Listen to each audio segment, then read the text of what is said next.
Chapter 1.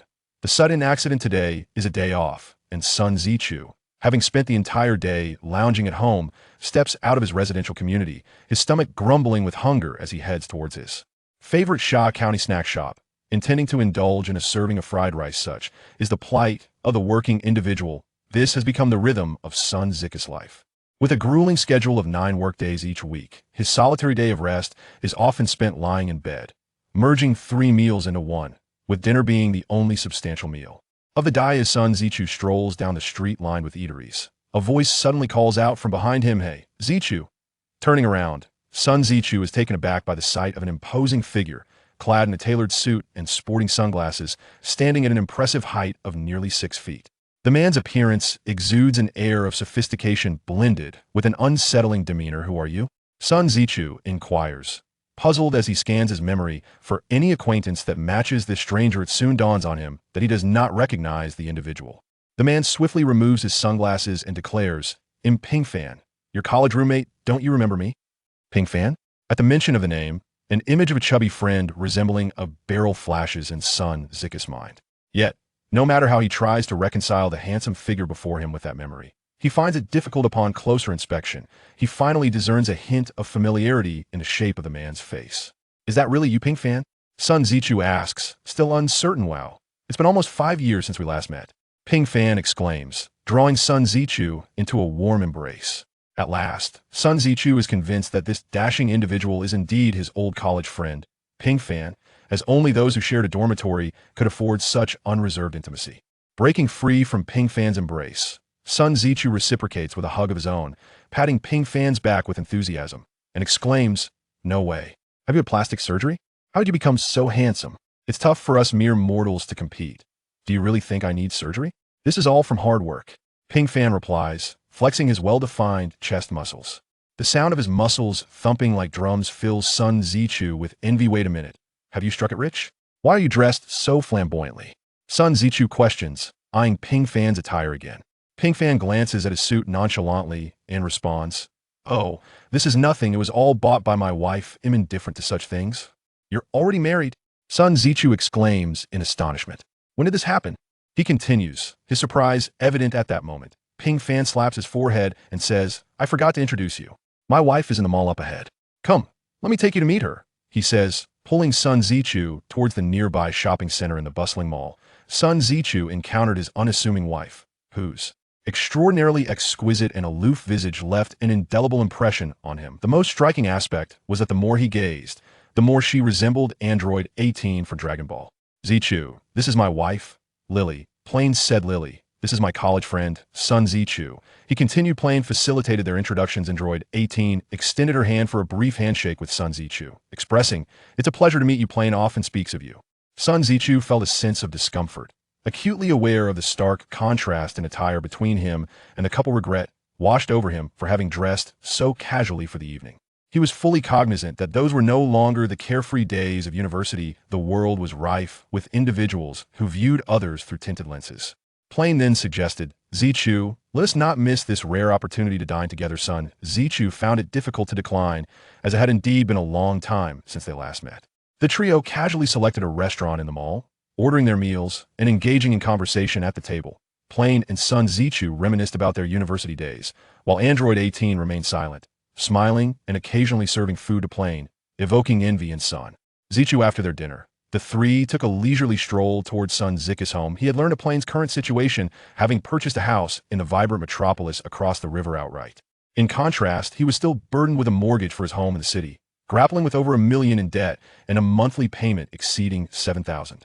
Perhaps fueled by the effects of the evening's libations and the presence of a dear friend, Sun Zichu poured out his heart to Plain, sharing the burdens and pressures he had endured over the years. He spoke of his hesitations, the fear of spending, the reluctance to resign from his job, and the inability to pursue a romantic relationship, as his salary hardly sufficed to cover the mortgage, leaving scant funds for dating. The thought of living like this for another 30 years filled him with profound regret. He lamented his decision to purchase a home, feeling utterly deprived of freedom.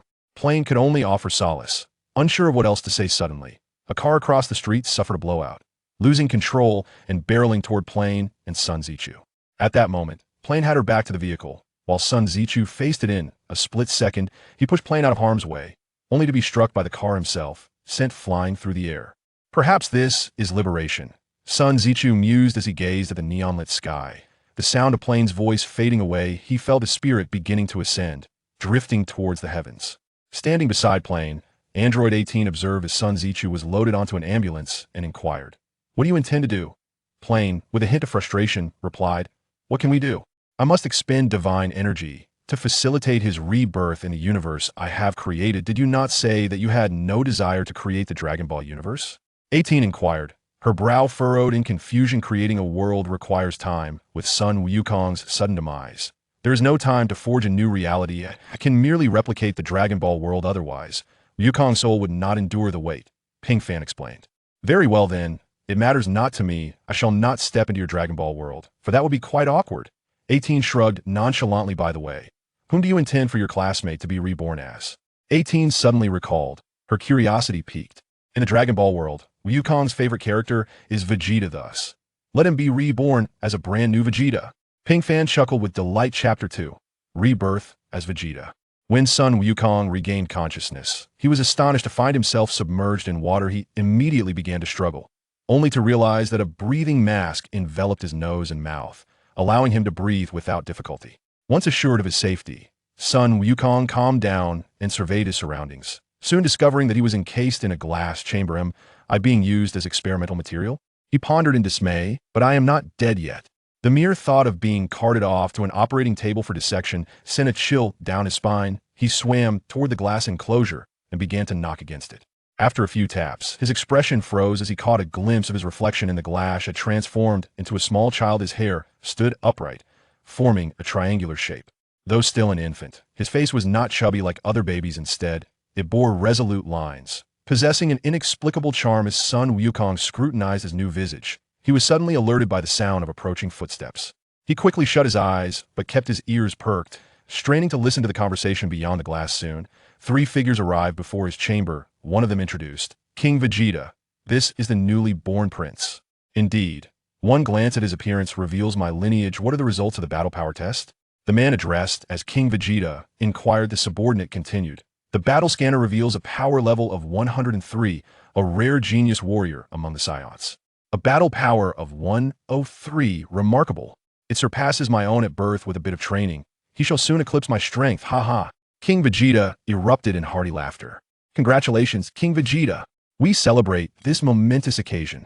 The 2 subordinates exclaimed in unison. King Vegeta, beaming with joy, declared, "This is not merely my triumph, but a joyous event for the entire Scion race. Inform all the Scion people of this joyous occasion, celebrating the impending arrival of a mightier king to lead them." "Understood, King Vegeta," a subordinate promptly replied, followed by the sound of retreating footsteps, clearly on their way to fulfill Vegeta's command. King Vegeta continued, "When can the prince be weaned off the nutrient solution?" The subordinate responded, "He should be ready in about a month." "Excellent." King Vegeta nodded in satisfaction at that moment. The subordinate ventured to ask, "So, King Vegeta, should you not bestow a name upon the young prince?" "A name? Is that truly necessary?" "Let it be called Vegeta. He is worthy of inheriting this name." King Vegeta declared joyfully, "Very well, King Vegeta. Henceforth we shall refer to the young prince as Prince Vegeta." The subordinate continued, "Agreed. I shall return to see him in a month. Ensure the prince is well cared for." King Vegeta added, "Rest assured, King Vegeta, we will take excellent care of the young prince and ensure he suffers no harm," the subordinate promptly assured. Soon, the sound of their footsteps faded into the distance, swiftly leaving Sun Wukong Chu's hearing range. "Vegeta, Prince Vegeta, Science." Sun Wukong Chu was instantly astounded. Have I truly arrived in the Dragon Ball world? He found the situation utterly absurd. He had never anticipated that a mere collision with a vehicle could lead to such a fantastical transposition. He still had many ties to the real world, or perhaps not so many. He had an older brother and parents who could care for him. Yet, he was single, with only a modest apartment that still bore a 2-year mortgage. It seemed there was little to lament in his reality after all. With this thought, the lingering discontent in Sun Wukong Chu's heart dissipated. Surely anyone in his position would choose the Dragon Ball world. Just ponder Ida, a prince of a race blessed with extraordinary talents, seizing planets one after another. It was improbable that he would lack for shelter or wealth, just as Sun Wukong Chu prepared to thrive in the Dragon Ball world for several years, only to emerge as a formidable force. A voice suddenly resonated in his mind. Due to the host's acceptance of the reality of this transmigration, the system is now activated identity binding. Soul host. Vegeta, wait. My name is Sun Wukong Chu. Not Vegeta. He quickly retorted. The system replied. In the Dragon Ball world, the host must adopt a name befitting this realm to revert to the original name. The host must complete the final mission first, left with no choice. Sun Wukong Chu reluctantly accepted the necessity of using the name Vegeta. All he could say was, "You are in charge, your will prevails." The system continued its activation. The system has successfully booted. This system is known as the Jin Yong martial arts system. The martial knowledge derived from a Dragon Ball universe is truly difficult to behold throughout. It is merely a series of uncoordinated strikes. All martial theories lack a cohesive framework.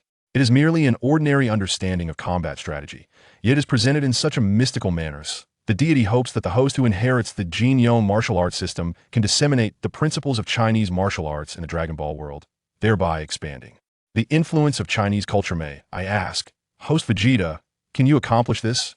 At this moment, Vegeta was taken aback, pondering the absurdity of spreading Chinese martial arts knowledge in the Dragon Ball realm. May I ask, host Vegeta, can you accomplish this? The system inquired again. Only then did Vegeta regain his composure and quietly ask, what happens if I decline? The system replied, the deity will retract the system, and you, host, will face immediate demise. Upon hearing this, Vegeta resolutely declared, then I choose to accept. It is my duty to help the warriors of the Dragon Ball world embrace the essence of our Chinese martial arts. However, it was evident that Vegeta misjudged the situation. After he expressed his acceptance, the system promptly announced, ultimate task accepted, disseminate the knowledge of Chinese martial arts in the Dragon Ball world and become the true god of martial arts. Time limit. 100 years. Failure to complete the task will result in the host's death. Hey, I've already accepted the task. Why would I face death if I cannot complete it? Vegeta protested, clearly dissatisfied. Nevertheless, the system remained unresponsive and continued. As this is the host's first use of the system, a beginner's reward has been granted. 9 Yang Divine Skill. Chapter 3. Jin Yong Martial Arts System. May I ask, host, do you wish to learn the 9 Yang Divine Skill? The system inquired. Of course, I want to learn. Vegeta replied immediately. For this is the 9 Yang Divine Skill, the pinnacle of internal martial arts within the Jin Yong universe. The 9 Yang Divine Skill, originating from the 9 Yang scripture, upon mastery will facilitate the transformation of one's sinews and marrow, producing an ethereal purple aura. The internal energy will regenerate at an astonishing rate, boundless and inexhaustible, allowing even ordinary strikes to yield tremendous power. Its defensive capabilities are unparalleled, automatically shielding the practitioner and rebounding external attacks, achieving an indestructible physique. The practitioner's speed will experience significant enhancement, and it serves as a divine remedy, rendering the practitioner immune to ailments and toxins. When the supreme yang energy is unleashed, it can incinerate foes to ashes, specifically countering all cold and poisonous internal forces. The 9 Yang Divine Skill is a comprehensive martial arts system. Once mastered, all martial arts techniques become accessible. Upon hearing this, Vegeta was utterly astonished and hastily urged, hurry and let me learn. The 9 Yang Divine Skill is being imparted. The system continued. Then, Vegeta felt an overwhelming surge of martial knowledge flood his mind, ultimately leading him to blissfully faint. It was unclear how much time had passed, but when Vegeta awoke, he called out, system, I am here. How long was I unconscious? Vegeta inquired. 3 days. Once I master the 9 Yang Divine Skill, what would my battle power be if calculated by the standards of the Dragon Ball universe? Vegeta asked, his curiosity piqued. In the novel The Heaven Sword and Dragon Saber, after Zhang Wuji mastered the 9 Yang Divine Skill, he became nearly invincible. However, that invincibility merely translated to enhanced agility and speed. Yet, this is the Dragon Ball universe, where formidable beings possess the capability to obliterate planets, annihilate star systems, and even extinguish entire universes.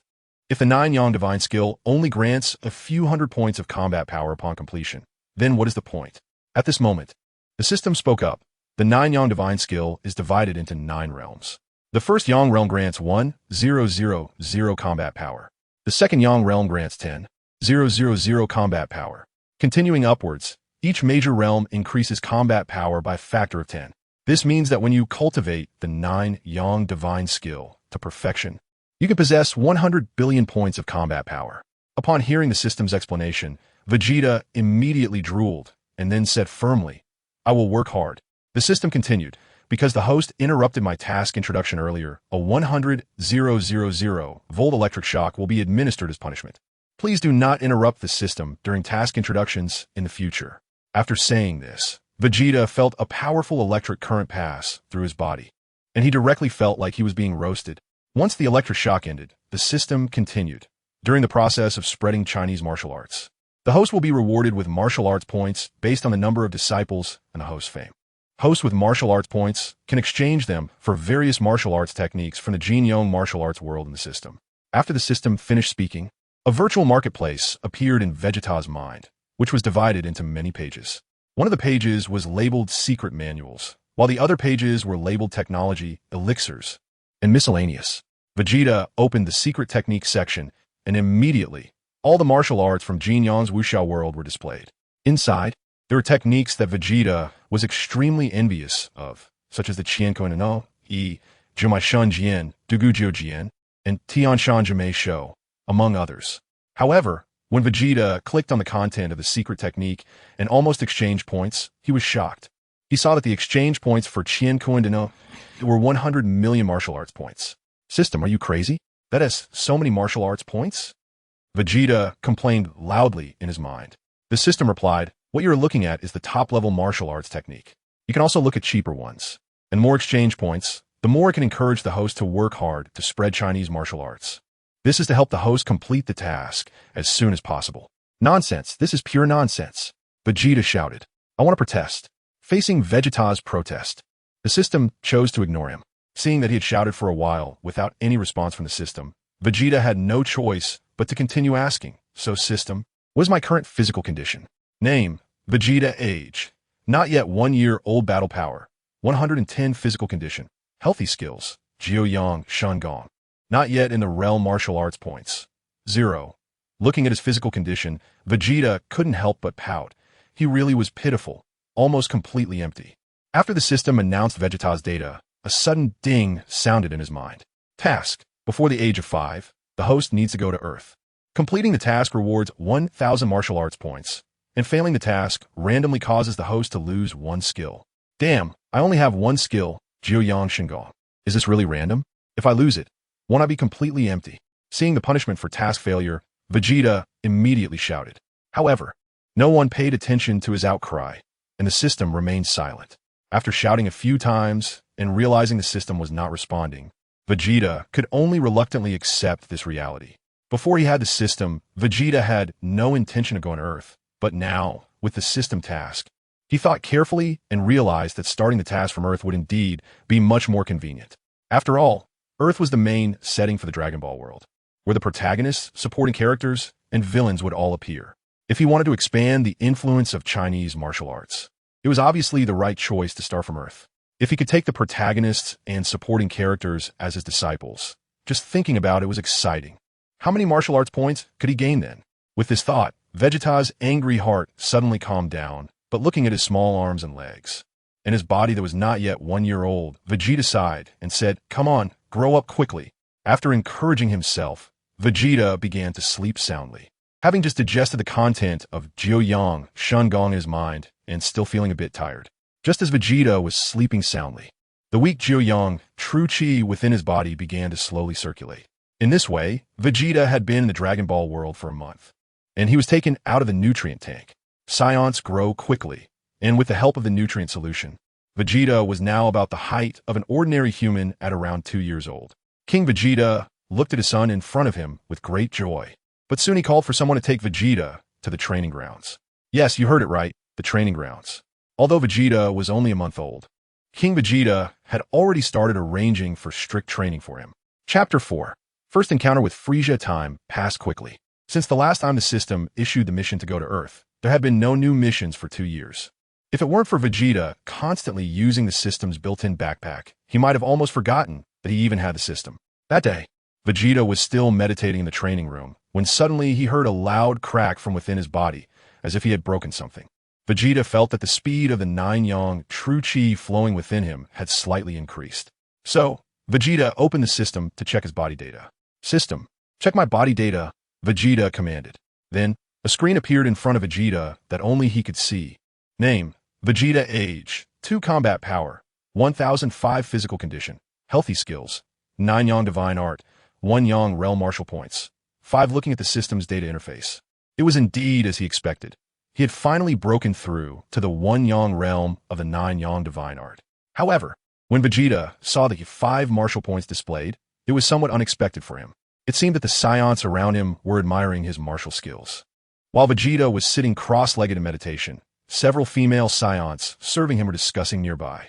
"Hey, do you think our prince sits cross-legged for a whole day? What is he actually doing?" One female scion asked her companion. "Perhaps the prince has some special training method. After all, he is a rare genius warrior among our scion race," another female scion explained. However, it was clear that her explanation did not convince everyone. For scions, or almost the entire Dragon Ball world, the only way to train was to push their bodies to their limits and beyond, breaking through little by little. As for sitting cross-legged in meditation, that was not a recognized training method at all. Just at that moment, a teenage scion rushed into the training room in a panic. With a loud bang, he forcefully pushed open the training room that was exclusively for Vegeta. "How bold! What mess of manners!" A maid shouted. "Igriagayis. I'm sorry, Prince. It's King Vegeta. He urgently summoned you to the palace," the messenger said, panting. Upon hearing this, Vegeta slowly exhaled and then drew the 9 Yang true chi back into his dantian. Vegeta stood up from the ground and asked, "Do you know why Father summoned me? Is there something urgent?" At that moment, the subordinate who had come to deliver the message spoke up. "Your Highness, it is King Frieza. He wishes to see you." Frieza. Hearing the name of the Cosmic Emperor, Vegeta was taken aback and his expression turned serious. "Yes, but Your Highness, when you meet King Frieza, please show him some respect. Otherwise, we scions might face dire consequences," the subordinate quietly reminded him. "Don't worry, I know what I'm doing," Vegeta replied. It was impossible not to feel nervous about meeting the super big boss Frieza from the Dragon Ball universe. After all, Frieza in his complete form was a super strong being with a battle power of over 1 million. And he was the one who single-handedly caused the Dragon Ball power levels to crumble. As for Vegeta himself, he had just broken through to the first stage of the Super Saiyan transformation, with only a battle power of over 1000, which was far below Frieza's level. So it was impossible not to be concerned. If he accidentally angered Frieza, he could be killed immediately, and that would end his journey through the Dragon Ball world. As for whether he would be able to return to the real world after being killed, Vegeta thought that was a bit fanciful. He hadn't completed the task given to him by the deity, and he wanted to go back. Dream on. With that thought, Vegeta let out a long sigh and resolved that no matter how much Frieza insulted him, he would not provoke Frieza.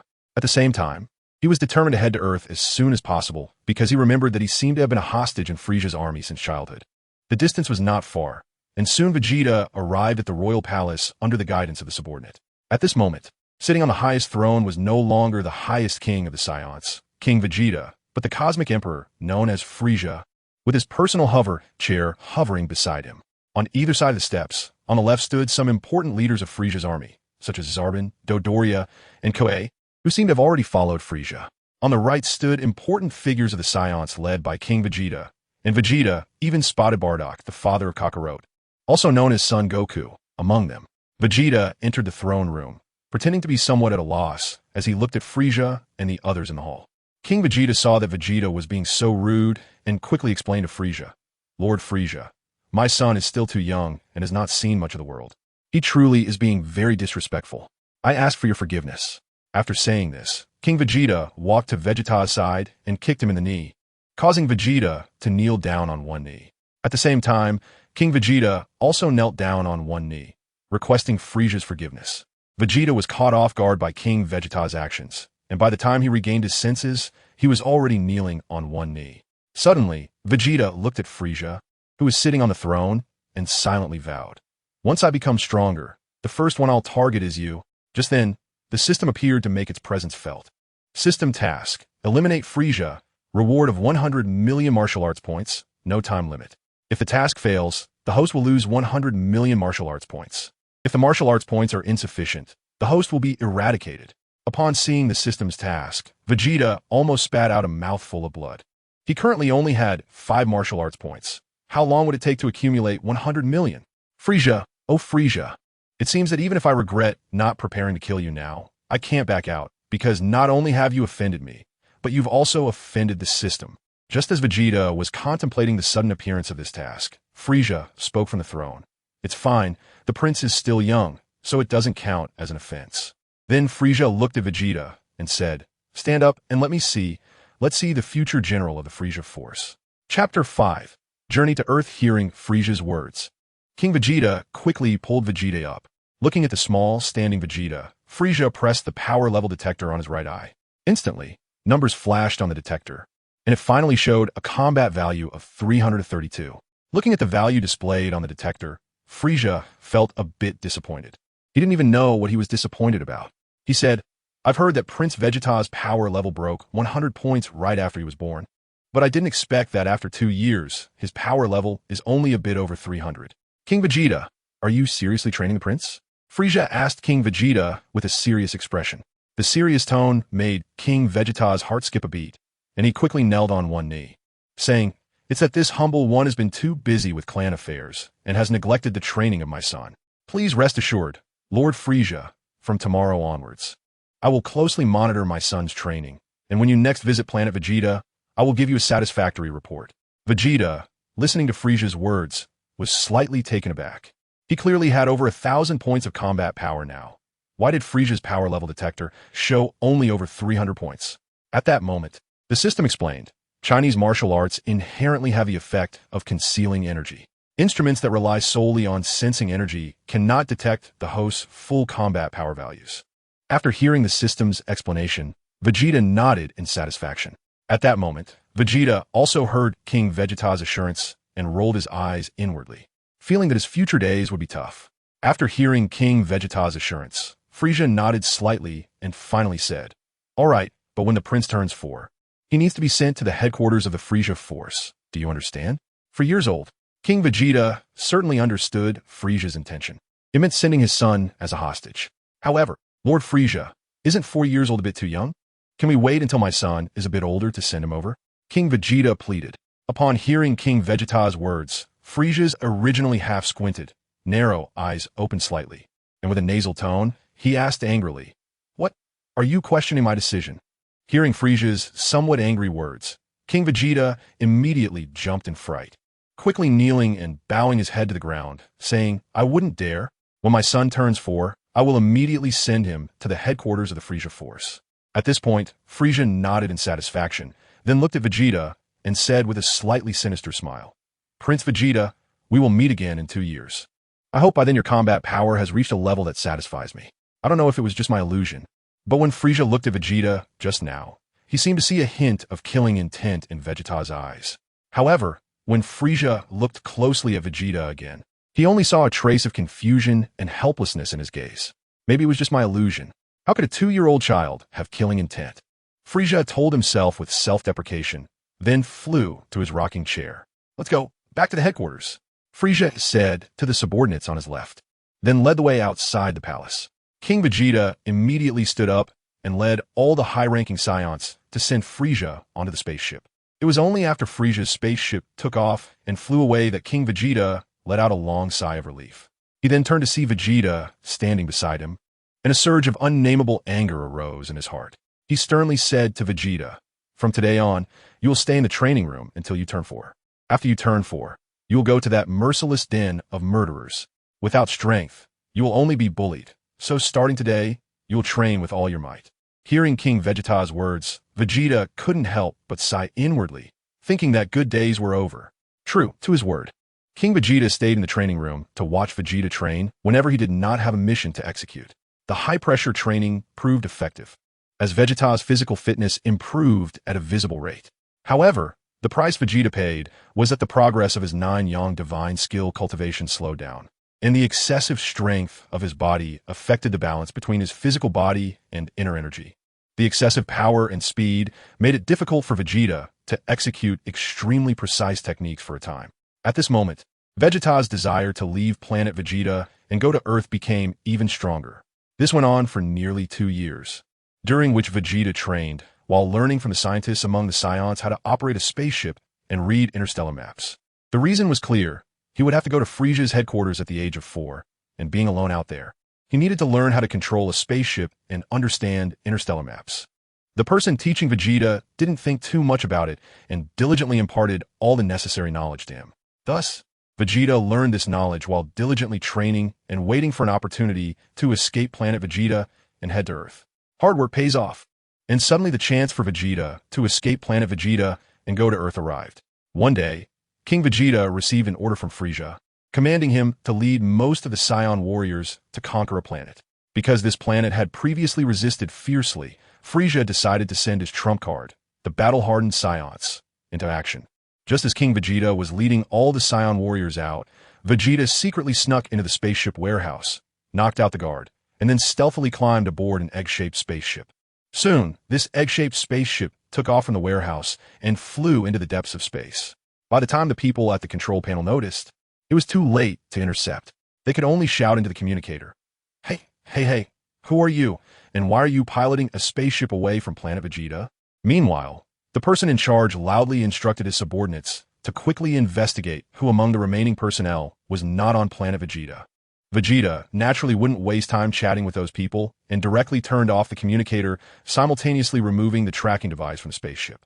When the tower's staff received the list of missing persons and handed it to the person in charge, he was stunned, as it stated that the one who had just piloted the spaceship out of planet Vegeta was none other than their prince, the future King Vegeta. Chapter 9. Landing on Earth, the person in charge was so furious that he felt like cursing. He slammed the documents he was holding onto the ground and shouted loudly, "Aren't you going to send someone to chase after him? The prince is lost. If we can't find His Highness by the time King Vegeta returns, you and I will be waiting for execution." Thus, the entire planet Vegeta fell into chaos, with countless large and small spaceships scattering into the universe, desperately searching for their prince. Not to mention the panic on planet Vegeta, our protagonist Vegeta had already comfortably entered a state of hibernation, as it would take nearly a year to travel from planet Vegeta to Earth. Ding! Attention, pilot! The spaceship is about to arrive at the target planet. Please reduce the spaceship's speed in a timely manner. The spaceship's control steward woke Vegeta up. Vegeta stretched slightly.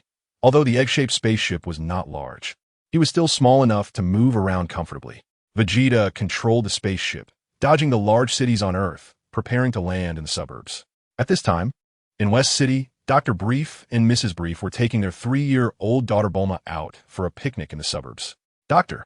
Brief had already invented the space capsule and was on the fast track to becoming the richest person in the world. While Dr. Brief and Mrs. Brief were having a picnic with little Bulma in the forest, a sudden bright light appeared in the sky, resembling a shooting star falling to Earth. Eventually, there was a loud explosion near Dr. Brief, raising countless clouds of dust. Dr. Brief quickly drove towards the direction where the shooting star had fallen, knowing that meteorite research was at the forefront of scientific study. Meteorites could bring a lot of information about the universe to Earth. When Dr. Brief arrived at the meteorite's crash site, he was shocked to find that there was actually a small spaceship in the crater rather than a meteorite. Just as Dr. Brief hesitated about whether to go down and investigate, the spaceship's hatch in the center of the crater unexpectedly opened. Dr.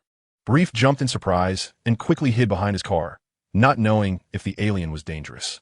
However, when he saw the alien crawling out of the spaceship, he found it was just a child wearing a strange battlesuit with a tail on its backside. Just as Vegeta's spaceship landed on Earth, the system timely beeped with a reminder, congratulating the host for arriving on Earth, completing the mission, and rewarding 1,000 martial arts points, bringing the total martial arts points to 1104. Vegeta jumped out of the spaceship and slowly flew into the sky. At this point, Vegeta had already mastered the ability to fly. Then, Vegeta made eye contact with Dr. Briefs, who was hiding behind a car. At that moment, Dr. Briefs was still very young, with a head of black short hair, which made it difficult for Vegeta to recognize his identity at first. Vegeta slowly landed in front of Dr. Brief and politely asked, "Hello, sir. What is the name of the nearby city?" Dr. Brief looked at Vegeta in a daze and incredulously asked, "You actually speak the same language as us?" Hearing Dr. Brief's words, Vegeta felt a bit strange as well. It seemed different from the original story, as Saiyans were actually speaking the same language as Earthlings. Vegeta replied, "That's indeed a bit strange, but sir, can you answer my question?" Hearing Vegeta ask him again, Dr. Brief finally snapped back to reality. He realized that this alien in front of him was actually just a child, and there shouldn't be any danger.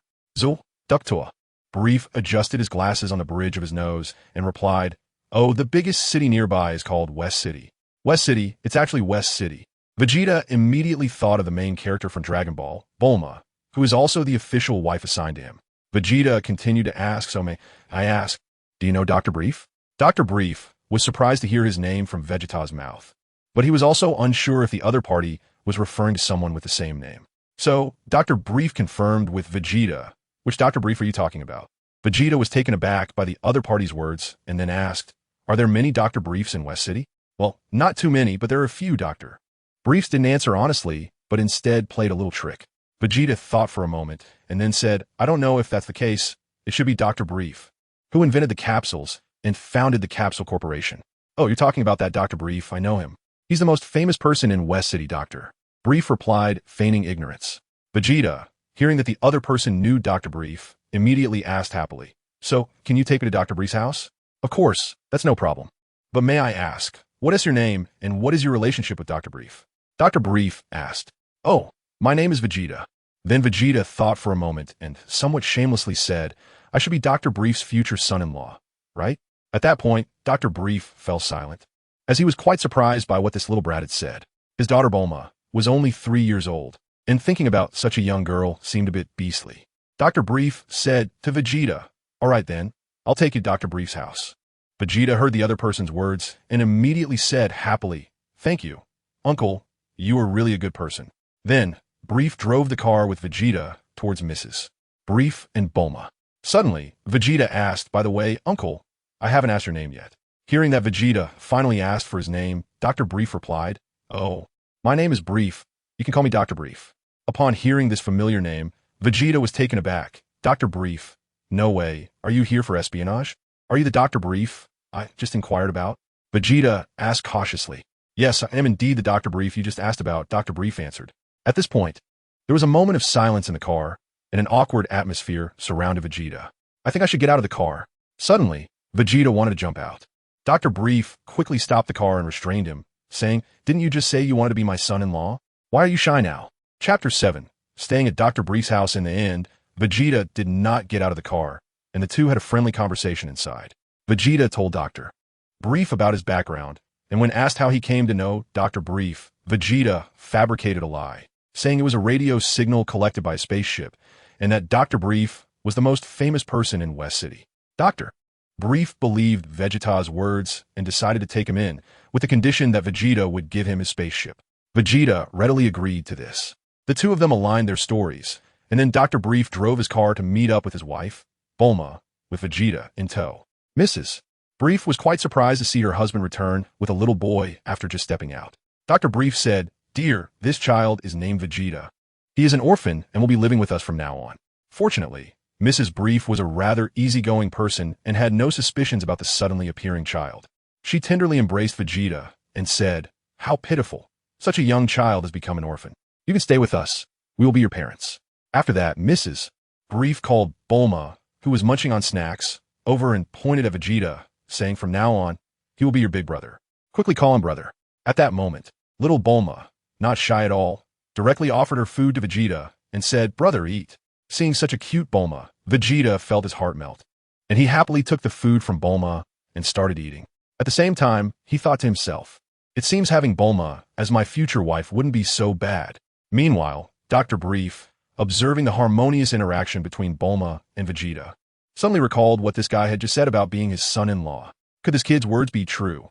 Dr. Brief began to ponder, thinking that he needed to keep an eye on this kid. His daughter was still too young, and it wasn't suitable for them to be together. They should wait until they were older. Thus, Vegeta accidentally ended up living in Dr. Brief's house, becoming Dr. Brief's adopted son. At night, Vegeta lay on the soft bed, feeling extremely comfortable, and then opened the system shop to see if he could buy any martial arts manuals with his current martial arts points. However, after browsing the system shop for a while, Vegeta angrily closed it. This was because the cheapest martial arts manual required 10,000 points, and he only had a little over 1,000 points. Right now, his martial arts points could only buy some consumables in the shop like small recovery pills, which cost 10,000 points and could increase one's martial arts cultivation for a month.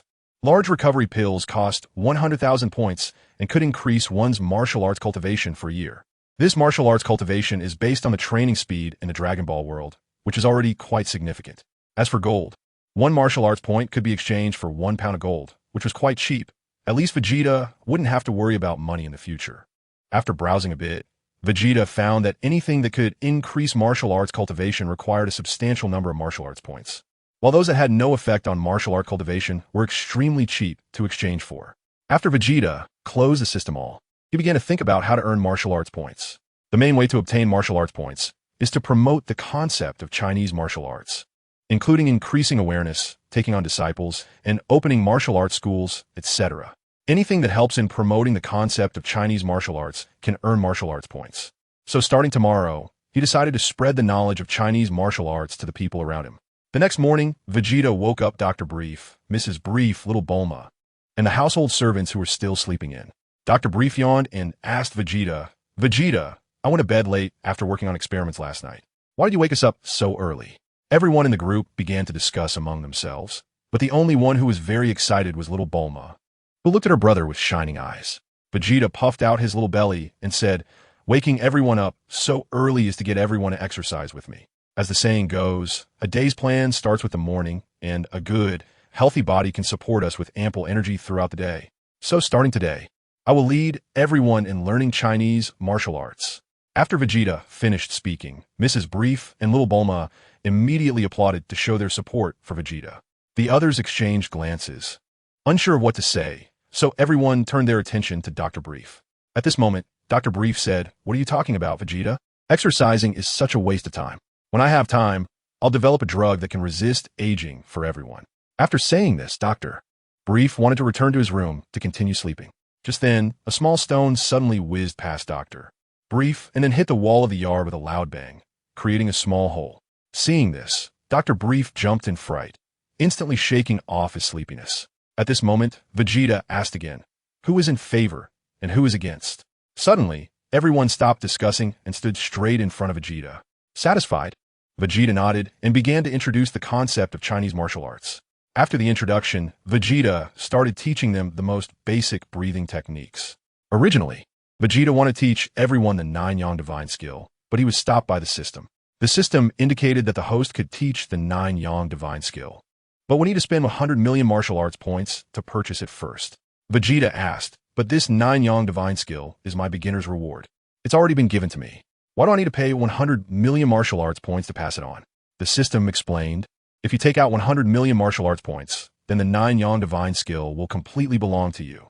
However, although the 9 Yang divine skill is a system reward, the ownership still lies with the system, and the host only has the right to use it. With just the right to use it, the host cannot pass the 9 Yang divine skill to others." Upon hearing this, Vegeta was furious and started cursing. But in the end, he had no choice but to accept this reality. It was also for this reason that until Vegeta became the highest martial arts god in the Dragon Ball world, he did not pass the 9 Yang divine skill to anyone, ultimately making it his exclusive technique. Chapter 8. Participating in the 20th Martial Arts Tournament. With no way to pass on the 9 Yang divine skill, and no martial arts points to exchange for a manual, Vegeta could only summarize and compile a simple breathing technique based on the internal power method of a 9 Yang divine skill to pass on to those around him. Thus, Vegeta began the difficult and long journey of collecting martial arts points. Everyone except for those in Dr. Brief's home learned Chinese martial arts from Vegeta and under Dr. Brief's orders, the Capsule Corporation also began to learn Chinese martial arts from Vegeta. In no time, every morning, instead of doing morning exercises, everyone in the Capsule Corporation sat cross-legged, which became a significant spectacle on Earth. Fortunately, the breathing technique Vegeta taught was effective. In the beginning, he had to forcefully suppress everyone to learn it. However, after 7 days, those with talent were already able to cultivate true energy, suddenly feeling that the world was vastly different and their bodies were not as fatigued as before. Eventually, they no longer needed Vegeta suppression, and everyone actively and enthusiastically began to cultivate. About a year later, Vegeta finally accumulated 10,000 martial arts points. Vegeta was picky in the system shop and ultimately chose to exchange for Taizu Changquan. Why did he choose Taizu Changquan? Don't underestimate Taizu Changquan. The founding emperor of the Song dynasty, Zhao Kuangyin, relied on the 32 styles of Taizu Changquan and Taizu Changgun to conquer the world and remain undefeated. In demigods and semi-devils, Xiao Feng also used Taizu Changquan and the 18 dragon-subduing palms to make all the heroes of the world dare not speak. So don't underestimate Taizu Changquan. Moreover, Taizu Changquan is also equipped with corresponding internal martial arts techniques, making this 10,000 martial arts points a very cost-effective choice. After exchanging for the Taizu Changquan, Vegeta prepared to open a Chinese martial arts dojo and began to take disciples to pass on his skills. If he could take in a disciple with exceptional martial arts talent, martial arts points would flow into Vegeta's pockets like water. Thus, when Vegeta was 10 years old, with the support of Dr. Brief, he established the first Chinese martial arts dojo in West City. It was also that year that Vegeta's Jin Yong divine skill finally broke through to the second Yang realm, with a battle power reaching 10,000. It can be said that Vegeta was invincible on Earth at this point, but unfortunately, his pursuit was not to enhance his own battle power, but to expand the influence of Chinese martial arts. Under the influence of Chinese martial arts, the strength of practitioners could greatly improve. Since the Chinese martial arts dojo was established, Vegeta began to reside there, waiting for destined individuals to come and seek him as a master. Unfortunately, no one came to seek apprenticeship. Instead, there were some challengers. One day, a martial artist came to challenge the dojo, and he was an extremely burly man. When he saw that the little guy in front of him was actually the dojo master, he immediately burst into laughter. "Little one, you should go home and drink milk. The world of martial arts is something you should wait to enter until you're older." Haha. The companions of the challenger also laughed along. At this moment, the system timely issued a system task. Task: give the challenger a big lesson so that he will never underestimate Chinese martial arts again, and let the onlookers see the power of Chinese martial arts. Task reward: 1,000 martial arts points. Task failure: deduct 1,000 martial arts points. Upon seeing the system task, Vegeta was instantly overjoyed. Wasn't this just like money coming in? Vegeta stood up from the cushion in the center of the dojo and approached the challenger, giving a slight bow and saying, "Sir, our Chinese martial arts dojo welcomes all fellow practitioners to challenge us. Please come this way." After speaking, Vegeta led the group to the training arena. On the central wall of the training arena hung a character for martial that Vegeta had written. Everyone who entered was immediately attracted by this character. At first glance, they felt a fierce wind of fists rushing toward them. Those with shallower martial arts skills soon broke out in a sweat, feeling immense fear. Even the burly challenger had a ghostly expression on his face. When they looked at Vegeta again, his demeanor was noticeably much more serious. The two exchanged bows and assumed their stances. Vegeta spoke up. "You're the guest. I'll let you attack first." The burly man didn't dare to be careless and immediately swung his fist to attack Vegeta. Vegeta lightly grabbed the opponent's arm, then landed a punch to the opponent's abdomen, causing the burly man to fly out as if struck by a heavy blow. This was still Vegeta holding back. Otherwise, that man's life would have been lost right there. The burly man, clutching his abdomen, lay on the ground for a long time before struggling to stand up. He then bowed to Vegeta, apologized, and left the dojo while holding his abdomen. Seeing that this kid was able to defeat that big man so easily, the onlookers around all looked at Vegeta in astonishment. At that moment, the system also reminded, task complete, martial arts points accumulated, 5,098 points. Vegeta timely addressed everyone. "Welcome to the Chinese martial arts dojo to learn from me." Seeing Vegeta demonstrate such strength, some people were indeed tempted, so they inquired about the tuition fee for learning. After Vegeta stated the price, those who wanted to become his disciples immediately backed out, as the cost was simply too high. In fact, it wasn't that Vegeta wanted to set such a high price. Ideally, he would prefer to teach for free. However, the system disagreed, stating that martial arts shouldn't be taught lightly. Only by spending enough money would they truly dedicate themselves to learning Chinese martial arts, as free lessons would make them not value the experience. Vegeta also asked, what if he encounters someone with extremely high martial arts talent, like Goku, Krillin, or Tien? The system replied, talented disciples are rare and hard to come by. When encountering disciples with such high martial arts talent, one should quickly take them in. It doesn't matter if it's free or if money is needed. They should be allowed to become a disciple. Vegeta rolled his eyes dramatically upon hearing this, truly a double standard, as he watched everyone disperse. The martial arts arena once again became empty. Vegeta felt he needed to come up with a plan. Otherwise, if this continued, he really wouldn't be able to complete the ultimate task assigned by the system in 100 years. At that moment, Vegeta saw the advertisement for the World Martial Arts Tournament on the screen, and his eyes lit up. What could be a simpler way to promote himself than by winning the championship of the tournament? Chapter 9 Registration Vegeta called the organizer of the World Martial Arts Tournament using the phone number from the advertisement to inquire about the schedule of the tournament. Through the consultation, Vegeta learned that the World Martial Arts Tournament is held every 5 years, and the 20th tournament will take place in 2 years. With no other choice, Vegeta could only continue to train hard in the 9 Yang divine skill while patiently waiting for the tournament. Finally, 2 years passed, and there were only 2 days left until the 20th World Martial Arts Tournament. Dr. Brief was overjoyed when he learned that Vegeta was preparing to participate in the tournament. He quickly prepared a plane for the whole family to accompany Vegeta. Bulma, who grew up with Vegeta, admired him greatly, and, at 11 years old, she immediately expressed her desire to go along and cheer for Vegeta. Thus, what was originally a solo mission for Vegeta turned into a family outing. Dr. Brief piloted the plane and soon landed on Papaya Island, the venue for the World Martial Arts Tournament. Vegeta arrived at the registration desk for the martial arts tournament and said, "My name is Vegeta, and I'm here to sign up for the competition." The staff looked at the little guy standing in front of him and said, "Kid, how old are you to be signing up for the martial arts tournament? This isn't a place for you to play house." Was he being belittled? Vegeta felt a bit frustrated, as it seemed that Goku was only 12 years old when he registered in the original story, right? Vegeta continued, "Don't worry about my age. I just want to ask, is there an age limit for the participants in the martial arts tournament?" The staff shook his head and said, "No, there isn't. In that case, sign me up. Otherwise, watch out for my complaint." Vegeta said. Faced with Vegeta's threat, the staff had no choice but to compromise and wrote Vegeta's name on the registration form. Oomph. Vegeta snorted proudly and then left the registration area. 2 days passed in the blink of an eye, and it was soon time to go to the competition venue for the preliminaries. Dr. Brief and his family were at the entrance of the venue to see Vegeta off. "Go for it, brother." Bulma shouted loudly at the entrance to cheer Vegeta on. At this moment, Dr. Brief took out a capsule from his portable capsule box and excitedly said to Vegeta, "Vegeta, this is the martial arts uniform I specially designed for you. Try it on." Vegeta heard Dr. Brief's words and immediately felt his brain freeze.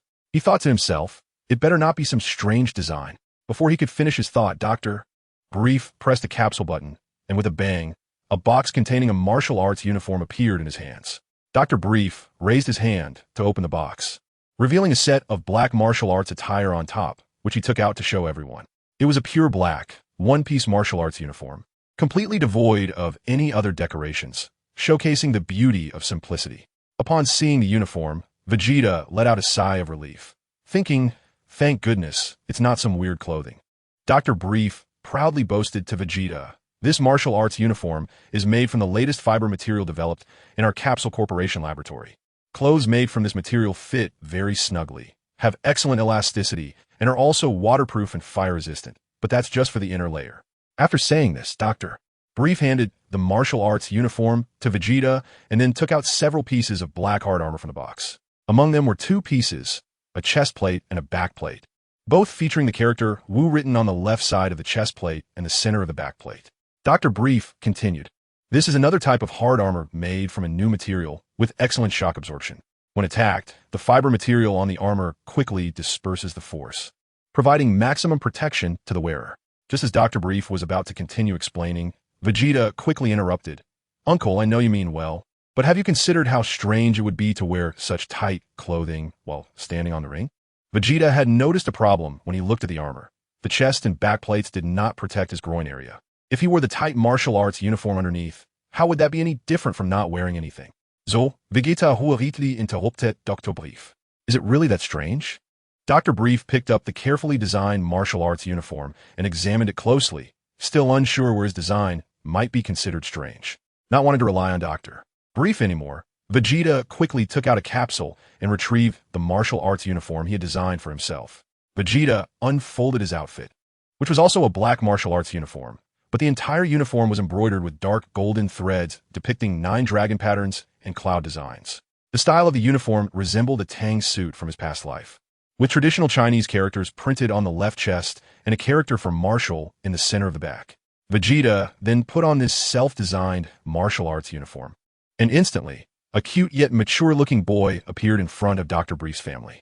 Years of practicing Chinese martial arts had softened Vegeta's features, making him look much gentler than in the comics, giving off a friendly vibe.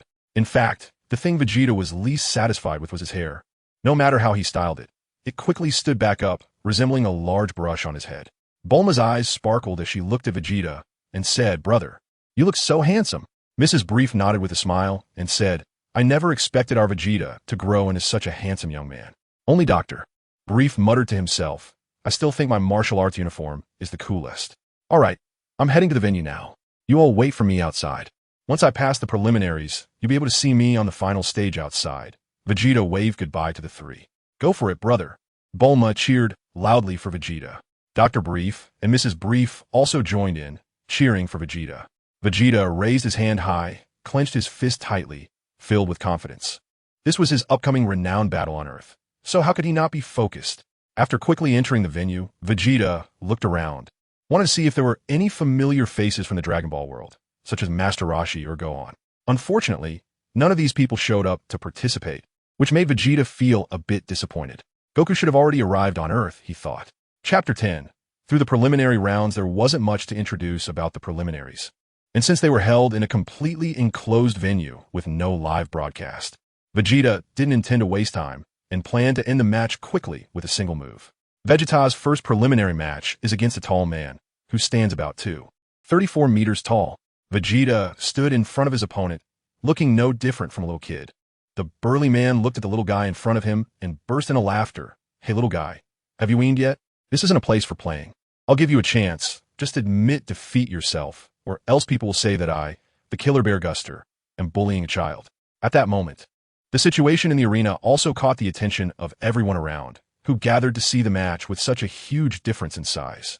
Among those who practice martial arts, few had good tempers, and some people raised their hands and shouted loudly, "Fight! Come on, fight!" Vegeta looked at the giant in front of him and sensed that the energy within him was extremely weak. Besides his size, he was practically useless, and Vegeta couldn't understand where he got his confidence from. It was just a show-off, as if anyone couldn't do the same. Vegeta assumed his stance and said, "Let's begin. I'm starting to regret participating in this martial arts tournament. It's just full of big talkers." His words not only angered his opponent, but also infuriated the other contestants around the arena. Instantly, Gus tightened his fists and said, "You little brat, you've successfully pissed me off. I'm going to crush your limbs and make you live with a wheelchair from now on." After saying that, Gus lunged at Vegeta like a giant bear. Vegeta executed a flying side kick, directly hitting his opponent's face and sending Gus to fly off the stage, crashing into the wall of the venue. With a loud thud, Gus slammed against the wall and then slowly slid down, revealing cracked plaster on the surface. Instantly, the surrounding spectators were stunned into silence. The previously noisy environment became quiet as everyone was clearly shocked by Vegeta's strength. However, soon the entire venue began to buzz with discussions, speculating about Vegeta's identity. Vegeta didn't pay much attention to these discussions at first, but he happened to walk behind two people who were talking about him. One of them said, "Don't be fooled by his young age. That's all a facade. He is actually over 100 years old." The other person, clearly just a fool who only knew martial arts, naively asked in response to such an obvious lie, "I see, that makes sense. How could a child be this powerful? So how old is that number 12? Number 12 was Vegeta's contestant number. From my estimation, he should be about 112 years old. If he's that old, it makes sense why he's so powerful. I'm curious to know how he manages to stay so young." Vegeta could no longer bear to watch them from behind and said, "I've been eating people. Do you believe it?" Vegeta suddenly spoke up, startling the two people. The silly guy, after being scared, saw it was Vegeta and continued to ask foolishly, "How do you eat it, stir-fried or boiled?" The other one, clearly a sharp fellow, quickly covered his companion's mouth and dragged him away from Vegeta. Vegeta was a bit frustrated. Even though he won, instead of discussing why his martial arts skills were so high, they were talking about his age. Then Vegeta continued to push himself, defeating his opponents with one move each. In the end, he secured a ticket to the finals at the fastest speed. System defeated all preliminary opponents, intimidating many competitors. Martial arts points increased by 1134 points. Remaining martial arts points, 9,533 points. Hearing the system's voice, Vegeta couldn't help but scoff. The reward was really too little. The preliminaries were in the morning, and the 7 finals would take place in the afternoon, ultimately determining the champion of the 20th martial arts tournament. With a 1-hour break at noon, Vegeta walked out of the venue, and at this moment, Dr. Brief and the others were already waiting for him outside. Seeing Vegeta come out, Bulma immediately asked hopefully, "Brother, how did it go?" Vegeta made an okay gesture and said, "No problem. It's all about taking down the enemy in one move. There aren't even two decent fighters here. Dr. Brief excitedly patted Vegeta on the shoulder and then said, to celebrate Vegeta making it to the finals, let's go have a good meal.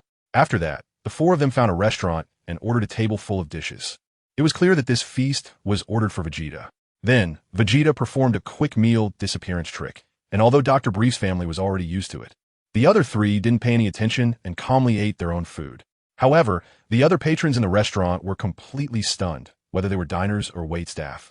They stood there wide-eyed, watching as Vegeta continuously stuffed plate after plate of food into his mouth. Vegeta estimates that his appetite now might be even greater than during the same period in the original story. This Scion body is also training in the Nine Sons divine art, and with this mutual enhancement, it's easy to imagine the size of his appetite. Watching a table full of food disappear in a Vegeta's mouth, Bulma excitedly waved and shouted, "Waiter, bring me another table of food." Bulma's favorite thing now is watching Vegeta eat. Seeing so much food consumed by him makes her incredibly happy and excited. Vegeta ate very quickly. By the time Dr. Brief finished his leisurely lunch, Vegeta had already finished the meal prepared for him. A worried waiter looked at Vegeta and asked Dr. Brief, "Is it okay for your child to eat so much for lunch?" Dr. Brief casually replied, "It's fine. With this little food, he's only 80 full." After showing off Dr. Brief, Dr. Brief secretly thought to himself. After finishing lunch, the family of four went to an empty area where Dr. Brief took out a capsule and transformed it into a dome-shaped villa. Then, amidst the envious gazes of those around, the four of them pushed the door and walked in. Soon, the draw for the afternoon finals was about to begin, and the Brief family arrived at the finals arena. However, they did not expect that there were many people surrounding the arena, and the Brief family arrived late. Just as Bulma anxiously asked, "Brother, what should we do?" "I can't see your match." Vegeta said, "Watch me." He directly used his energy to form a wall of energy that pushed the crowd aside, clearing a path. Chapter 11. Champion 1 Vegeta arranged for Dr. Brief and the others, then leaped directly from the arena into the venue. By the time Vegeta arrived at the drawing venue, the other 7 contestants were already present. The host and main referee, the little mustache man, saw Vegeta coming and happily shouted, "Vegeta, you finally made it. I was about to send someone to look for you." "All right, everyone is here. Let's start the drawing." One contestant interrupted the host, saying, "Let's hurry up and draw lots. The sooner the match starts, the sooner it ends. If I had known, I wouldn't have come to this ridiculous martial arts tournament. It's just kids playing house." Another contestant chimed in. Vegeta narrowed his eyes slightly. The guy who just spoke was a big man with dark skin, and it was clear that he harbored a lot of hostility towards him. The host quickly spoke up, saying, "All right, I won't waste everyone's time any longer. Let's immediately begin the drawing for the finals." As he said this, the host picked up his list and announced, "Contestant Vegeta." Vegeta walked up to the lottery box, reached in without stirring it, and casually took out a piece of lottery paper. Upon opening it, he saw the number 4. The host hurriedly wrote Vegeta's name in the 4th position. Then, one by one, the contestants went up to draw lots, and soon the drawing was finished. Vegeta's opponent turned out to be the complaining black contestant who played house like a child, named Sean. Seeing that his opponent was actually Vegeta, Sean burst into laughter, walked up to Vegeta, and said, "Little guy, I really didn't expect my luck to be this good. I've directly advanced to the semifinals. Don't worry, I'll go easy on you." After saying this, he tried to reach out and pat Vegeta's head, but before his hand could get close, Vegeta swatted it away. Vegeta typically disregarded such self-satisfied individuals. "I hope your strength in the ring later is better than your talk," Vegeta said. After the drawing was completed, the finals officially began. Vegeta did not go out to watch because it was unnecessary. About 10 minutes later, amid the cheers of the audience outside, the first final match ended, with contestant number 2 emerging victorious. Following the cheers from the audience and the host's announcements, Vegeta and the black contestant named Sean made their entrance. The small mustached host, holding a microphone, shouted loudly, "Next, we are about to witness a match with a significant difference in size and age. Contestant number 3 is Sean from the East Capital, weighing 94 kilograms and standing 184 centimeters tall. He just won the world championship in free fighting last year. Sean is 32 years old, and both his strength and speed are at their peak, making him a strong contender for the championship in this martial arts tournament. On the other hand, Sean's opponent, our contestant number 4, is Vegeta from the West Capital, weighing 52 kilograms and standing 142 centimeters tall. The key point is that Vegeta is only 12 years old, making him the youngest competitor in this martial arts tournament. Vegeta is also the owner of the Chinese martial arts gym in the West capital. He came to participate in this tournament to promote his gym, hoping that after the tournament, those interested in martial arts would come to the West capital Chinese martial arts gym to learn from him. When the audience heard that Vegeta was only 12 years old, there was an uproar. Some contestants shouted loudly, "Is there some insider dealing in your martial arts tournament? How did such a young contestant pass the preliminaries? Right? How strong can someone so young possibly be? You organizers must have done something." The crowd began to murmur. However, among these voices was another voice, Bulma, who shouted in her youthful voice to defend Vegeta. "It's not cheating. My brother is amazing. Don't wrong him." Unfortunately, her voice was quickly drowned out by the surging crowd, and even the few spectators around her ignored her, except for Vegeta, standing in the ring, who heard Bulma's defense and couldn't help but give her a thumbs up. At this moment, the host quickly said, "No, everyone, don't misunderstand. Our organizers have always adhered to the principles of fairness and justice, and the match will start soon. If Vegeta really was pushed in by us, he would naturally be exposed during the match. What are you waiting for? Let's start the match already." The audience shouted loudly, urging for the match to begin. The host, who originally wanted to say more, saw the atmosphere of the scene was already so heated and directly asked the two contestants on the stage, "The match is about to begin. Are both contestants ready?" They both nodded and said, "Ready." The host stood between the two and announced loudly, "The match begins." Then a gong sounded. Vegeta originally wanted to defeat his opponent in one move, but after thinking carefully, he realized that this wouldn't showcase his true strength. So, Vegeta decided to let his opponent attack first. Meanwhile, Sean felt that victory was completely within his grasp and that he didn't need to take the match seriously. With such a weak opponent, it would be a shame not to show off a bit. So, Sean started flexing his muscles on the stage, doing push-ups, one-handed push-ups, and one-handed two-finger push-ups. He threw punches and kicked at the air, while the audience around him cheered enthusiastically, acknowledging his strength. After his performance, Sean looked at Vegeta and said, "Kid, seeing my strength like this, aren't you going to admit defeat? Have you finished your performance? If you have, let us start the match." Vegeta replied, "I'm ready." Upon hearing Vegeta's calm words, Sean was instantly enraged. It seemed he had really underestimated Vegeta's stubbornness. "In that case, I'll send you off the stage." Without any preparation, Sean threw a punch at Vegeta. However, he suddenly felt a blur in front of him, and Vegeta disappeared from sight. Chapter 12. Champion 2. Hey, where did he go? Sean looked around, confused, unable to comprehend how his opponent had vanished. The audience, however, could see clearly that Vegeta was now standing behind Sean, constantly moving to stay out of his line of sight. As Sean foolishly searched around, the audience shouted loudly, "He's behind you, idiot!" The audience's voices finally reached Sean's ears, and he quickly turned around, only to see Vegeta smiling at him from behind. In that moment, Sean realized that the kid in front of him was not as simple as he had imagined. He had been outsmarted. "Damn kid, how dare you play tricks on me?" Sean roared in anger and swung his fist at Vegeta again. What is the shortcut to fame? Standing on the shoulders of another celebrity. Facing Sean's attacks, Vegeta did not retaliate.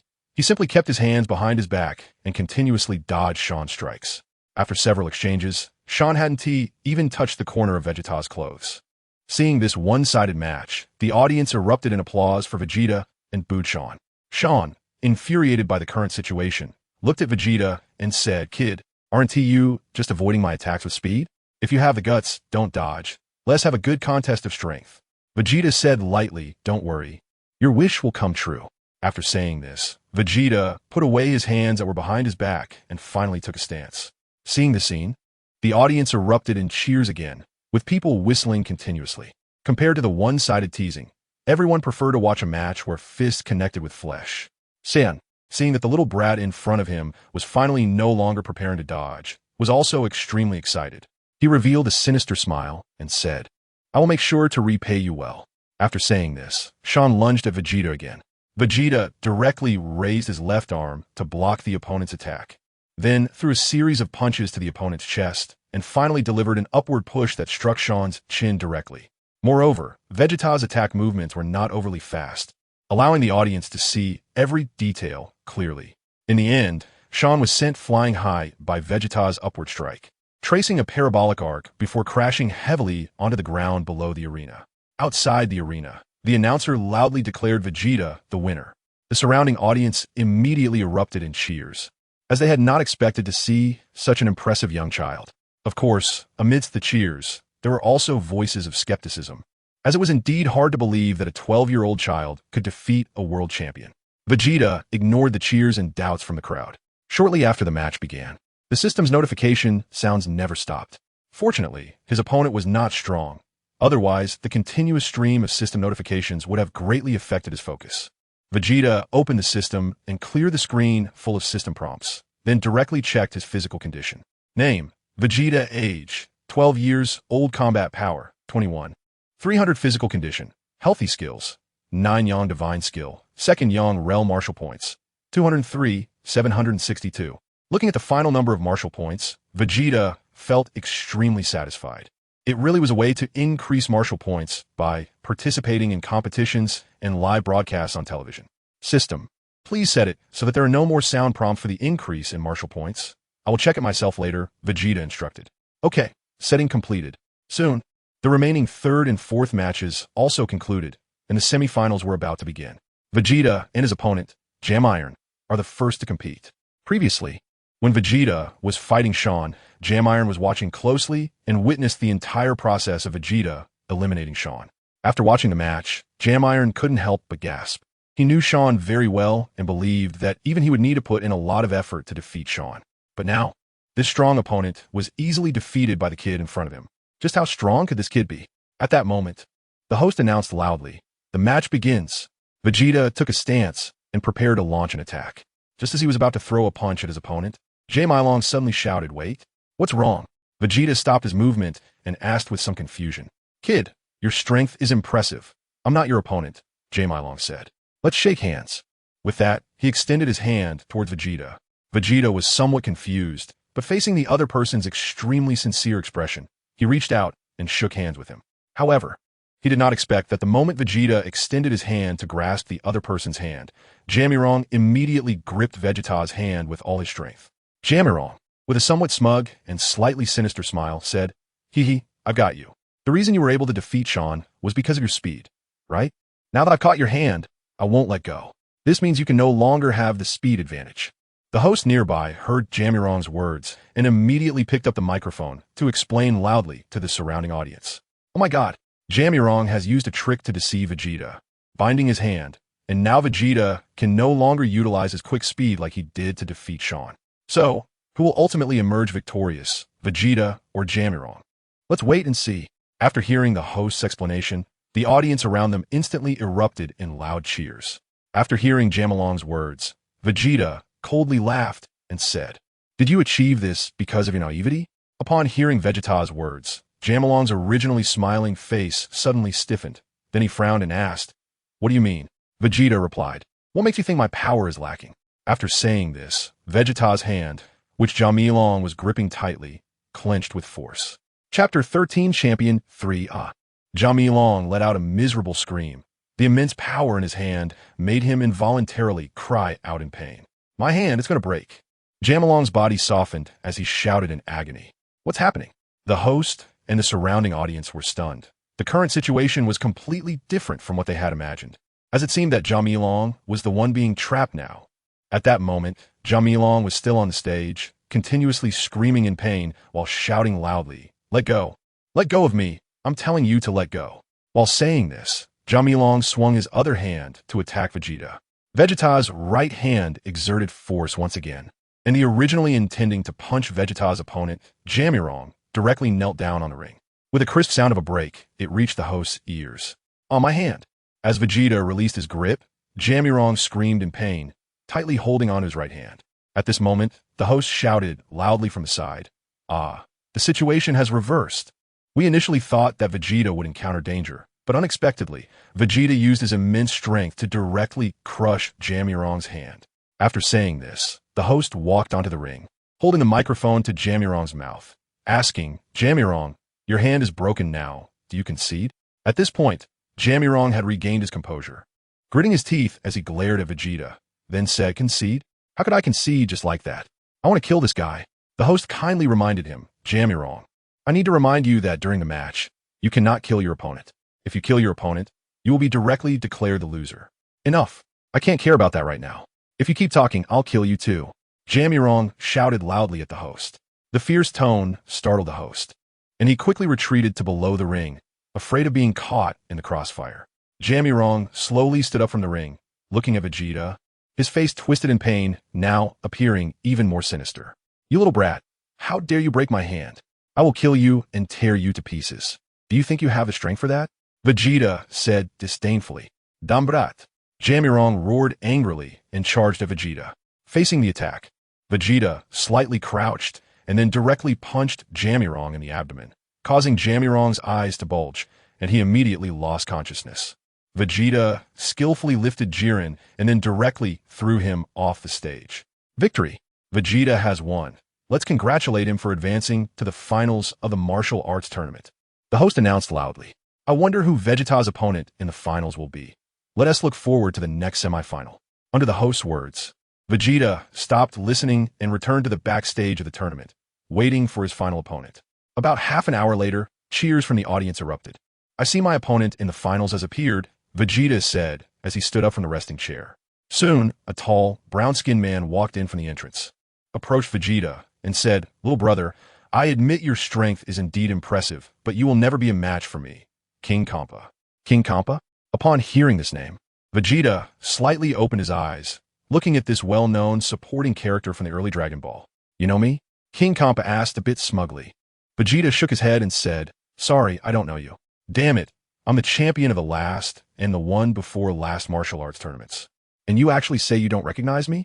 King Kappa shouted angrily. Vegeta looked at him as if he were an idiot and asked, "Is it strange? I'm only 12 years old this year. 5 years ago, I was just 7, and 10 years ago, I was only 2. Do you think I should know you? Well, even so, now that you have made it to the finals, as your opponent, you should show me some respect," King Kappa continued. "Sorry, I never bothered to learn about defeated foes," Vegeta said, turning to walk towards the arena outside. "That annoying brat is really infuriating," King Kappa shouted angrily. At that moment, the host was loudly announcing outside, "Next, we will hold the finals of the 20th World Martial Arts Tournament. The competitors include our genius young martial artist, who is only 12 years old this year, is also participating in the World Martial Arts Tournament for the first time, contestant Vegeta. Let's give him a warm welcome." As the host finished speaking, the crowd erupted in cheers. After the previous 2 matches, Vegeta had already gained the favor and admiration of most of the audience. Everyone loved a young prodigy.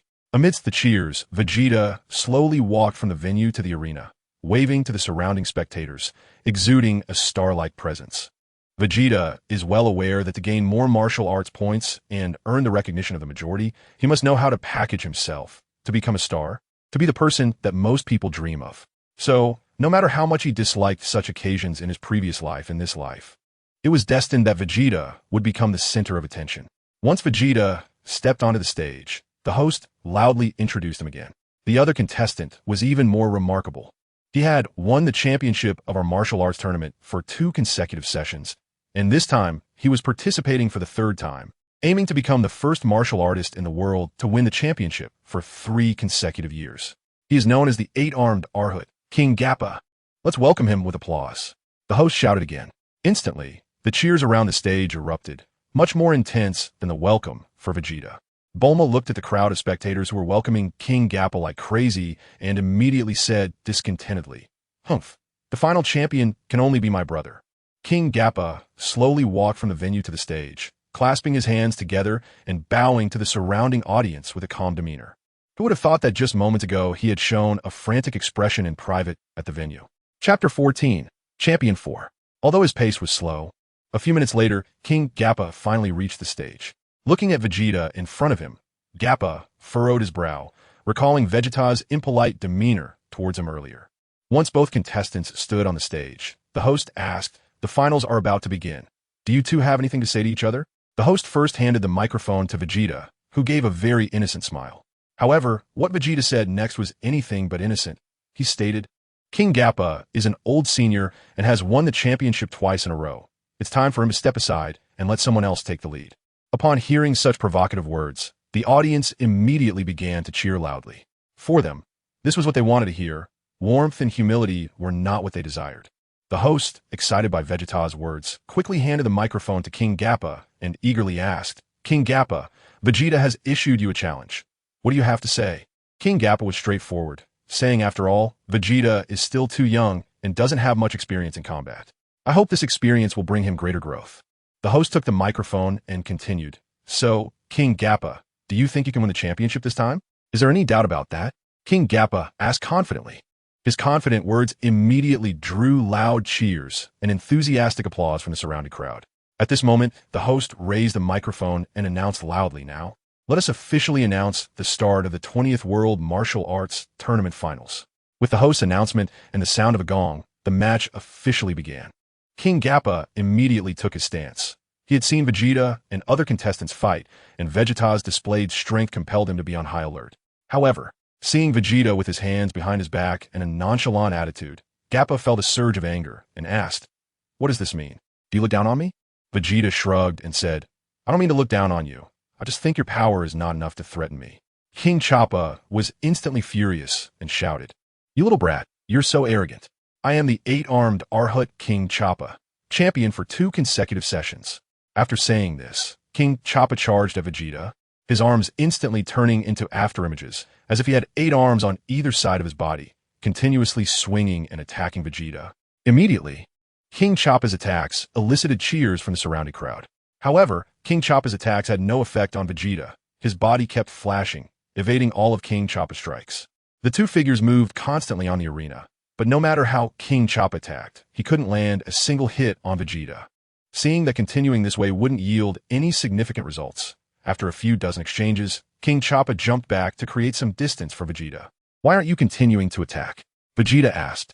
King Choppa breathed heavily and then asked, what? Do you only know how to dodge? Let me tell you, I won't be like those others you fought before. They were exhausted by your speed and ultimately defeated by you. But I'm different from them. I undergo extremely rigorous and intense training every day, and my stamina is top-notch. You, as a little kid, can't compare to me in terms of endurance. So I advise you, you might as well give it your all and fight me. At least you'll have a glimmer of hope for victory. Vegeta was left speechless by King Jampa's words, so he decided to go along with what he said and replied, all right, since that's the case, I'll launch my attack. After saying this, Vegeta took his stance. Seeing that his opponent was finally ready to face him head-on instead of dodging, King Jampa finally breathed a sigh of relief. But he said, I just attacked for dozens of rounds, so this time, I'll let you attack first. I'm afraid that if I make a move, I'll just instantly eliminate you. Vegeta didn't say a word. Talking wasn't really his strong suit. Since the opponent had taken the initiative to make this request, Vegeta didn't hold back anymore. With a quick step, he charged directly at King Choppa. With a loud thud, Vegeta landed a punch directly on King Choppa, sending him flying off the stage, crashing heavily against the surrounding barrier walls before falling to the ground. Instantly, the cheers and shouts from the audience came to a halt. Both the host and the spectators fell silent, completely taken aback that Vegeta ended the match with just one move. It seemed he accidentally used too much strength. In the silence, only Vegeta could be heard quietly mumbling on the stage. Brother, you're amazing. Brother, you're the champion. I admire you so much. Only Bulma was down below, loudly cheering for Vegeta. Vegeta and Bulma's voices woke the host of the tournament, who awkwardly walked over to Vegeta and said, I really didn't expect that Vegeta's strength as a competitor was this impressive. He defeated the King of Gappa with just one punch. Now, I announce that the champion of the 20th World Martial Arts Tournament is contestant Vegeta. Let's give him a round of applause. The applause was somewhat awkward and not very enthusiastic, with some audience members even shouting for a refund.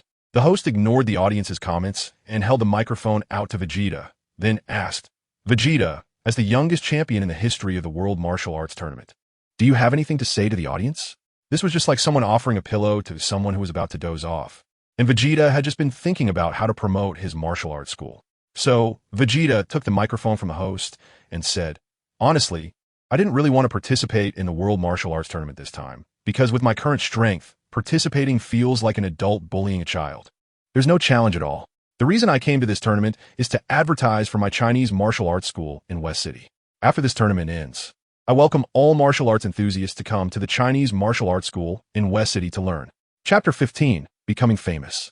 The host was happy to let Vegeta promote his school and couldn't help but ask, Mr. Vegeta, can you tell us what style of martial arts your Chinese martial arts school primarily teaches? Vegeta also followed the host's words and said, our Chinese martial arts school is different from the trends in society today. We emphasize external training of muscles, bones and skin, and internal cultivation of breath. Our Chinese martial arts do not seek to compete with others or pursue killing. Instead, it is more about transcending oneself, both spiritually and physically. We pursue a martial spirit and strive for a state of unity between heaven and humanity.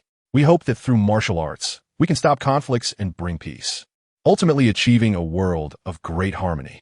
Upon hearing Vegeta's words, the host replied, "This is truly a beautiful wish, and I also hope that Mr.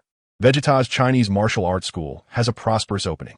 Finally, congratulations again to contestant Vegeta for becoming the champion of the 20th World Martial Arts Tournament. Now I announce the official and successful conclusion of the 20th World Martial Arts Tournament. Tonight, there will be a beautiful fireworks display on Papaya Island, and I invite all the audience to stay on the island to watch. Lastly, let us meet again in 5 years at the 21st World Martial Arts Tournament. After the host announced the end, this martial arts tournament officially came to a close. The host directly handed the champion's prize check of 500,000 zeni to Vegeta. There was no awards ceremony. It ended abruptly like this. However, this time, Vegeta finally achieved his goal. Vegeta held the prize check, climbed over the isolation wall, and then came to Bulma and the others. Bulma hugged Vegeta tightly and said, "Brother, you are just amazing." Vegeta steadied himself as Bulma leaped toward him, holding her close. Her figure had already started to take shape, causing Vegeta's heart to flutter. However, thinking about Bulma's current age, he quickly steadied his mind, silently chanting Amit Ba. He then waved the check in his hand and said, "We have money now, though not much, but enough for a lavish meal." At that moment, Dr. Brief smiled and said, "Great. Has our Vegeta started making money?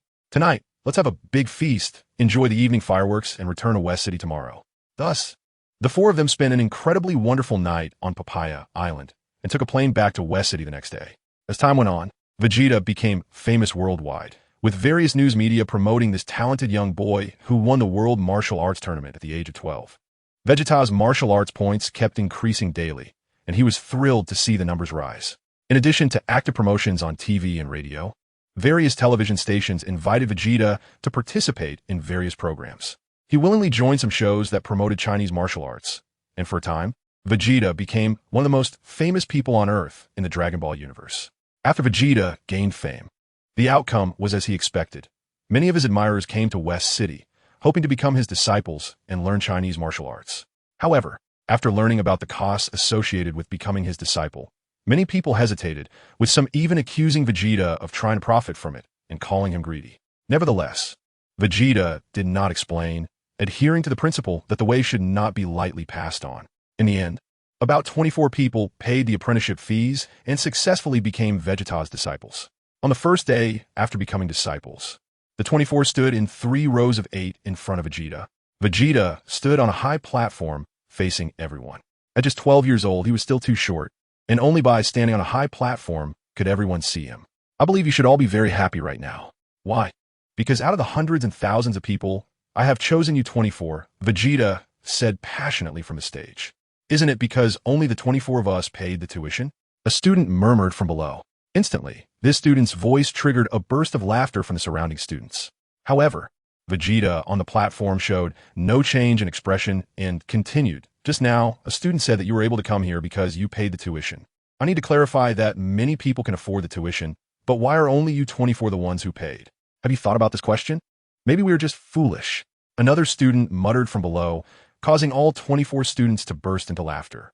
Vegeta, however, did not laugh, but instead nodded in praise, saying, "This student is right. It is indeed you who are foolish." Upon hearing Vegeta say this, everyone was momentarily stunned. Vegeta continued, "But in order to master my Chinese martial arts, it requires a certain kind of foolishness. The most important thing is that this is actually a kind of fate. The law is not passed on to the ears of the unworthy, and the way is not transmitted to those who are not human. Those who wish to learn Chinese martial arts, but lack sincerity, will have no way or opportunity to learn from me.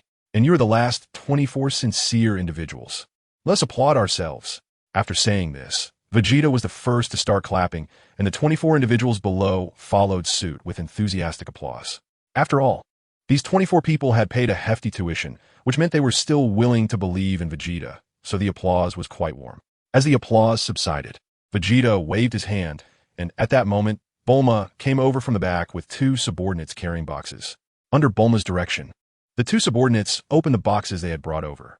Vegeta took out a white tang suit from the box, which was the same style as the one he was wearing, except it didn't have the dragon and cloud patterns on it. The left chest had the traditional Chinese characters embroidered on it, and the back was embroidered with a large character for martial. Vegeta opened his mouth and said, "This is your martial arts uniform. Each person gets 2 sets, and once you enter the dojo, everyone must wear them." At this moment, a disciple shouted, "Master, why can't we wear the same martial arts uniform as you? I think yours looks more imposing and cool." Vegeta replied, "I'm sorry, but the Chinese martial arts dojo has its rules. You're still just disciples, so you can only wear white. When your strength has gained my recognition, which is when you graduate, you'll be able to wear a martial arts uniform like mine." Vegeta explained to everyone. Chapter 19, The Realm of 3 Suns. Vegeta, utilizing the martial arts points he had accumulated recently, spent 1 million points to exchange for the internal martial arts technique, Zixia Divine Art, from the Huashan sect, and began teaching it to the 24 disciples he had just accepted. In the system, Zixia Divine Art also has 9 levels, but as a secondary level internal martial arts technique. The combat power achieved by Zixia Divine Art is inferior to that of the Nanyang Divine Art by 1 level. At the first level of Zixia Divine Art, the combat power is only 100 points, while reaching the 9th level of perfection only grants a combat power of 10 billion points.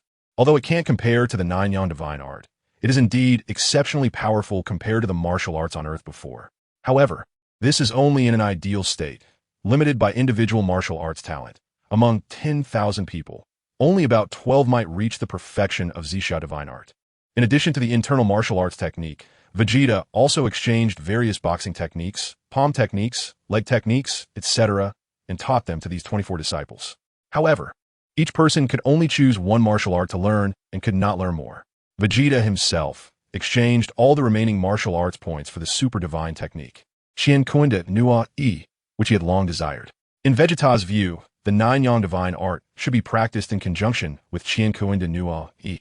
Knowledge.It has a total of 7 layers, and once fully mastered, it can have 9 major functions, including stimulating maximum potential, mastering the essence of martial arts, copying the opponent's martial arts, creating openings for the opponent, accumulating strength, sticking to palm power, pulling and shifting the opponent's energy, transforming yin and yang energies, and borrowing strength to counter strength.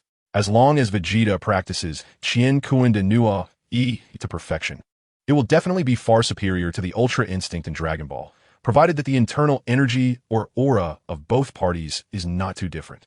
It can be said that once Vegeta fully cultivates the Nanyang Divine Art and knowledge.It, he will truly be a martial arts god in the Dragon Ball world. However, that's about it. Now the martial arts points in Vegeta's system are no longer increasing. Although everyone can provide him with martial arts points more than once, to gain more, it may only happen when Chinese martial arts are widely spread on Earth. Thus, Vegeta could only enviously look at the 9 veins divine sword in the system and wipe his saliva. So, Vegeta began to honestly act as a master in the dojo, teaching the 24 students Chinese martial arts.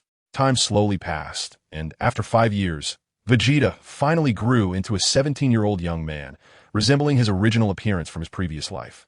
However, relatively speaking, he was quite a bit taller than in the original work, now standing at about 178 centimeters, and his appearance was also somewhat gentler than in the original. One day, Vegeta was in his exclusive training room in the dojo, sitting cross-legged practicing the Nanyang Divine Art. With a white energy arrow expelled from his mouth, he slowly concluded his practice. He had finally broken through to the 3rd level. Vegeta sighed softly. Indeed, the Nanyang Divine Art adjusted by the system is powerful. It was not so easy to break through. System, check my current physical condition, Vegeta instructed the system. Upon hearing Vegeta's command, the system quickly opened the attribute interface for him. Name, Vegeta. Age, 17 years. Combat power, 10000. 3 physical condition. Healthy skills, Nanyang Divine Art, 3rd level. knowledge.It, 3rd layer. Other skills, and martial arts points, 108762. Vegeta slowly said, "It seems I still need to keep working hard. I must break through to the 9th Sun realm by the time I face Frieza. Otherwise, it will be difficult to complete the system tasks." He closed the system interface, stretched his body, then stood up from the cushion and walked out of his training room. "Master, you have emerged from seclusion. Master, you have emerged from seclusion." The disciples outside saw that Vegeta had come out after nearly a year of seclusion and immediately bowed and greeted him. Good, good, good, you all are well. Vegeta nodded in acknowledgement. During these 5 years, the dojo had gradually taken in more than a dozen disciples. And now, there were a total of 32 disciples in the dojo.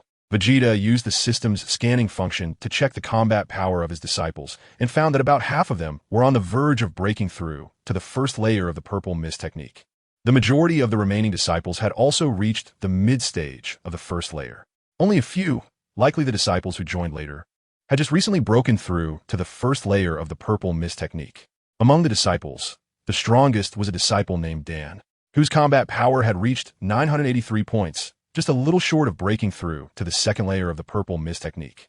Vegeta couldn't help but marvel at the prowess of Chinese martial arts. This disciple, Tang En, is even stronger than Goku during his battle with Raditz in the original story. Vegeta called out to Don and praised him, saying, "Don, you're doing great. You're about to break through to the second level, right?" Upon being called by Vegeta, Don immediately thanked him, saying, "I must thank Master for his guidance. Master, Chinese martial arts are truly remarkable. I've only mastered the first level of the Wuxia skill, and I'm already this powerful. I can't imagine how strong I would be if I reached the 9th level of perfection." Vegeta patted his shoulder and said, "Then you should work hard. The earth is vast, the universe is vast, and there are many powerful enemies. I can't do it alone. We need to work hard together." "Yes, Master. I will train hard." Don immediately replied loudly, his eyes filled with admiration and respect as he looked at Vegeta. Vegeta waved his hand and said, "Go train hard. This time, at the World Martial Arts Tournament, you will represent our Chinese martial arts dojo and bring the championship back to me." "Yes, Master." As soon as Tang En heard that he would represent the Chinese martial arts dojo at the World Martial Arts Tournament, a strong fighting spirit surged within him. After Vegeta left, the other disciples crowded around Tang En, congratulating him on his upcoming battle representing the Chinese martial arts dojo.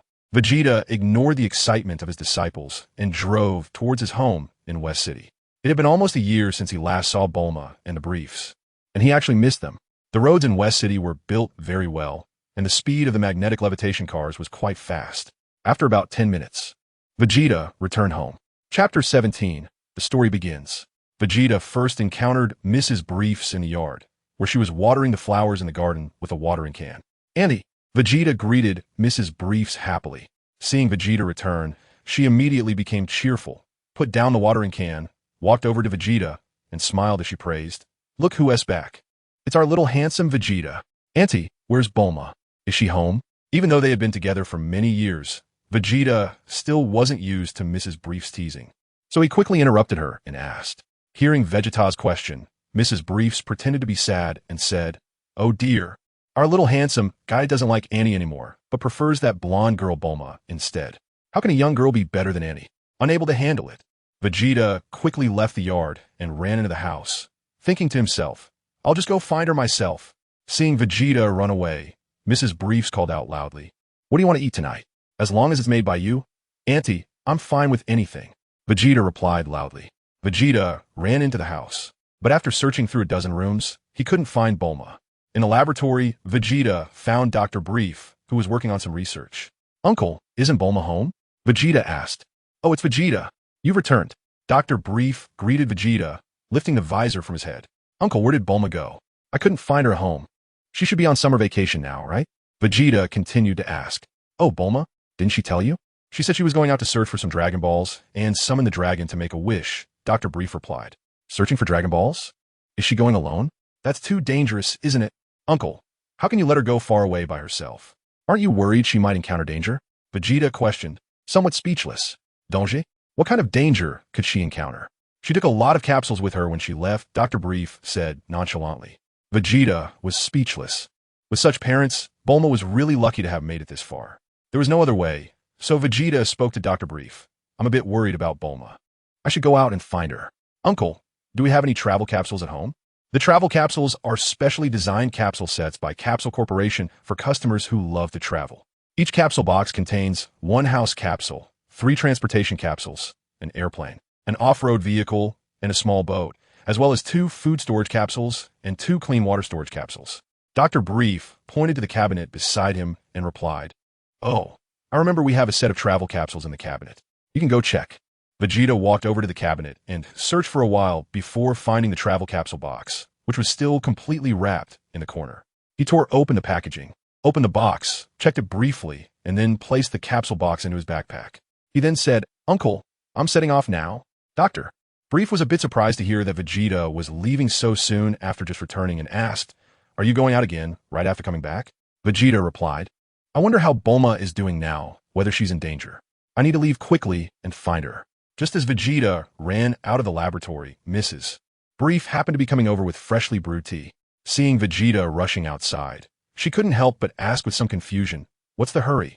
I just made this red tea. Doesn't Vegeta want to try it?" "No, Annie, I'm worried Bulma might be in danger. So I have to go out and bring her back," Vegeta shouted, after saying that Vegeta's figure disappeared from Mrs. Brief's sight. After Vegeta went out, the car capsule transformed into a car, and he drove toward the capital city. However, when Vegeta arrived outside the city, he found himself facing a huge problem. With the Earth being so vast, where should he look for Bulma? Bulma had the dragon radar to guide her, but Vegeta did not.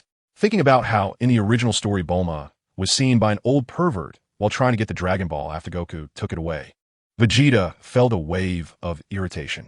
It was absolutely not feasible to search blindly, so Vegeta thought for a moment and returned home. He rushed back into the laboratory and found Dr. Brief still busy in the lab. Seeing Vegeta back again, Dr. Brief curiously asked Vegeta, "Didn't you say you were going to look for Bulma? Why are you back?" Vegeta replied somewhat awkwardly, "Uncle, I really want to go find Bulma, but after leaving the city, I realized I don't know where to start." Dr. Brief thought for a moment and then said, "Hearing you say that, I suddenly remembered that Bulma made a machine called the Dragon Radar to search for the Dragon Balls." Vegeta was immediately excited and asked, "So, Uncle, can you help me make a new Dragon Ball radar?" Dr. Brief replied, "Of course, no problem. I remember Bulma left behind the blueprints." After saying that, Dr. Brief took Vegeta to Bulma's laboratory. The two quickly started searching through Bulma's lab. Soon, Vegeta found a blueprint that looked like a Dragon Ball radar in a cabinet. "Uncle, take a look. Is this the Dragon Ball radar?" Vegeta asked, handing the blueprint to Dr. Brief. Dr. Brief took the blueprint, looked at it, and nodded, saying, "That's right. This is the blueprint for the Dragon Ball radar. I'll get started on making you a new one right away." Time passed quickly, and in no time, Dr. Brief handed a new Dragon Ball radar to Vegeta. "Vegeta, this is the Dragon Ball radar. Let me teach you how to use it," Dr. Brief said.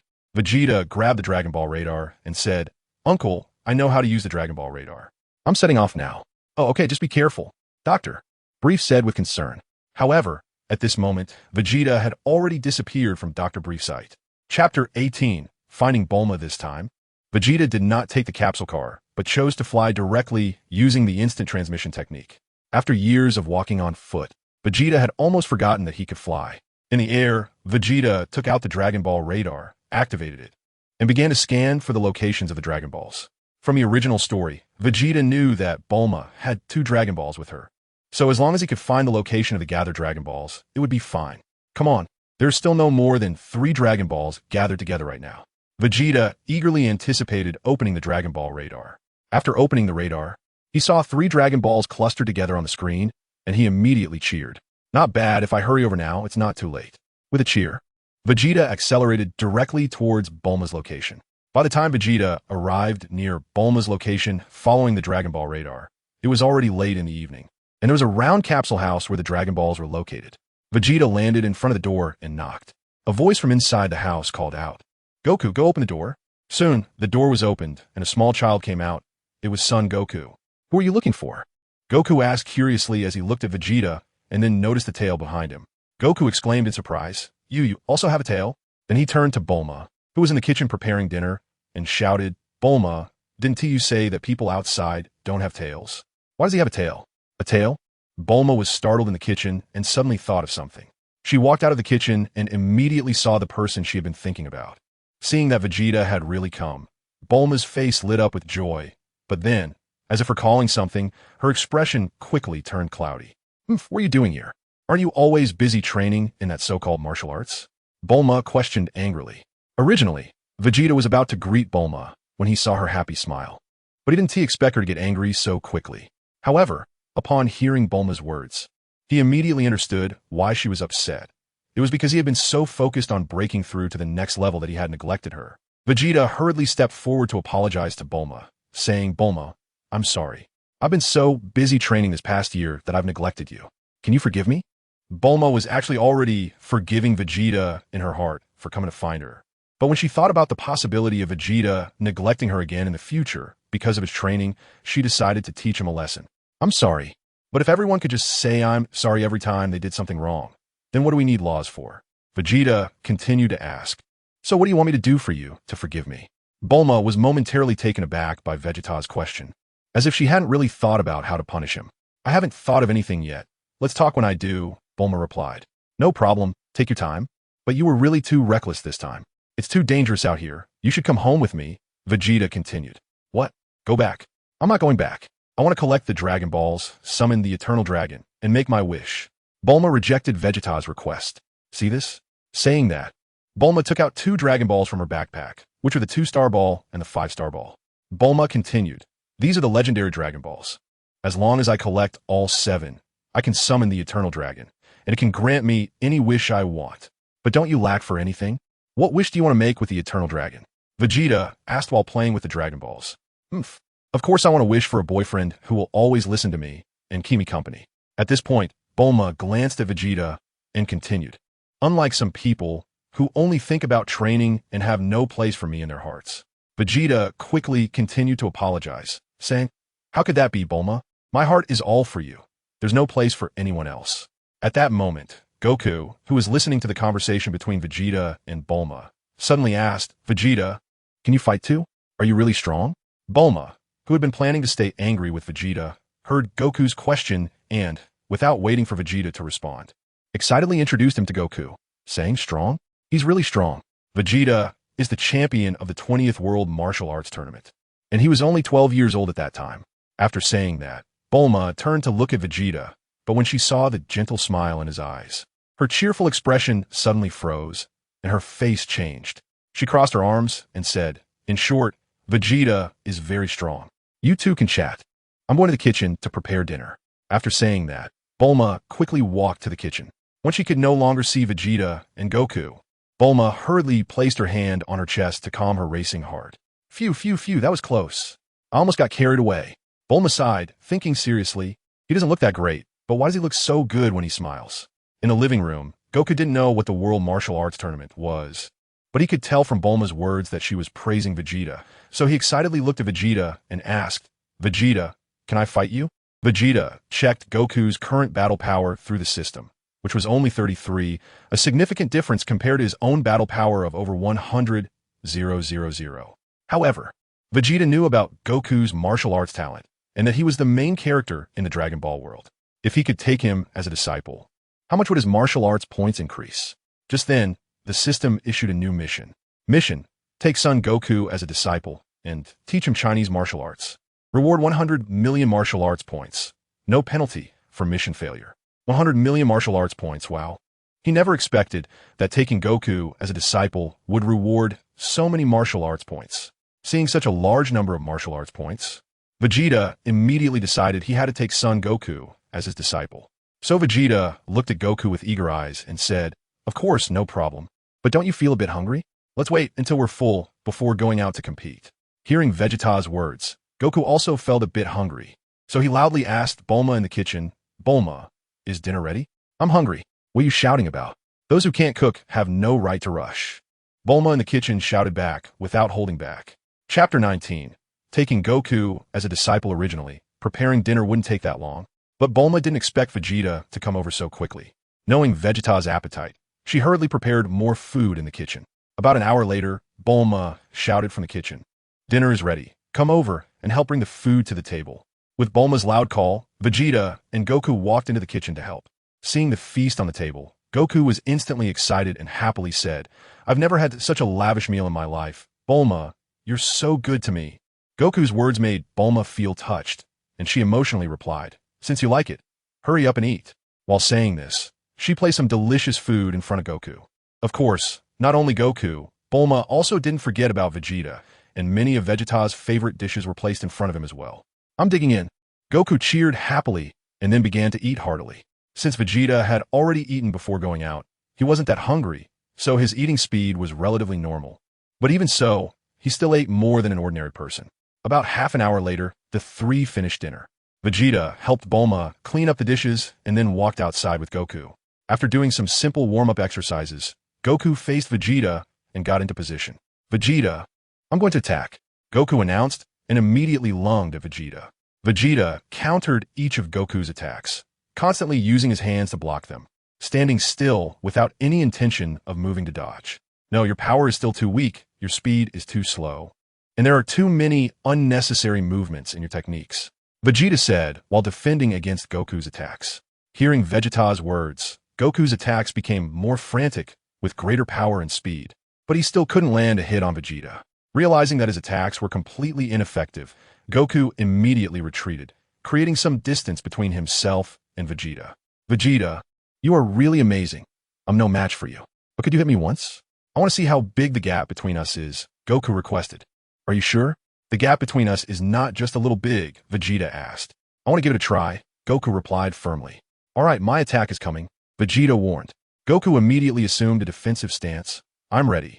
Just as Goku finished speaking, he was sent flying back, not even catching a glimpse of how Vegeta attacked. Goku crashed through two large trees before the third one finally stopped him. When Goku staggered back into the capsule house, holding his abdomen, he exclaimed, Vegeta is indeed too powerful. I'm completely no match for you. I didn't even see your attack and got defeated. Goku, don't be too hard on yourself. You are still young, and your physical condition is extremely strong. With good training, you'll be very powerful in the future, Vegeta complimented Goku. However, after praising him, Vegeta continued, but now is the perfect age for you to build a solid foundation in martial arts, and having a good master is extremely important.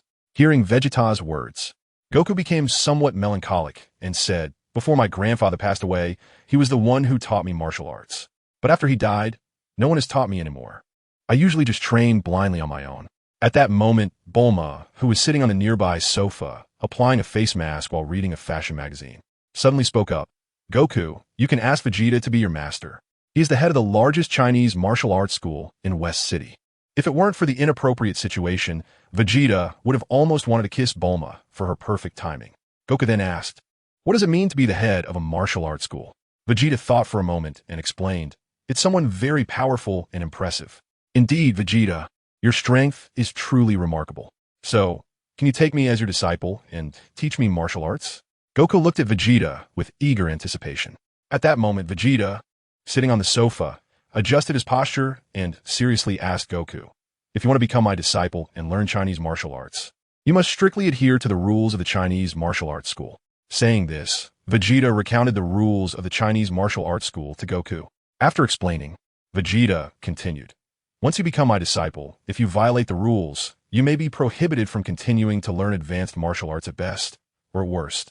Have your martial arts abolished and be expelled from the school. Are you sure you want to become my disciple? Goku replied firmly, I am sure. All right, then I will accept you as my disciple today. Vegeta nodded in satisfaction. Bulma also took the opportunity to hand Goku a cup of tea.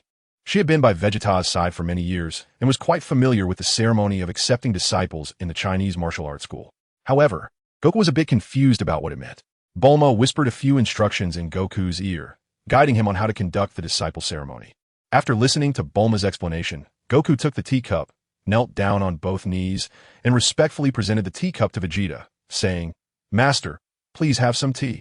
Vegeta took the teacup, took a gentle sip, and then told Goku to stand up, saying, Goku, from today on, you are my disciple. I hope you can be humble and diligent, work hard in martial arts, and ultimately promote our Chinese martial arts to greatness. You are my 33rd disciple, and there are 32 senior brothers before you. Once we return to the Western capital, I will introduce you to them. Meanwhile, the system notified Vegeta that he had completed the task of accepting Goku as a disciple, rewarding him with 100 million martial arts points. Goku nodded and replied, Okay, Master. Hearing Goku call him Master, Vegeta nodded in satisfaction, realizing that he had actually taken the main character of Dragon Ball as his disciple, which should be considered a point of pride for all travelers. However, the 100 million martial arts points were earned by Goku for him, and he didn't intend to embezzle them. He planned to use them all on Goku. Vegeta looked at the internal martial arts techniques that could be exchanged for 100 million martial arts points, and ultimately chose the pure Yang Wujigong created by the Wudong founder Zhang Sanfeng, based on the 9 Yang divine skill. Chapter 20. Saving the Sea Turtle. Zhang Sanfeng the founder of Wudong, was a person who could cultivate to the golden core realm in martial arts. And in terms of martial art cultivation, he was definitely not weaker than the drunken monk. The pure yang Wuzhigong was continuously modified after its creation by Zhang Sanfeng, and it wasn't until his later years that it was perfected, making it completely on par with the 9 yang divine skill. This is also why Vegeta decided to pass the pure yang Wuzhigong to Son Goku. Of course, he could also reference and practice the internal martial arts techniques that he exchanged for. This is why Vegeta didn't spend 100 million martial arts points to exchange for the 9 yang divine skill, since he had already cultivated it. There was no need to waste points.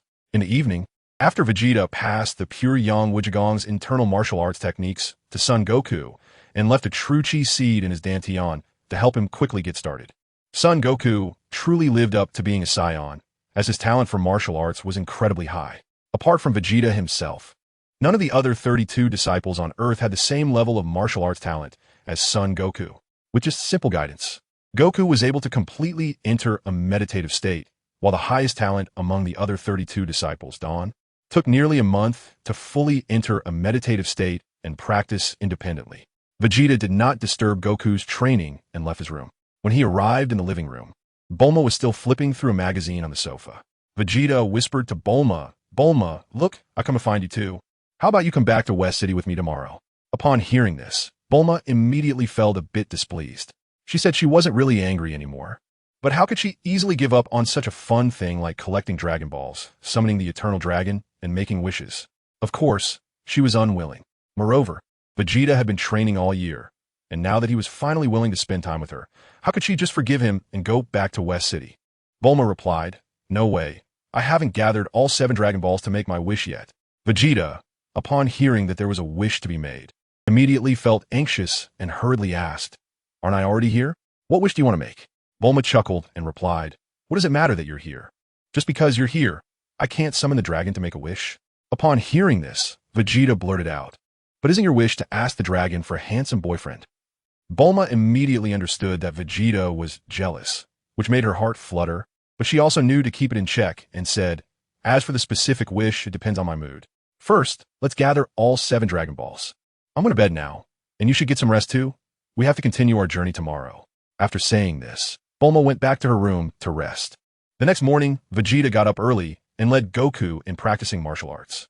The first thing he taught Goku was the Taizu Changquan, which has now become the foundation fist of the Chinese martial arts dojo, and all disciples learn it first. After the two practiced 5 full rounds outside, Bulma lazily got out of bed. Looking at the bright sunshine and the gentle spring breeze outside, Bulma stretched and said, "This is nice. I didn't expect the weather to be so good today. It's perfect for traveling." Just as Bulma was about to head to the living room to enjoy the breakfast that Vegeta had prepared, she suddenly got startled by a moving stone beside her. "What is that? Why is it moving?" Bulma's scream startled Vegeta and Goku. Vegeta hurriedly ran over and blocked Bulma behind him, raising his hand to strike the stone with a chop. The stone, scared, shouted, "I'm a turtle, not a stone." Hearing the voice, Vegeta's hand chop barely stopped in front of the turtle. Upon realizing it was actually a turtle, Bulma stepped out from behind Vegeta and said somewhat angrily, "What the heck? It's just a turtle. You scared me." However, she found it strange and added, "But how did you end up here? It's very far from the sea." Vegeta naturally knew that the turtle was the one raised by Master Roshi and posed no danger, so he relaxed his guard. As the original plot continued, Bulma provided the turtle with some salt water to replenish it, and had asked if Vegeta and the others could take it to the beach. Unlike in the original story, Bulma wasn't overly focused on collecting the Dragon Balls. Rather, she treated the quest as a travel adventure with Vegeta. She wished that this journey would never end, so she readily agreed. As for Vegeta and Goku, they had no say in the matter. After everyone finished breakfast and changed their clothes, Bulma took out a capsule and summoned a pickup truck. Goku placed the turtle in the back of the truck, and they all set off toward the beach together. However, while they were happily driving down the road, a giant sword suddenly flew towards them and lodged itself directly in the path of the vehicle, causing Bulma to hit the brakes hard. The tires screeched loudly against the pavement. Fortunately, the pickup truck came to a stop just in front of the sword, avoiding a crash. Due to the sudden stop, the passengers were thrown around, especially Goku, who wasn't wearing a seatbelt and flew from the back seat to the front, shattering the windshield and flying out of the pickup. Bulma was furious and opened the door, ready to confront the instigator. But when she saw that it was a giant bear man over 3 meters tall, she immediately got scared and hid behind Vegeta. The bear man had a menacing scar over one eye, and with his already fierce appearance, most people wouldn't dare face him. The bear man pulled out the long sword, which was over a meter and almost 2 meters long, and shouted at Vegeta and the others. You have two choices. Either you leave this turtle behind, and I'll let you go, or I kill you and take the turtle. Hearing the bear man's words, Goku looked curiously at the trembling turtle in the back and asked, Do you have a grudge against Mr. Turtle? A grudge? What are you talking about? I have no grudge against the turtle. I just want to eat turtle meat. Don't you know that turtle is delicious? The bear man said with a hearty laugh. Chapter 21. Meeting the perverted old man.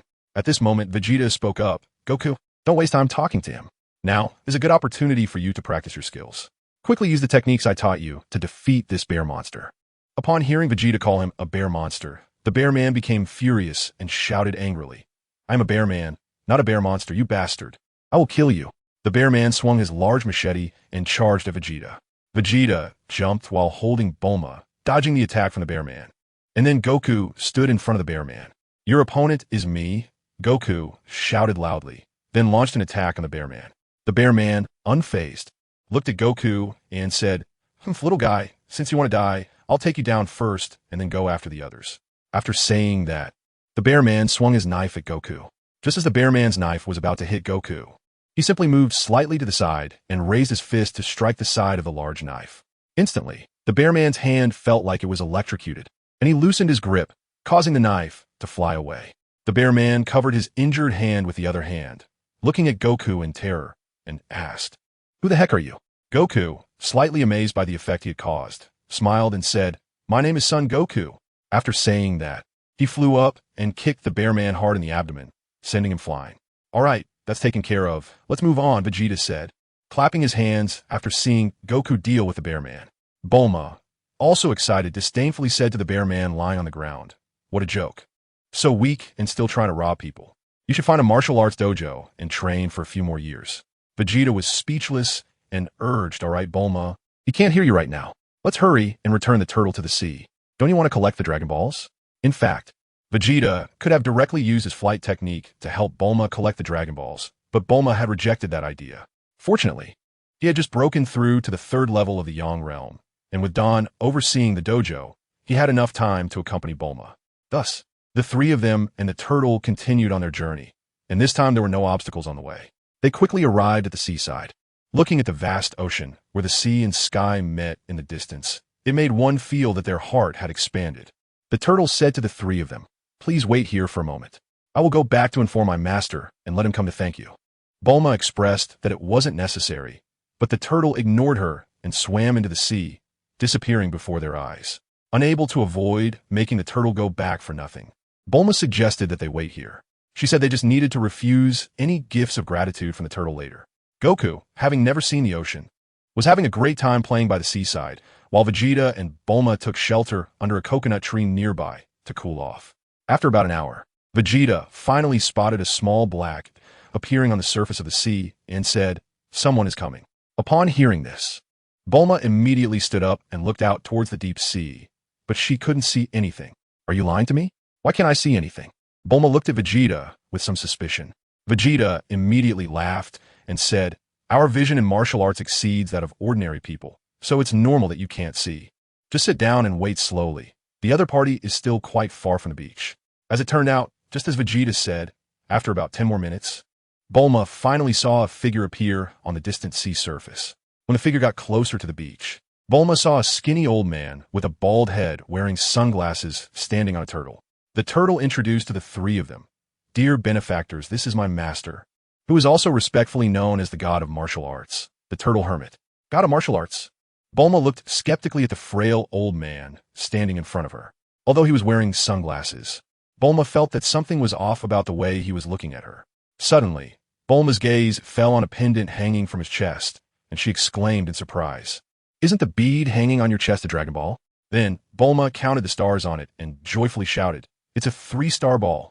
At this moment, the Turtle Hermit coughed and said, Thank you very much for bringing my turtle back, instead of choosing to make it into a soup. I am prepared to give each of you a gift. At this time, Bulma quickly said, I don't need any gifts. Just give me the Dragon Ball hanging on your chest. Oh, I see. The turtle hermit took off the Dragon Ball pendant from his chest and said, "When I got it 3 years ago, I felt it was a particularly precious bead. However, since you are the turtle's savior, I will give it to you." Hearing the turtle hermit say this, Bulma was overjoyed and reached out to take the 3-star ball. However, the turtle hermit did not immediately hand the Dragon Ball to Bulma, but continued, "There's no problem giving you the Dragon Ball, but as an elderly person, I have a small request." As he spoke, the turtle hermit's previously righteous expression suddenly turned lewd. Just as the turtle hermit was about to voice his unreasonable request, Vegeta, who was standing nearby, sternly said, "I think it's better if you don't make any requests." Vegeta certainly knew what Master Roshi's request was, so he spoke up to stop Master Roshi from continuing. Master Roshi looked at the serious-faced Vegeta. His expression suddenly stiffened, and then he muttered softly, "It's just a small joke. Is it really that serious?" "Why so serious?" Vegeta continued, "Because Bulma is my girlfriend." Suddenly hearing Vegeta admit that she was his girlfriend, Bulma nearly fainted from happiness. However, her last bit of rationality managed to hold on, and she forcefully grabbed the Dragon Balls and said, Who agreed to be your girlfriend?" After saying that, she quickly turned and hid in the pickup truck, then started to giggle foolishly. Master Roshi, of course, understood why Vegeta was stopping him from speaking, and with a lewd grin, he leaned closer to Vegeta and said, "Hey kid, your girlfriend is really something. Can you help me find out if she has any sisters or younger siblings?" Chapter 22. Riding the flying Nimbus. Faced with such a shameless Master Roshi, Vegeta was speechless. If he didn't know that this lecherous old man only had this one flaw and was actually a decent person, Vegeta would have been ready to punch him away. Vegeta said, "You're thinking too much. Bulma is an only child." "Well, that's really too bad," Master Roshi said with a sigh. Then, Master Roshi coughed and returned to a serious expression, continuing to ask, "So what kind of reward do you both want?" Vegeta waved his hand and said, "Forget it. I don't need a reward. You can give the reward to Goku." After saying that, Vegeta returned to the pickup truck. At this moment, Bulma finally regained her composure. When she saw Vegeta also getting into the pickup truck, she suddenly felt a bit at a loss and shyly asked, "Is what you just said true?" "What?" Vegeta pretended to be puzzled, but he naturally knew what Bulma was referring to. As soon as Bulma heard Vegeta's response, she became dissatisfied and anxiously asked, "It's about what you just said, that I'm your girlfriend, right? But didn't you say you hadn't agreed to me yet?" Vegeta looked at Bulma with amusement. "Who said I haven't agreed?" Bulma blurted out, and then she saw Vegeta's half-smiling expression, which made her slap him lightly and say, "Humph, you've been bullying me since we were kids. One day, you're going to bully me to death." Vegeta embraced Bulma tightly and said, "Bulma, I promise you, even if I die in the future, I will not bully you." "Don't say such unlucky things," she replied. Then Bulma looked at the Dragon Ball in her hand and continued, "If one day you accidentally die, I will collect the Dragon Balls and summon Shenron to revive you." As they spoke, their lips began to slowly draw closer, and it looked like they were about to kiss. Just then, a face suddenly pressed against the car window, startling Bulma, who immediately screamed. When they looked carefully, they found it was Goku outside the window. Goku knocked on the glass and asked, "Master, what are you and Bulma doing?" Bulma's face turned red immediately, and she quickly separated from Vegeta. Vegeta coughed and said, "It's adult business. Kids shouldn't pry." After saying that, Vegeta pushed the door open and stepped out, noticing the Nimbus cloud beside Goku. Goku happily hugged the Nimbus cloud and said to Vegeta, "Master, look, this is Nimbus cloud, given to me by the old man." At that moment, Bulma also got out of the car and curiously asked about the yellow, cloud-like thing. "What is this thing for?" Hearing Bulma's question, Goku quickly jumped onto it, and Nimbus cloud steadily lifted him into the air. "Nimbus cloud can take me flying freely in the sky." After saying that, Goku began to fly in the air on Nimbus cloud, performing many high-difficulty maneuvers, just like a roller coaster. Bulma watched in envy, and when Goku landed Nimbus cloud in front of them again, she immediately said, "Can I try riding it?" Vegeta, who was nearby, immediately responded, "I wouldn't really recommend you try." Bulma instantly became unhappy and said, "What's wrong with that? I just want to try flying it. I won't do anything dangerous like Goku." Vegeta saw Bulma was angry, so he looked at Goku and asked, "Goku, what are the conditions to ride the flying Nimbus?" "Conditions? What do you mean by conditions?" Goku asked, somewhat confused. "I mean, what kind of person can ride the flying Nimbus?" Vegeta continued to ask. "Oh, the old man said that only children with pure hearts and no distractions can ride the flying Nimbus." At this moment, Goku suddenly laughed and continued. "The old man actually wanted to test me, But in the end, he couldn't even ride it, haha. Hearing Goku say this, Bulma felt a little uneasy, but she stubbornly replied, "Humph, that old pervert, his mind is full of unhealthy thoughts, so it's normal he can't get on. But I'm different. I'm an invincible, beautiful girl, and I have no unhealthy thoughts." However, in her heart, Bulma thought, thinking about doing naughty things with my brother shouldn't count as unhealthy thoughts, right?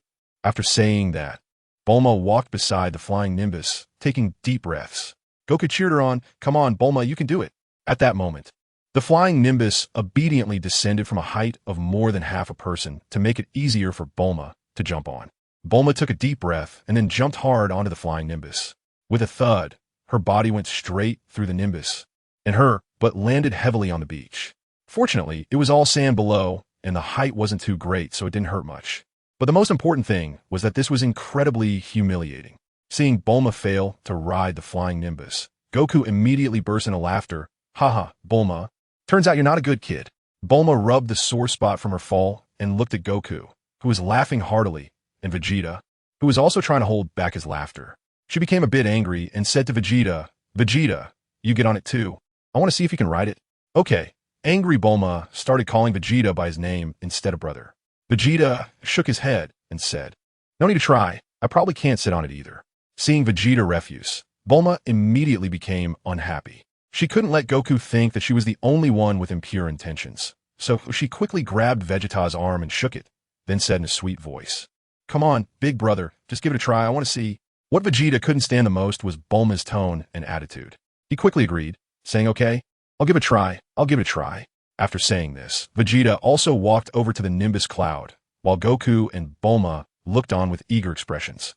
Vegeta lightly jumped up and landed on top of the flying Nimbus. As expected, his body passed right through the Nimbus and fell to the ground, but with his skills, falling was naturally out of the question. At this moment, Bulma spoke up, "I told you there are definitely others in this world who are not pure-hearted. It shouldn't just be me. In fact, pure-hearted people are the minority." "Yes, you're absolutely right. All right, let's continue our journey," Vegeta replied, following her lead. Chapter 23. Meeting Oolong the turtle had also been delivered to its owner, and it brought along the Dragon Ball with 3 stars and a Nimbus cloud. They had now found 4 Dragon Balls, and only 3 more were needed to gather all 7. Bulma put away the pickup truck and switched to a motorcycle. She said to Goku, "Goku, since you have the Nimbus, you can ride it. My brother and I will ride the motorcycle." Then she smiled at Vegeta and said, "Brother, you drive the motorcycle." Vegeta instantly guessed her thoughts and said, "When I'm riding the motorcycle, you need to keep your hands steady. Don't distract me while I'm driving. Or be careful not to tip over." Bulma immediately retorted in anger, "Stop being so talkative and hurry up and drive." As soon as Vegeta sat in front of the motorcycle, Bulma immediately sat behind him, pressing her body tightly against him, wrapping her arms around Vegeta's waist. Vegeta suddenly felt his back pressed against 2 soft masses, and his heart couldn't help but flutter. He quickly cleared his throat and said, "Bulma, you're holding me too tightly." Bulma, however, pressed her face against Vegeta's back and replied, "No, I won't. Once we collect the Dragon Balls and return to West City, you'll be busy training again. By the time I want to spend time like this with you, I don't know how long I'll have to wait." In that moment, Bulma's words struck a soft spot in Vegeta's heart, and he gently said, "Don't worry. Even when we return to West City, I won't ignore you." Bulma didn't respond, just quietly held Vegeta, enjoying the feeling of being with him. Vegeta lit a fire and then rode his motorcycle across the vast land, while Bulma, inhaling the pleasant scent of Vegeta, slowly fell asleep. After about 2 hours, Vegeta softly called out, "Bulma, Bulma." This suddenly startled Bulma awake from her dreams. She lifted her sleepy eyes and asked, "What's wrong, brother?" Vegeta opened his mouth and said, "Look at the Dragon Ball radar. We should be near the next Dragon Ball by now." "Oh." Bulma quickly lifted her head and straightened her back, and only then did she notice the wet spot on Vegeta's back where her face had been resting. Instantly, Bulma's face turned red. Oh my god, she had actually drooled. How embarrassing. At that moment, Goku also walked over and saw the wet stain on Vegeta's shirt, and he burst out laughing. "Bulma, you actually drooled while sleeping and got Master S clothes dirty." Before Bulma could respond, Vegeta punched Goku on the head and said, "Shut up." Goku could only run to the side, rubbing his head in grievance. Bulma, her face still flushed, took a handkerchief and tried to wipe the stain off Vegeta, but found it wouldn't come off. She then said, "Let's go into the capsule house and change clothes later. I'll help you wash it." Vegeta said, doesn't matter. Let's find the Dragon Balls first. Hearing Vegeta's words, Bulma took out the Dragon Radar, turned it on, and checked it, then said, "The fifth Dragon Ball should be just ahead, about 2 kilometers away." Then Vegeta drove the motorcycle with Bulma and continued forward. And soon the three of them arrived in a small town. However, it was a bit strange that there was not a single person walking outside in this town. As if it were an empty town, Bulma asked curiously, "What's going on? Why is there not a single person on the street?" Vegeta replied, "It might be because something is happening. I can sense that there are people in these houses." At that moment, Goku walked up to the door of one of the houses and knocked loudly, asking, "Hello, is anyone in there?" However, no matter how hard Goku knocked, no one answered the door for them. Bulma, feeling a bit annoyed, said, "Goku, just kick the door open." Goku happily obeyed Bulma's command and kicked the door of a house. With a loud bang, the door opened, and Goku boldly walked inside. But in the darkness, a cold glint flashed, and a sharp axe swung towards Goku. Vegeta grabbed Goku's clothes and pulled him back, allowing Goku to dodge the attack. Seeing Goku evade the strike, the opponent swung his axe, intending to continue the assault, but Goku knocked the axe out of his hand with a punch, sending the man who tried to sneak attack with the axe flying as well. Instantly, everyone in the room was astonished, and they immediately knelt on the ground, horrified, shouting to the three, "Lord Oolong, please forgive our rudeness. We were wrong." The crowd's action stunned both Goku and Bulma, and Goku, who had initially intended to attack, involuntarily stopped his movement. At this moment, Vegeta said, "You guys get up quickly. I don't know who this Oolong is that you're talking about, but we definitely aren't him. We are travelers passing through your area, searching for the Dragon Balls." After speaking, Vegeta signaled to Bulma, and she quickly took out a Dragon Ball to show everyone. Vegeta said to everyone, "This is the Dragon Ball, and we want to find a glass bead that looks similar to it." At that moment, an old lady came over, carefully examined the Dragon Ball, and then said, "I remember I have one of those beads at home. I thought it looked beautiful, so I picked it up." "Really? That's great. Can I take a look?" Bulma said happily. "Please wait a moment. I'll go get it." After finishing her sentence, the old lady went out to get the Dragon Ball. At this moment, Vegeta asked, "So who among you can tell me about this Oolong matter?" He of course knew what Oolong was about, but Bulma and Goku did not. It was still that man who ambushed Goku that explained the situation of a shape-shifting monster Oolong to the three of them. In the end, the man said sadly, "Several little girls have already been kidnapped by Oolong, and their fates are unknown. Now, he has set his sights on my daughter. I truly have no other choice but to prepare for a desperate battle with him. But I didn't expect to offend 3 esteemed guests." Just as Vegeta was about to speak, the old lady walked in, holding a 5-star Dragon Ball. Upon seeing the Dragon Ball, Bulma was immediately excited, took a look at it, and said, "That's right, this is definitely a Dragon Ball. Grandma, could you get it to us?" The old lady then showed a very shrewd expression and said, "This is a family heirloom. I can't just give it to you." Chapter 24. Meeting Oolong 2. Hearing the old lady's words, everyone was speechless. "Grandma, do you think we've lost our memory? Didn't you just say you found it? How did it suddenly turn into a family heirloom?" However, Vegeta and the others didn't want to forcibly take it from her, so he asked then, "Grandma, what do you think we should do for you to give us the Dragon Ball? Should we give you money?" The old lady chuckled and said, "I'm old, and I don't have many years left to live. What do I need so much money for?" Vegeta remained silent, knowing that the other party still had more to say. Sure enough, the old lady continued, "Although I am old and don't have many years left to live, they are still very young and have a lot of time to experience." Saying this, the old lady waved to a little girl, who obediently jumped into her arms, calling out in a somewhat aggrieved manner, "Grandma, I know that you are all capable people, and I just hope that you can help our small town subdue the monster named Oolong. As long as you can do this, I will give you the Dragon Balls." The old lady finally made her request to Vegeta and the others. Deal. When Bulma heard such a simple request, she thought that with Vegeta by her side, there was nothing to fear from any monster, so she immediately agreed. Upon hearing that Bulma and the others had agreed to the request to exorcise the demon, the residents of the town were overjoyed, excitedly high-fiving each other in celebration. Seeing the happy villagers, Bulma was also very pleased, glad to be able to help them. Then Bulma turned to Vegeta and asked, "Vegeta, what do you think we should do about that monster named Oolong?" Vegeta said nonchalantly, "Is there a need to come up with a plan? Just let Goku take care of it." Hearing this, Goku next to him became extremely excited. As long as he got a fight, he would be thrilled. Bulma looked at the small Goku and couldn't help but express her concerns. "But will just Goku alone be able to handle that monster?" Vegeta waved his hand dismissively and said, "Don't worry, it's fine. Goku's strength is quite impressive now. Just a moment ago, through the system, Vegeta checked Goku's combat power, which was 54. In just 2 or 3 days, Goku's strength had already increased to this level after training his internal skills. Truly amazing. Seeing Bulma underestimate him, Goku also felt a bit unhappy and said, "Bulma, you shouldn't underestimate me. Ever since I started learning martial arts from Master, I feel my strength has increased a lot. Don't worry. I will definitely help the villagers defeat that monster called Oolong." At that moment, an old lady walked over and said, "It would be best if you could subdue that monster, so everyone would know where those girls who were kidnapped went." Hearing the old lady's words, Goku immediately patted his chest and said, "Don't worry, Grandma. I will definitely help you catch Oolong." After saying this, Goku suddenly stared blankly at the old lady standing in front of him. Bulma looked at Goku in confusion and asked, "Goku, what's wrong? Why did you suddenly stop talking?" However, the people around them did not expect Goku's next move. He suddenly reached out and patted the old lady's apron and said with a dazed expression, "Grandma, you're a girl too, right?" Upon hearing this, Vegeta and Bulma were instantly furious. Bulma directly punched Goku on the head and angrily scolded, "You idiot. How can you not tell the difference between men and women?" Vegeta also had a headache.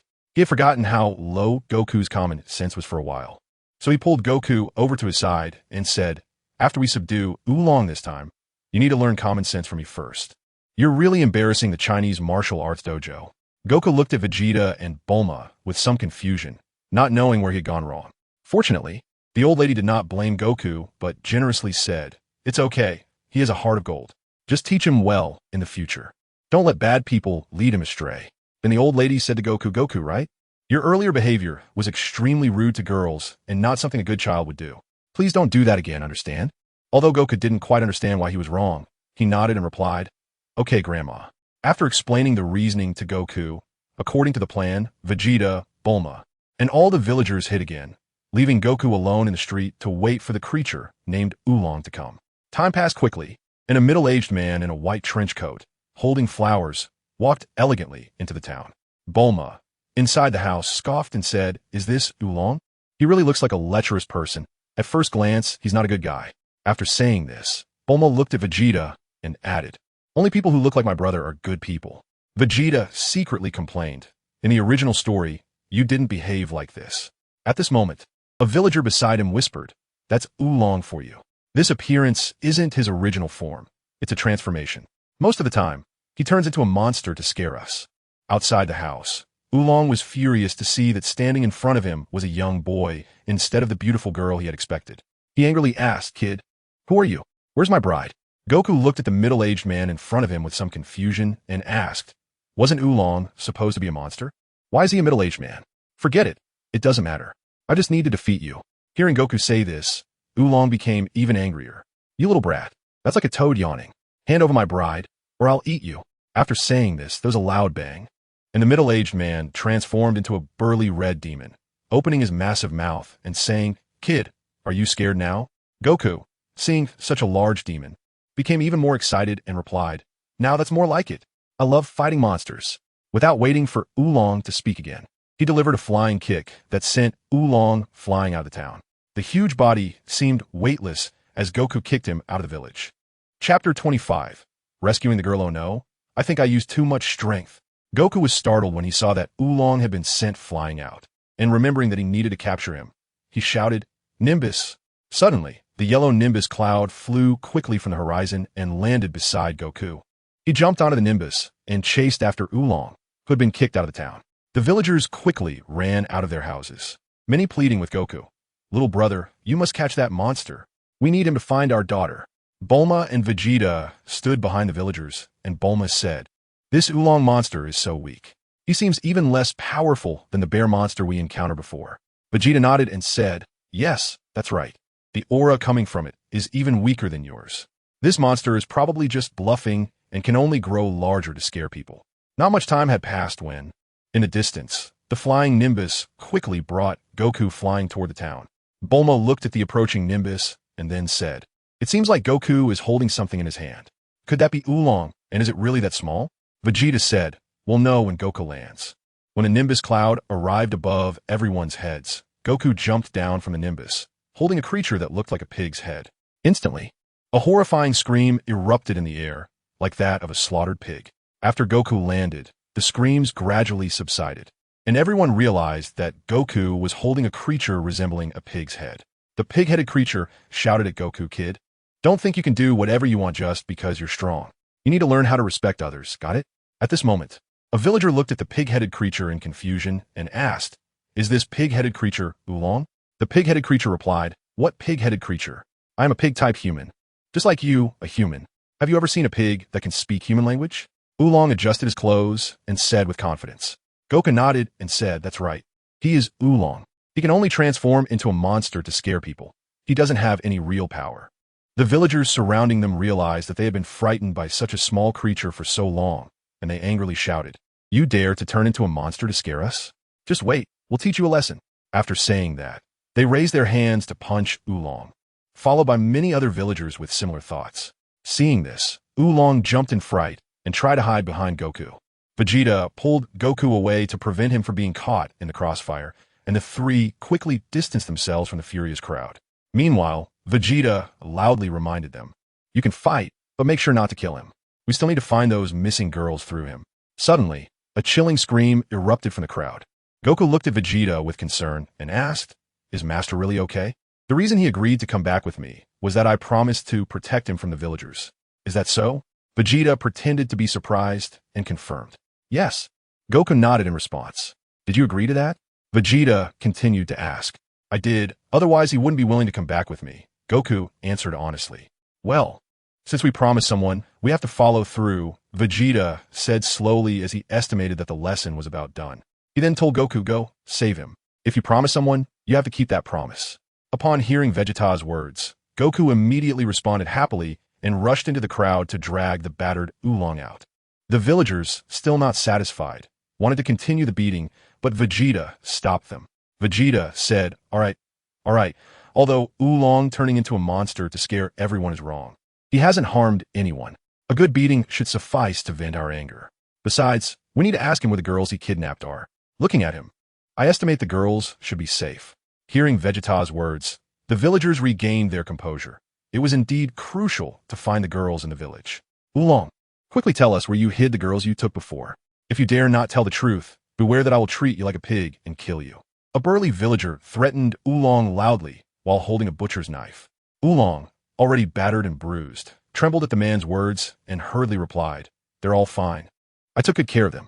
They are in the palace in the mountains now. Since they're in the mountains, hurry and take us there." The villagers urged Oolong loudly. Thus, Oolong, dragging his injured body, led everyone deeper into the nearby mountains. Before long, Oolong brought everyone to a palace built in the forest. He pointed at the palace and said to the villagers, "The girls are inside." Upon hearing Oolong's words, the villagers whose daughters had been kidnapped rushed in madly, shouting their daughters' names as they ran. However, when everyone rushed inside, the scene shocked them all.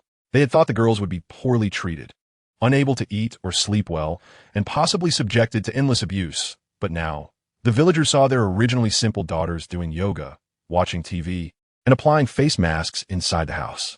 The clothes and accessories they wore were also infinitely better than before. When the girls heard the footsteps, they thought it was Oolong returning and immediately shouted, "Oolong, you're back. Hurry and prepare dinner for us. Oolong, I recently spotted a new handbag. Could you buy it for me? Oolong, I'm thirsty. Could you pour me a glass of water?" Upon hearing this, Oolong could no longer hold back and burst into tears in front of everyone. "Please take them away. I just wanted to find a gentle and virtuous girl to be my wife. Why is it so difficult?" Oolong's cries startled the girls in the house. They turned around and immediately saw their parents, joyfully rushing into their arms. However, when they realized their parents wanted to take them back, they were filled with reluctance, expressing their desire to continue living with Oolong. Of course, their wish was ruthlessly suppressed by their parents, and amidst tears and cries, they sadly parted ways with Oolong. Chapter 29, Journey to the Flame Mountain. Witnessing this situation, Bulma was at a loss for words.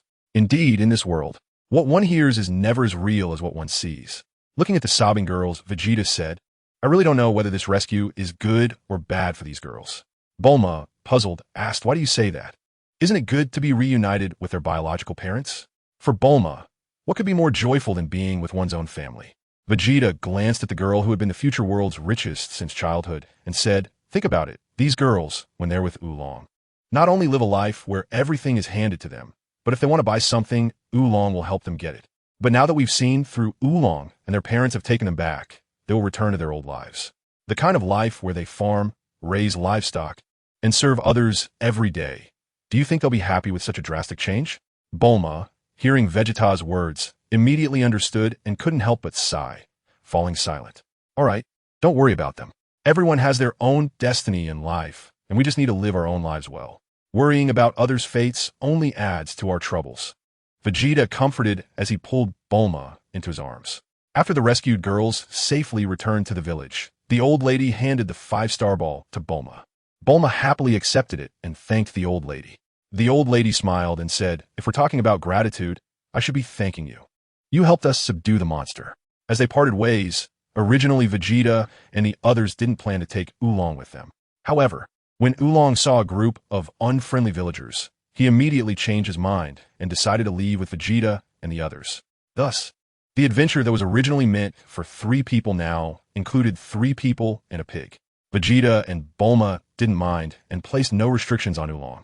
Oolong initially thought Vegeta and the others would imprison him, but to his surprise, they did nothing, leaving him unsure of whether he should leave or not. After Vegeta and Bulma cuddled in the car for a while, they turned around to find Oolong riding a motorcycle beside them, startling them. "Why are you still following us?" Vegeta asked curiously. Seeing how these two were ignoring him, Oolong felt a bit helpless, thinking his transformation ability should be useful. "I think it's safer to stick with you. So wherever you go, I'll go," Oolong said. He thought this way because he didn't know where to go for the time being, so he decided to follow Vegeta and the others until he found a new goal to pursue. Vegeta glanced at Oolong strangely and said, "All right, you can follow us, but don't disturb us or don't blame me for being rude." After saying that, Vegeta raised his hand and fired a ki blast, instantly creating a large crater in the ground by the roadside. Oolong was startled and broke into a cold sweat, suddenly feeling that his decision might have been a bit reckless. Goku, who was riding on Nimbus, saw the power of Vegeta's ki blast and was immediately excited, asking Vegeta, "Master, what technique is this? Can I learn it?" "Not yet. Your power is too low. Wait a while longer." Vegeta dismissed him with a few words. Hearing Vegeta's words, Goku could only reluctantly continue to steer Nimbus ahead to scout the path. Thus, the group set off again, heading towards the direction of the 9th Dragon Ball. Oolong, while riding his motorcycle, asked, "By the way, what is the use of that Dragon Ball you're looking for?" Bulma didn't hide anything, saying that for her, it didn't matter whether the dragon could grant her wish anymore. She was enjoying the adventure with Vegeta more. According to the legend, the Dragon Balls were created by God, and after gathering all 7, one could summon the all-powerful dragon, who could grant any wish. "Any wish?" Oolong exclaimed in surprise. "Yes, any wish," Bulma confirmed. "Any wish? That means I can have the dragon create a wife who is completely obedient to me." After hearing Bulma's explanation, Oolong's eyes lit up with hearts, and he began to daydream. Soon, Oolong snapped back to reality, wiped the drool that had unconsciously flowed from the corner of his mouth, then raised his right hand and shouted, "Great! Let's hurry," and set off to gather the 7 Dragon Balls. After saying that, Oolong drove his motorcycle to the front. Bulma looked at Oolong, who suddenly seemed invigorated, and couldn't help but twitch her lips. He really is spirited. Suddenly, Oolong, who had already advanced a considerable distance, turned his bike around and returned to Vegeta and Bulma's side. "I just forgot to ask, where are we heading next?" Oolong asked somewhat sheepishly. Bulma opened the Dragon Ball radar, checked it, and then said, "The radar shows that the 9th Dragon Ball is over 1,000 kilometers to the west of us." "Over 1,000 kilometers? That's not too far," Oolong said happily. Just as Oolong was about to continue riding his motorcycle, his expression suddenly changed, and he stiffly turned his neck to say, "Over 1,000 kilometers? Isn't that the territory of the Bull Demon King? Are you guys crazy? Going to steal the Dragon Ball from the Bull Demon King's domain?" Oolong shouted angrily, "You must be out of your minds. I'm not playing along." After saying that, Oolong turned his bike around and left alone. Vegeta and Bulma exchanged indifferent glances regarding Oolong's intention to leave and continue to ride their motorcycle forward. For them, having one less troublesome pig was a good thing. If it weren't for Vegeta wanting Goku to deal with the small fries on the road, he would have sent Goku to report back to the martial arts dojo in West City long ago. However, after they had traveled a distance, Oolong turned around and chased after them on his motorcycle. "Why are you back again?" Bulma asked, somewhat dissatisfied. "I thought about it. You might not be able to handle the Bull Demon King, after all. Besides, you have saved my life and pulled me out of suffering. I can't just watch you die at the hands of the Bull Demon King, Oolong said earnestly. Chapter 27. Vegeta is injured. Oomph. Bulma shot a disdainful glance at Oolong and said, I think you don't want to give up the chance to make a wish with the dragon. Oolong, realizing that Bulma had seen through his thoughts, felt a bit embarrassed and said, You said it yourself, the Dragon Balls were created by God.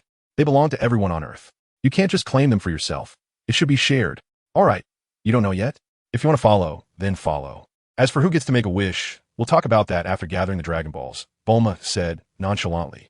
Oolong initially wanted to argue further with Bulma, but unexpectedly, she let him off, leaving him somewhat at a loss.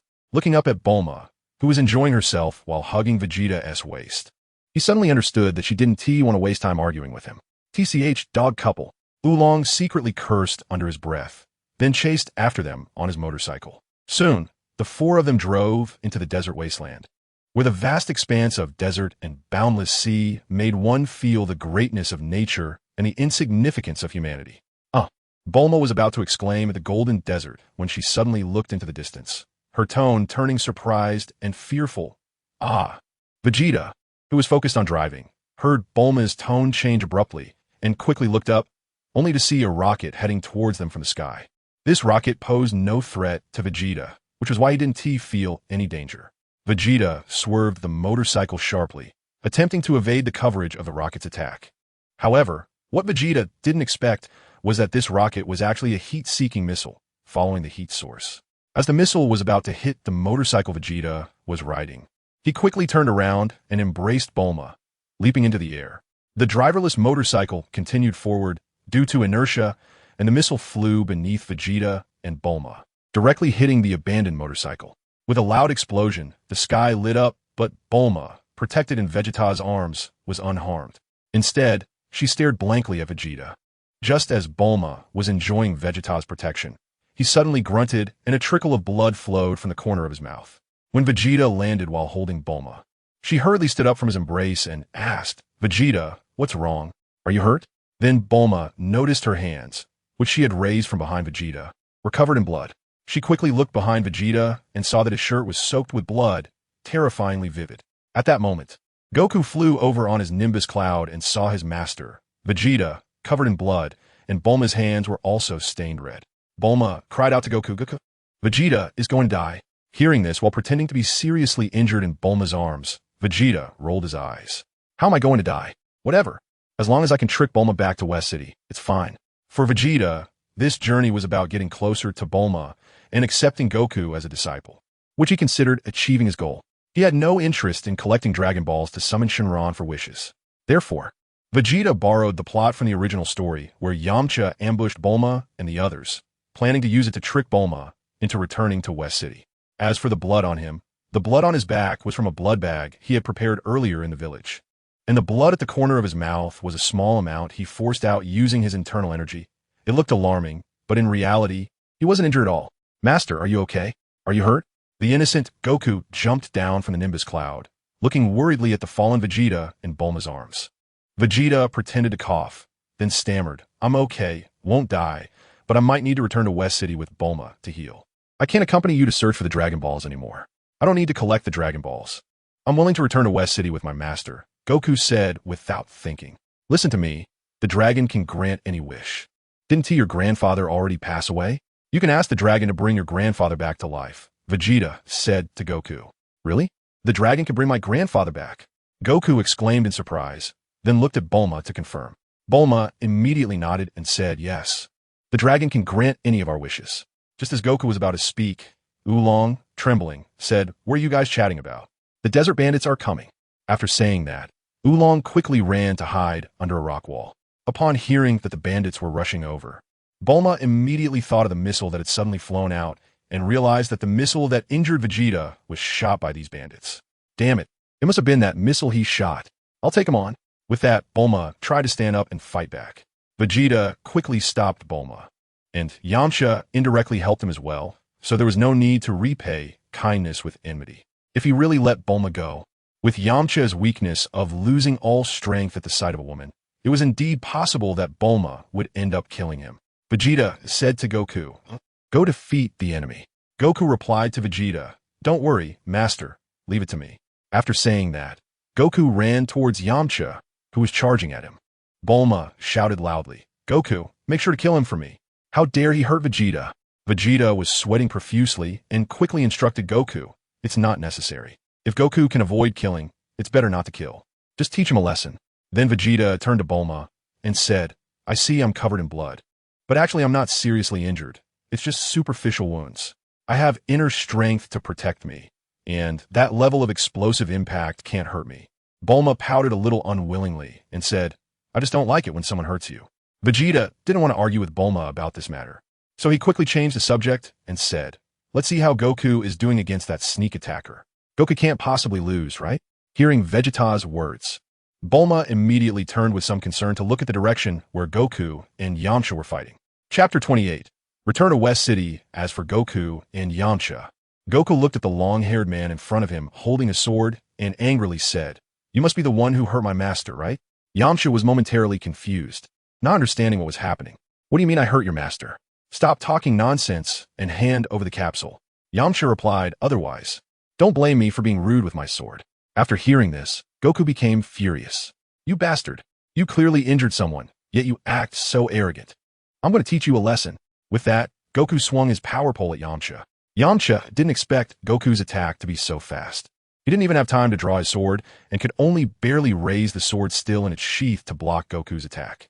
With a loud crash, because it was too hasty, Yamcha could only hold the sword with one hand, and Goku, attacking with anger, struck with such force that it knocked Yamcha's sword away and heavily hit Yamcha's shoulder with the power pole. Yamcha immediately felt half of his body go numb. He had never imagined that this kid in front of him had such terrifying strength.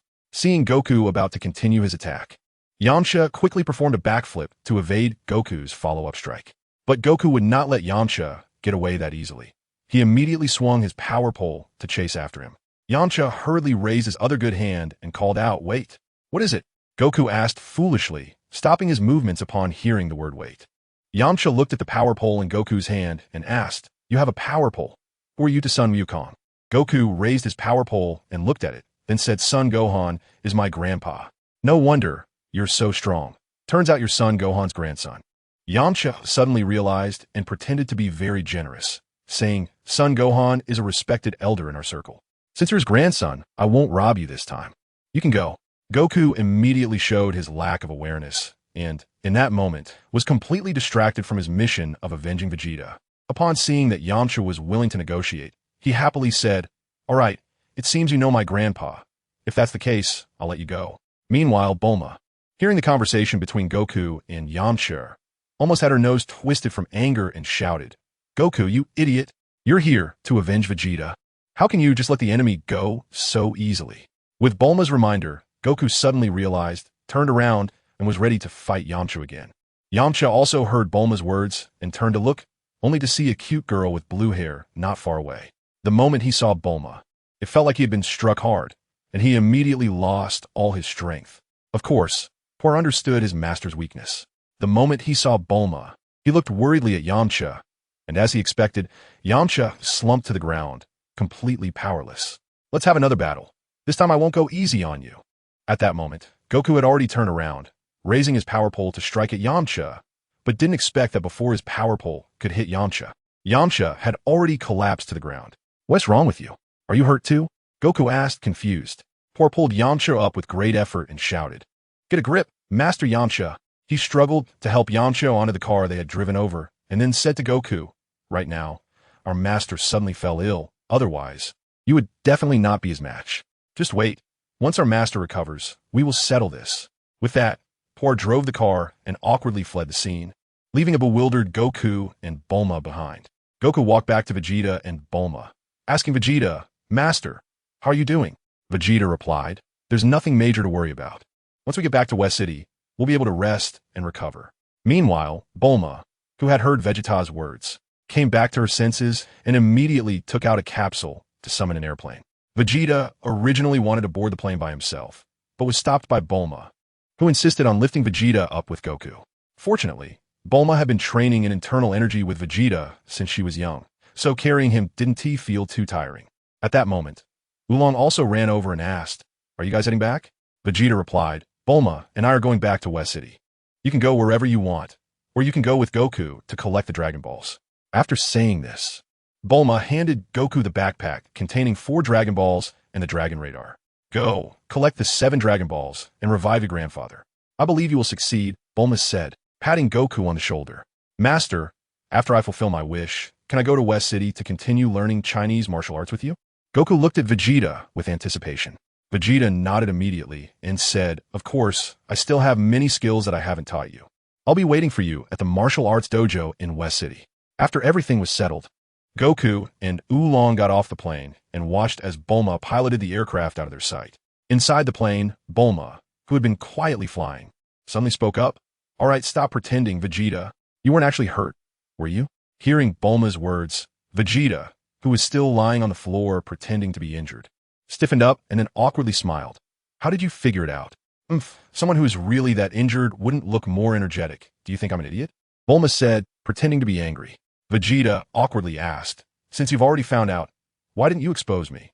"All right, I know you're not really fond of this kind of pretend play, but I'm already very happy that you can accompany me for such a long time," Bulma replied. Seeing Bulma say this, Vegeta stopped lying on the floor, threw off the blanket covering him, and walked over to the co-pilot's seat, asking, "You tell me, how do you want to punish me?" Bulma turned to Vegeta with a serious expression and said, "I want you to promise me that after we return to West City, you won't ignore me for such a long time again." Vegeta was slightly taken aback when he heard this, then smiled and nodded, saying, "Of course, as long as you need me, I will always be by your side." Chapter 29. Goku comes to West City after returning to West City under Bulma's strong insistence. Vegeta signed several unequal contracts. The most important stipulations were that during the holidays, Vegeta had to spend half a day accompanying Bulma. During Bulma's school hours, Vegeta was responsible for picking her up and accompanying her in the evenings. Couples in the honeymoon phase want to be together every moment, and Vegeta understood Bulma's feelings, so he naturally wouldn't refuse. As time went on, Bulma would realize that giving each other space was actually the best way to get along. Bulma had already been out looking for Dragon Balls at the end of summer vacation, so just a few days after they returned to West City, she needed to continue her studies. Once Bulma started school, Vegeta began a routine of going between school, the dojo, and home.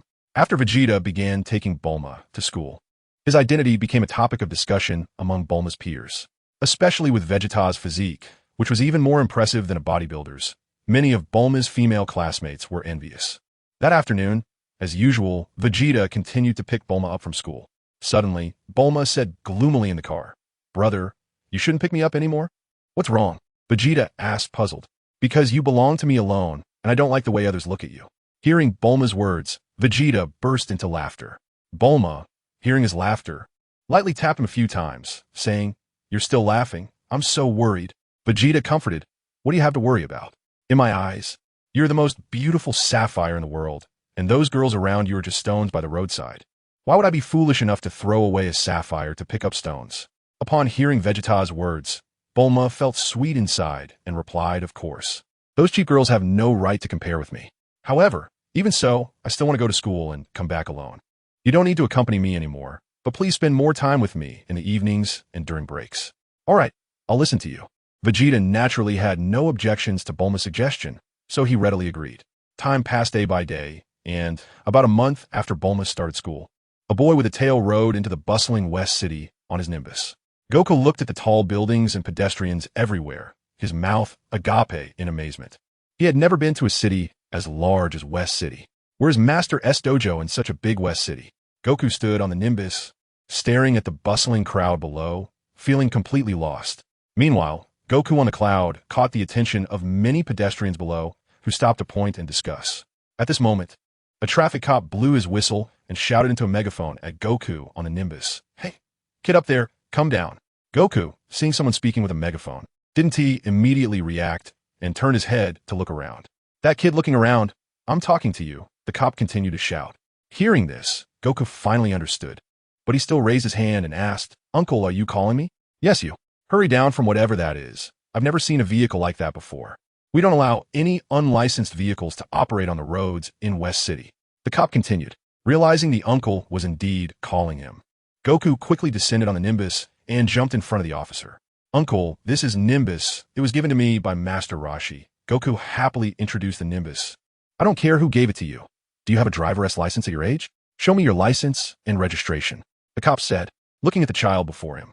Uncle, what is a driver's license? Goku asked, confused. I came to West City to find my master. Driving without a license?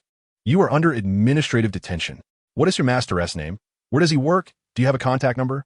Tell me, so I can have him come and pick you up, the cop said sternly as he looked at Goku, adding, and you need to come with me to the police station. Goku had no clue what the cop was talking about, but he heard the officer asking about his master. So he happily shouted, my master is Vegeta. He is the head of the Chinese martial arts school. Chinese martial arts school, Vegeta. The cop quickly recorded Vegeta's information and then said, all right, I'll arrange for someone to contact your master. You just come back to the police station with me and hand over the keys.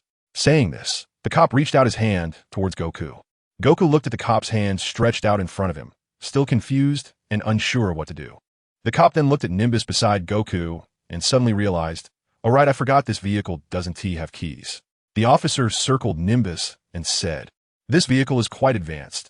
It has no steering wheel, no brakes, no accelerator, nothing at all. How am I supposed to get on? Goku understood the last part and happily explained, you just need to jump right on. With that, Goku leaped onto the Nimbus, which steadily supported him. Seeing Goku use it so easily, the cop said, all right, you come down and let me try. Goku obediently jumped down from Nimbus and kindly reminded the cop, Uncle, only good kids can ride Nimbus. Even Master Rashi and Bulma can't ride it, so be careful. The cop was quite dismissive of Goku's words and pointed to his badge, saying, do you see this? If I wasn't a good person, how could I be a police officer? After saying that, the cop confidently jumped on a Nimbus. The result, of course, was predictable. The cop went straight through Nimbus and landed heavily on the concrete ground. The cop cried out in pain as he fell in front of Goku. Goku looked at him and said, Uncle, it turns out you're not a good kid either. Hearing this, the cop became a bit angry and pulled out a pair of handcuffs from behind, clicking them onto Goku's wrists. Chapter 30, Meeting Goku Kid. You are under arrest for contempt of the law and insulting law enforcement. The cop shouted at Goku in a fit of anger. Goku looked at the handcuffs on his wrists and gently exerted himself, breaking free. Seeing Goku's move, the cop panicked, quickly distancing himself from Goku, drawing out a revolver and pointing it at him, nervously saying, Kid, who are you? The cop then called for backup on his radio. And soon a group of police cars arrived, surrounding Goku along with a young officer. At this moment, an older officer got out of the police car, and all the officers saluted him. The young officer quickly ran to his superior, saluting and reporting, Sir, hello, reporting in. The superior returned the salute and asked, what happened that required you to call for backup in such a hurry? The young officer quickly reported the conflict with Goku and his analysis to the superior. The older cop understood what was happening when he heard about Vegeta and the Chinese martial arts school. Although he didn't know Vegeta, he recognized the disciples from the school and was well aware of their strength, so he could understand the power Goku displayed. The superior said to the young officer, all right, you stand here, I'll go talk to this kid. But sir, he is too dangerous. Let us accompany you. The young officer hurriedly said, wanting to express his loyalty to his superior. However, the superior sternly commanded, follow orders. Hearing his superior's serious words, the young officer could only stand at attention and salute loudly, replying, yes, sir. The police chief straightened his clothes and hat, then walked over to Goku and kindly asked, young man, what is your name? My name is Sun Wukong. Goku replied seriously, completely unaware of what was happening. Sun Wukong, a very nice name. The traffic police chief praised, let me introduce myself. My name is Brandon. Saying this, Brandon extended his hand to Sun Wukong. Wukong happily shook hands with Brandon and asked, Uncle, can you help me find my master? I can't find him. What is your master's name? Brandon confirmed. His name is Vegeta, and he's the master of the Chinese Martial Arts Academy. Wukong replied again with Vegeta's name. After confirming this information, Brandon couldn't help but feel delighted. He was just a small leader in the jurisdiction of West City and naturally had no chance to meet celebrities like Vegeta and Bulma. However, this did not hinder his ambition. If he could get to know Vegeta and Bulma through this boy, and if they could speak a few good words for him in front of those big leaders, his political future would be limitless. With this in mind, Brandon spoke to the surrounding police officers. All right, this is just a misunderstanding. This young man is a disciple of the Chinese Martial Arts Academy who got lost. I will now take him to the academy. You all can disperse. Upon hearing their chief say this, the surrounding police officers immediately drove away in their cars and motorcycles. leaving only the small traffic policeman who had clashed with Wukong standing there. Brandon said to Wukong, "Let's go, get in my car. I'll take you to the Chinese Martial Arts Academy to find your master Vegeta." "Thank you so much, uncle," Wukong said excitedly. Then Wukong waved to the Nimbus cloud, saying, "Nimbus, you can go back to the sky now. I'll follow uncle to his car, and I'll call for you when I need you." As Wukong finished speaking, Nimbus slowly ascended into the sky, trailing a long yellow tail until it disappeared from everyone's sight. Looking at Nimbus disappearing into the horizon, Brandon immediately praised. "That's a truly magical flying tool. Did your master Vegeta give it to you?" After the compliment, Brandon turned to chat casually with Wukong. "No, it was given to me by Master Rashi," Wukong honestly replied. The two chatted while walking towards the patrol car by the roadside, completely ignoring the small traffic policeman standing aside. However, the small policeman had no choice now. He was fully aware that he seemed to have done something wrong and only hoped that the chief would forget about him. Brandon drove the car with Wukong toward the Chinese Martial Arts Academy, and about half an hour later, they arrived at the entrance of the academy. After getting out of the car, Wukong was once again astonished at the sight of the massive academy. The Chinese Martial Arts Academy was entirely a traditional Chinese building. The blueprints were exchanged by Vegeta from his system for 1,000 martial arts points, and the construction cost was not a big issue. Gold was very cheap in the system hall. Wukong stood at the entrance of the Chinese Martial Arts Academy, where two huge stone lions stood on either side, followed by tall steps leading up to an enormous redwood door adorned with brass studs, and above the door was a plaque made of rosewood. "Chinese Martial Arts Academy." Wukong read out loud, syllable by syllable. Brandon smiled and introduced, "That's the full name," but later on, people found it too awkward to say, so it gradually became known as the Chinese Martial Arts Academy, or simply the Martial Arts Academy. Since her master established the Chinese Martial Arts Academy, the business of other martial arts academies in West City has plummeted. So now when people refer to the Martial Arts Academy, they mean your master's Chinese Martial Arts Academy. "Let's go, I'll take you inside." Saying this, Brandon led Wukong to a side door of the academy and pressed the doorbell. After a while, the side door opened, and a person wearing a light blue martial arts uniform walked out. He looked Wukong and Brandon up and down and asked, "Are you here to apprentice?" But it's not the annual apprenticeship day yet. At first, Vegeta accepted anyone who wanted to apprentice. However, as fewer people came to apprentice later on, Vegeta, in frustration, set a specific time, accepting apprentices only once a year on August 8th. Now it was already late September, almost October, and the day for accepting apprentices had long passed. Chapter 31. Meeting Wukong. Hello, young brother. I'm a traffic policeman here to bring this young man to see Mr. Vegeta. He says he is Mr. Vegeta's disciple. Brandon humbly stated. The disciple who opened the door looked at the shoulder insignia on Brandon's shoulder and immediately understood that what Brandon had just said was modest. So he politely replied, "Please wait a moment. I will go report this." After saying this, he went inside to make a phone call to report. At this moment, Vegeta was sitting in his training room, meditating and striving to break through to the third level of Super Saiyan. The impending appearance of the super boss Frieza weighed heavily on his mind like a stone. Just then, a gentle knocking sound came from the door. Vegeta slowly withdrew his energy and then spoke, "Come in, my disciple." The one who entered was Don, a disciple recognized by Vegeta. Ever since he was named by Vegeta to participate in the 21st World Martial Arts Tournament, all the disciples had tacitly acknowledged him as the senior brother. Don stood at the door and reported, "Master, the doorman said there's a young man named Sun Wukong who claims to be your disciple and is waiting outside." "Oh, he arrived so quickly. You go and bring your junior brother in. I will wait for you in the conference room." Vegeta had anticipated that Sun Wukong would arrive soon, but he didn't expect him to come just as that thought crossed his mind. In a large reception room, Vegeta prepared tea and waited for Wukong and the others to arrive. In the backyard of the Chinese Martial Arts Hall, there was a dedicated tea garden, with all the tea trees exchanged by Vegeta using martial arts points from the shop, all of them top-quality tea trees. As Vegeta brewed the tea, the rich aroma filled the entire room. Soon, Don brought Wukong and Brandon to the reception room. Upon seeing Vegeta sitting behind the tea table, Wukong cheerfully exclaimed, "Master, we meet again." Seeing Wukong's disrespectful demeanor, Don couldn't help but twitch his eyebrows. Just as he thought Vegeta would scold Wukong, Vegeta's reaction surprised him yet again. Vegeta stood up happily from behind the tea table, joyfully reached out to pat Wukong's head, and said, "Not bad. You've grown quite a bit since the last time I saw you." At that moment, Don felt a deep sense of injury within himself, as he remembered Vegeta as someone who had very high standards for his disciples. At first, everyone liked to joke around with Vegeta, and he wouldn't get angry.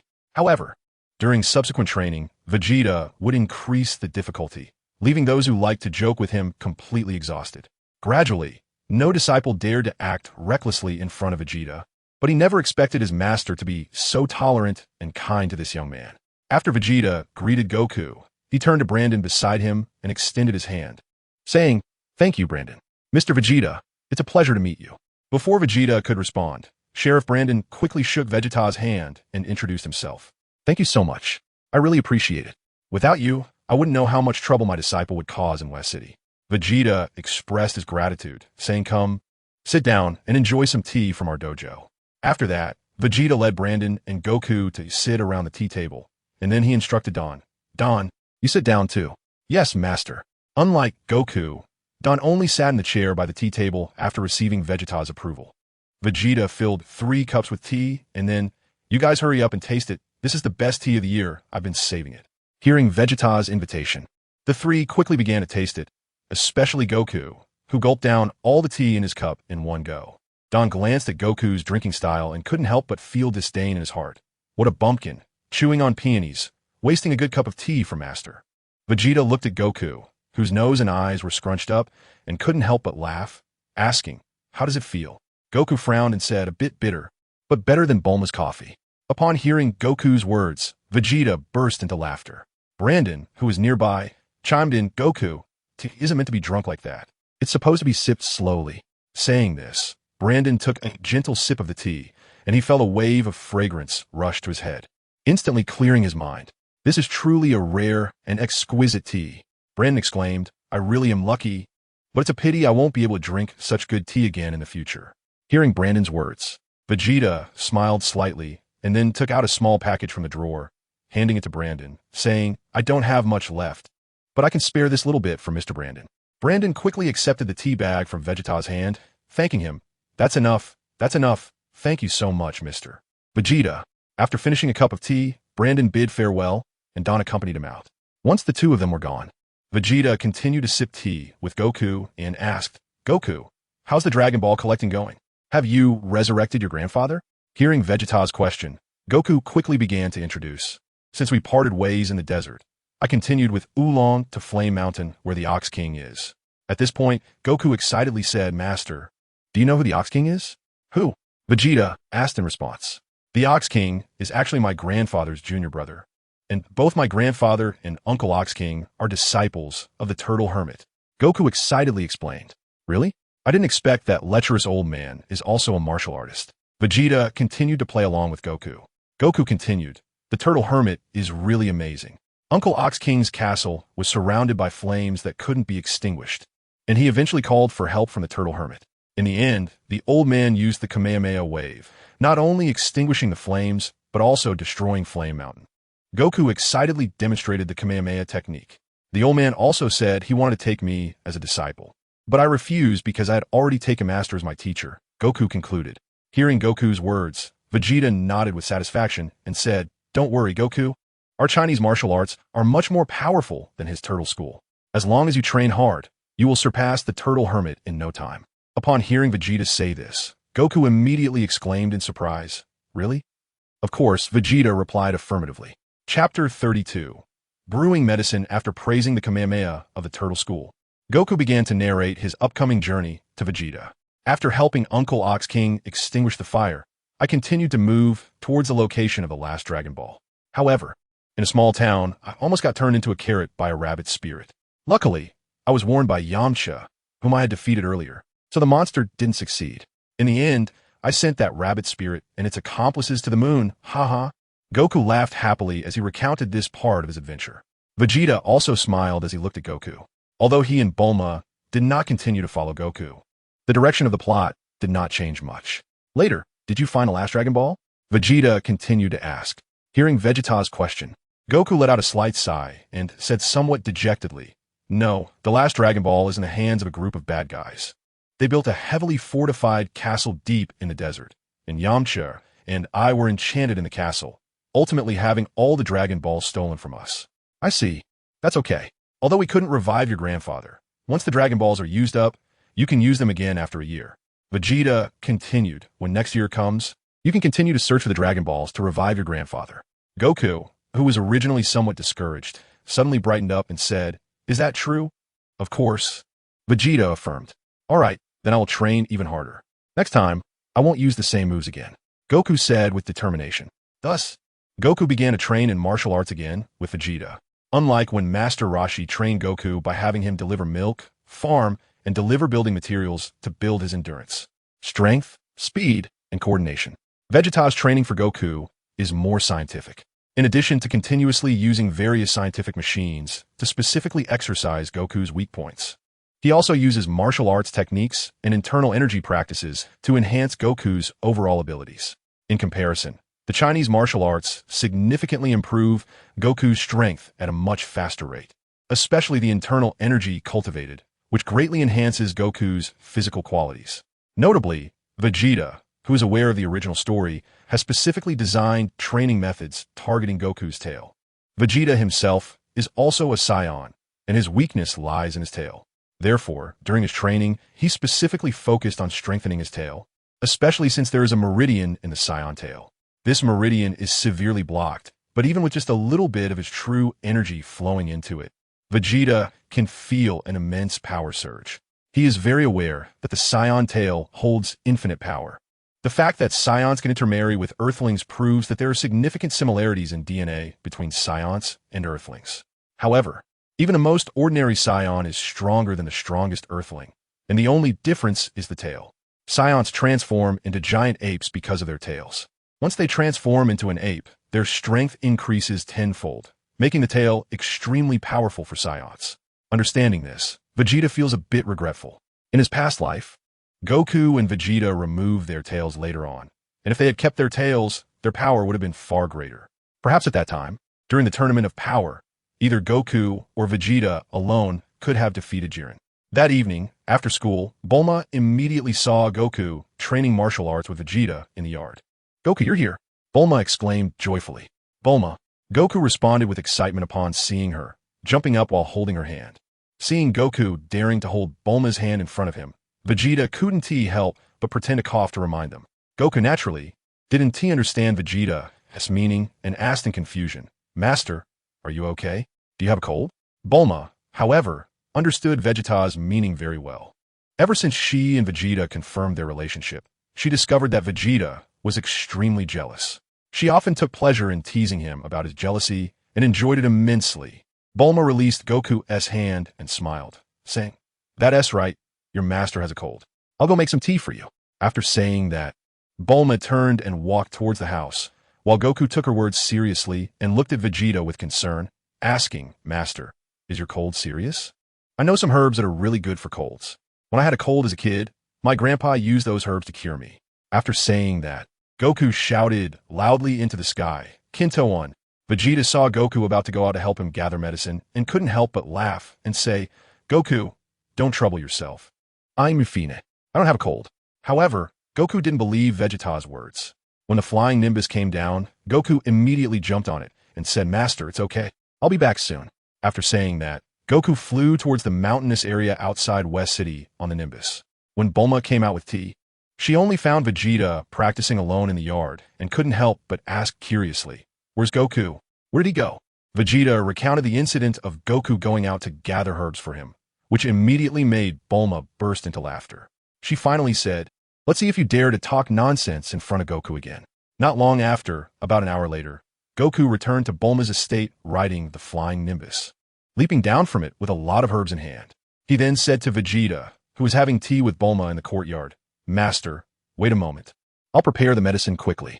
After saying that, without waiting for Vegeta to respond, he rushed into the house, and faintly, his voice could be heard asking the servants for directions to the kitchen. Vegeta quickly asked Bulma, What should I do if Goku really brings out a bowl of medicine? Bulma shrugged and said, This is all something you got yourself into, so you solve it yourself. I can tell you, I can't deceive a naive child. After saying this, Bulma adopted a nonchalant attitude and started sipping tea nearby. Chapter 33. The 21st World Martial Arts Tournament not long after, in less than half an hour. Goku carefully walked out of the house, holding a bowl of medicine. Looking at the dark herbal soup on the table, Vegeta immediately frowned. Bulma, intrigued, leaned over to smell it, then quickly covered her nose and asked Goku, Goku, what kind of herbs did you use to brew this soup? It smells so bad. Goku replied, I don't know either. When I had a cold as a child, my grandpa made this soup for me, and just one bowl cured my cold. After the introduction, Goku looked at Vegeta with anticipation and said, Master, you should drink the medicine while it's hot. Vegeta looked at the dark herbal soup placed in front of him and couldn't help but twitch the corner of his mouth, then looked to Bulma for help. In response to Vegeta's plea, Bulma took a gentle sip of her tea and once again delivered a blow to Vegeta's fragile heart, saying, This is Goku's sincere intention. You wouldn't hurt an innocent child, would you? If it were me, I would drink it right away. Hearing Bulma's words, Vegeta became furious. Wanted to say something, but finding himself at a loss for words. Ultimately, under Goku's eager gaze, he closed his eyes and downed the bowl of medicine in one go. Ugh! An indescribable feeling washed over him after drinking the medicine, making his entire stomach churn, and he quickly ran to the edge of the lawn to dry heave. At dinner that night, facing a sumptuous meal, Vegeta couldn't muster any appetite. Mrs. Brief asked curiously, Vegeta, what's wrong? Is today's dinner not to your liking? At this moment, Bulma happily ate her dinner and said, It's nothing, Mom. Brother is just feeling a bit unwell today, so he doesn't have much of an appetite. He'll be fine tomorrow. Watching Goku devour his food, Mrs. Brief nodded and said, It seems, Vegeta, you really are sick. Do you need some medicine? I can get it for you. Upon hearing that he would need to take more medicine, Vegeta was startled and quickly said, Annie, I've already taken medicine, so there's no need to trouble you. I'll just rest in my room for a bit. After saying that, Vegeta bid farewell to everyone and left the dining room to head to his room. Seeing Vegeta's somewhat disheveled appearance, Bulma couldn't help but burst into laughter. As time passed, almost 3 months went by. During this time, Goku had been training alongside Vegeta. It can be said that Gohan had laid a good foundation for Goku, and after 3 months of training with Vegeta, Goku finally broke through to the first level of pure Yang Wuxia, successfully raising his battle power to over 1,000 points. One day, watching Goku continually practice long punches in the martial arts hall, Vegeta nodded in appreciation and called out, Goku, come here. Goku slowly ceased his movements and quickly flew to Vegeta's side, respectfully greeting him, Master. Goku, your strength has been improving rapidly lately. The 21st World Martial Arts Tournament is about to start, and this time our dojo will send you and your senior brother, Don, to participate, Vegeta said. In fact, there were other disciples who wanted to participate in the tournament besides Goku and Don. But Vegeta didn't want to turn the tournament into an internal exchange meeting of Chinese martial arts, without opponents to showcase the power of Chinese martial arts. How could its prowess be displayed? Therefore, Vegeta firmly suppressed the ambitions of those other disciples who wanted to join the World Martial Arts Tournament. Today was the day of departure.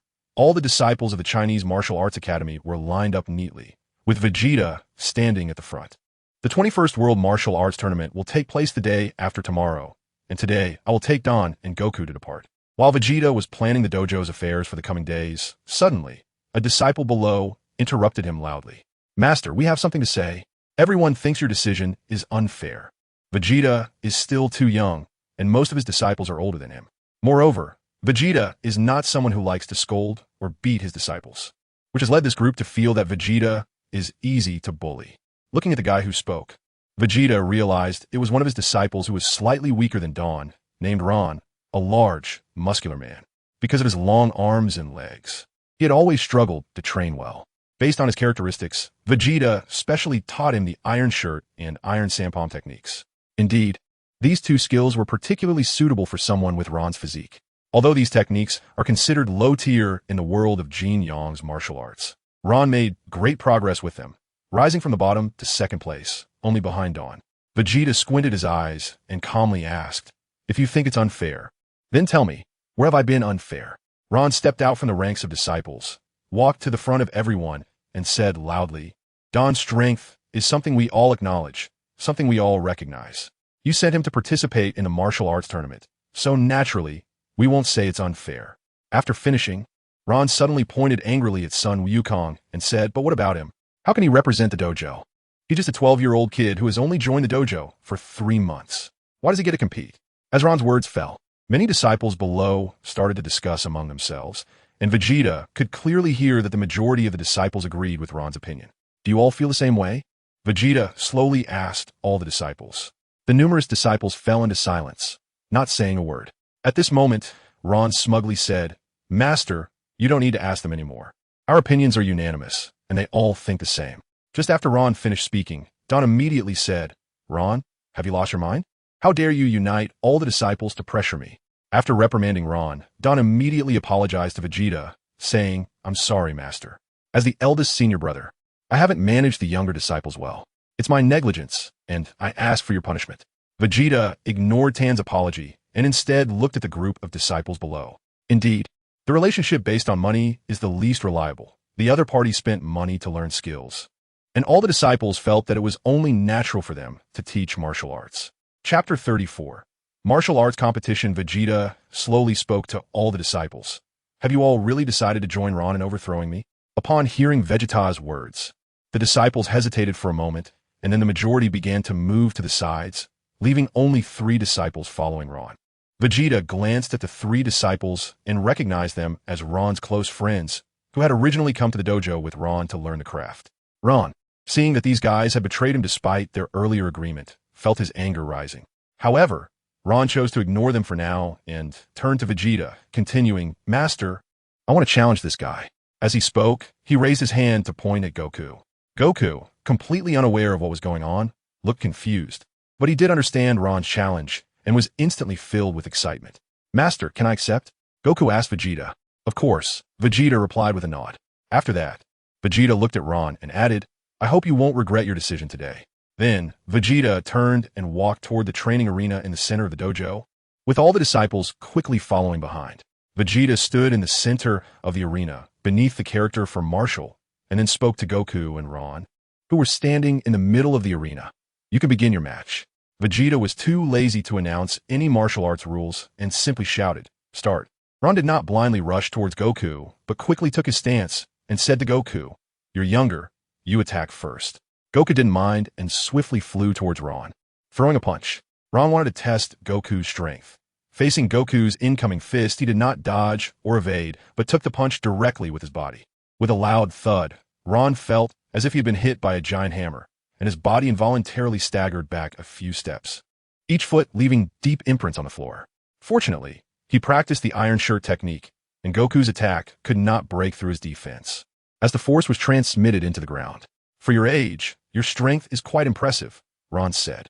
After finishing his words, he began to gather his energy, and his palms turned black. He struck at Goku with his iron sand palm, which he had honed over the years. Goku did not dare to be careless and countered with a long punch, and the two immediately became entangled in battle. However, Ron's strength was still inferior to Sun Wukong's, and after just a few exchanges, he fell into a disadvantage. If it weren't for the defensive power of the Iron Shirt, he would have already been defeated by Goku.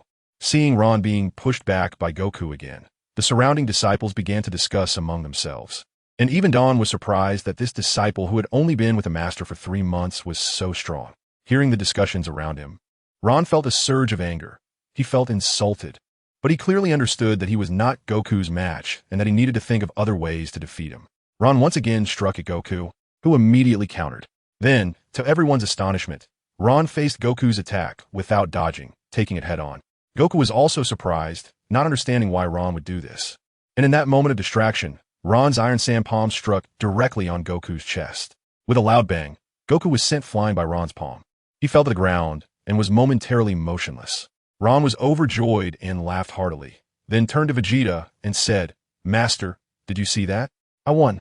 Vegeta shook his head and said, "Take a closer look. Did you really win?" Ron was startled by Vegeta's words, and then he heard Goku let out a groan. He immediately turned to look at Goku, who was slowly getting up from the floor. Goku rubbed his chest and said, "It hurts so much. How is this possible? How could you withstand my full-force iron sand palm and still stand up?" Ron exclaimed loudly. The surrounding disciples were also shocked. They had all sparred with Ron and knew the power of his iron sand palm. Even Don wouldn't dare to take Ron's iron sand palm head-on. Goku rubbed the area that had been hit and stood up again, saying to Ron, "Senior brother, you are indeed strong. Since that's the case, I'll attack with all my strength too. You arrogant brat. It seems one palm won't solve you, so I'll hit you a few more times." After saying this, Ron also launched a full-force strike at Goku. Instantly, the two began to battle fiercely again. Ron disregarded his own injuries, wanting to exchange blows with Goku. Although Goku was caught off guard at first, he quickly adapted to Ron's fighting style. While defending against Ran's frenzied attacks, he took the opportunity to counterattack during Ran's openings. In this way, Ran was continuously pressured by Goku, but it wasn't easy for Goku to defeat him either. Finally, when Goku aimed a punch at Ran's abdomen, Ran jumped at the same moment, and that punch landed right on Ran's vital area. Ran, who took Goku's punch head-on, was instantly shocked as if struck by lightning, and he fell heavily back to the floor, covering his vital area with his hands and crying out in pain. Ran struggled to lift his head to look at Goku and said, "You are truly shameless." Goku, looking confused, glanced at his fist and then at Ran lying on the ground, not quite understanding. Does my punch have such great power? Vegeta originally planned to abolish their martial arts and expel them from the dojo after the two of them fought, but seeing Ran on the ground in pain, he waved his hand for his disciples to take Ran to receive medical attention and decided to deal with them after the martial arts competition. After Ran was carried out of the dojo, Vegeta continued to address all the disciples, asking, "Is there anyone who disagrees with my decision and would like to challenge Goku?" Suddenly, there was a silence, and no one spoke up. Vegeta looked around and found that no disciples opposed him anymore. So he said, "Since that's the case, it's settled. Dan and Goku will represent our Chinese martial arts dojo in this year's World Martial Arts Tournament." After speaking, Vegeta turned to Dan and Goku and said, "I hope you two can bring back the championship for our dojo." "Yes, Master," Dan and Goku shouted in unison. Chapter 35. Martial Arts Tournament Match 1. Having temporarily resolved the dojo's matters, Vegeta and Bulma took off in a plane with Dan and Goku, heading to Papaya Island. Upon arriving at Papaya Island again, after 20 editions of promotion and management, the World Martial Arts Tournament was becoming increasingly famous. During the 21st edition, the entire Papaya Island was bustling with activity, especially after the previous 20th tournament, where Vegeta became the youngest world champion. The tournament's fame reached an even hotter level. Vegeta said to Tin and Goku, "Tin, you take Goku to sign up first, then wait for me at the hotel, and we'll have dinner together later." After that, Vegeta and Bulma went to stroll around the pedestrian street of Papaya Island, looking at the crowded shops everywhere. Bulma couldn't help but exclaim, "I never expected that this year's martial arts tournament would attract so many tourists."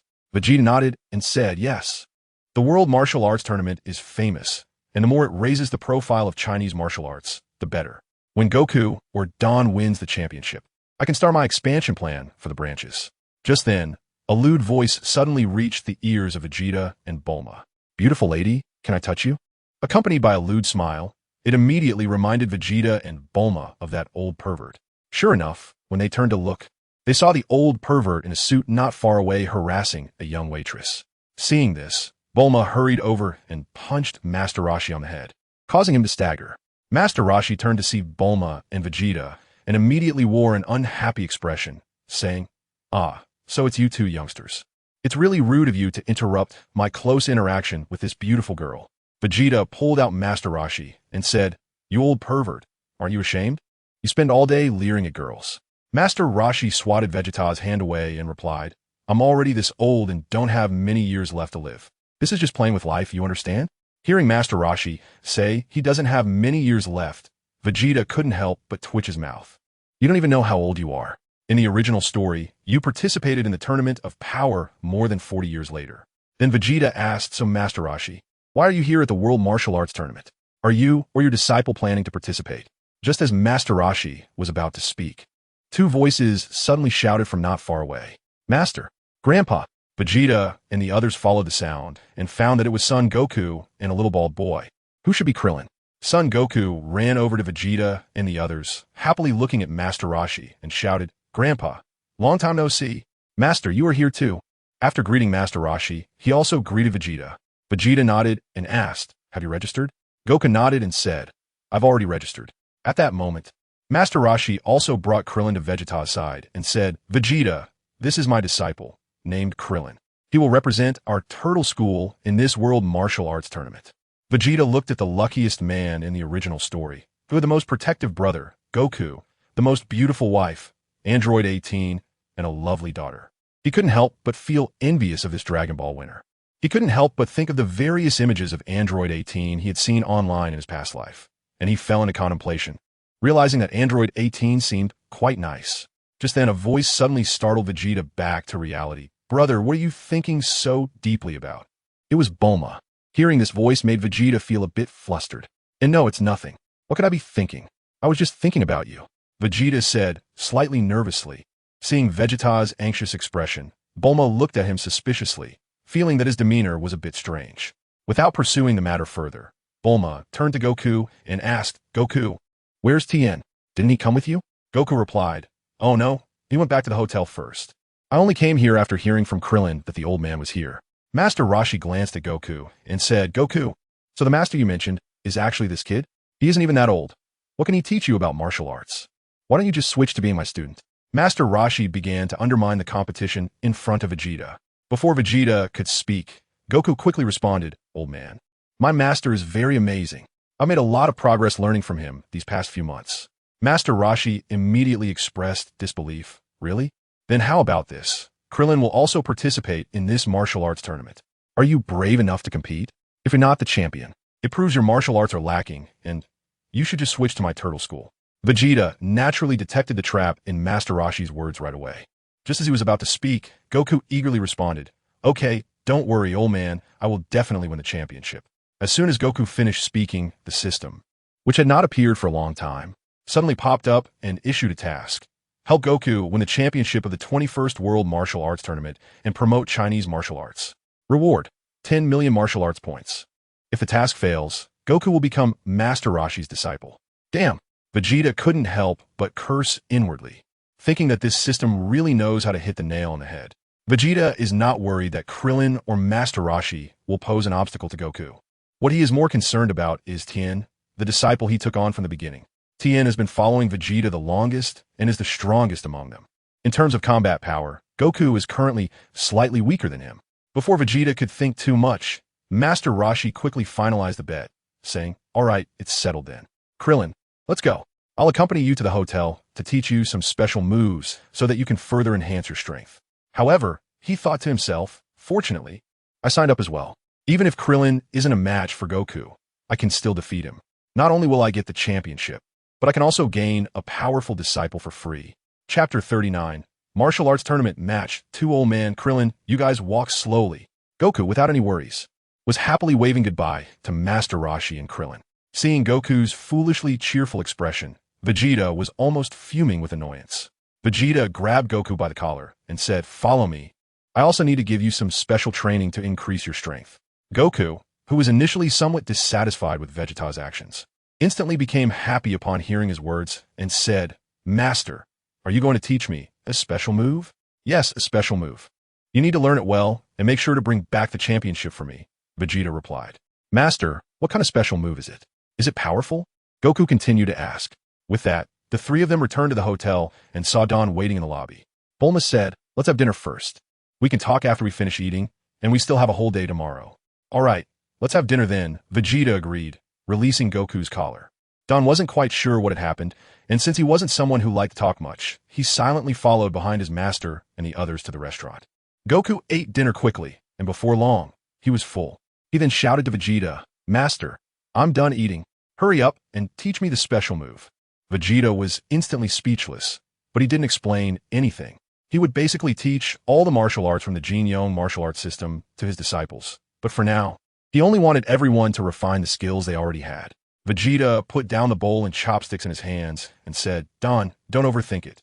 I'm just going to explain some techniques to Goku. After all, he hasn't trained with me for long, and he just made a bet with the Turtle School. Yes, Master. I understand, Don immediately replied. Vegeta then took Goku to an open space behind the hotel to begin teaching him the first layer of the Qian transposition of heaven and earth technique. The Qian is undoubtedly the most powerful auxiliary martial art in the world of Jin Yong's martial arts, with an incredible number of functions, one of which is to maximize the user's potential. Simply put in terms of Dragon Ball's combat power, a power level of 1 could be directly increased to 2 after learning the Qian, achieving a 100 increase in power without any side effects. Of course, this is only after mastering the technique at a basic level. If only the first layer is learned, it can only unlock 20 of the potential. After spending an entire night, Vegeta successfully taught Goku the very convoluted heart method of the first layer of Qian Goku, being a rare martial arts genius, surprised Vegeta, who originally thought that such a complicated internal skill would be difficult for Goku to remember. However, Goku managed to memorize the first layer of the technique without much difficulty. Such martial arts talent even made Vegeta feel a bit jealous. Another day passed, and the 21st World Martial Arts Tournament was finally about to officially begin. Just as Vegeta and Bulma were about to take Don and Goku to the venue, a voice suddenly rang out, "Goku." It sounded somewhat familiar, and everyone immediately turned to look, only to see Yamcha standing behind them with Lu written on his chest, accompanied by Pu'er and Oolong. Goku, seeing Yamcha, happily ran over and cheered, "Yamcha, great to see you. I thought you weren't coming." Yamcha replied with a smile, "Goku, I guess that with your love for martial arts, you wouldn't miss the chance to participate in the World Martial Arts Tournament." And I was right. I looked for you near the venue all day yesterday, but couldn't find you. I thought you weren't coming. Goku responded, "No. I stayed at the hotel with my master all day yesterday, and just came out today." While they were talking, Master Roshi also came over with Krillin, who had changed out of his original blue suit and into a set of orange martial arts attire from the Turtle School. Master Roshi said, "I didn't see you guys leave the hotel yesterday. Were you practicing some special moves?" Vegeta also spoke up, "I just hope your disciple is as formidable as your mouth." Old man. Goku, however, ignored the banter between Vegeta and Master Roshi and directly introduced Krillin to Yamcha. "Yamcha, this is Krillin, Master Roshi's disciple, and he is also participating in the martial arts tournament." At that moment, Yamcha realized that the old man standing next to Vegeta was the legendary martial arts god, Master Roshi. He immediately stepped forward and bowed to Master Roshi, saying, "Hello, Master Roshi. I'm your admirer. My name is Yamcha."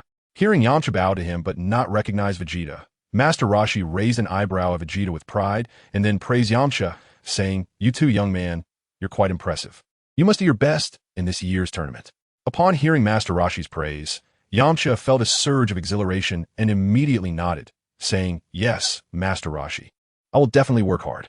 The two completely ignored Vegeta standing to the side, making him feel a bit awkward. It seemed he had slacked off over the years. His previous champion status didn't hold much weight anymore. In fact, Vegeta underestimated his reputation. He was quite well known among martial artists. And this year's World Martial Arts Tournament had been using Vegeta in their promotional advertisements. The key was that Vegeta had grown taller, although it wasn't a drastic change. There was still a noticeable difference, so most martial artists did not recognize him as last year's champion. Just then a gong sounded, and a voice came from the loudspeaker. "Dear participants of the martial arts tournament, the 21st World Martial Arts Tournament is about to begin. Please proceed to the venue to prepare for the preliminary matches." The announcement was broadcast 3 times. Vegeta turned to Goku and Tien and said, "You guys go in. Bulma and I will wait outside for you to get through the preliminaries and into the finals." Watching them walk into the venue, Vegeta and Bulma had nothing to do for the time being, so they started wandering around nearby, just waiting for the finals of the martial arts tournament to begin in the afternoon. Time passed quickly, and before they knew it, the entire morning had gone by in the blink of an eye. The entrance to the tournament venue also posted the names of the 8 contestants for this year's finals. Vegeta squeezed through the crowd with Bulma and then saw Goku and Tien's names prominently on the notice.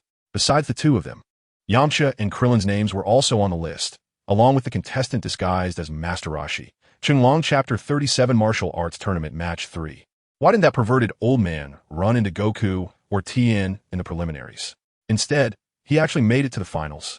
Vegeta couldn't help but sneer at the list of the top 8. Bulma, curious, asked beside him, "That perverted old man? Who is he? Who else could it be?" "It's that Master Roshi," Vegeta said, pulling Bulma's hand as they squeezed out of the crowd again. "Master Roshi, is his name up there? I don't seem to see it." Bulma wondered, thinking she might have missed it and wanted to squeeze back and take another look. Vegeta pulled Bulma back and said, "Don't look anymore. You didn't see wrong. The one above is Master Roshi. He is in disguise." "Ah, so that's how it is. But why does he need to disguise himself? Isn't his identity as Master Roshi quite famous?" Bulma asked, somewhat confused. Vegeta was pulling Bulma towards the final stage while explaining, "Master Roshi's fame is now very great, revered by other martial artists as the god of martial arts. If he competes under Master Roshi's identity and loses, it would be a huge blow to his reputation. On the other hand, he is currently competing in disguise. If he wins, he can choose to reveal his identity or not. But if he loses, no one will know that it was Master Roshi who lost, which gives him both offensive and defensive options." After hearing Vegeta's analysis, Bulma exclaimed, "What a scheming move. He must be trapped by his own fame." Vegeta sighed. When Vegeta and Bulma arrived at the spectator area near the stage, there were already many people gathered around. Bulma looked at the crowd and felt overwhelmed, then made an inviting gesture to Vegeta, saying, "Brother, it's your turn." However, this time Vegeta did not take Bulma to squeeze in. Instead, he said, "Let's go. This time I'm taking you to the VIP area to watch." After saying that, Vegeta led Bulma to the entrance of the venue, where staff were already waiting. Upon seeing Vegeta approach, one of the staff quickly waved and said, "Mr. Vegeta, thank you so much for accepting our invitation."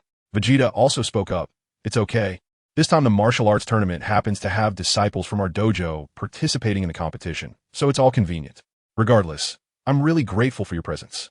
The staff member tightly shook Vegeta's hand in thanks. "Can we go in now?" Vegeta reminded. "Oh." The staff member suddenly snapped back to reality and quickly led the way, saying, "This way, please." As the three of them walked toward the venue, Bulma quietly asked Vegeta, "What's going on? What invitation?" Before coming to Papaya Island, the organizing committee of the world's #1 martial arts tournament invited me to give a speech before the top 8 matches and to encourage the other contestants. I thought this would be a good opportunity to promote the reputation of my Chinese martial arts dojo and my personal fame. So I agreed, Vegeta quietly explained. "Oomph, you're hiding things from me again," Bulma said, a bit dissatisfied after hearing Vegeta's explanation. "I just wanted to surprise you." Vegeta immediately apologized, having momentarily forgotten that this young lady hated being kept in the dark. The two of them playfully bickered as they followed the staff member to a small VIP room on the second floor behind the venue. The VIP room had a window overlooking the arena, providing the best viewing position with an unobstructed view. The staff member said, "Mr. Vegeta, Miss Bulma, please wait here for a moment. The host is currently conducting the draw for the 8 finalists. Once the draw is finished, we will ask you to come out and speak to the audience." After saying this, the staff member left the VIP room, leaving only Vegeta and Bulma inside. Bulma excitedly leaned out of the window to look outside and saw that the arena was surrounded by people watching the competition. Some people, unable to see the match from the back, chose to climb onto nearby rooftops and watch the match with binoculars. Bulma said, somewhat dissatisfied, "The organizers of this martial arts tournament are too stingy. If they built tiered seating around the arena, like a stadium, the audience would be much more comfortable.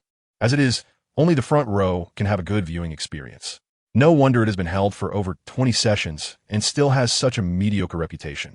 Vegeta suggested, "Bulma, you're right. If possible, you should invest in the world's best martial arts tournament and make your ideas a reality."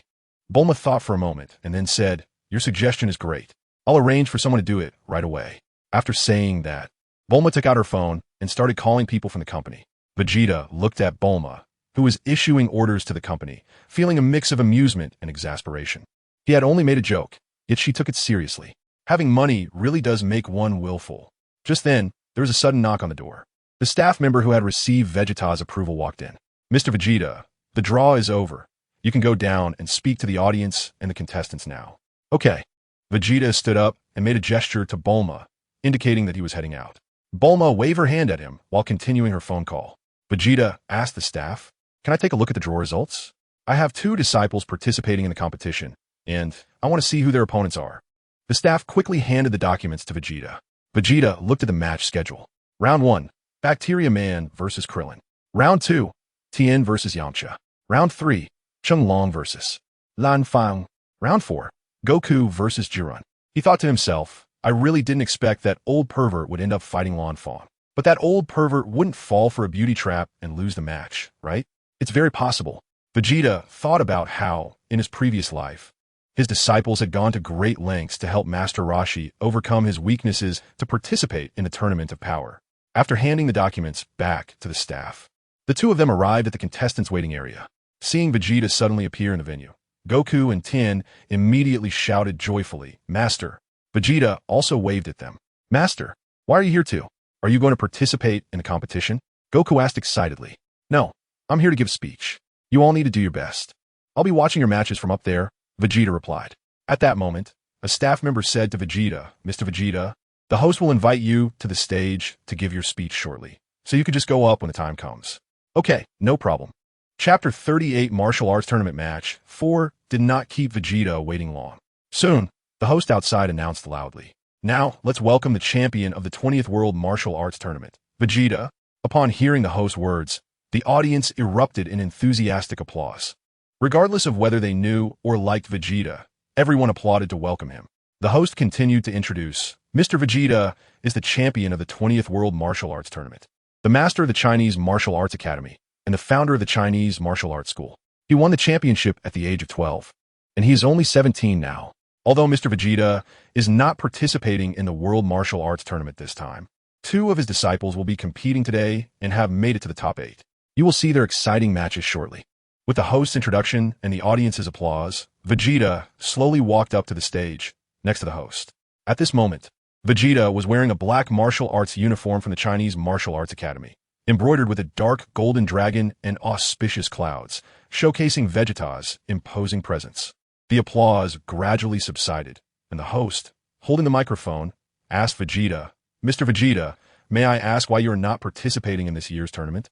Vegeta said with great dominance, because I am invincible. As long as I participate, the championship is mine. This is not beneficial for the development of martial arts on Earth. So I arranged for my disciple to participate. Vegeta's words immediately sparked discussions among the audience and all the contestants backstage, as they felt that Vegeta was being overly ambitious like a toad yawning. The host, on the other hand, was beaming with excitement, knowing that controversy brings viewership. No one likes bland conversations. The host continued to ask, so, Mr. Vegeta, as the champion of the last competition, do you have anything to say to the contestants of this year? Vegeta didn't waste any words and said directly, you guys do your best. I'll wait for you here. After hearing what Vegeta said, the host also didn't beat around the bush and directly announced, the champion of this competition will have the opportunity to challenge Mr. Vegeta. Let's wait and see who will emerge victorious in the battle between the 2 champions. After that, the host politely escorted Vegeta off the stage and then loudly announced, now, let's welcome the contestants for the first round, Bacteria Man and Krillin. Vegeta walked in the contestants' lounge and said to Goku and Dawn, you guys do your best. Bulma and I will cheer for you from up there. By the time Vegeta returned to the VIP room, the first round of the match had already begun. The window that had been opened was closed by Bulma, who was continuously spraying air freshener into the room. Enough already, if we don't die from the smell. We'll suffocate from this. Vegeta quickly stopped Bulma from spraying more. The 2 climbed back to the window and looked towards the arena. The surrounding audience and the host were all holding their noses tightly. The spectators at the front were the most affected, initially thinking they had the best view, but ended up suffering the most. They wanted to leave, but were pinned down by the viewers behind them. In the arena, Krillin was also being pressed down by the Bacterian, who was squeezing him hard. Bulma looked worriedly at Krillin, who was trapped under the Bacterian, and said anxiously, Krillin won't suffocate, will he? That can't be possible. He doesn't have a nose, right?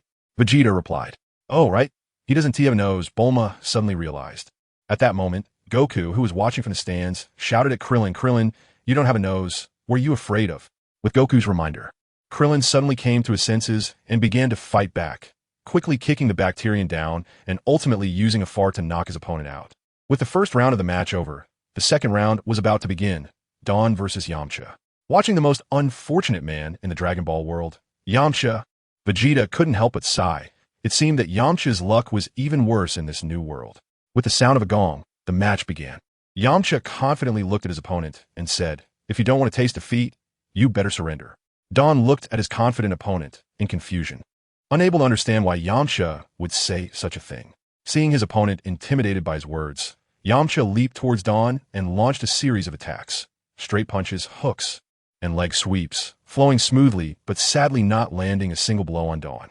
Once Yamcha finished his attack, Dawn seized the moment when Yamcha's old strength had faded and his new strength had not yet risen, delivering a simple straight punch that sent Yamcha flying. Yamcha crashed heavily onto the arena, momentarily dazed, unable to comprehend how he had been hit. Dawn looked at his opponent and said, your little movements during your attacks are too many, and you exhaust your energy completely without understanding to reserve some strength. So, of course, I seized the opportunity. Hearing Dawn's words, Yamcha looked incredulous, thinking it was just the victor boasting over the loser. He stood up from the arena and said, humph, you arrogant guy. I'm gonna make you pay.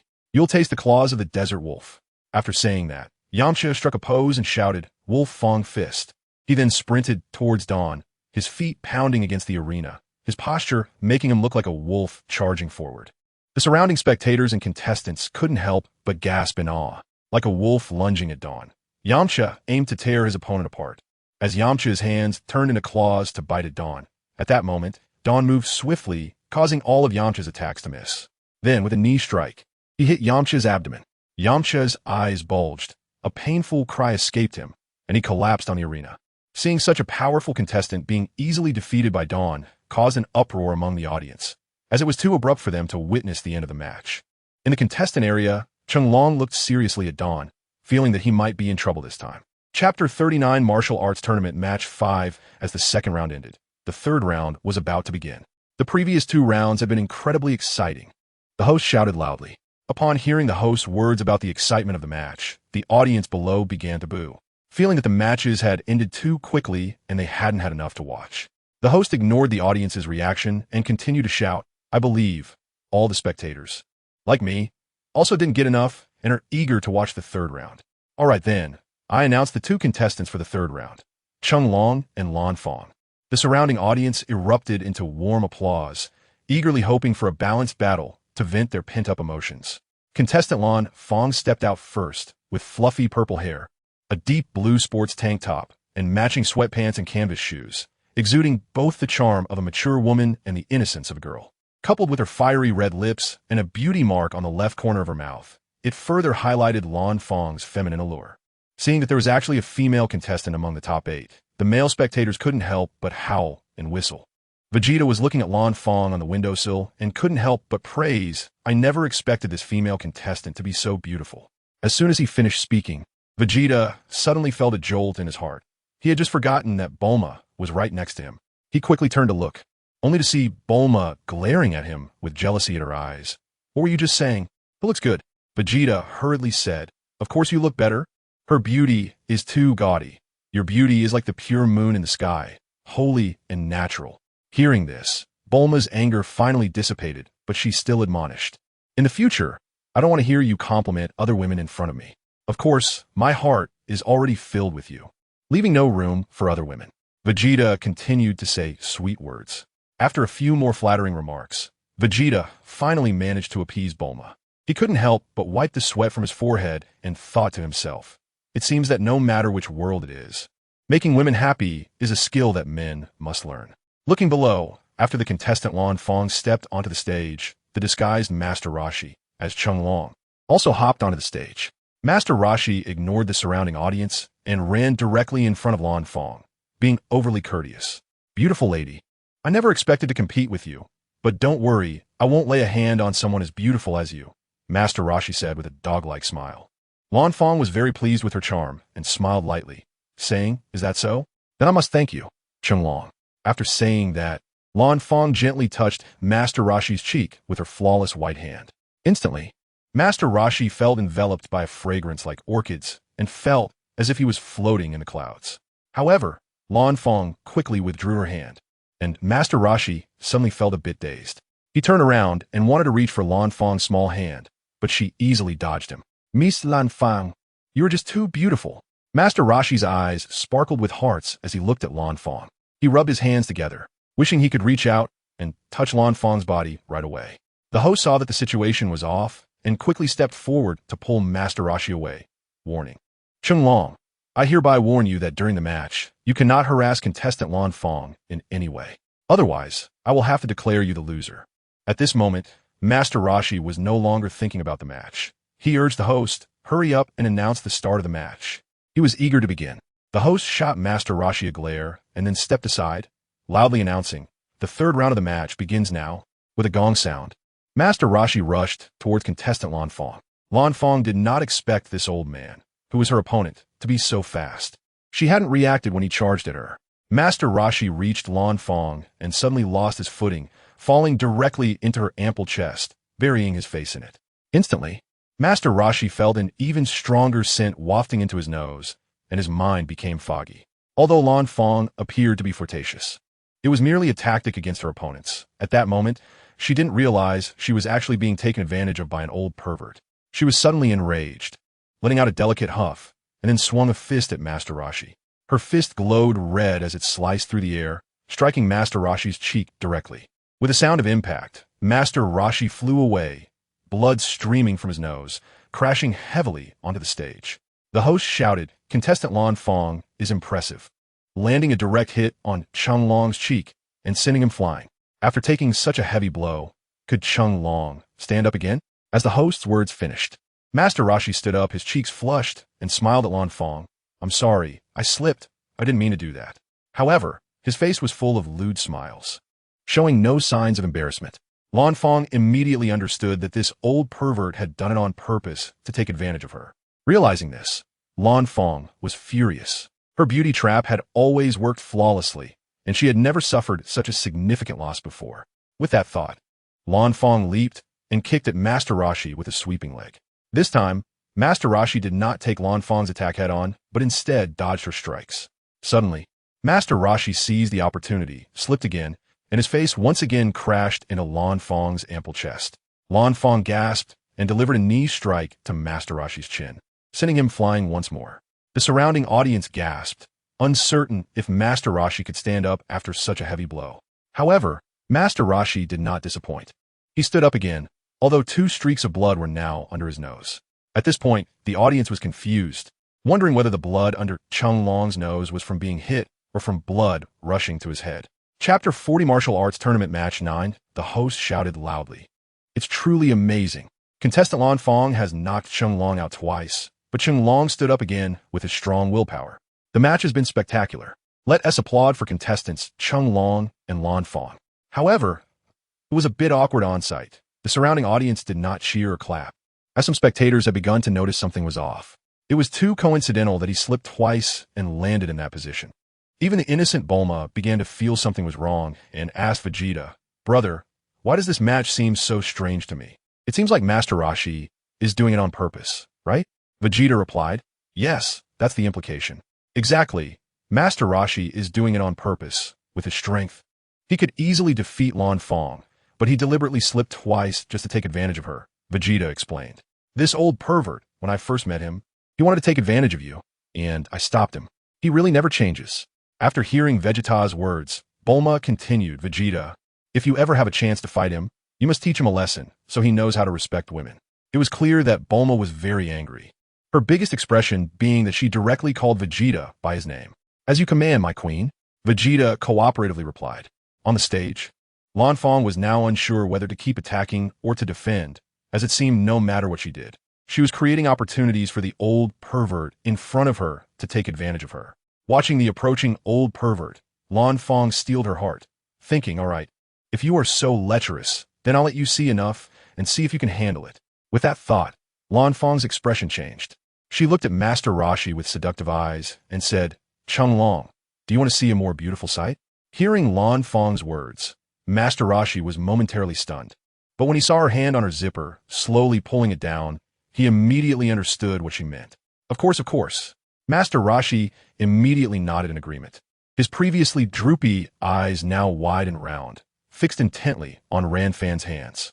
The surrounding spectators also noticed Ranfan's actions, their eyes widening in unison, especially the male audience members, who didn't even blink, staring unwaveringly at Ranfan's movements, afraid to miss even the slightest detail. Ranfan slowly pulled down the zipper of her top and then abruptly removed it, revealing her pink undergarments in an instant. The moment they came into view, Master Rashi felt a sudden warmth in his nose, and 2 streams of crimson liquid shot out. He hurriedly covered his nose with his hands, but his face was filled with bliss. At the same time, many of the male spectators around them wore expressions of lecherous delight, their hearts aflutter. After removing her top, Ranfan asked, "Is this enough? Or do you need more?"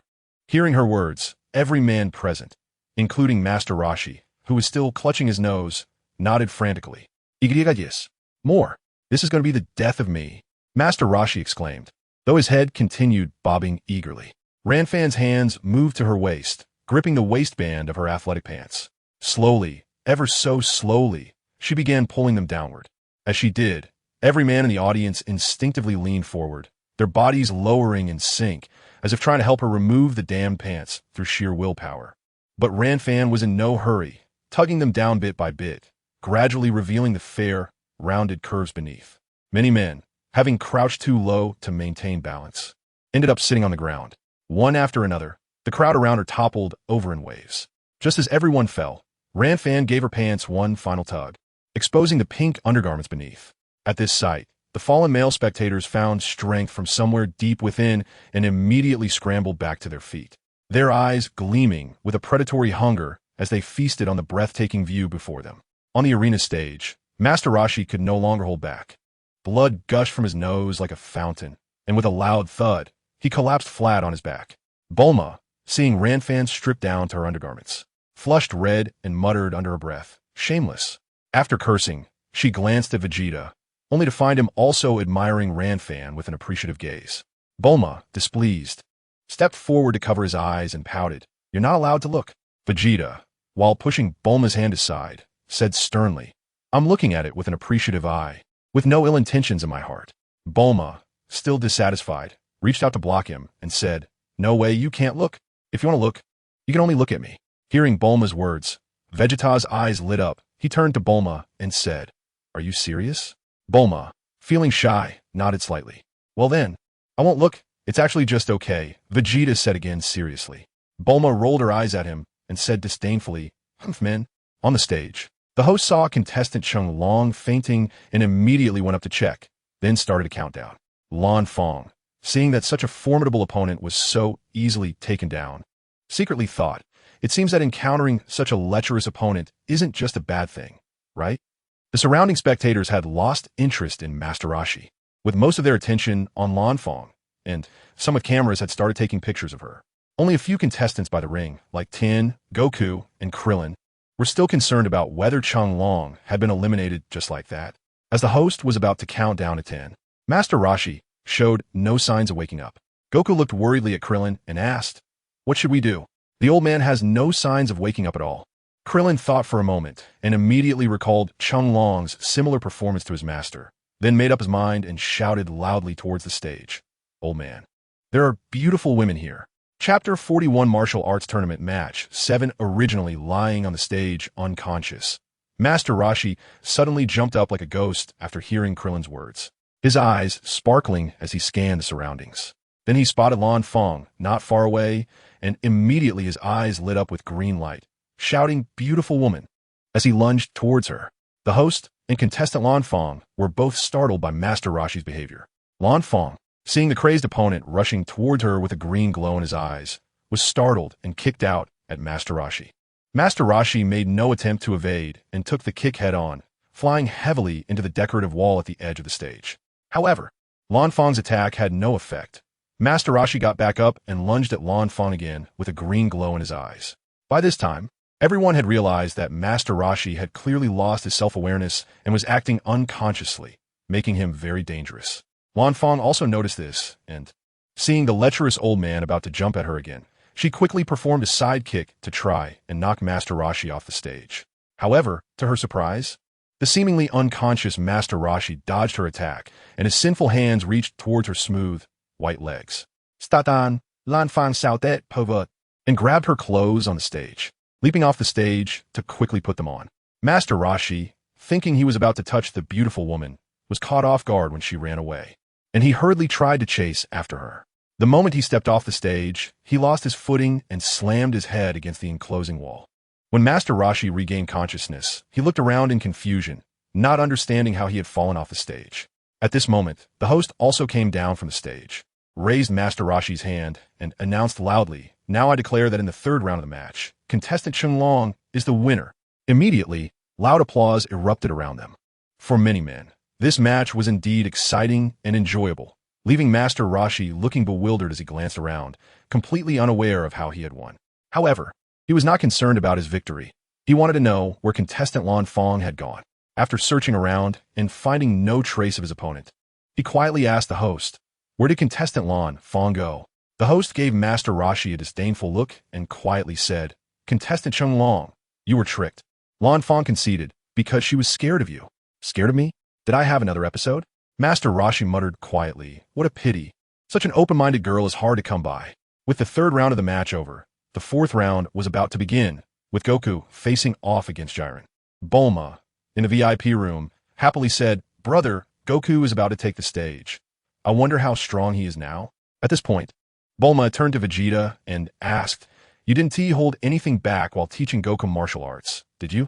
Vegeta couldn't help but laugh and said, "Not only did I not hide anything, but I even gave him special training just to ensure he could win the championship in this martial arts tournament."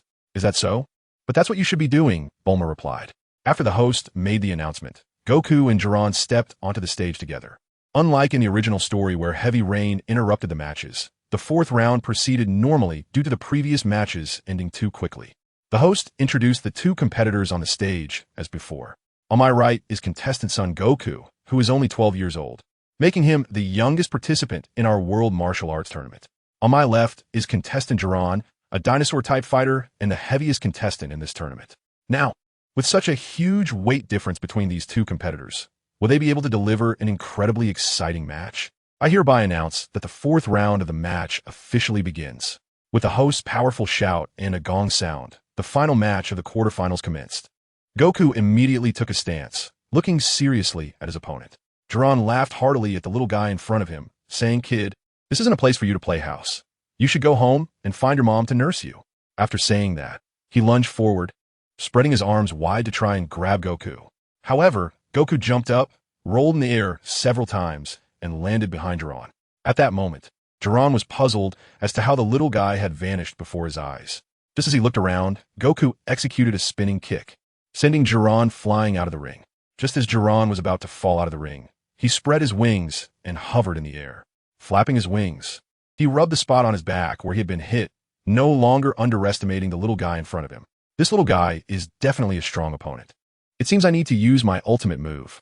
Thinking this, Jiran shouted to Goku, "Kid, prepare yourself." After saying that, Jiran opened his big mouth, and a beam of light shot out, circling Goku twice before quickly solidifying and trapping him in the middle.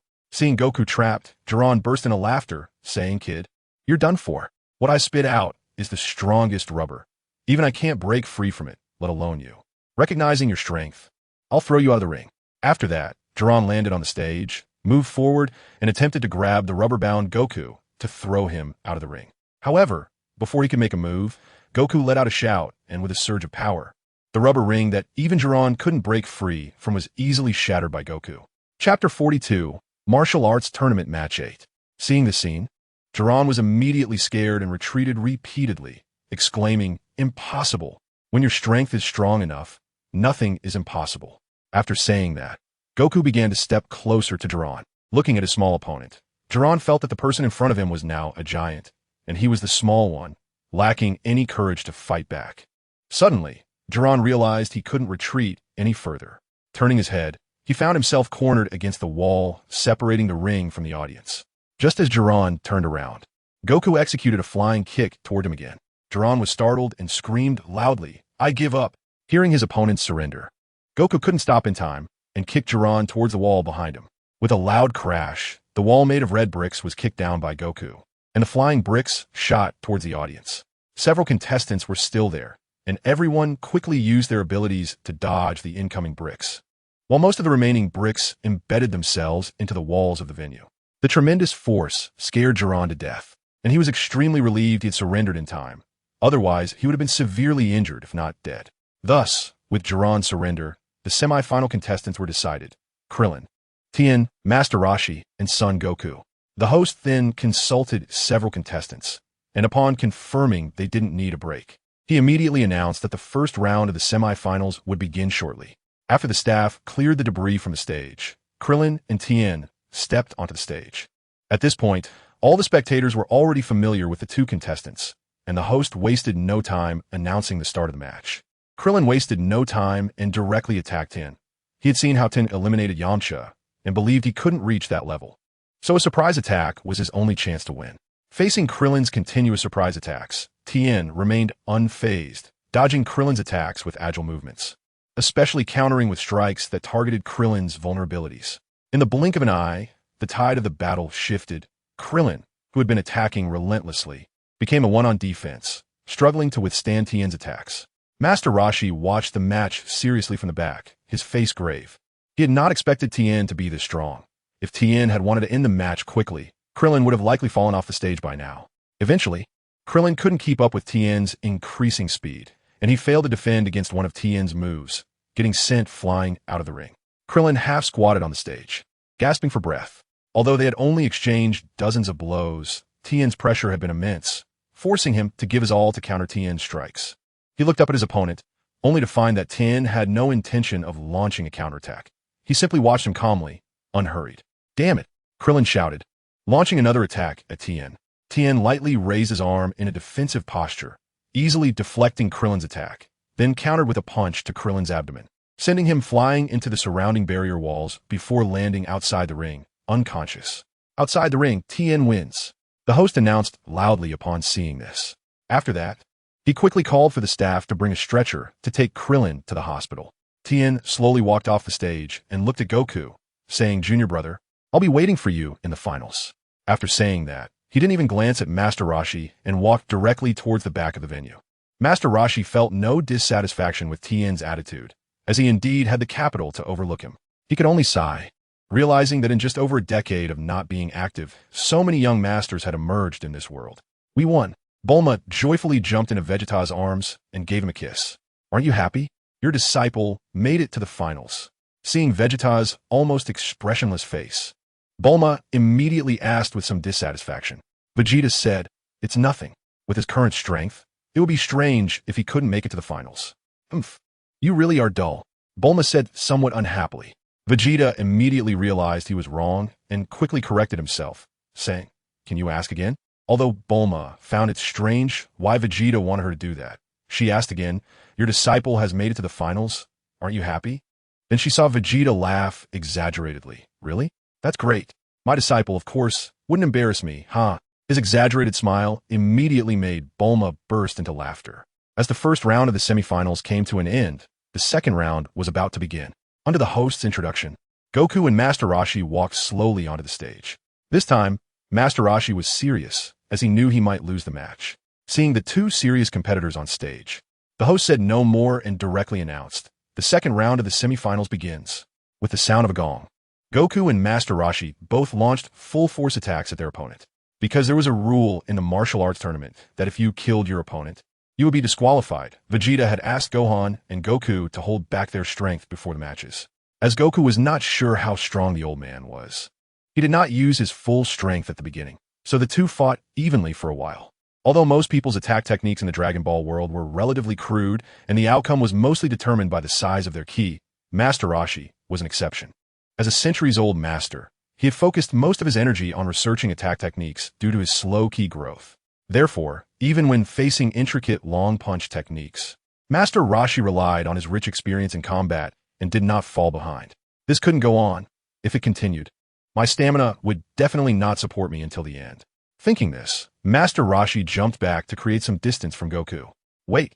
Master Roshi shouted loudly at Goku, who was preparing to attack him. "What's wrong?" The naive Goku indeed stopped his attack and curiously asked. Master Roshi said, "If we keep fighting like this, we won't be able to determine a winner, so I'm going to use my ultimate move. I wonder if you dare to take it?" Upon hearing this, Goku excitedly replied, "No problem. Use whatever ultimate move you have." Upstairs, Vegeta stumbled and nearly fell upon hearing Goku's words. He said to Bulma, "I think after the tournament ends, I need to teach Goku some common sense, or else he'll be easily deceived." Bulma was at a loss for words and replied, "It has to be this way. But isn't it because of his innocence that he can be friends with me?" On the stage, Master Roshi positioned his hands in a flower bud shape at his waist and softly shouted, "Kamehameha!" Immediately, a hot white energy gathered in the center of his palms, exuding a powerful and intimidating aura.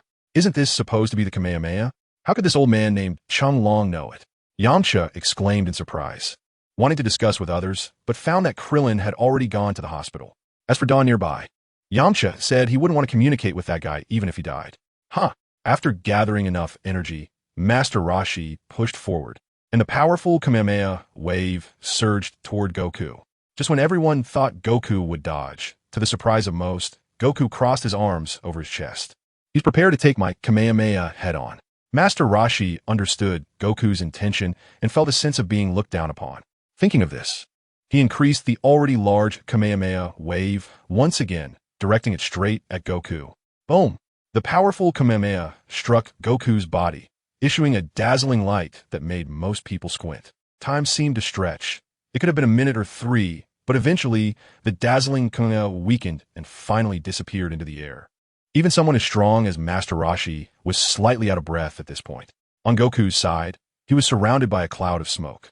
Just when Master Roshi thought Goku would be seriously injured even if he didn't die, the scene that unfolded before him shocked him. It turned out that Goku only had slight scratches on his arms and some friction marks on his shoes from the stage, but he had sustained no other injuries.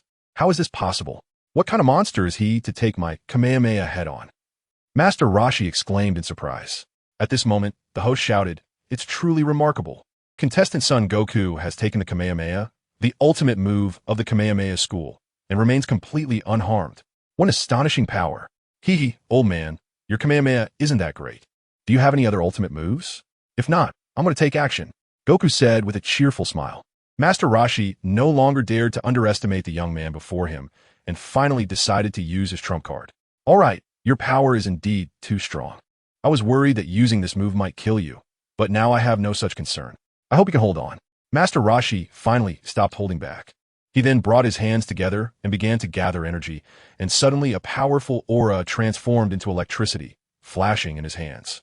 After gathering enough energy, Master Roshi shouted at Goku, "Universal Shockwave." Instantly, 2 bolts of electricity shot from Master Roshi's hands, enveloping Goku's body and trapping him inside. Goku, surrounded by the electric light, let out a painful scream. Master Roshi, seeing the effect of his technique, couldn't help but exhale a sigh of relief. Finally, this move worked. Watching Goku continuously scream in his universal shockwave, Master Roshi kindly advised, "You should surrender, otherwise you will be killed." Goku did not respond to Master Roshi's plea, but continued to scream in agony within Master Roshi's technique. Seeing Goku's silence, Master Roshi's heart skipped a beat. This little guy hasn't lost consciousness, has he? Thinking this, he shouted to the host, "Hey, it seems Goku has lost consciousness in my technique. I'm afraid if this continues, I'll kill him. Shouldn't you declare me the winner?" Upon hearing Master Roshi's words, the host immediately ran to Goku's side, but before he could get closer, an electric arc jumped out and landed near his feet, startling him. Master Roshi quickly reminded him, "Be careful. I don't have enough control over the universal shockwave, and the electric arcs will be attracted to living beings." Thus, the host did not approach further, but kept calling Goku's name, "Goku, Goku." "Is Goku really going to lose?" Bulma asked Vegeta anxiously. Vegeta shook his head with a smile and said, "No way, Goku's strength is not just this. He's just playing with them." "Really?" Bulma, hearing that Goku was just playing, immediately seemed a bit skeptical. At that moment, the host on the stage said, "It seems that contestant Goku might have passed out. Now I announce, wait." Just then, Goku, who had been screaming in agony, suddenly stopped and interrupted the host's announcement.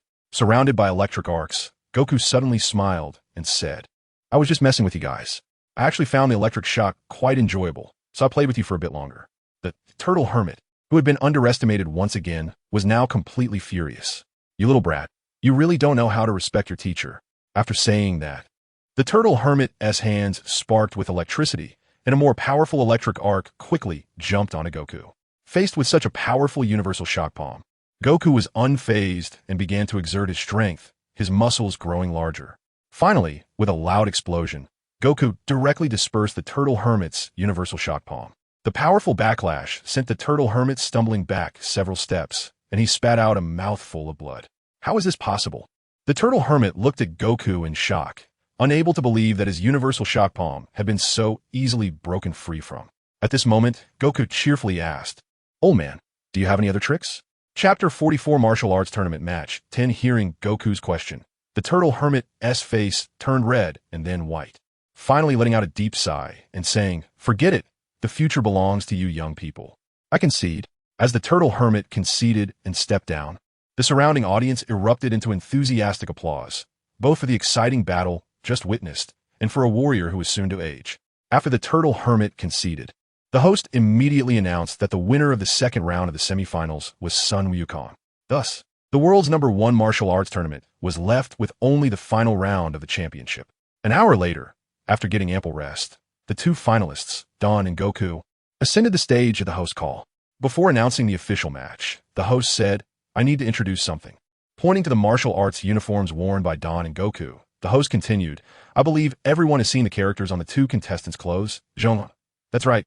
These 2 are indeed the disciples that Mr. Vegeta mentioned at the beginning. Who would have thought that not only is Mr. Vegeta powerful himself, but his disciples are also so formidable? The only 2 disciples participating in the martial arts tournament have unexpectedly met in the finals. This can be considered a fortunate event for the Zhonghua Martial Arts Academy."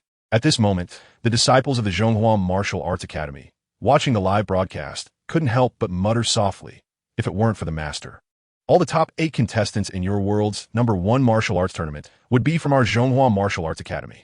The scene returned to the competition, and the host held the microphone up to Don, asking, "Contestant Don, you will soon be facing your junior brother Goku. Do you have confidence in winning the championship?" Don frowned but ultimately replied, "That's not a problem.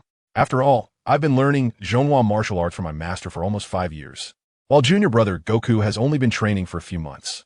Although Don did not give a definitive answer to the host's question, it was clear from his response that he was quite confident about defeating Goku and winning the championship. After hearing Don's answer, the host once again brought the microphone to Goku's mouth and asked, "Contestant Goku, do you have confidence in defeating your senior brother?" Goku smiled innocently and replied, "I don't know, but I will do my best." The host was not disappointed with Goku's answer, as the martial arts tournament ultimately depended on the final battle between the 2 contestants, not what they said. Thus, amidst the urging of the surrounding audience, the host loudly announced, "Now I declare that the final of the 21st World's #1 martial arts tournament officially begins." After saying that, the host waved his arm with full force. Bang! A huge gong sounded, announcing the official start of the finals. Upon hearing the host's announcement, Don and Goku simultaneously assumed their stances. However, neither of them launched a surprise attack. They were well aware of the Zhonghua martial arts they had learned. Attacking first might not necessarily secure the upper hand and could lead to being countered by their opponent. The 2 slowly approached each other, closing the distance. At the moment their hands touched, they both struck simultaneously. Although long fist is a boxing style, it actually encompasses fist techniques, palm techniques, and leg techniques. Thus, the 2 who learned long fist incorporated all the attack techniques from the Dragon Ball world, as well as many exquisite techniques that are rarely seen in the Dragon Ball universe. After a dazzling series of attacks lasting dozens of exchanges, the 2 were evenly matched and separated once more. The surrounding audience and the contestants watching in the venue were now dumbfounded. Several contestants were thinking about whether they would have been knocked out if they had gone all out just now. At that moment, Don spoke up, "Goku, your strength is definitely not just this. I think we shouldn't test each other anymore. Let's both go all out." Goku, looking pleased, replied, "Sure, senior brother. What do you mean this isn't full strength?" Several defeated contestants suddenly shouted in surprise from the side. The 2 of them simultaneously began to gather their true energy, and slowly everyone noticed that Don's face changed from white to purple, with a faint purple aura surrounding him. This was a manifestation of the purple mist divine skill being used to its utmost. In the Dragon Ball world, the spiritual energy was extremely active. Although it was only the 2nd level of the purple mist divine skill, its displayed power was not any less than the fully realized version in the novels. In contrast, Goku showed less change on his face, but he was also enveloped in a white aura tinged with red. Seeing the completely different aura colors surrounding Goku compared to his own, Don's face twitched slightly, but it was only a momentary change that no one noticed. Then both of them kicked off with one leg, instantly shattering the floor beneath their feet, and they began to exchange blows in mid-air. It was difficult to tell who would win, as both of their strengths were nearly equal. At that moment, everyone was too captivated by the spectacular battle being displayed by the 2 to care about who was stronger. The contestants still in the arena were not only watching the fight, but were also secretly learning the exquisite techniques from both fighters, benefiting greatly in the process. After several rounds of combat, Don suddenly increased the speed again and changed his attack, originally aimed at Goku's face, which quickly struck down to hit Goku's chest instead. Goku, unable to defend in time, was directly hit by Don. After landing a successful blow, Don executed a reverse downward strike, sending Goku crashing down onto the arena. With a loud bang, Goku smashed through the arena floor, creating a deep pit, and then struggled to get up. However, Don did not give Goku any chance to adjust. He quickly accelerated from the air and delivered a heavy knee strike to Goku's back. Then, he grabbed Goku by the back of his clothing and threw him outside the arena. Goku struggled to adjust his body position in midair and then countered with a ki blast, using the impact of the blast to finally release the tension in his body and regain control. Don's full-force attacks were not easy to handle. If it were an ordinary person, they would have already fainted. Goku flew back onto the arena, wiped the blood from the corner of his mouth, and said, "Brother Don, you are indeed strong. I almost lost, but I still have my ultimate move left to show you. Let us see how well I've trained it." Chapter 45 Martial Arts Tournament Match 11. Upon hearing Goku's words, Don's expression changed again. He knew that there was only one possibility for an ultimate move, And that was the one taught to Goku by Master Vegeta. However, his face quickly returned to a smile as he said, "All right then, let me help you test the power of your ultimate move." After saying that, he took his stance again. Goku exhaled softly, then drew several arcs in the air with his hands, striking a starting pose that Don had never seen before. "Brother, please attack," Goku said, his tone calm and devoid of any emotion. "Is your ultimate move some kind of defensive technique?" Don remarked, but without waiting for Goku's response, he attacked Goku directly. Just as Goku was about to reply, he was caught off guard by Don's sudden attack, and his words were abruptly cut off. Although Goku's words were blocked by Don, he still managed to fend off Don's attack. Don was not bothered by this. He hadn't expected to land a hit, so he continued his aggressive assault. However, as time passed, Don suddenly noticed something amiss. He couldn't tell if it was his own illusion, but every time his attack was blocked by Goku, he felt his control over his own techniques weakening. Just as Don was pondering this, he suddenly found that his fist, which he had thrown out, was being redirected back toward himself under Goku's influence. With a loud thud, Don was forced to step back 7 or 8 paces from his own attack. "Oh, what happened?" The announcer also saw this scene and exclaimed in surprise. Don's attack had inexplicably turned back against him. At the edge of the arena, Krillin and Yamcha were also astonished.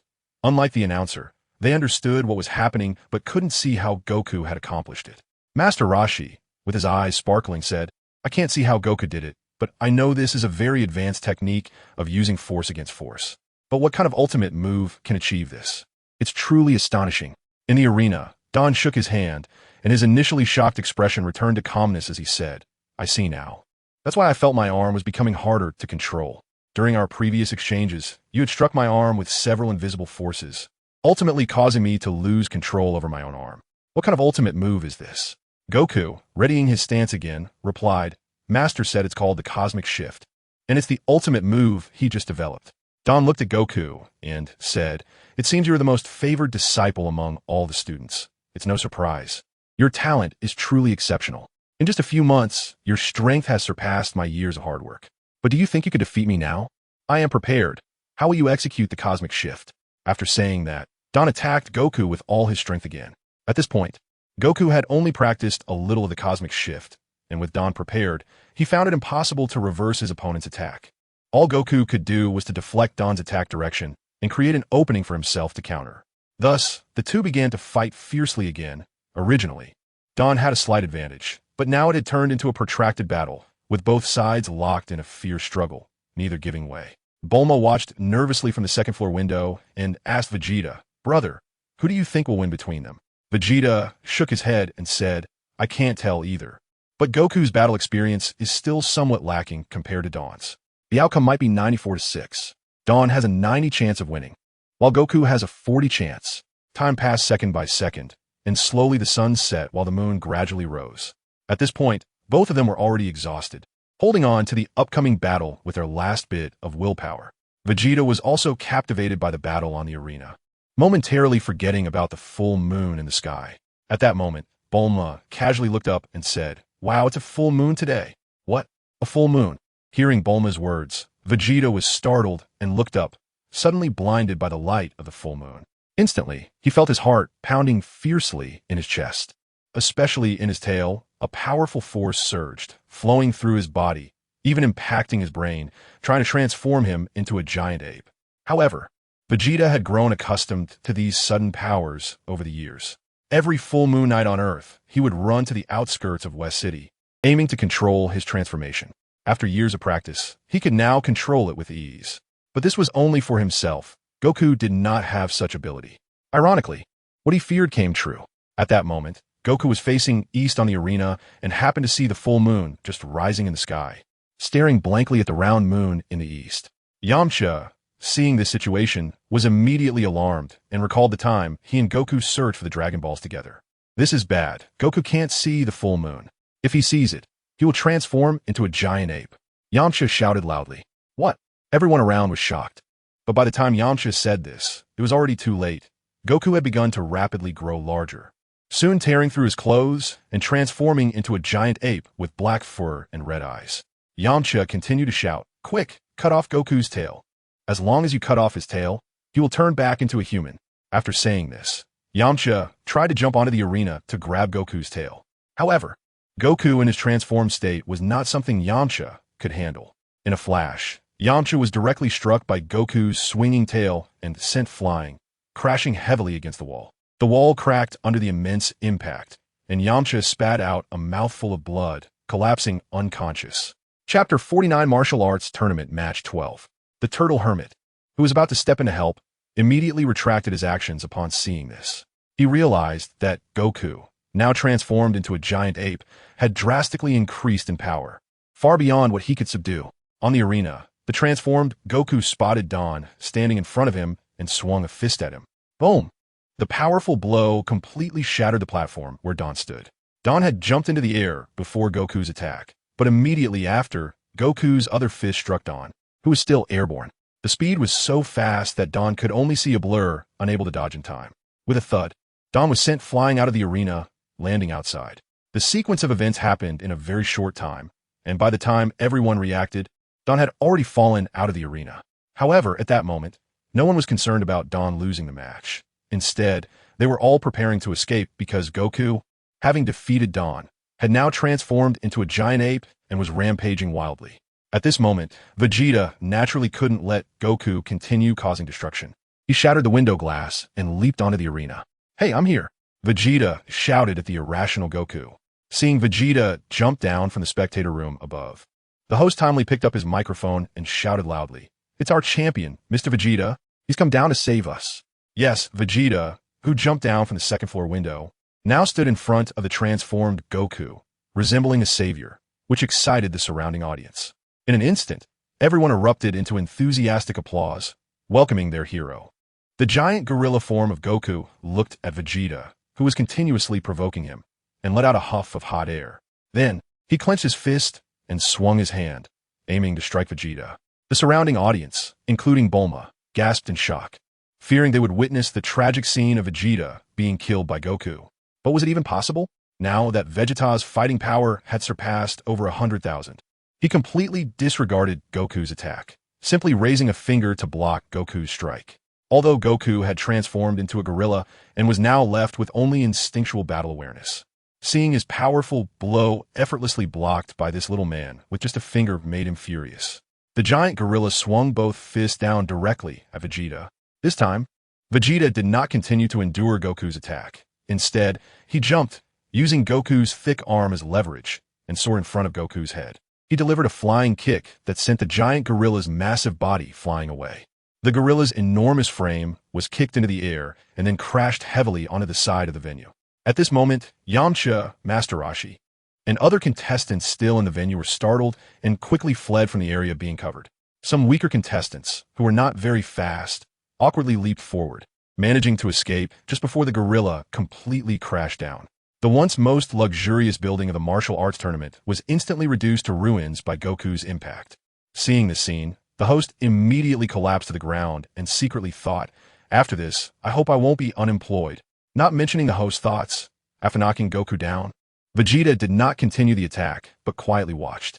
Goku stood up again, filled with rage after being knocked down, clenched his fists and pounded his chest, then opened his mouth wide to let out an angry roar at Vegeta. Then he jumped again, fist clenched, and charged at Vegeta. Vegeta wrapped both arms around a fist swung by the gorilla, using his back to exert force and flinging the gorilla away with great strength. Following closely, Vegeta quickly approached the gorilla flying in the air, and with lightning speed, he unleashed a flurry of punches around the body of the gorilla, transformed by Goku. Each punch containing hidden energy that struck the gorilla's pressure points. With a loud crash, the gorilla fell to the ground again, while Vegeta slowly descended from the air, looking like a deity. 1 minute, 2 minutes passed, and the gorilla lay on the ground motionless, prompting the surrounding spectators to gather around. The host, holding a microphone, asked Vegeta, "Mr. Vegeta, did you kill it?" Vegeta shook his head and said, "How is that possible? He is my disciple, and this transformation was not what he wanted." Fortunately, there were no casualties. After hearing Vegeta's words, the host looked at the gorilla beside him and curiously asked, "So, Vegeta, what should we do now? When will Goku recover?" Vegeta replied, "It won't be long. I've already blocked the flow of power within him, and he will soon return to human form." Just as Vegeta finished speaking, the gorilla beside him began to rapidly shrink and quickly returned to human form. At this moment, Goku was lying naked on the ground, Sound asleep. With the gorilla's crisis resolved, it was time to announce the champion of the 21st World Martial Arts Tournament. The host, holding a microphone, spoke on the ruins of the arena. According to the rules, when contestant Goku transformed into a gorilla and knocked contestant Dan out of the ring, he was still on the stage, so from this perspective, the champion should be contestant Goku. However, Goku's transformation into a gorilla was an unexpected factor, and he lost his original consciousness. From this standpoint, the gorilla he transformed into can no longer be considered contestant Goku. Therefore, after final discussions by our organizing committee, we have decided to award the championship of this tournament jointly to contestant Goku and contestant Dan, allowing them to share the prize of 500,000 zeni. As he said this, the audience erupted into warm applause, but unfortunately, the two contestants did not hear it, as they had already been taken to the hospital. With the host's announcement, the 21st World Martial Arts Tournament finally came to an end. Vegeta also received a system prompt, indicating that the task was completed, awarding him 10 million martial arts points, with a remaining balance of 120,985 points. Upon hearing this, Vegeta couldn't help but breathe a sigh of relief. Although the task appeared simple, it was actually quite difficult, as there were too many factors determining whether Goku would win. Fortunately, with the help of the host, the task was ultimately completed. Chapter 47. Returning to West City in the hospital, both champion disciples who participated in the competition had fallen into a coma. So Vegeta and Bulma had no desire to continue celebrating on Papaya Island.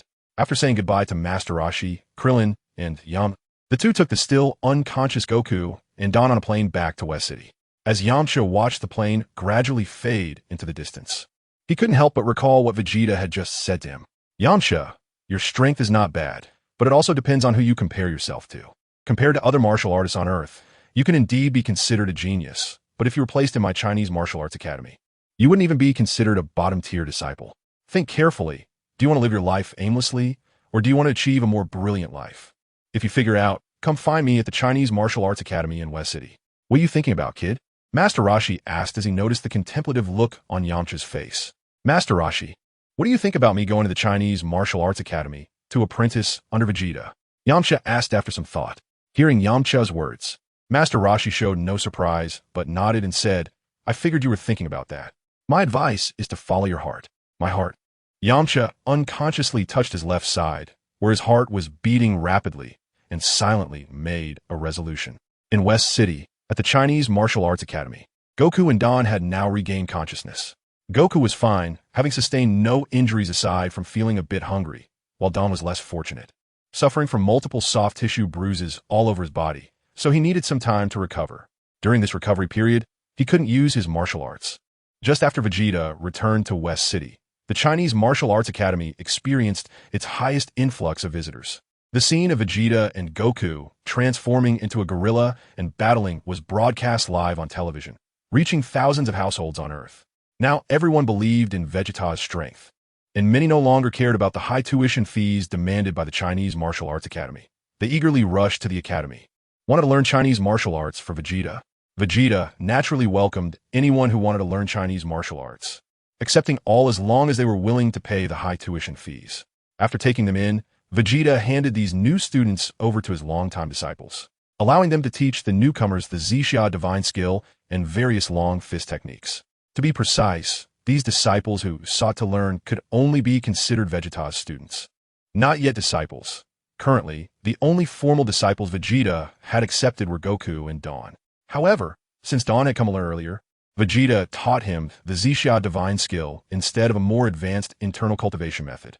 Internal skills differ from other martial arts techniques. Each person wishing to practice a different internal cultivation method must either master their current one or completely disperse their internal energy to start anew. Otherwise, even Vegeta would first need to finish practicing the 9 Yang divine skill before considering anything else. This was also the reason why Vegeta did not teach Dan the more advanced internal skill, pure Yang ultimate skill. As for the Chinko and Dano, it would not be taught to anyone whose mindset had not gained Vegeta's approval. Looking at the room full of martial artists, Vegeta nodded with satisfaction, feeling that it was about time to open a branch dojo. With this thought, Vegeta turned and walked outside, planning to discuss it with Bulma at home. Just then, Vegeta suddenly halted, realizing something was off in the dojo. He quickly turned to look again. After careful observation, he discovered a significant problem. Yim, Vegeta shouted loudly. The surrounding disciples, hearing Vegeta calling for Jim, began to help look for him. At that moment, Jim was in the backyard teaching a few new disciples assigned to him. Just then, a junior brother ran over and shouted at him, "Brother Jim, the master is looking for you." Hearing that the master was calling, Jim immediately stopped what he was doing and quickly ran forward. "Master, you called for me?" Jim asked cautiously, seeing Vegeta waiting there with an unhappy expression. "Jim, where's Ron? Hasn't his injury healed yet?" Vegeta asked. "And what about the 3 lackeys who always follow Ron? Why haven't I seen them?" Jim was taken aback by Vegeta's questions and then replied, "Master, Ron has not returned to the dojo since he went to the hospital for treatment. As for the 3 brothers with Manon, they also didn't come back after saying they were going to visit Ron. When I called them, they said they were in the hospital taking care of Ron." What? Vegeta's heart sank, and he realized that this guy might have run away. So Vegeta immediately said, "Call the hospital and ask if that guy is still there." Even though he already suspected this, Vegeta felt it was necessary to confirm. As expected, Ron left the hospital the day after being admitted. "Master, did something happen to Brother Ron?" a disciple asked. After confirming the news that Ron had fled with 3 disciples, Vegeta called all the disciples together. Many disciples also learned of this news from Jim. Vegeta opened his mouth and said, "Ron, I can confirm that he has defected from our Chinese martial arts academy. I originally planned to punish him after participating in the World Martial Arts Tournament, but I didn't expect him to run away early. Now I announce that these 4 individuals are traitors of our Chinese Martial Arts Academy. Any one of you is qualified to take action, and when you encounter him, you must help me reclaim their skills." "Yes, Master," all the disciples responded loudly, and everyone was shocked by Vegeta's decision. After making this decision, Vegeta returned home with a slightly gloomy mood.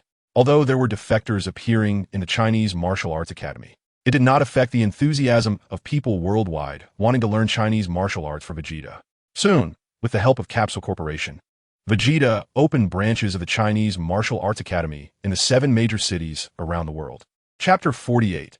Searching for Bulma, the 21st World Martial Arts Tournament completely established the reputation of Chinese martial arts. Vegeta's 2 disciples winning the championship simultaneously made people believe that studying Chinese martial arts under Vegeta could greatly enhance their strength. Moreover, with the branches of the Chinese Martial Arts Academy being established in major cities worldwide and tuition fees being lowered, the enthusiasm for learning was further stimulated. In fact, Vegeta did not lower the tuition fees. Due to the rapid increase in martial arts points, he could now basically exchange for most of the ordinary Jin Yong martial arts. Holding these Jin Yong martial arts manuals, Vegeta directly sold them at marked prices.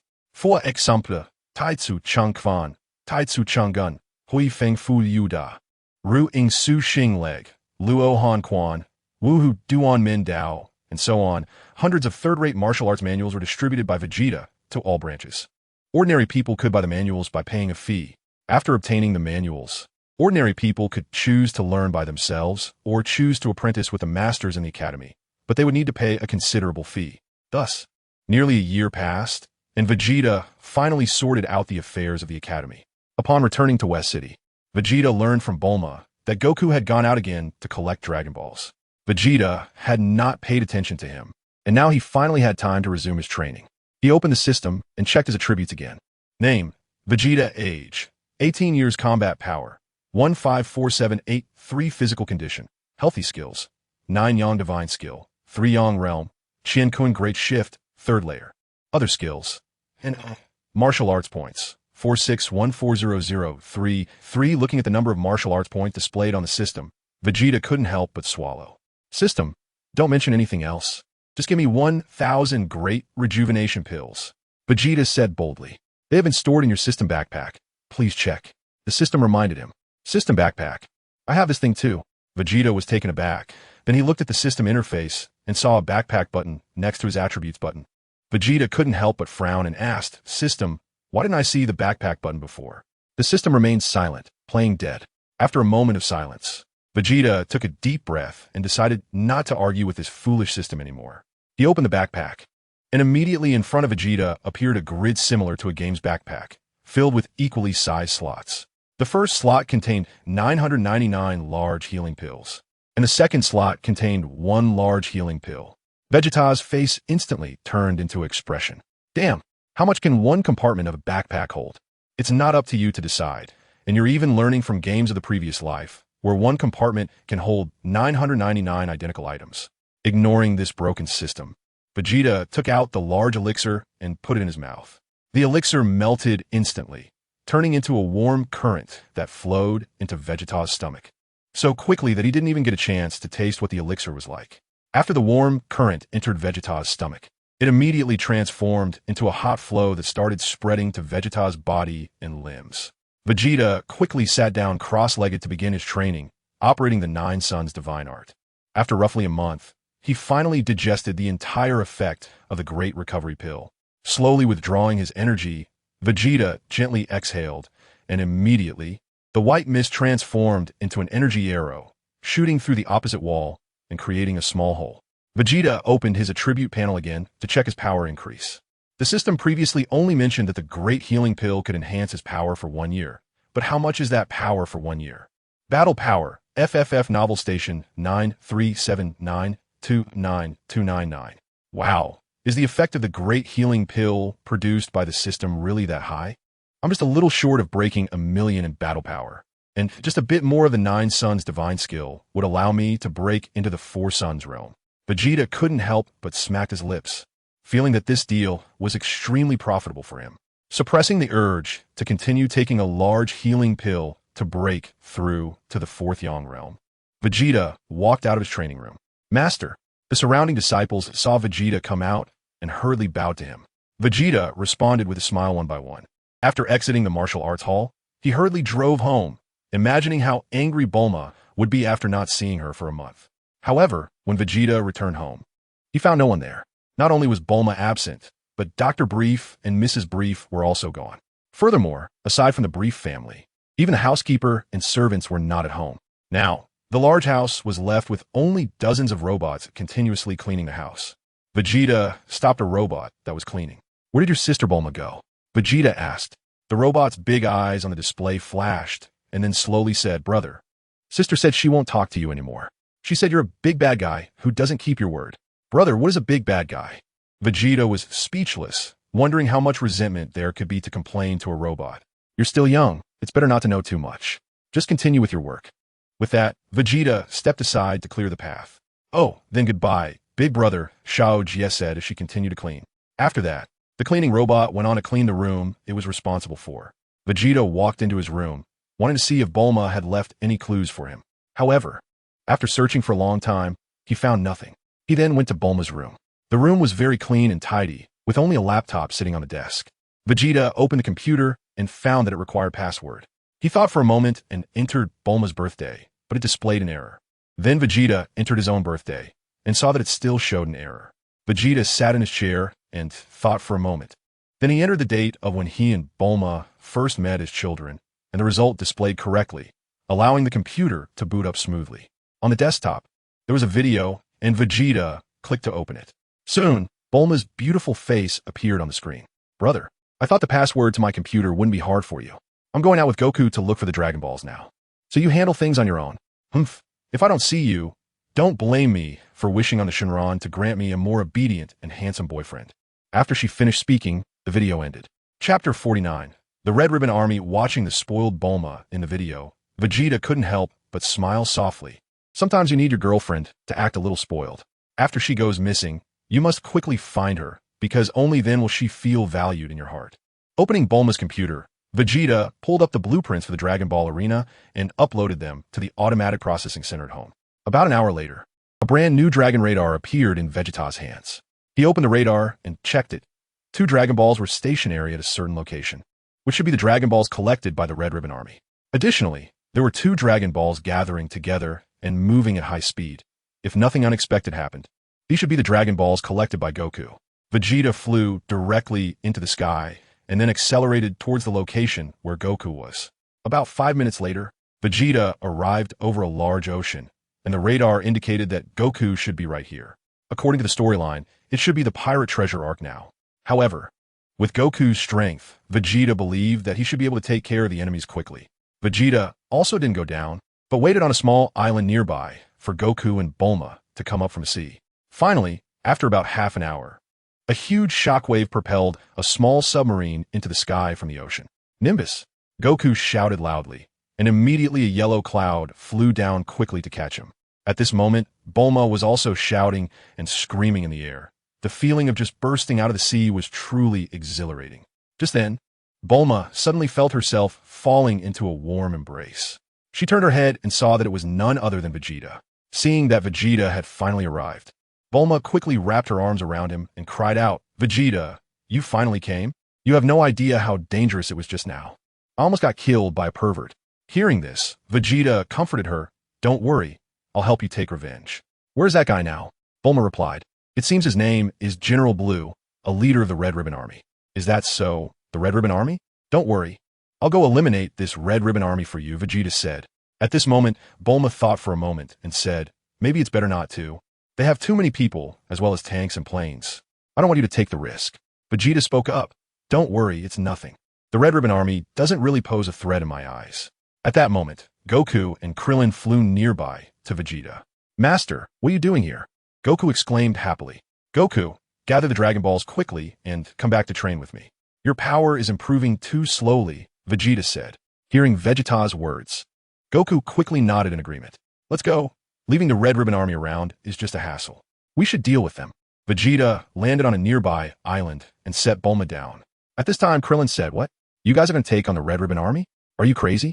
They're the world's largest anti-government organization. Even the king can't handle them. So what? Can a bunch of ants take down a dinosaur?" Vegeta replied. Krillin was momentarily speechless at Vegeta comparing himself to a dinosaur in the Red Ribbon Army to ants. After a moment of thought, Krillin said, "Forget it, I won't go. With my current strength, I would just be a burden to you guys." Sighing, Krillin suddenly lamented, "Bulma, we've lost Master S submarine. I have no way to go back and explain it to him. What should we do?" Saying this, Krillin looked at Bulma with teary eyes, knowing that this young lady in front of him was the future world's richest person. Upon hearing Krillin's words, Bulma seemed to think of something and immediately shouted, "Wait a minute." After saying that, Bulma turned around and pulled out a dazzling gem from somewhere. Vegeta stared in shock at Bulma, who was only wearing her underwear. As she pulled out such a large gem, he couldn't help but ask in surprise, "Where did you hide such a big gem?" While saying this, Vegeta kept glancing at Bulma. Hearing Vegeta's words, Bulma immediately became angry and gave him a hard knock on the head. Then, Bulma handed the gem to Krillin and said, "Take this to your perverted master. It's enough for him to buy several submarines like the one before." After the discussion, the three of them took Krillin back to Kame House. At that moment, everyone realized that Kame House had also been invaded, with bullet casings scattered everywhere on the island. "Master! Master! Old man!" Seeing the situation on the island, Krillin and Goku were immediately shocked and rushed into Kame House to look for Master Roshi. Soon, Master Roshi came out, saying, "What's all the noise? I'm not dead yet. It's just a bunch of small fry." Hearing Master Roshi's words, the two little guys instantly became happy again. "Master, what happened? Did the Red Ribbon Army come over?" Krillin asked. "It's not a big deal. It seems the Red Ribbon Army is also looking for the Dragon Balls. They just followed Goku here," Master Roshi said slowly while sipping his tea. Vegeta nodded and then said to Bulma, "Bulma, I'll take you back to West City first, and then I'll go destroy the headquarters of the Red Ribbon Army." Then Vegeta turned to Goku and said, "Goku, you go to the headquarters of the Red Ribbon Army and wait for me. I'll be there soon." "Okay, Master." Goku immediately replied, "What? You guys are going to deal with the Red Ribbon Army?" At this moment, Master Roshi exclaimed in surprise, "Master, you shouldn't persuade him. I've already tried, but he said he is very powerful and doesn't care about a small threat like the Red Ribbon Army," Krillin said with a hint of jealousy. At this time, Goku said, "Krillin, you can do it too, as long as you're willing to take Master as your teacher and learn martial arts." Upon hearing this, Krillin's eyes lit up, but soon he looked at Master Roshi sitting nearby and cautiously asked, "Master, can I?" Master Roshi immediately flew into a rage, picked up his wooden staff, and started hitting Krillin on his bald head. "You brat, you want to betray your master already? From today, your training will double." All right. Master, don't hit me.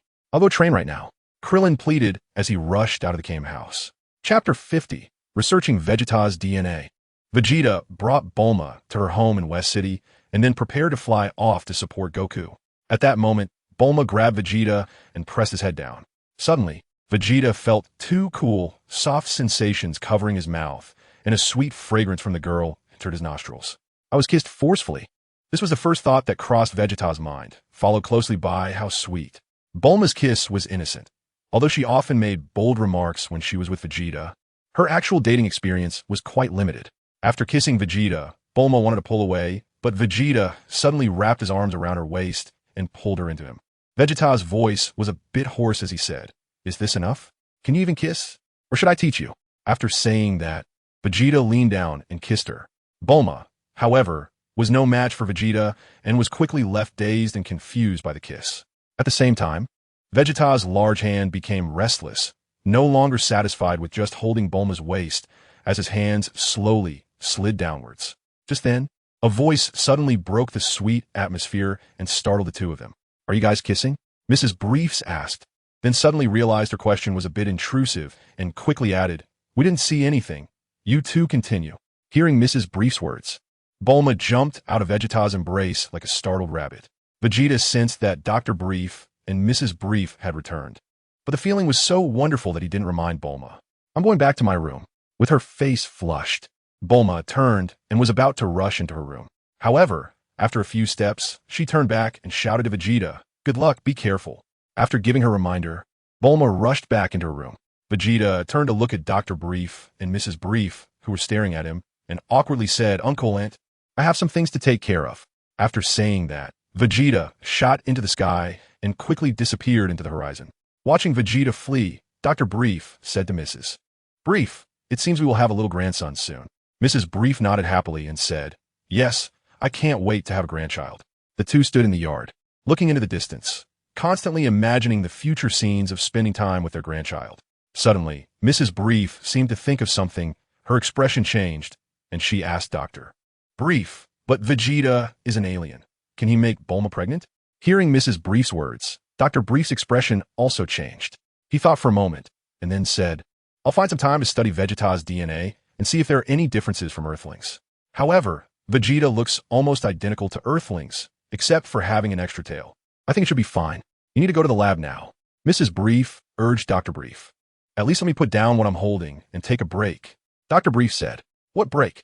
Is your break more important than our future grandchild? Hurry up. I'll handle the luggage." Mrs. Brief continued to urge. With no choice, under Mrs. Brief's insistence, Dr. Brief had to put down his luggage and head to Vegeta's room, hoping to find some of Vegeta's skin flakes. At this time, Bulma, who had already changed her clothes, was sitting in front of Vegeta's computer desk with a sweet smile, reminiscing about the sweet kiss she just shared with Vegeta. Just then, Dr. Brief pushed the door open and startled Bulma. When she saw it was her dad, Bulma immediately complained, "Dad, don't you knock when you enter someone's room? What if I was changing clothes in here?" Dr. Brief quickly apologized, "I'm sorry. I was careless." After saying that, he was about to leave the room. Suddenly, Dr. Brief stopped and said, "Wait a minute, this is Vegeta's room, and he is not home right now. Why should I knock? I didn't know you would be in his room." After saying that, Dr. Brief ignored Bulma and started searching on Vegeta's bed with a magnifying glass. Seeing her dad no longer paying attention to her, and instead focused on searching for something on Vegeta's bed, Bulma curiously asked, "Dad, what are you looking for? You really don't care about anything, do you? Your mom and I support your relationship with Vegeta, but you don't even care about whether you can have children with him. You know Vegeta is an alien." After saying that, Dr. Brief continued searching on Vegeta's bed. Hearing her dad's words, Bulma, who was originally lost in the sweetness of love, suddenly became alert. Although she didn't really care about whether she and Vegeta could have children, if they truly couldn't, it would definitely be a regret. Thinking of this, Bulma immediately said to Dr. Brief, "Dad, I'll help you look." Without mentioning how Bulma and her dad searched for Vegeta's skin flakes after leaving West City, Vegeta quickly flew towards the location of the Dragon Balls held by the Red Ribbon Army with the Dragon Radar. At this time, the radar showed that Goku had already arrived at the Red Ribbon Army's location and should be fighting with their troops by now. Seeing this, Vegeta accelerated again, charging towards the Red Ribbon Army headquarters. Although Goku could single-handedly take down the entire Red Ribbon Army, he had promised Bulma that he would personally deal with them. After more than 5 minutes, Vegeta flew to the Red Ribbon Army headquarters. At this point, the entire headquarters was in chaos, with Goku effortlessly knocking out members of the Red Ribbon Army below. Facing the continuous barrage of bullets coming at him, Goku was completely unconcerned, not dodging at all, relying solely on his powerful physique to withstand all the bullet attacks. "Oh my god, is this a monster? Ikuit." Some of the timid members of the Red Ribbon Army, witnessing Goku's astonishing display, immediately dropped their guns and fled. What Vegeta saw was countless Red Ribbon Army soldiers driving cars, tanks, and planes quickly escaping from the headquarters. Chapter 51. Annihilating the Red Ribbon Army. Vegeta landed in front of Goku from the air. How is Goku doing? As soon as Goku saw his master Vegeta, he quickly spoke up. Master, it's nothing difficult. Their strength is too weak. You don't even need to make a move. I can take them all out by myself. Vegeta replied, Of course I believe in your strength, but since I promised Bulma to eliminate the Red Ribbon Army, I must keep my word. After saying this, Vegeta raised his hand and pointed, using the finger beam technique to instantly take out several Red Ribbon goons who were trying to shoot at him. Thus, the master and disciple made their way to the command center of the Red Ribbon Army, with Goku handling close combat, while Vegeta continuously used the finger beam for long-range attacks. Goku, watching his master effortlessly eliminate enemies, felt a pang of envy. After taking out the enemy in front of him once more, Goku looked eagerly at Vegeta and asked, Master, what is this special move? Can you teach it to me? Vegeta naturally didn't care and nodded, saying, All right, after you collect the Dragon Balls and revive your grandfather, I'll teach you this ultimate move. Upon hearing Vegeta's words, Goku immediately responded happily, Yes, Master, I'll collect the Dragon Balls as soon as possible. At this point, there were not many members left in the Red Ribbon Army. Most of the army members had either fled or had been dealt with by Goku and Vegeta. The two continued towards the location indicated by the Dragon Balls and soon arrived at the headquarters of the Red Ribbon Army. With a loud bang, Goku kicked open the extravagant office door, directly revealing the Black Commander, his aide Black, the mission assigned Tao Pai Pai, and General Blue, who had escaped with his life from the pirate cave.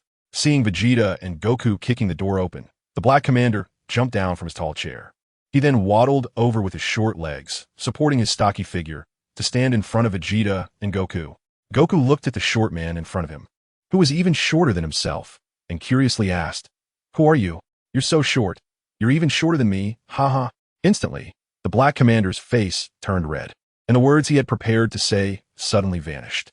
At that moment, the aide Black, who was standing behind, immediately spoke up loudly, You bastard. This is our Red Ribbon Army's supreme leader, the Black Commander. Shorty, you better watch your tone. The aide had good intentions, wanting to defend his commander's authority, but it backfired when he called Goku Shorty. What did that make the even shorter Black Commander? The Black Commander immediately found an outlet for his anger. He rushed over to the aide Black and kicked his calf with all his might, yelling, You bastard, do you look down on me in your heart?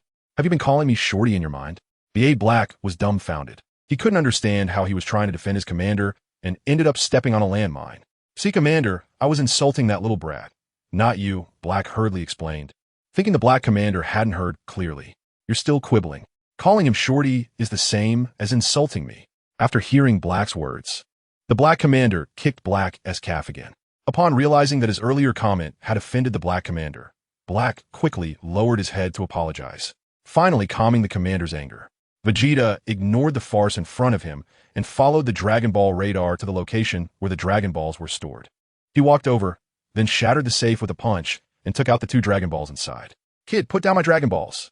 The Black Marshal, seeing the other party say nothing and try to snatch away his most precious possession, immediately became furious and wanted to step forward to take the Dragon Balls.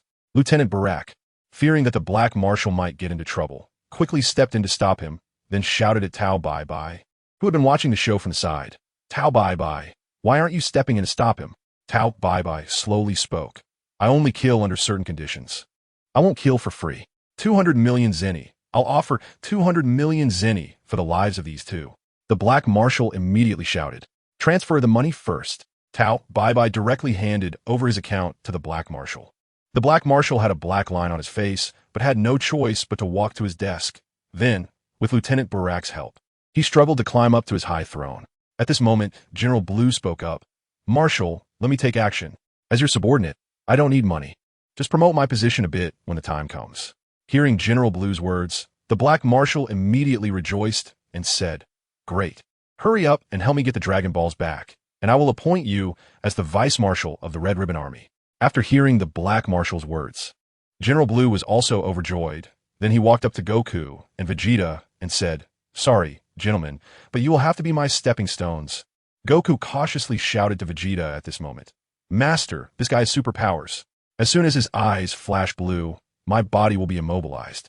Hearing Goku's words, Vegeta smiled and said, That's just because you weren't prepared last time. Now, with your guard up, will his superpower still work? General Blue, hearing Vegeta's words, immediately became furious. He flashed his eyes, and a blue light flashed. But Vegeta, whom he was looking at, showed no discomfort and instead walked step by step towards General Blue. How is this possible? Why can't my superpower restrict your movement? General Blue said in terror, while continuously trying to use his superpower. But it was useless. It had no effect on Vegeta at all. Vegeta slowly opened his mouth and said, "You may be able to restrict the flow of a small stream. But when faced with a vast ocean, what use is your superpower?" After finishing his words, Vegeta raised his hand and pointed, instantly shooting out an invisible force from his hand, directly hitting General Blue's heart. Chapter 52. Elimination of the Red Ribbon Army 2. Although there were no visible wounds on General Blue's chest, the energy from the one-finger technique had already penetrated his chest and shattered his heart. General Blue clutched his heart in pain and slowly collapsed onto the floor. During the battle between General Blue and Vegeta, Commander Black did not give up on transferring money to Tao Pai Pai's account, and at this moment, he finally completed his transfer. After finishing the operation, Commander Black looked at Tao Pai Pai and said, "Tao Pai Pai, I've transferred the money. You can make your move now. As the world's #1 assassin, I'm sure you can help me retrieve the Dragon Balls, right?" Tao Pai Pai didn't even check whether the transfer had gone through. In his eyes, there was no doubt about it, because in this world, no one could withstand the wrath of the world's #1 assassin. Tao Pai Pai flicked his long braid and walked up to Vegeta, saying, "How do you want to die?" Hearing such domineering words, Vegeta couldn't help but chuckle. Then he said to Goku, "Goku, this guy is yours." After saying that, Vegeta walked up to Commander Black's desk, which startled Commander Black, who quickly climbed down from his chair, hid to the side, and asked, "What do you want?" Vegeta completely ignored the Dark Marshal and directly sat down on the opponent's throne, crossing his legs on the opponent's extremely precious desk. The Dark Marshal's expression changed, but he dared not speak, fearing that Vegeta might also give him a finger. He was not yet at his most desperate moment. At this time, Goku and Tao Bai Bai stood facing each other. Tao Bai Bai looked at the child standing in front of him, then opened his right hand with 5 fingers and said, "Little guy, I only need 5 moves to deal with you." Upon hearing this, Goku immediately felt that the opponent might be difficult to deal with, a master, so he cautiously took a defensive stance. Tao Bai Bai was the first to attack. He quickly advanced and rushed to Goku's front, then thrust his hands like knives, repeatedly attacking Goku. In the eyes of the Dark Marshal and Black, they could not see the speed of Tao Bai Bai's attacks at all. It clearly exceeded the limits of ordinary humans. Instantly, both of them looked very pleased, hoping to see Goku meet a terrible fate at Tao Bai Bai's hands. However, for Goku, such a speed of attack was simply too slow. He casually waved his hands and blocked all of Tao Bai Bai's attacks. While blocking Tao Bai Bai's attacks, Goku said, "Hey, can you use a bit more strength? Or do you only have this little power? If it's just this, you can't defeat me." Tao Bai Bai felt ashamed and furious upon hearing Goku's words. He did not expect that his proud attacks would be seen as not using full strength by the opponent. Realizing that continuing to attack would not yield any results, Tao Bai Bai jumped back to create distance from Goku. Looking at Goku in front of him, Tao Bai Bai shouted loudly, "Don't get cocky. Next, I will use my ultimate move. Let's see if you have the courage to take it." Hearing that the opponent was going to use his ultimate move, Goku immediately became excited and said, "All right, let me see your ultimate move. I absolutely won't dodge." After luring Goku into a trap, Tao Bai Bai was overjoyed and raised his index finger to gather energy, instantly condensing an orange-red energy ball on his fingertip. "Die, you little brat. Dodo wave. Tao Bai Bai sao that lao li." Immediately, the powerful energy ball transformed into a scorching shockwave and shot towards Goku. Goku crossed his arms, did not dodge, and directly took Tao Bai Bai's attack head-on. How is this possible? Are you human or a ghost? Seeing Goku unharmed, Tao Bai Bai screamed in shock, his voice changing due to his astonishment. The Dark Marshal and Black beside him also looked at Goku in shock, as they believed they could never withstand Tao Bai Bai's attack. Goku looked at Tao Bai Bai in front of him, grinned, and said, "All right, your attack moves are used up. Now it's my turn." After saying this, Goku moved quickly, and before Tao Bai Bai could react, he delivered an elbow strike to Tao Bai Bai's abdomen. Instantly, Tao Bai Bai's eyes bulged, his mouth opened wide, and snot ran out as he curled up in pain and fainted on the floor. After defeating Tao Bai Bai, Goku turned to look at the Dark Marshal and Black, instantly startling both of them. At this moment, Vegeta took out an account and handed it to Marshal Black, saying, You know what to do, right? My lord, my lord. I understand. Don't worry, I'll take care of it soon. Marshal Black rubbed his hands together and took the note that Vegeta handed over. Then he tried to climb onto the desk to operate the computer, but unfortunately, he was too short and couldn't get up at all. Damn it, can't you see? Hurry up and lift me up. Marshal Black turned to Broly and ordered loudly. Broly quickly lifted Marshal Black onto the desk, and then Marshal Black knelt on the desk, transferring the money from his account to the account that Vegeta had given him. Before long, Vegeta's phone rang. He took it out of his pocket and saw the text notification. 30 billion Sony credited. Vegeta couldn't help but frown and ask, 300 billion? As the Supreme Commander and ruler of the Red Ribbon Army, is there only 300 billion in your account? Or is your life worth just 300 billion Zenny to me? Upon hearing Vegeta's words, the Black Commander immediately panicked. Beads of sweat began to form on his forehead, and he stammered, Sir, most of my money has been used to establish the Red Ribbon Army. This time, due to this young gentleman, our Red Ribbon Army has suffered serious losses, so I haven't received any financial support. Hearing this, Vegeta was unconcerned and didn't bother to check the other party's account. He then turned to the side and asked his aide, Barak, what about you? As the marshal's aide, you must have made quite a bit of money over the years, so transfer it to me as well. Given the computer, the last sentence was directed at the Black Commander. Yes, sir, you are absolutely right. Not only is it the salary, but all the procurement and recruitment of the Red Ribbon Army are also under his responsibility, so he must have taken a lot of kickbacks.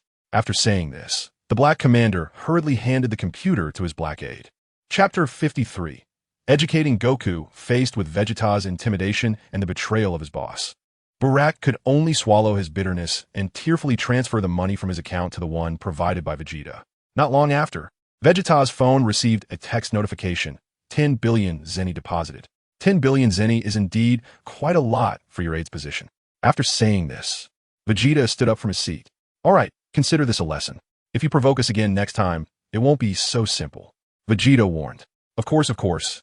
From now on, wherever you gentlemen go, our Red Ribbon Army will keep our distance. The Black Commander quickly replied. Vegeta nodded with satisfaction and then said to Goku, let's go.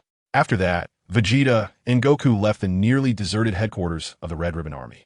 When Commander Black and Black's deputy saw Vegeta and Goku leave from the window, they both breathed a sigh of relief.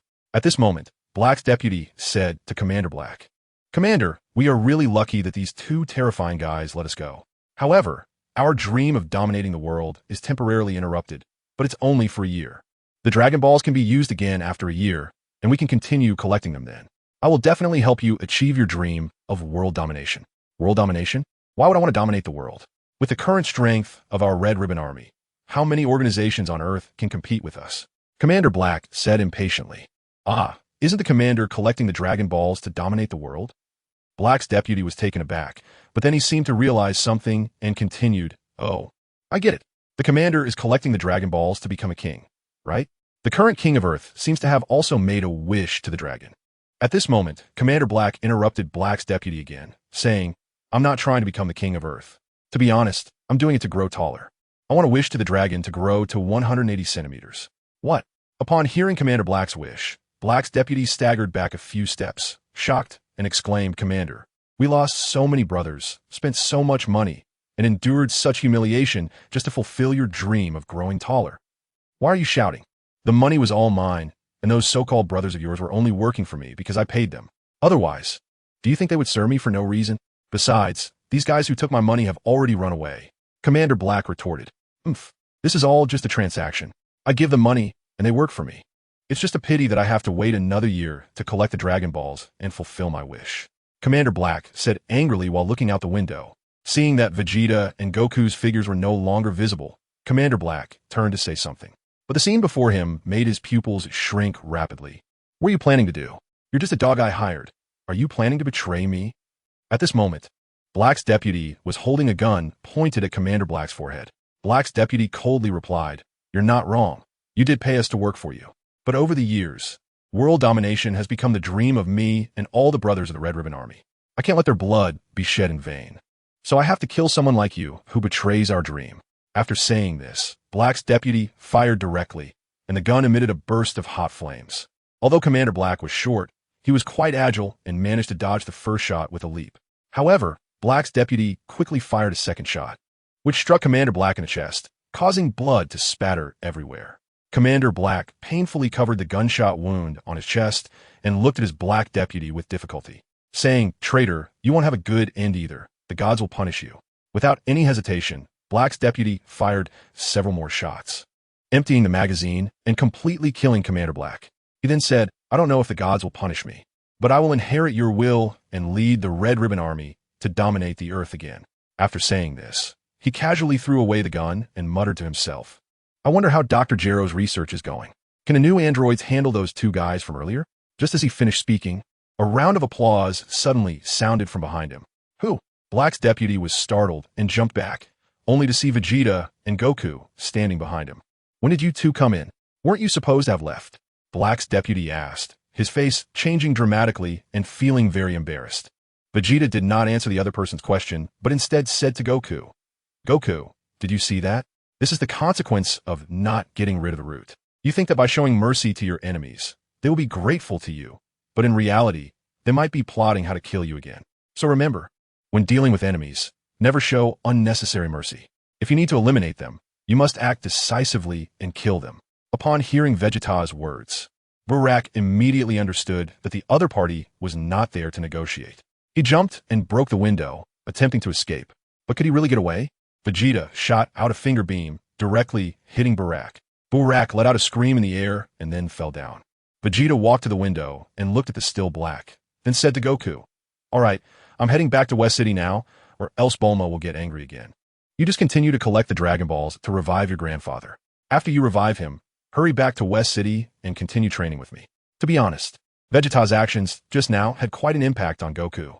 After hearing Vegeta's words, Goku was slightly taken aback and quickly replied, "Okay, Master." Seeing that Goku still seemed a bit dazed, Vegeta continued, "Don't have any psychological burdens. Just do everything according to your inner thoughts. I just want to tell you that your kindness might bring harm to you and your friends.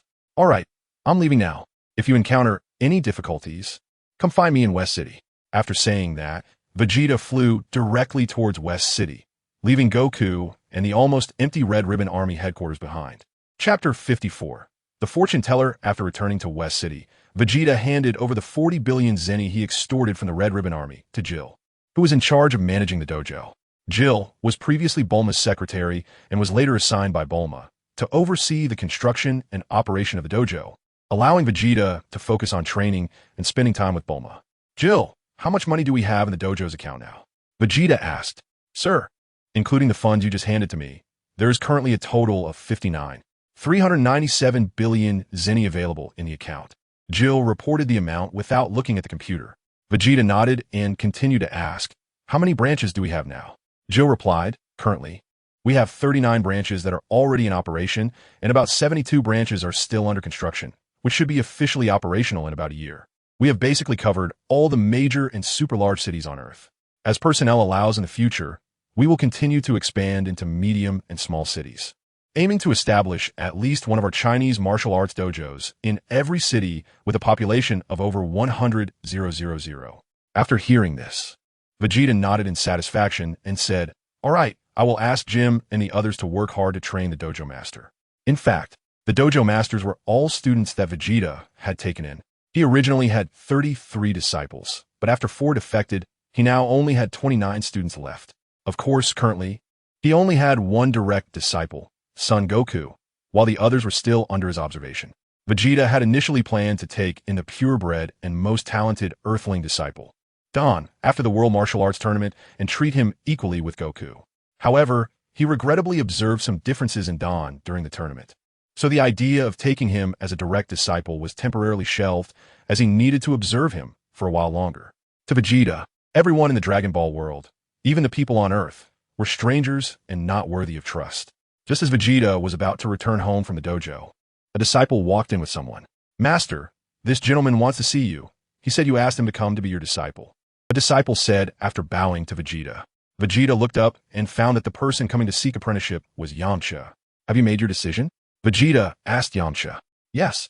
"Master, please take me as your disciple and teach me the Chinese martial arts." Yamcha knelt down and bowed respectfully to Vegeta. Vegeta nodded and said, "No problem. I welcome anyone who sincerely wants to learn Chinese martial arts. We are willing to accept anyone." "Dawn, come here," Vegeta shouted. Dawn had already recovered and After returning to the dojo, took on the responsibility of helping Vegeta teach the disciples Chinese martial arts again. Vegeta said to Yamcha, "Tarn, you also know him. Among my disciples, he is one of the few with the highest martial arts talent and has also mastered the Chinese martial arts I taught him. Next, you should study well with him and solidify your foundation first." Yamcha respectfully bowed to Tarn and said, "Senior brother Tarn." Tarn slightly nodded and then respectfully bowed to Vegeta, saying, "Master, I will take junior brother Yamcha out first." Vegeta nodded and watched the two leave. Staring at Dong's departing figure, Vegeta couldn't help but squint his eyes slightly. Not long after Vegeta returned to West City, Goku appeared at their home again, riding on his Nimbus. "Bulma," Goku shouted loudly from outside the house. "Did I just hear Goku's voice?" Bulma, who was reading inside, looked up and asked Vegeta, who was training on the bed. "I heard it too. It must be Goku's voice," Vegeta said as he finished his training and went to the window to look outside. Goku saw his master and immediately waved happily, then dashed into the house. Before long, Goku was in Bulma's room. "Bulma, my Dragon Ball radar seems to be broken. The location of the last Dragon Ball isn't showing up." Hearing Goku's words, Bulma couldn't help but ask, "Did you put the Dragon Ball radar on your chest again and damage it during a fight?" As Bulma spoke, she took the Dragon Ball radar from Goku's hands and opened it. Suddenly, 9 flashing dots appeared in the center of the radar's display screen. "Huh, the radar isn't broken," Bulma said in surprise. "Isn't it broken? But I don't see the location of the 7th Dragon Ball," Goku continued, puzzled. "It's not showing? Could it be too far away?" Bulma said as she began to adjust the display range of the Dragon Ball radar. However, even when Bulma expanded the display range to the maximum, she still couldn't see the location of the 7th Dragon Ball. "This is strange. Why can the 9 Dragon Balls be displayed, but the 7th one can't?" Bulma asked, frowning in confusion. At this moment, Vegeta obviously knows the reason and couldn't help but remind everyone. Could it be that someone has collected the Dragon Balls and put them in a box that blocks signals? Although Vegeta's description wasn't very accurate, Bulma immediately understood what he meant. Bulma nodded and said, "That should be the reason. Otherwise, I really can't think of why the Dragon Radar can show the locations of the 9 collected Dragon Balls, but not the last one."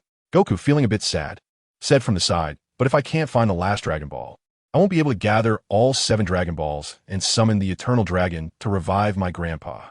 At this moment, Vegeta said, "Don't worry, there's still ways. At the very least, the person who collected the Dragon Balls must also want to gather them all. The simplest method is to wait for them to come to us. However, this method is too foolish. If they never come, we can't just wait indefinitely. I've heard that deep in the desert, there's a palace where an old fortune teller lives, and she can locate anything. I think we can ask her to divine the location of the last Dragon Ball." After hearing Vegeta's words, Bulma and Goku immediately became excited and said, "Then let's hurry," and set off. Chapter 55. Battle for the Young Lady of the Capsule Corporation. Finding the palace of the fortune teller was a piece of cake. Not long after, someone delivered the location of the fortune teller's palace, and Bulma piloted the aircraft, bringing Vegeta and Goku to an oasis deep in the desert. It seems that this fortune teller indeed has some skills. She managed to build such a luxurious palace in the depths of the desert. Looking at the huge palace complex before her, Bulma couldn't help but exclaim. Goku, also astonished, remarked, "Wow, what a big house. I thought your home," Bulma, "was already very large, but I didn't expect the fortune teller's home to be even bigger." Hearing Goku's praise, Bulma immediately scoffed. "Humph. It's just that my family doesn't want to build more. Otherwise, I could construct dozens of palace complexes like hers." "All right, there's no need to compare. Let's hurry inside," Vegeta said. After that, he led Bulma and Goku to the entrance of the fortune teller's palace. At that moment, a little goblin flew out from the palace, wearing a conical hat and sporting a very strange smile. If it had been nighttime, it would have definitely startled anyone, but fortunately it was daytime, and there were many people around. "Welcome, come again next time." The hat-wearing goblin politely escorted the fortune teller's guests outside. The guests were a middle-aged couple, and from their conversation, it seemed they were looking for a ring from the fortune teller. After bidding farewell to that group of guests, the goblin turned to Vegeta and the others who had just arrived and asked, "Excuse me, are you here to ask the fortune teller for help in finding something?" Bulma stepped forward and nodded, replying, "That's right. We want to ask the fortune teller to help us find the last of the 7 Dragon Balls." "No problem. As long as it's something that exists in this world, she can help you find it. The fee is 10 million zeni," the goblin said. Even someone as wealthy as Bulma was taken aback by the fortune teller's asking price. "What? 10 million zeni? That's too outrageous." Upon hearing Bulma's words, The goblin's expression remained unchanged, still smiling as he said, "Beautiful lady, it's all right if you don't have money. We also have a way to divine without needing money." Really? No money required? Bulma had initially thought that if it came down to it, she would pay for Goku. But hearing that there was a way without payment piqued her interest. "Tell me, what is this no-cost method?" The goblin pointed to a few people waiting in line nearby and asked, "Do you see those people over there?" Vegeta and the others looked in the direction he was pointing, and Bulma nodded in response. "I see. What's going on?" "They're just waiting in line for a free method. You just need to stand behind them, and once they come out, it will be your turn." The little ghost with the bamboo hat didn't explain and just told Vegeta and the others to wait behind. "What? Can't you say a few more words?" Bulma, not hearing the answer she wanted, immediately became angry and shouted loudly. "Forget it, Bulma. We'll find out once we go in," Vegeta advised, stopping her. Soon, it was the turn of the group in front to enter. Bulma, feeling bored, asked, "What kind of method do you think can qualify for a free fortune-telling?" Just then, a series of tragic screams suddenly came from inside the palace, startling Bulma. She quickly hid behind Vegeta and anxiously asked, "Vegeta, what happened in there? Will the people who just went and die?" "They shouldn't. It's broad daylight, and the fortune-telling old lady shouldn't go as far as killing people on the spot. Otherwise, she wouldn't have such a big reputation," Vegeta replied. As soon as Vegeta finished speaking, the hat-wearing little ghost walked out with the group of people who had entered earlier. The few individuals were wrapped in bandages all over their bodies, some on their heads, some on their arms, limping as they exited the palace. After sending this group out of the palace, the hat-wearing little ghost smiled and said, "You're welcome to come again next time." Hearing the little ghost's words, the few people who were clearly severely injured and could only limp immediately threw away their canes and ran away frantically. Bulma watched in astonishment as these individuals fled at lightning speed, becoming even more curious about what they had encountered inside the palace that made them so afraid. After sending off the previous group of guests, the hat-wearing little ghost turned to Vegeta and the others and said, "Now, please follow me, the three guests. We are going to meet the fortune-telling grandma."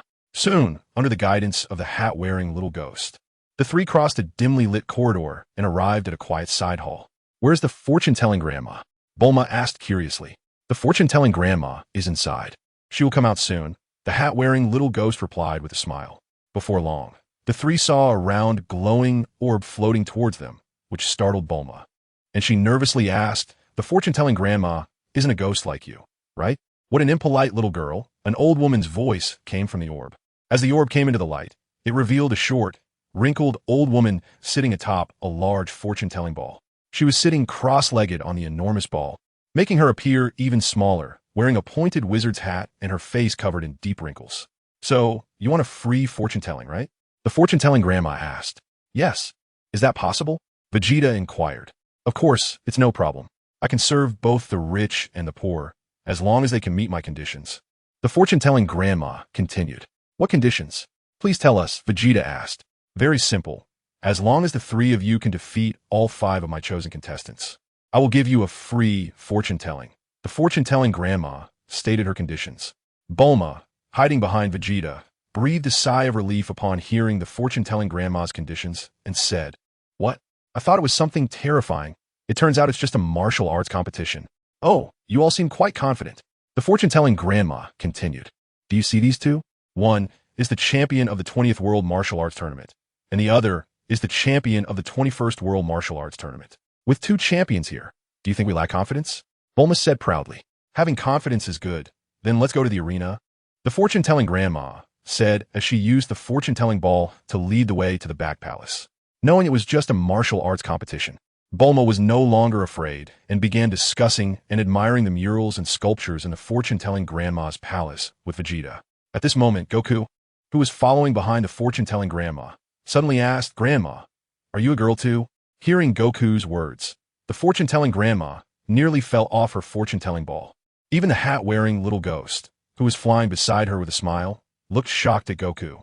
Vegeta and Bulma, who were following behind, also froze. And Bulma said to Vegeta, "Is it too late to say we don't know him?" The fortune-telling grandma steadied herself, sat back down, and looked at Goku, saying, "Looking at your expression, I suddenly thought of someone. Do you know Master Roshi?" "Ah, Grandma, you know the old man too?" Goku said with great joy. "No, I don't want to know him because it's too embarrassing," the fortune-telling grandma replied, as if she had eaten something unpleasant.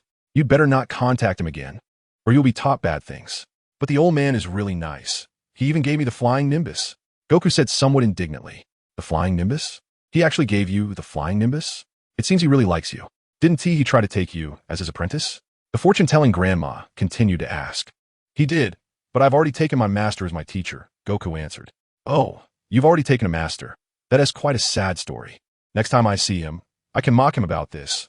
The fortune-telling grandma said happily upon hearing that her lecherous brother had been put in a difficult position. As they chatted, they quickly arrived at an extremely spacious courtyard. The entire courtyard was surrounded by water, with a large circular arena in the center. The fortune-telling grandma led Vegeta and the others to the area below the circular arena and said, "Next, you will fight against my 5 contestants on this circular arena. As long as you win, you will qualify for a free fortune-telling. The rules are similar to those of the World Martial Arts Tournament, so I want to repeat them. You have all participated in the tournament. All right, no problem. Let us get started." Vegeta directly agreed. After saying this, Vegeta turned to Goku and said, "Goku, these 5 people will be handed over to you. Are you confident you can defeat them?" Goku immediately replied with determination, "I'm confident. Just watch me, master." After saying that, Goku stepped onto the arena. "Oh, you decided that quickly? You all better be careful. Every contestant I send out is not simple." The fortune-telling grandma said with a mysterious smile as she gave her final warning.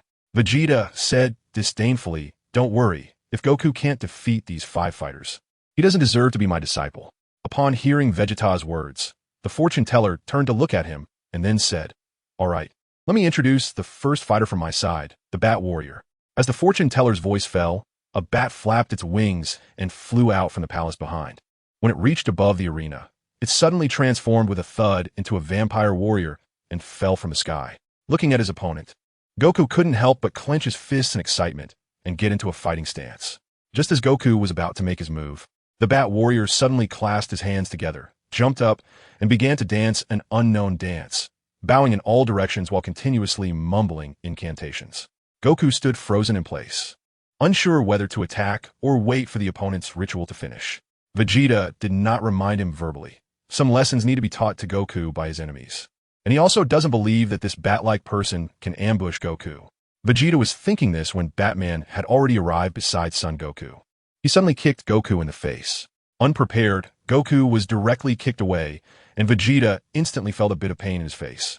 It was too much of a slap in the face. Fortunately, he didn't know what Vegeta was just thinking. Damn it, what a despicable guy to sneak attack like that. Goku covered his cheek and said. After that, Goku was ready to strike, but he didn't expect this Bat Warrior to continue performing the ritual of worshipping the 4 directions. The naive Goku was suddenly unsure whether he should take action. At this moment, Vegeta could no longer hold back and shouted loudly, "Idiot, the battle has already started. What are you waiting for? Do you want to wait for the opponent to launch another sneak attack?" Upon hearing his master's words, Goku suddenly realized and quickly punched the Bat Warrior. The Bat Warrior tried to dodge Goku's attack, but his reaction speed couldn't keep up with Goku's assault, and he was directly hit by Goku's punch, flying off the stage and falling into the water. "What the heck, so weak? You were boasting so much earlier, and I thought you would be strong," Bulma said, not holding back her remarks upon seeing Goku's victory. The fortune-teller couldn't tolerate such an insult and immediately announced, "The second match begins." However, as the fortune-teller declared the start of the match, Vegeta and the others noticed that there were no opponents. Only Goku stood alone on the stage. "What the heck? The match has already started. Where's your second competitor?" Bulma asked bluntly. "He is already on the stage," the fortune-teller said with a raspy smile. Already on the stage.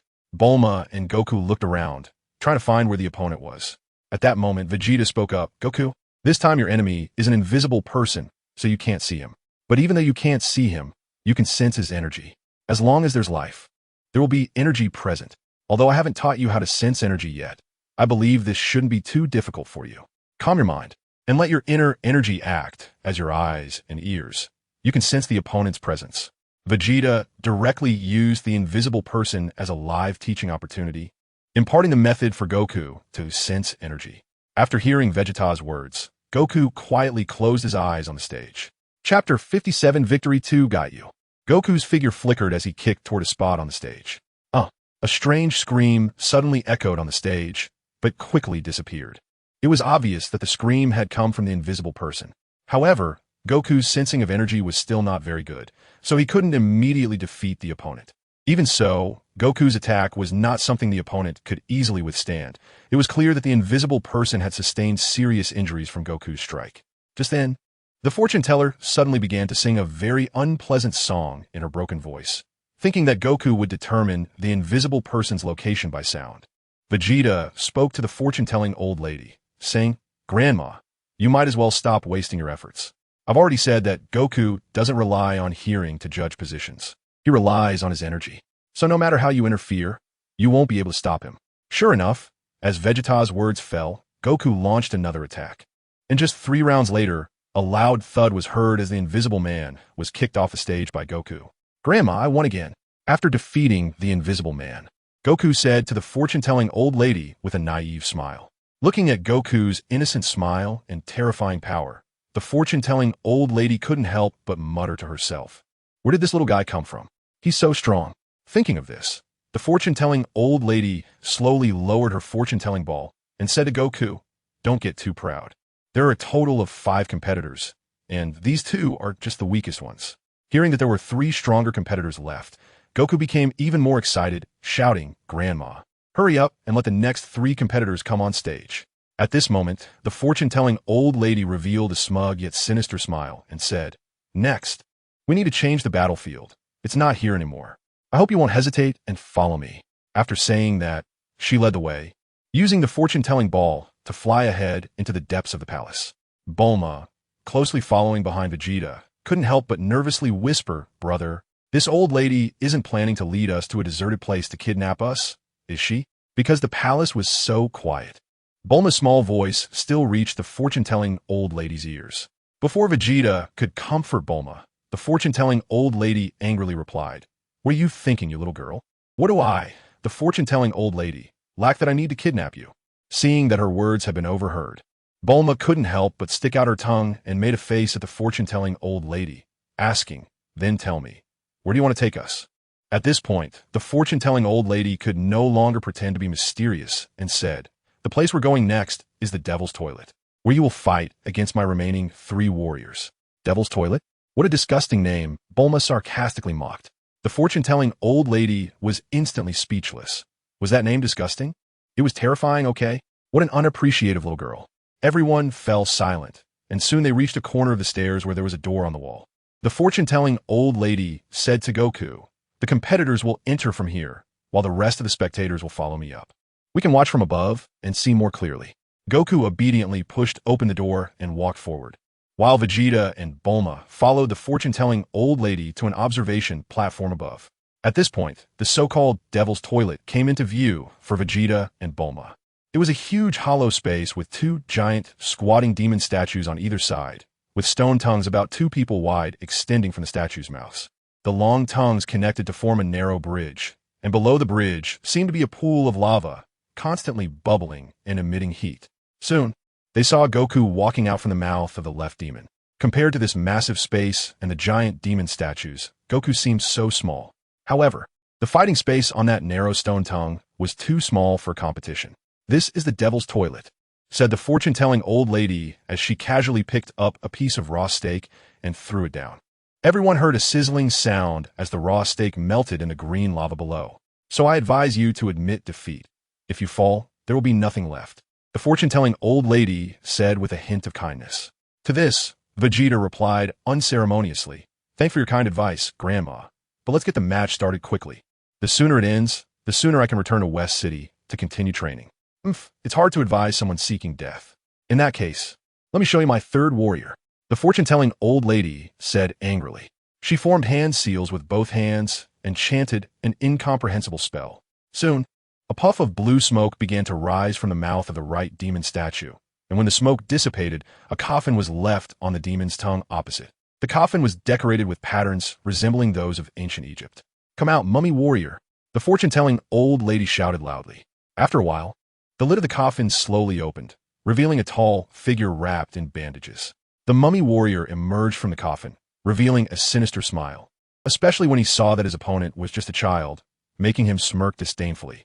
Goku looked at his opponent, who was completely wrapped in bandages, and kindly reminded, "If you're that injured, you shouldn't come out to fight." Upon hearing Goku's words, the mummy warrior, who had been laughing, suddenly looked as if he had eaten a fly and shouted loudly, "You little fool. I'm a mummy. This is how mummies are." A mummy? That's really strange. Doesn't all those bandages affect your movement? Goku continued to ask naively. Why do you have so many questions? Are we fighting or not?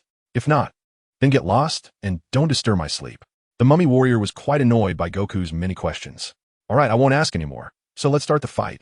Goku said as he assumed a fighting stance. Hee hee, little brat, I'm going to torture you properly and then throw you off this thing. The mummy warrior said without holding back. Chapter 58. Victory 3. The match begins. The fortune-telling old lady shouted loudly. The mummy warrior was the first to strike. He rushed towards Goku at high speed and swung his fist directly at Goku's face. Goku lightly jumped over the mummy warrior's head, landing behind him. And without waiting for the opponent to react, he executed a spinning side kick, hitting the mummy warrior on the back of the head. The powerful force was something the mummy warrior couldn't withstand, and he crashed into the back demon statue and then slid down, losing consciousness. The fortune-telling old lady, who had been cheering loudly for the mummy warrior from the fortune-telling ball, suddenly lost her voice, resembling a duck caught by the throat. Watching the scene before her, she felt as if she had been hit by a paralysis spell, standing stiffly on the fortune-telling ball. After a while, the fortune-telling old lady finally shouted in disbelief. This is impossible. How can this little brat be so strong? Vegeta nodded in satisfaction and smiled, saying, Not bad. At least I haven't disgraced the name of Vegeta. The result was already there, and the fortune-telling old lady could only accept it. She continued, Don't get too proud. I have 2 more powerful fighters. You can't keep winning like this. Come out, demon warrior. The fortune-teller shouted loudly. Suddenly, a warrior with horns on his head and demon wings emerged from the mouth of the demon on the opposite side. I'm Gla. I didn't expect you to defeat the 3 useless ones and come before me. It seems you're a bit stronger than them. I'll call you good useless. The demon warrior expressed disdain for the previous 3 companions and his current opponent as soon as he appeared. Goku showed no reaction to the insult and simply looked at the demon warrior, then curiously asked, Are you very strong? The demon warrior proudly replied, Of course. Haven't you heard the legend of the demon warrior? Countless powerful fighters have died at my hands. Goku slightly raised his head and tried to recall, but after a while, he said, I haven't heard of it. I have no impression at all. The demon warrior was instantly furious, but he said, Hee hee, that's not your fault. After all, you're too young, so not knowing is normal. Now, let me show you my terror. After speaking, the demon warrior looked at the fortune-telling old lady and asked, Granny, can the match begin? The match begins. The fortune-telling old lady shouted again, not expecting to have shouted this many times in such a short period today. The demon warrior gently waved his wings and lunged at Goku, his claws reaching out like an eagle grabbing a chick. Goku dodged left and right, easily avoiding the demon warrior's dozens of attacks. Then, when the opponent's moves became predictable, he flew up and delivered a punch directly to the demon warrior's cheek. The demon warrior was sent flying, crashing into the demon statue behind him, and then fell straight into the lava pool below. Bulma couldn't bear to watch. Fortunately, the demon warrior was stronger than the mummy warrior and had a pair of wings, so he woke up before falling into the lava pool and flew back up.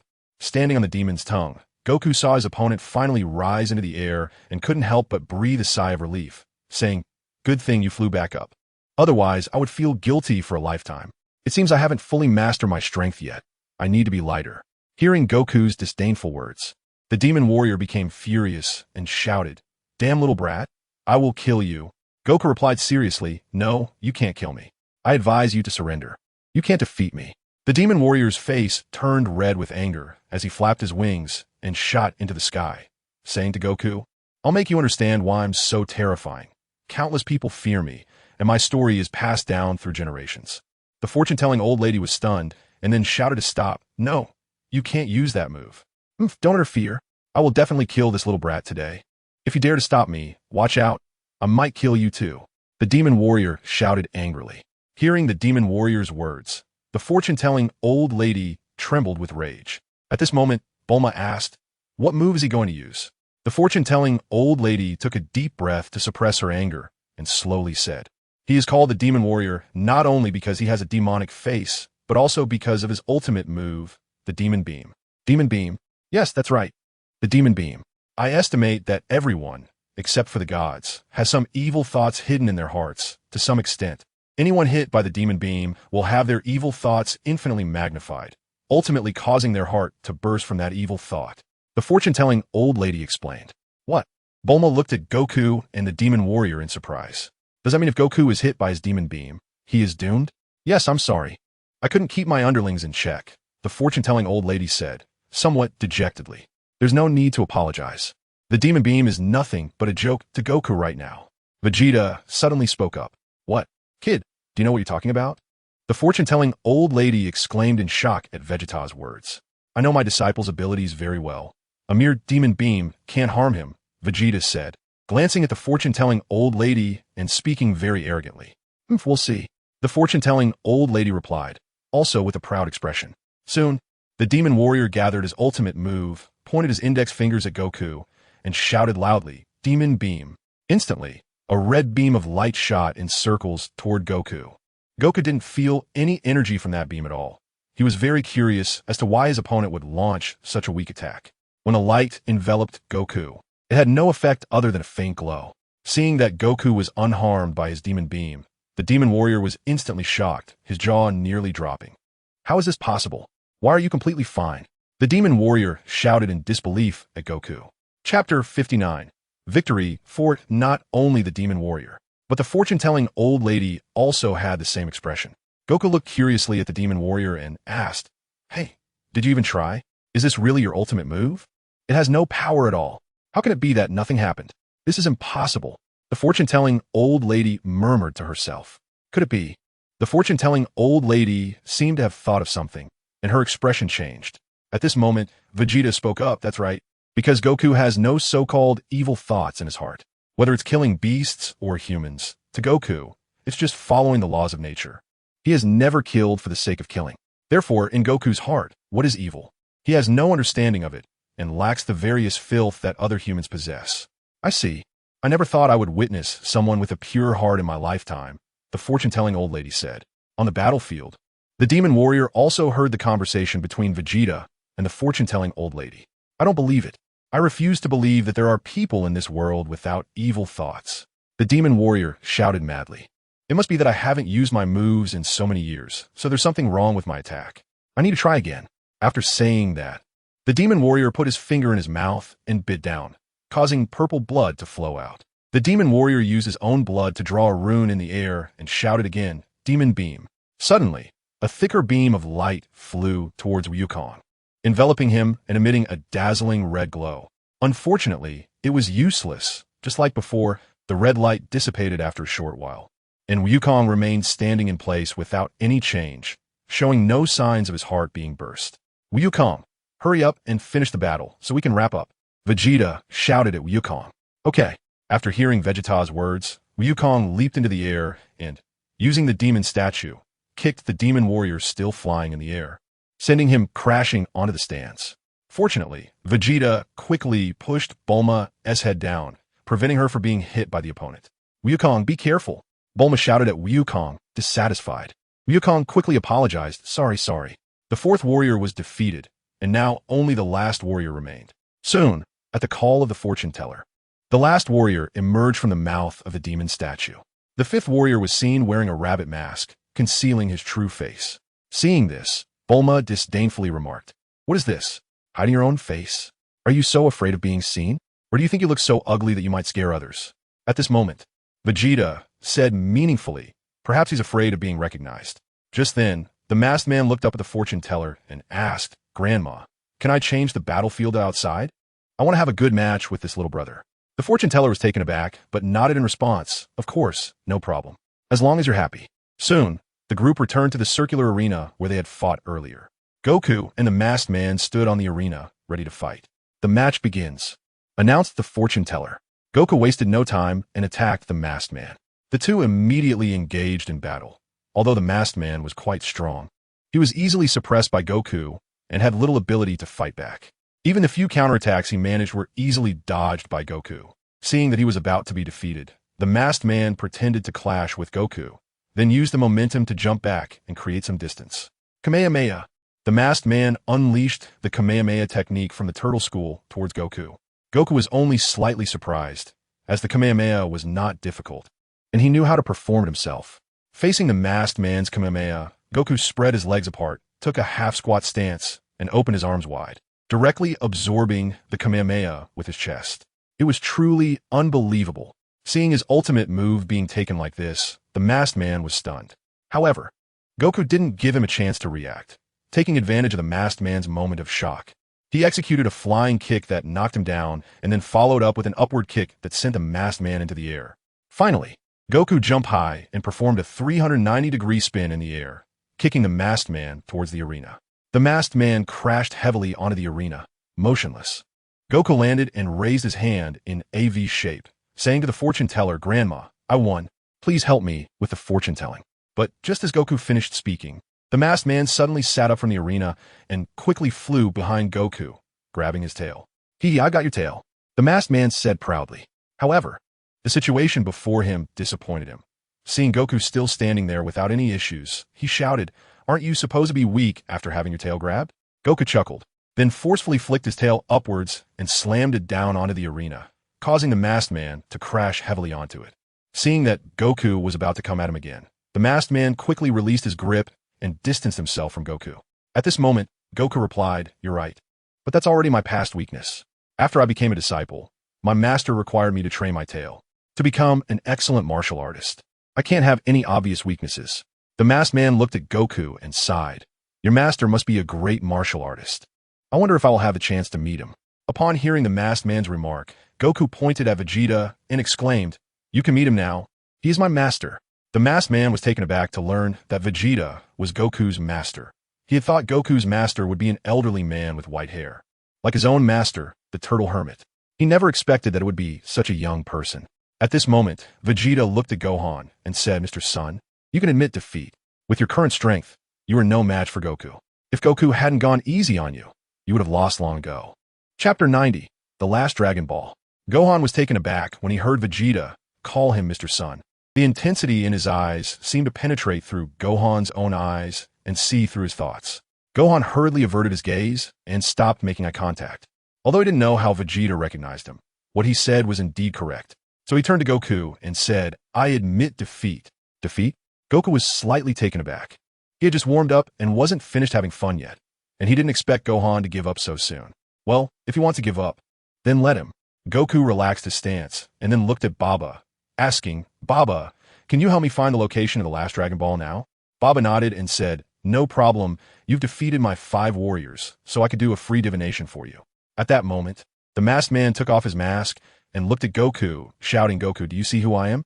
Upon hearing this, Goku turned to look and was immediately filled with joy, tears, and snot flowing down his face as he shouted, "Grandpa, is it really you? You come back to life?" Goku happily ran and threw himself into Gohan's arms. Bulma, witnessing the scene, was also deeply moved and looked at Vegeta, asking, "Brother, did you already know who he was?" Vegeta nodded slightly and said, "I didn't notice that." Bulma did not ask how Vegeta figured it out. In her heart, her brother was all-knowing, and after so many years of being together, she understood that very well. But wait, wasn't Goku's grandfather already dead? Bulma suddenly thought of a question. At that moment, Goku also looked at Gohan with a puzzled expression. The fortune-telling old lady then spoke up. "Let me explain this question. I was born with the ability to walk between the living and the dead. I can also bring back the souls of those who have already died, but only for 24 hours. That's why you can see Gohan now. The evidence is the halo above his head. So that's how it is." Bulma nodded in realization. At this moment, Goku happily said to Gohan, "Grandpa, it's okay. I'm currently collecting Dragon Balls. As long as I gather all 7, I can summon the Eternal Dragon. The Eternal Dragon can do anything. I can wish for you to be revived, and then we can live together again."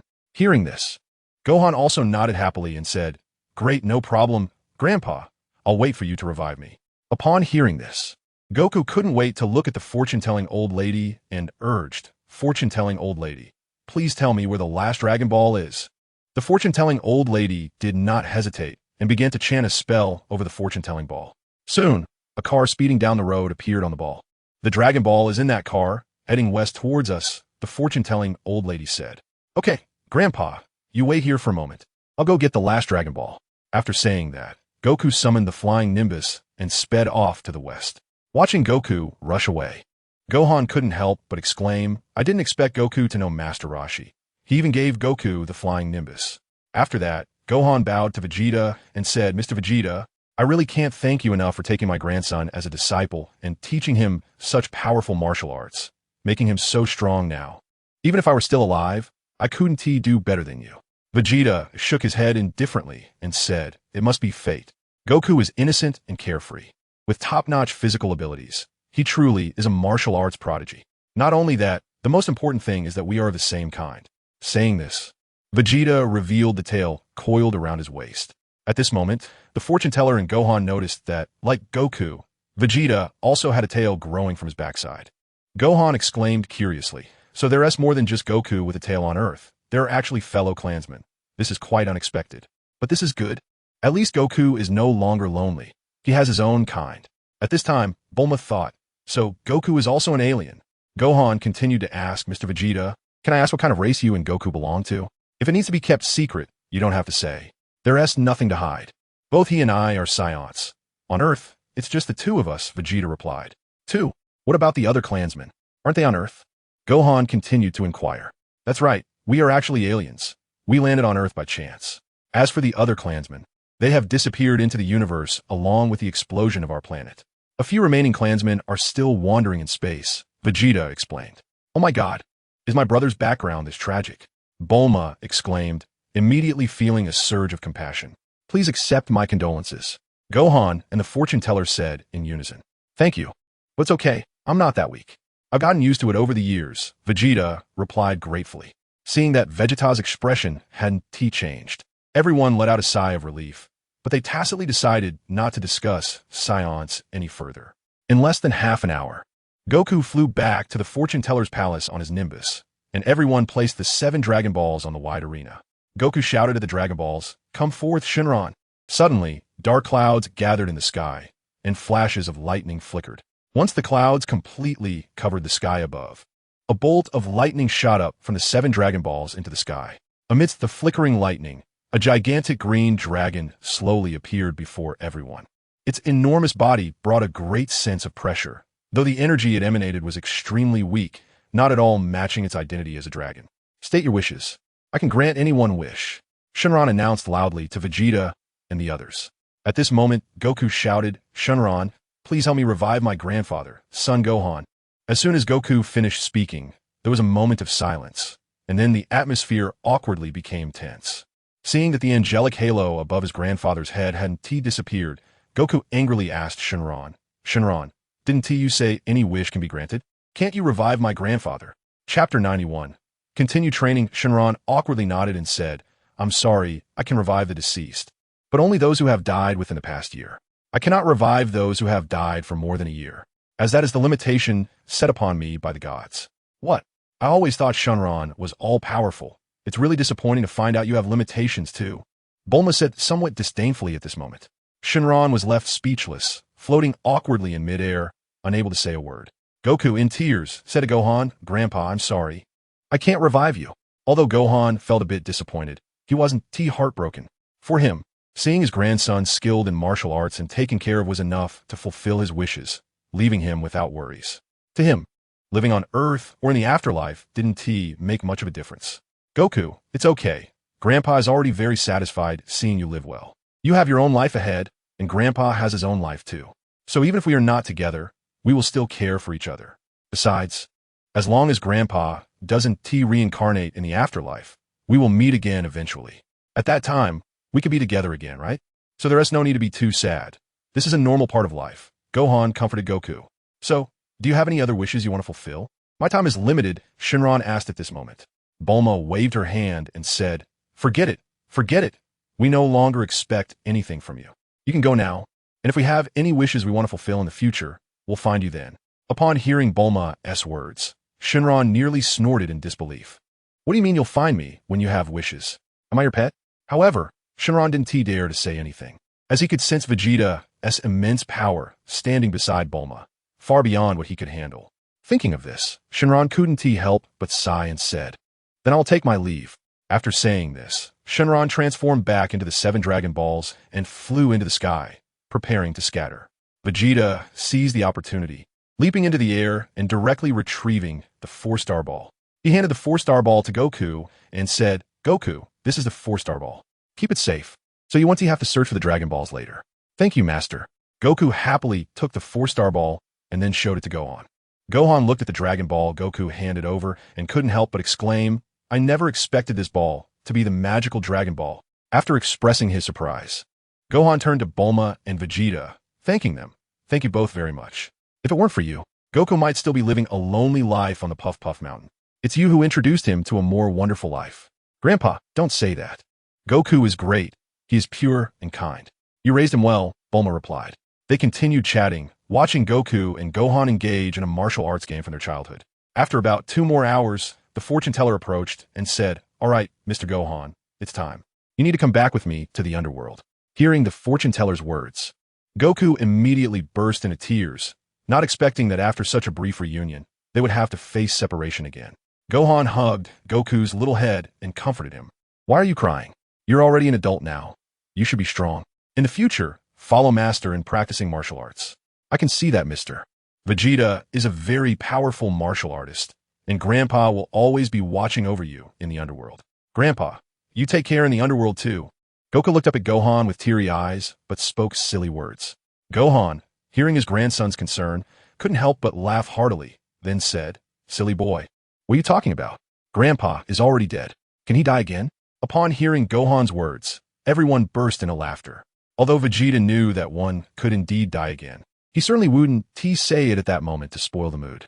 The time for separation eventually arrived. Under the fortune teller's urging, Gohan waved goodbye to everyone, and then he disappeared with the fortune teller from their sight.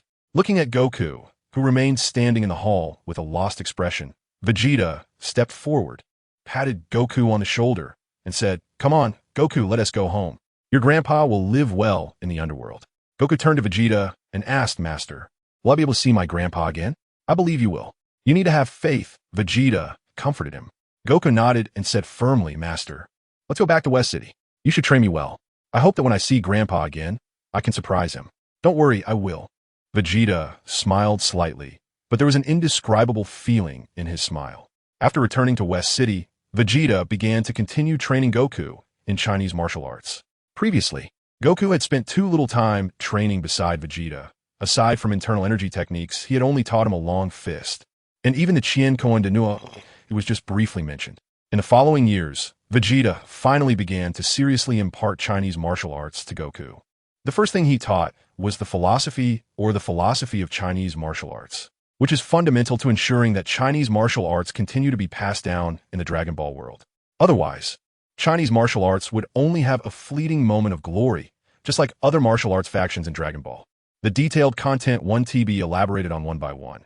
It was mainly Vegeta explaining the concepts from Confucianism, Taoism, Moism, the art of war, and Yin Yang philosophy regarding Chinese martial arts. Ultimately, he summarized concepts like the unity of heaven and man, the unity of knowledge and action, the relationship between form and spirit, the relationship of Tai Chi's yin and yang transformations, and the theory of the 5 elements generating and overcoming each other, among others. However, it's worth noting that this summary was essentially Vegeta reiterating theoretical knowledge from a systematic perspective. Of course, these theories were not only explained to Goku, but also to all his disciples. Vegeta's actions have finally elevated Chinese martial arts to the foundation of the Tao, rather than just being on the level of techniques like other martial arts schools, such as the Turtle School and Crane School. This has laid the groundwork for the comprehensive dominance of Chinese martial arts. Chapter 92. 3 years have passed. 3 years have passed in the blink of an eye. Under Vegeta's training, Goku's strength has rapidly increased, quickly breaking through to the 3rd level of internal power, with a battle power of nearly 250,000. Not only that, but Vegeta also taught Goku 3 supreme martial arts, the 18 dragon-subduing palms, the 9 meridian divine sword, and the light wave step. It's not that Vegeta didn't want to teach Goku more, but he was afraid Goku wouldn't be able to digest it. Even Vegeta himself had only learned the Tian Shan, plucking Plum Hand and Tai Chi, and he had only a slight understanding of other martial arts, such as the 72 ultimate techniques of Shaolin Temple. As for Vegeta himself, he easily broke through to the 4th Yang realm, with a battle power now exceeding 3 million. He is confident that after a few more years of cultivation, he will break through to the 5th Yang realm and reach the level of 10 million battle power. Moreover, With his power reaching this level, Vegeta can clearly sense a massive force awakening within his body. It is a force of anger, and Vegeta knows that it must be the power contained within the Super Saiyan. The power of the Super Saiyan has always been dormant within the Saiyan body. It does not appear out of thin air. This is why the old Kaioshin helped Gohan unlock his potential, allowing Gohan to suppress Majin Buu in his normal state without transforming. In these 3 years, not only have Vegeta and Goku significantly improved their own strength, but the Chinese Martial Arts Academy has also flourished worldwide, with at least one branch of the academy in every large, medium, and small city. The number of martial artists on Earth has greatly increased, and their combat power has also risen significantly. Some martial artists who are unwilling to join the Chinese Martial Arts Academy instead purchase manuals from the academy and train on their own. Vegeta welcomes this. He wants to spread the philosophy of Chinese martial arts to every corner of the world as quickly as possible. Thus, after 3 years, the 22nd World Martial Arts Tournament officially commenced. This is also the first time the Capsule Corporation has intervened in the World Martial Arts Tournament since taking over. Bulma, are you ready? Vegeta and Goku shouted loudly towards Bulma's bedroom from downstairs. The World Martial Arts Tournament is set to officially begin tomorrow, and today Vegeta and the others need to head to Papaya Island. As the heiress of Capsule Corporation, this is Bulma's first inspection of the organizing committee for the tournament, so she must dress herself carefully. Hurry up, hurry up. All you do is rush me. Vegeta, don't you know that for women, makeup is confidence? Bulma said, slightly annoyed as she walked down the stairs. It must be said that Bulma looks truly beautiful after putting on makeup. If her bare face would score a 90, then with makeup, she would score a 99. How do I look today? Am I beautiful? Bulma showcased herself to Vegeta. Very beautiful. It's worth the hundreds of thousands of yen spent on makeup. Vegeta exclaimed, you're so annoying. Can't you just compliment me without being sarcastic? Bulma pretended to be angry and hit Vegeta playfully. All right. You are the most beautiful woman in the world, and the most important treasure in my heart. Vegeta quickly said flattering words. That's more like it. Let us go. We're getting on the plane. Bulma shouted, raising her arm. The 3 of them then boarded the plane, and under Bulma's piloting, the plane sped towards Papaya Island. As they got closer to Papaya Island, the number of surrounding planes increased, with countless private jets and commercial flights continuously heading towards the island. Goku leaned over the airplane window, marveling at the scene, and couldn't he help but exclaim, wow, there are so many people at this tournament. It's really lively. Vegeta was also watching the busy airplanes around him and said, there's no choice. Although Bulma is wealthy, this time she directly raised the championship prize to 10 million zeni, and the runner-up gets 5 million zeni. Martial artists from all over the world are excited. When the 3 of them got off the plane and officially arrived at Papaya Island, they found that the entire island had changed drastically. It seemed that all the buildings on the island had been torn down and rebuilt. The ground was paved with marble floors, and the surrounding structures each had their own unique style, with Western, Chinese, classical, and modern designs each occupying a different area. On the western side of the island was a large amusement park, with a giant Ferris wheel and roller coaster visible from a distance. Bulma proudly introduced to Vegeta and Goku, our Capsule Corporation bought the entire Papaya Island and arranged for the world's most famous designers to redesign it. Now the whole Papaya Island is like a huge amusement park. Once everyone arrives, they just need to have one purpose, to have fun. With that, Bulma led Vegeta and Goku into the bustling pedestrian street. Vegeta looked at the bustling street and noticed a particularly eye-catching feature, a huge LCD TV hanging near the entrance of each store. Vegeta couldn't help but ask curiously Bulma, why are there TVs hanging at the entrances of these stores? Oh, this time our martial arts tournament will be broadcast live from the preliminaries to the finals. After all, the tickets for the live event are limited, only about 40,000 can fit. So the other spectators who can't buy tickets can watch the live broadcast on the TVs at the store entrances. This way, they can still feel involved and not miss out on the competition when they come to Papaya Island, Bulma explained.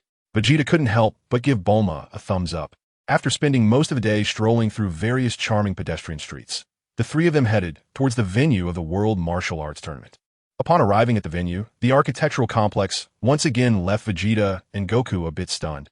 It was a martial arts tournament venue modeled after the Roman Colosseum. It's worth noting that there was no Roman Colosseum in the Dragon Ball world, and suddenly seeing such a structure instantly attracted the attention of all the visitors to Papaya Island. Countless people were standing beneath this martial arts tournament venue, taking photos as souvenirs. At this moment, members of the organizing committee were waiting at the entrance of the venue for Vegeta and the others. Upon seeing Bulma and Vegeta approach, a man at the forefront quickly came over, bowed, and said, "Miss Young Master Goku, welcome to our martial arts tournament venue." Chapter 93, the 22nd World Martial Arts Tournament. Vegeta spoke first. "Don't rush to visit. Let us help Goku register for the tournament first." I was just about to ask if Mr. Goku would participate in this tournament. It's great that Mr. Goku is participating. Otherwise, this tournament would definitely lose a lot of its appeal, the person in charge exclaimed. After saying that, he immediately arranged for his subordinates to register Goku. Naturally, the registration for Goku would be handled by the staff, while the male official continued to show Bulma and the others around the magnificent building. As everyone was touring, Vegeta asked, "How many people have registered for the tournament?" In this tournament, Vegeta did not limit the students of the Chinese Martial Arts Academy. All students who wished to participate could register, and with the addition of external martial artists learning from the manuals, he speculated that the number of participants would surely be high. The staff member beside him immediately replied, "Mr. Vegeta, there are already over 300 registered participants, and we expect the total number of participants to exceed 2,000. So many." Even though he was somewhat prepared for it, Vegeta was still taken aback. At this moment, Bulma nodded in satisfaction and said, "Very good. You must ensure the logistics for the contestants are well taken care of, making sure all participants are satisfied. We need to rely on them to make money." After that, the three of them continued to tour the grand arena. Standing on the ring, imagining the audience seats filled with spectators, Vegeta couldn't help but exclaim, "Such a magnificent arena. I even feel an impulse to register myself." The supervisor hurriedly bowed and said, "If Mr. Vegeta could participate in this tournament, I believe it would add a lot of excitement to the event. Forget it if I participate. The championship would be a foregone conclusion, and Bulma would definitely scold me to death," Vegeta said with a smile. "This is a fact. Hosting the world's #1 martial arts tournament wouldn't be very profitable. Even the money earned from tourists during the tournament would only be a small profit. What truly made Bulma money was the betting on the tournament.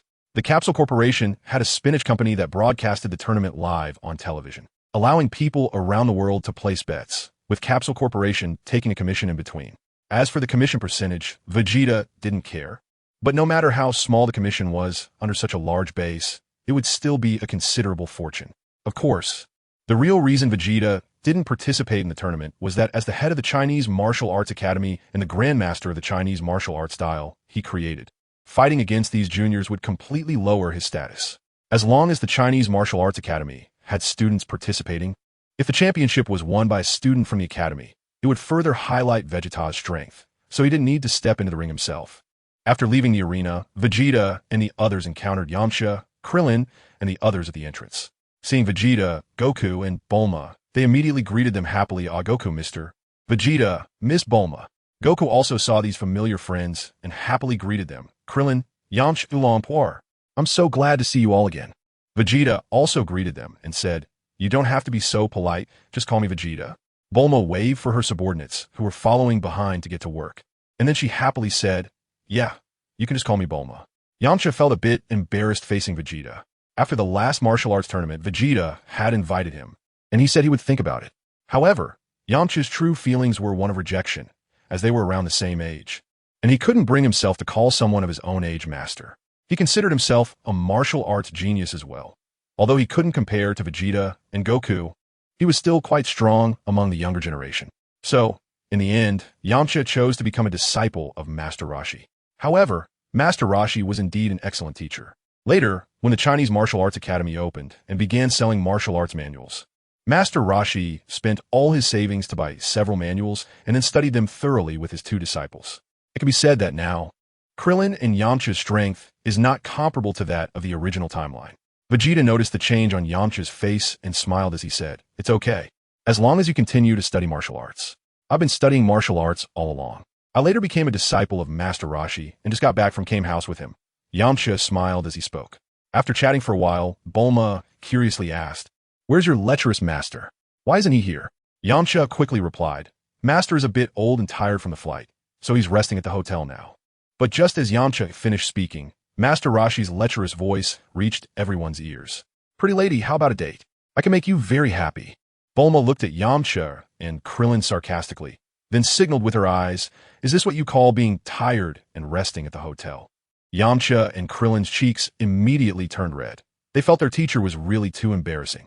On the side, Goku was very happy and wanted to greet his grandpa, but was quickly covered by Vegeta's hand over his mouth. "Goku, don't make a sound.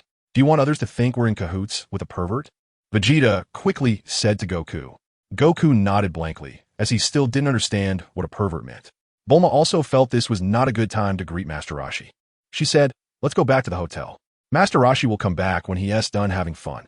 Just as Vegeta and the others turned to leave, Master Roshi's voice suddenly came again, instantly capturing everyone's attention. "I thought it was someone else, but it's you, you old bald turtle.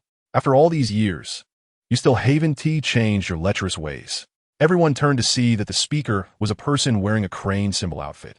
Master Roshi was also excited to see this person and shouted, "So it's you, you mixed-feathered old bird. What are you doing here instead of staying in your chicken coop?" Chapter 94 Crane Hermit, what am I doing here? "Of course, I'm here to participate in the World Martial Arts Tournament," the Crane Hermit replied. "I heard your Kame School's disciples were defeated in the last tournament. You really are useless. So what? There are many martial artists in the world. No one has stipulated that our Kame School's disciples must win the championship," Master Roshi retorted without hesitation. That's your Kame School. Our Crane School's disciples are different. If we're going to do it, we'll be the strongest. The championship you can't obtain will be won by our Crane School's disciples," the Crane Hermit said solemnly.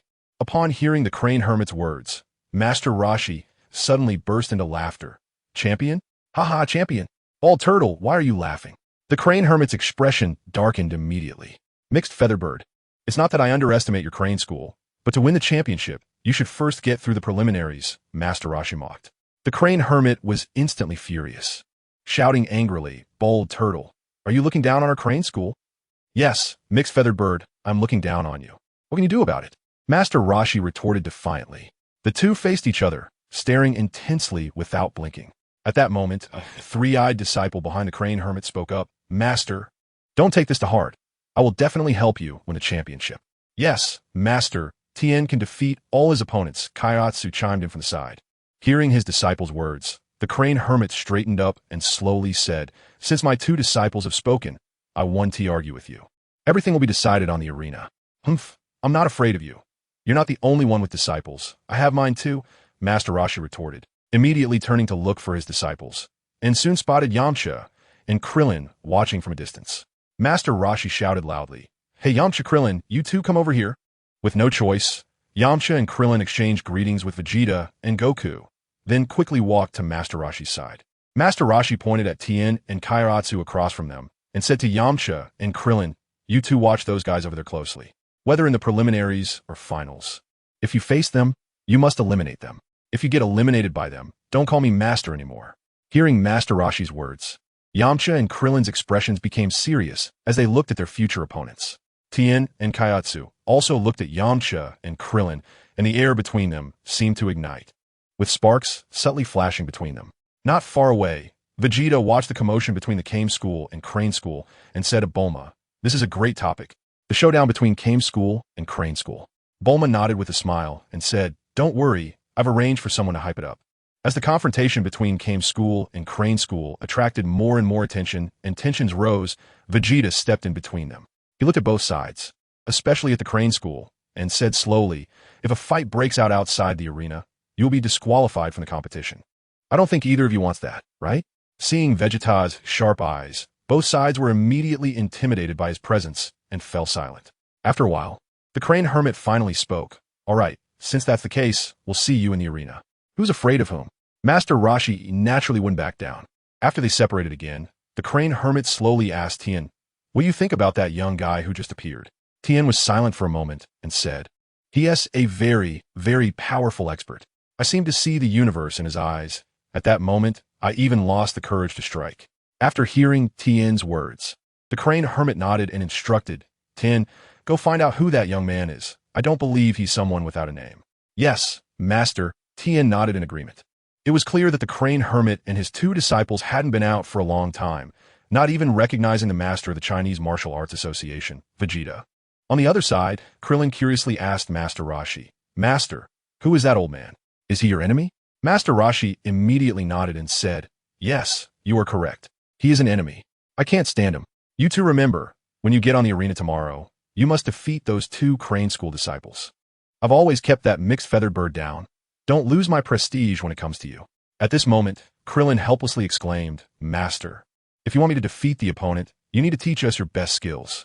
Always hiding things. How can we defeat our opponents?" Hearing Krillin's words, Master Roshi was instantly furious and swung his cane, wanting to teach this unfilial disciple a lesson. While everyone was playing around at the martial arts tournament venue, far away in the ocean, a submarine was quietly diving deep into the sea. The pilot of the submarine was none other than Vegeta's future daughter-in-law, with Pilaf and Shu sitting behind her.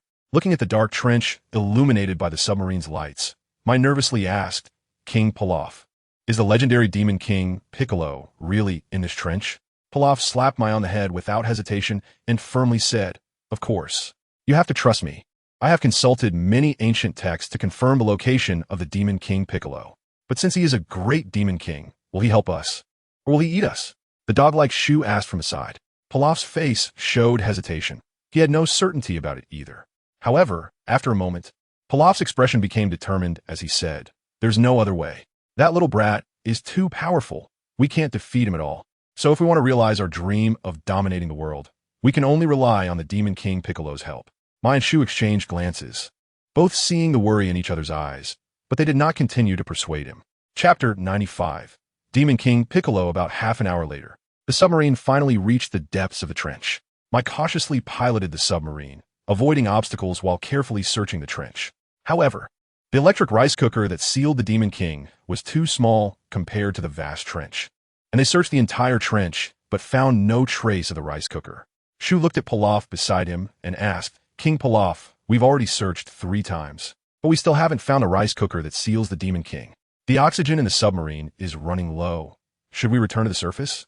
Although Pilaf looked unwilling, he did not say anything further and nodded, ordering, "Let's go up." Upon hearing Pilaf's command, Mai pulled the steering wheel, and the submarine smoothly ascended to the surface.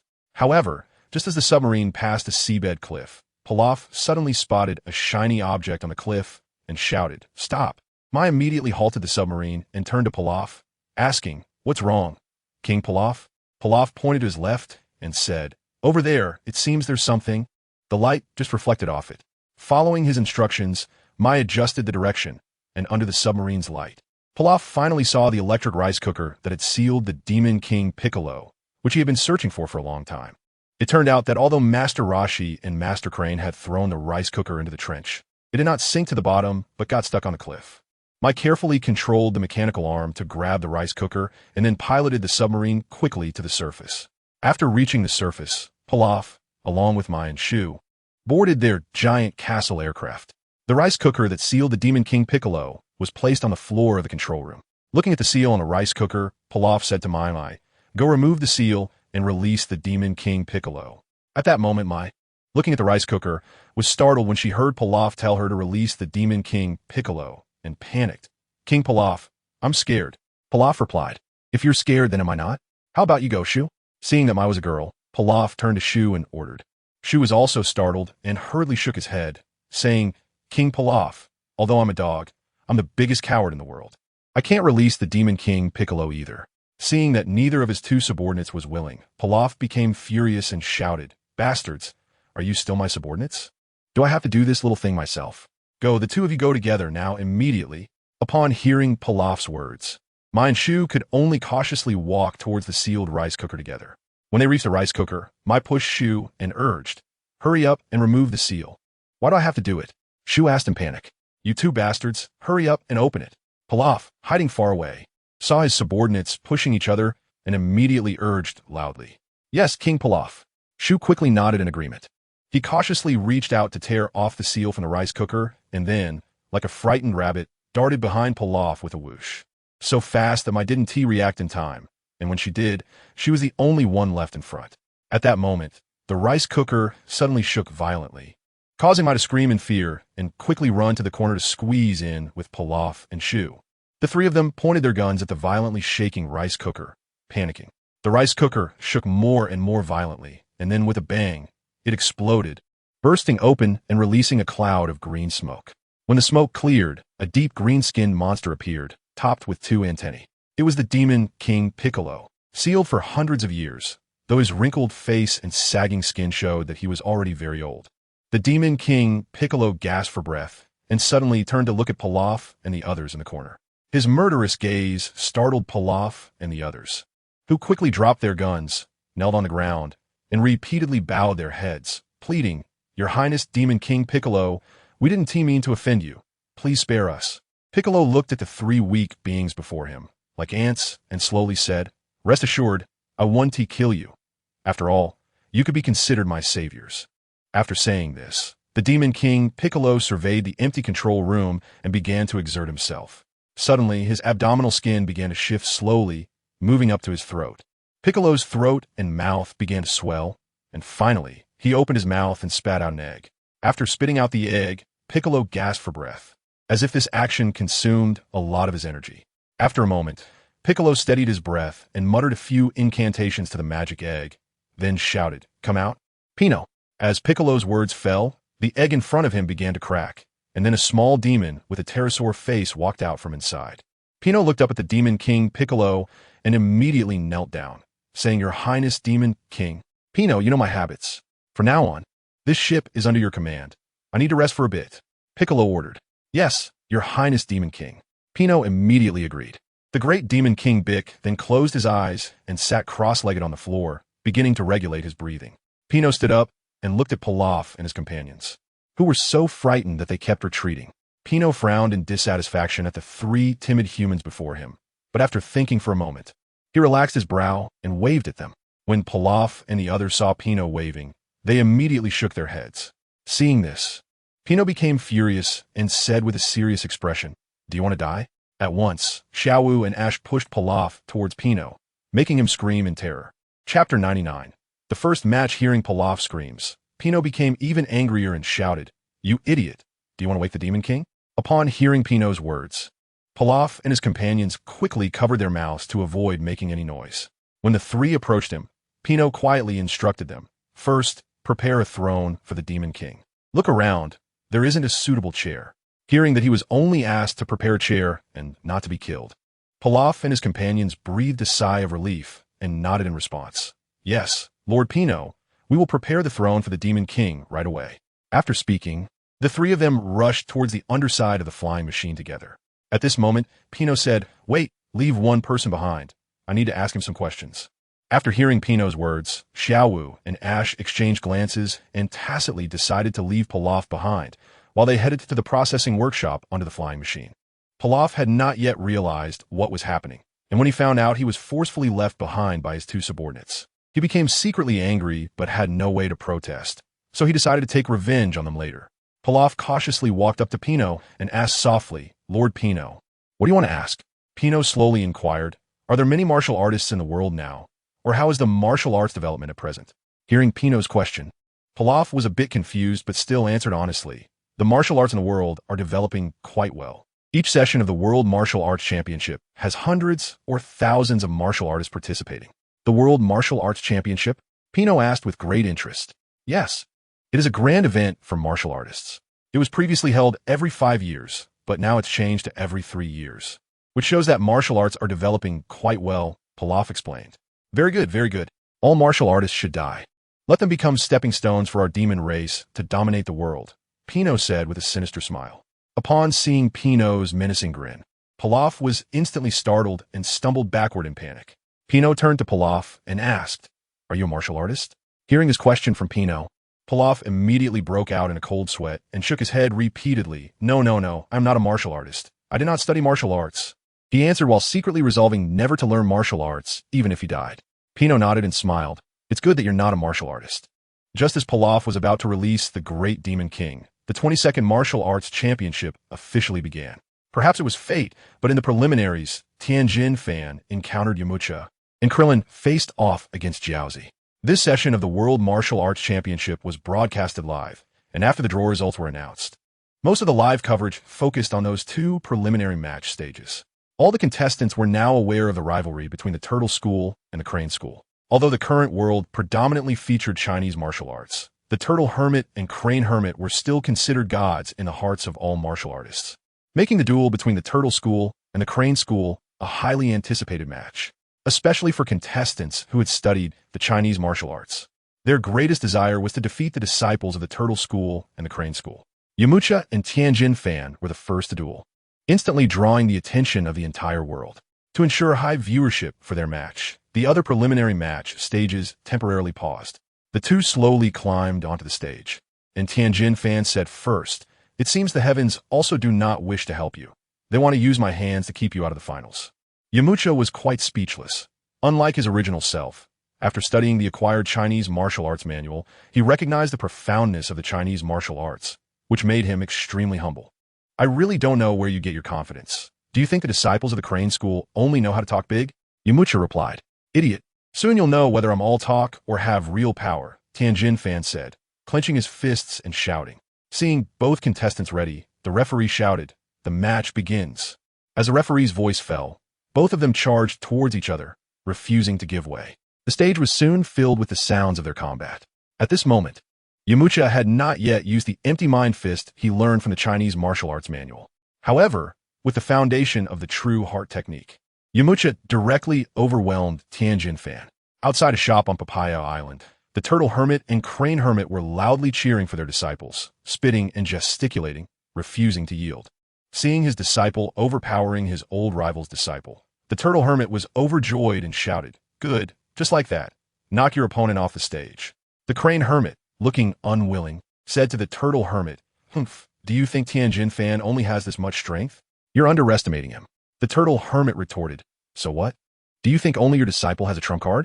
Back to the stage in the venue, Wuxia delivered another heavy blow, sending Tianjin Fan flying off the stage. As Tianjin Fan was about to fall, he bizarrely hovered in midair. The surrounding contestants gasped in surprise. Wuxia was also taken aback. He never expected someone could fly in midair. Tianjin Fan proudly flew back onto the stage and said, "This is our Crane School's ultimate skill, the dance of the sky. So I won't be knocked off the stage by you." Wuxia coldly smiled and replied, "In that case, I'll make you admit defeat." Tianjin Fan's expression turned serious as he said, "I truly didn't expect you Turtle School people to have some strength. It seems I have to use my full power. Next, let me show you my true strength." After saying this, Tianjin Fan slowly took off his jacket and threw it to Jiaozi below the stage. "Huh!" He began to roar loudly and unleash his energy, causing his power to surge rapidly, and Wuxia could not help but show a serious expression. Tianjin Fan began to scream in pain as two protrusions suddenly emerged from his back. After the painful scream, Tianjin Fan's back actually grew 2 more arms. Chapter 97. Match 2, 4 Demon Fists. Tianjin Fan shouted loudly, repositioning himself. Wuxia, seeing Tianjin Fan bring out his ultimate skill, calmly said, "In that case, I will also show my true strength and let you see that our Turtle School is not easily defeated." Wuxia then repositioned himself, assuming the starting stance of the Kongming Fist. Upon seeing Wuxia's starting stance, some martial artists who also practiced the Kongming Fist immediately recognized it and couldn't help but exclaim, "Kongming Fist." After saying this, everyone began to pay serious attention, eager to see if there was a difference between them who practiced the Chinese martial arts secret manuals and the disciples of the Turtle School. Vegeta stood in the observation room on the 2nd floor and saw Yamcha's starting posture for the empty fist. He couldn't help but smile and said, "Not bad. Even the Turtle School practitioners have started to practice my Chinese martial arts techniques. It seems that I will soon be able to promote Chinese martial arts all over the world. What is this empty fist? Is it more powerful than my 4 demon fist?" Tien shouted loudly, then swung his 4 arms to attack Yamcha. However, Tien soon realized what it meant to use softness to overcome hardness. The empty fist is an extremely soft and yielding style, possessing not only incredible gentleness, but also great resilience. In the face of Tien's frenzied attacks, Yamcha effectively showcased the characteristics of emptiness and brightness. All of Tien's attacks seemed to hit a web, completely lacking a point of force. No matter how much strength he exerted, he couldn't inflict a single injury on Yamcha. Instead, Yamcha's punches struck Tien like a whip, extremely soft, yet the force felt like it penetrated to the bone.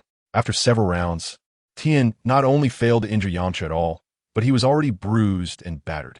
Vegeta watched as Yamcha used the Kamehameha and nodded in appreciation. As expected of Master Roshi, Yamcha's Kamehameha has truly grasped the essence of emptiness and softness. Bulma, standing by, asked, "How does it compare to Goku?" Vegeta couldn't help but laugh and said, It's unfair to compare you with Yamcha, because Goku is a true martial arts genius. Unlike Yamcha, if Goku wanted to, Yamcha wouldn't last a single round against him. Bulma looked surprised and asked, is Goku really that powerful? Of course. No one on Earth can match Goku except me, Vegeta replied. On the ring, Yamcha advised Tien Shinhan, you should just give up. You can't possibly be my opponent. Hearing this, Tien was immediately furious, and just as he was about to strike back, he suddenly felt his two arms behind him retract. It turned out that he no longer had enough energy to maintain the Four Witches' fist. The spectators around quickly realized that the Crane School was going to lose this round. The gap was simply too great. Tien adjusted his breath and said, I will never give up. I still have a trump card. It's just a matter of whether you dare take it. Yamcha, not afraid of his opponent, replied, what is there to fear? Just show me your trump card. Tien immediately took the stance for the Kamehameha. Down below, Kaiatsu anxiously shouted, Tien, you can't use that move. You'll die. Shut up. Even if I die, I will defeat a turtle school fighter. Tien shouted back.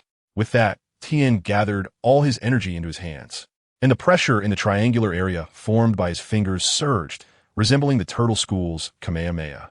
Kamehameha, he shouted, launching the attack that concentrated nearly all of his energy at Yamcha. Yamcha did not expect the attack to be so fierce. He crossed his arms in front of him, and his muscles immediately bulged, stopping Tien's Kamehameha dead in its tracks. The massive Kamehameha slammed into Yamcha like a huge torrent, unable to advance an inch. What? How was this possible? Tien shouted in disbelief as he saw his ultimate move so easily blocked by his opponent. As time passed, Tien's energy decreased, and the power of the Kamehameha diminished along with it. Yamcha seized the opportunity, raised his hand, and punched through the Kamehameha, then charged straight at Tien. With a loud bang, he struck Tien in the chest, knocking him off the ring. Kaiatsu rushed forward to help Tien up. Yamcha walked to the edge of the ring and looked down at Tien, sneering, now who is stronger, Turtle School or Crane School? Tien's heart sank. He wanted to get angry, but he had exhausted all his energy and was powerless. Outside the arena, seeing Yamcha defeat Tien, Master Roshi proudly said to Master Shun, now do you see, you feathered fool? Our Turtle School is stronger than your Crane School. Master Shun was extremely unwilling to accept this and said solemnly, just now, your disciple did not use a technique from the Turtle School. After all these years of battling you, I have never seen you perform such a powerful technique. Master Roshi did not directly answer Master Shun, but asked, how long has it been since you last ventured out to see the world? Master Shun did not understand what Master Roshi meant and asked, what do you mean by that? I just want to tell you that you need to take a good look at the world. It's not the same world we knew back then, said Master Roshi as he walked towards the arena with his hands behind his back. A small man is getting ahead. I want to see just how different this world is, Master Shun said grimly. Not long after Yamcha's victory over Tien, Kaiatsu and Krillin also faced each other on the ring. Unsurprisingly, even with Kaiatsu using his special abilities, Krillin easily eliminated him. Soon, the top 8 competitors were determined. Goku, Yamcha, and Krillin were among them, and the remaining 5 competitors were all from the Chinese martial arts school, one of whom was last year's runner-up, Tien. Goku, I won't lose to you this time, Tien said to his little junior brother. Goku didn't care about that. To him, winning or losing wasn't important. What mattered was the fight. He cheerfully replied, great, senior brother, I won't hold back either. Chapter 98. King Piccolo and the Dragon Balls while the World Martial Arts Tournament was reaching its finals. King Piccolo was also adjusting his body, which had grown weary and aged after being trapped for so long. However, this merely brought his body to its current best condition. Aging was a problem he had to face. In the control room of Pilaf's castle, King Piccolo sat on his skull throne and slowly said, damn that Master Roshi. If he hadn't sealed me for hundreds of years, the entire earth would have already been unified by our demon clan. Pilaf, standing nearby, flattered him, saying, Your Majesty, it doesn't matter. That Master Roshi is dead, and this earth is still ours. But even if I could conquer the earth, what of it? My body is far too old now. King Piccolo sighed, realizing that all ambitions are meaningless in the face of time. Pilaf stammered, wanted to say something, but he was too afraid of King Piccolo to do so. King Piccolo's crimson eyes turned towards Pilaf, startling him. Speak up, but if it's nonsense. Be careful, I might just kill you right now, King Piccolo said. Hearing this, Pilaf regretted it a bit and immediately knelt down, saying to King Piccolo, Your Majesty, do you know about the Dragon Balls? Dragon Balls? King Piccolo asked, somewhat puzzled. Although he was a split off from the god, he had received power but not the god's memories. Moreover, the Dragon Balls were created after the god and King Piccolo were separated. So he truly did not know the legend of the Dragon Balls. Yes, the Dragon Balls. It is said that the god created 7 Dragon Balls, and when gathered, they can summon the dragon, who can grant us any wish. I think asking the dragon to help you regain your youth should be an easy matter, Pilaf explained. Upon hearing that the Dragon Balls were made by the god, King Piccolo became interested, as he knew the god had many special abilities. He immediately believed about 70 to 80% of what Pilaf said. Have you summoned the dragon before? What wish did you make? King Piccolo asked with interest. Upon hearing this, Pilaf's mouth twitched as he recalled a past sad story. Your Majesty, I did summon the dragon, but just as I was about to make my wish, I was interrupted by a pig. However, I can guarantee that summoning the dragon was real, Pilaf said. King Piccolo nodded and continued to ask. But the earth is so big. How do we determine the location of the Dragon Balls? I don't want to spend decades or even a century searching for them to make a wish. Hearing Piccolo Daimau's question, Pilaf hurriedly walked to the corner of the wall and pressed a button, and a globe descended from the top of the control room, with 7 glowing points flashing on it. Your Majesty, the 7 glowing points represent the locations of the 7 Dragon Balls. We just need to use this Dragon Ball detector to find their locations, Pilaf introduced. This is quite impressive. I didn't expect this so-called technology to be somewhat useful. Hundreds of years ago, before I was sealed, there were no such odd things, and ordinary people relied on horse-drawn carriages for travel. Now, they can create such massive flying machines. It seems I have indeed been away from the world for too long, Piccolo Daimao said. At this moment, Pino spoke up. Your Majesty, what should we do next? Should we search for the Dragon Balls? Finding the Dragon Balls is necessary, but killing all the martial artists in the world is even more essential. I don't want another martial arts champion to appear, Piccolo Daimao said fiercely. After saying this, he once again gathered the energy within him, and his previously flat stomach suddenly bulged. Then this bulge began to move upward. Pilaf, the 3 of them. And Pino immediately understood what Piccolo Daimao was preparing to do. Sure enough, after a short while, Piccolo Daimao struggled to spit out a magic egg from his mouth. Damblin, come out, Piccolo Daimao commanded. The magic egg shattered, and a new demon emerged from it, kneeling on one knee before Piccolo Daimao. Your Majesty, Damblin, I need you to go to the ongoing World Martial Arts Tournament and bring me the roster of participants from all previous tournaments. I want to kill them one by one, Piccolo Daimao ordered. Hearing Piccolo Daimao's command, Damblin immediately lowered his head in acknowledgement. Tell Damblin where Papaya Island is located. Piccolo turned to Pilaf. Pilaf hurriedly stepped forward to rotate the globe in front of him and quickly found the location of Papaya Island. He then exclaimed with joy, Here is Papaya Island. I didn't expect there to be a Dragon Ball on Papaya Island. Is that so? That makes things convenient. What does the Dragon Ball look like? Piccolo Daimao continued to ask. Pilaf quickly took out a photo of a Dragon Ball to show to Piccolo and the others. After Damblin looked at it, he nodded to Piccolo Daimao and said, Your Majesty, please wait a moment. I'll be right back. After saying this, he flapped his wings and flew out of the flying machine towards Papaya Island. At the Papaya Island Martial Arts Tournament site, the finals were currently underway, and there were no surprises. Goku and Don were once again competing for the championship. However, unlike the last time when their strengths were evenly matched, Goku now had an overwhelming advantage. Although Don also had a battle power of over 100,000, it was still far too inferior compared to Goku. The final result was also not unexpected. Goku used the move Konglong Yui, and a huge golden dragon flew toward Don, directly knocking him off the stage. Seeing Goku win the championship again, all the surrounding spectators erupted into warm applause. Bulma, as a director of the Capsule Corporation, came out to present medals and prizes to the champions. Just as Bulma was about to hand a giant 5 million Zenny card to Don, a voice arrogantly echoed above everyone's heads.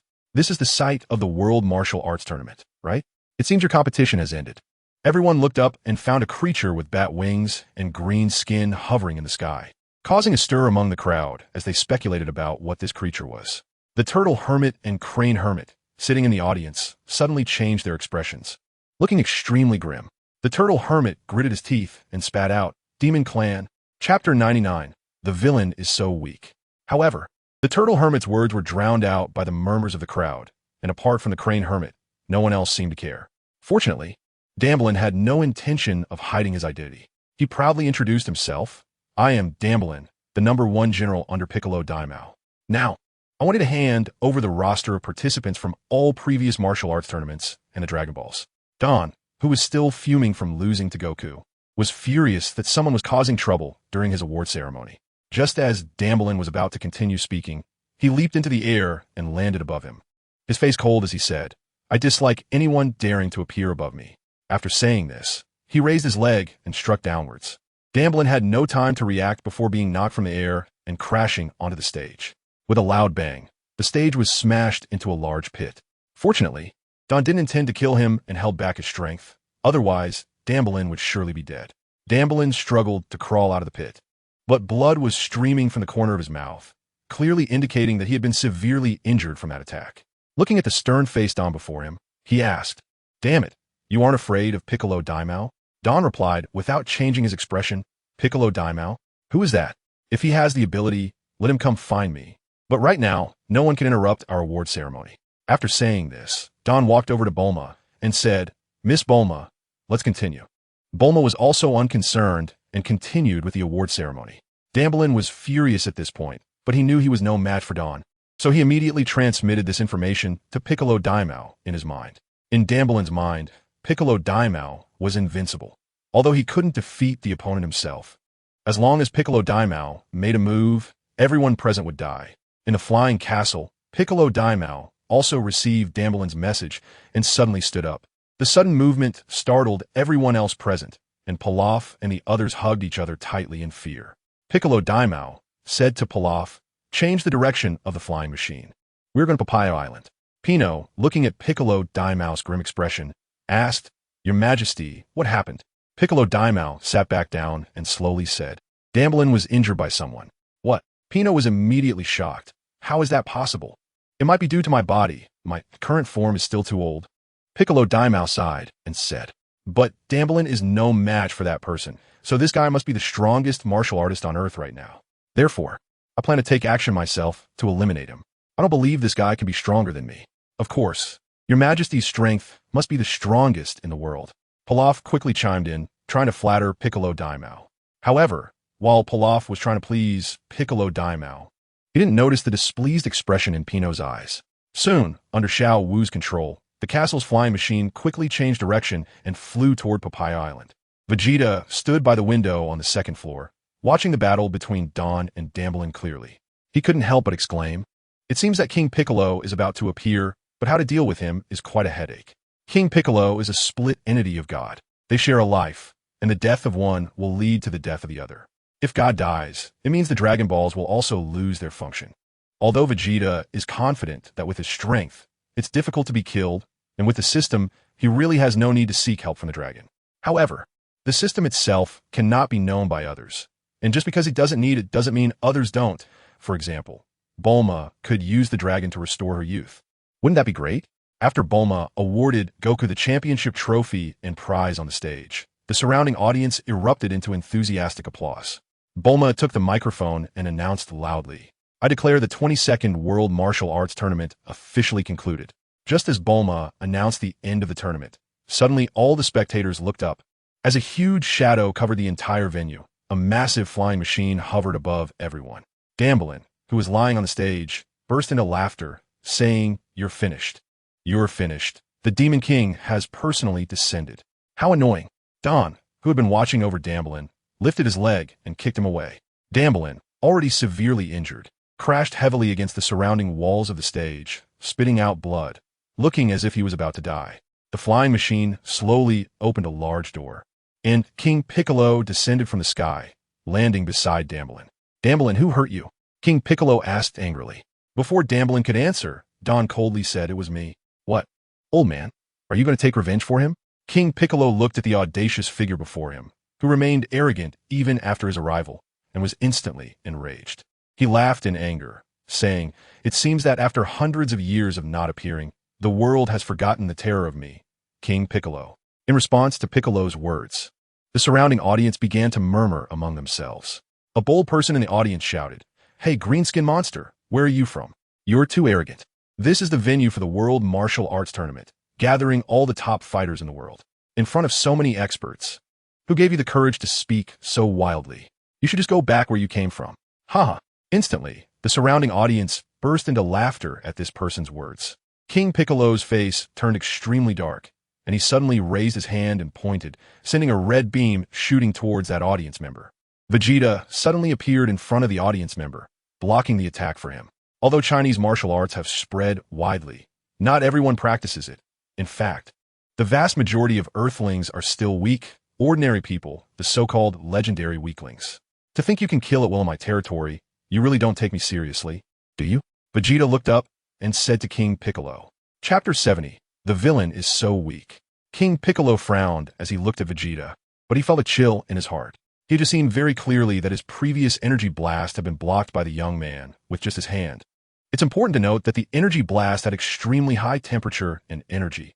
Even he would not dare to take it head-on. Yet, this young man had casually blocked his attack with his hand. With such strength, could he defeat the opponent now? Who are you? With your strength, you shouldn't be an unknown person? King Piccolo asked. Vegeta slowly flew in front of Demon King Piccolo and introduced himself, saying, "My name is Vegeta, the master of the martial arts hall on Earth. Seeing how young you are, you probably don't know me, right? Let me introduce myself as well." Although Demon King Piccolo was extremely anxious inside, he showed no expression on his face and instead wanted to intimidate the other party through his self-introduction. Vegeta raised his hand to block the self-introduction of King Piccolo, then said, "I know you. You are the King Piccolo who wreaked havoc on the world 300 years ago. Back then, you almost killed all the martial artists in the world, but unfortunately, you were sealed in a rice cooker by the martial arts Master Rashi using the evil containment wave."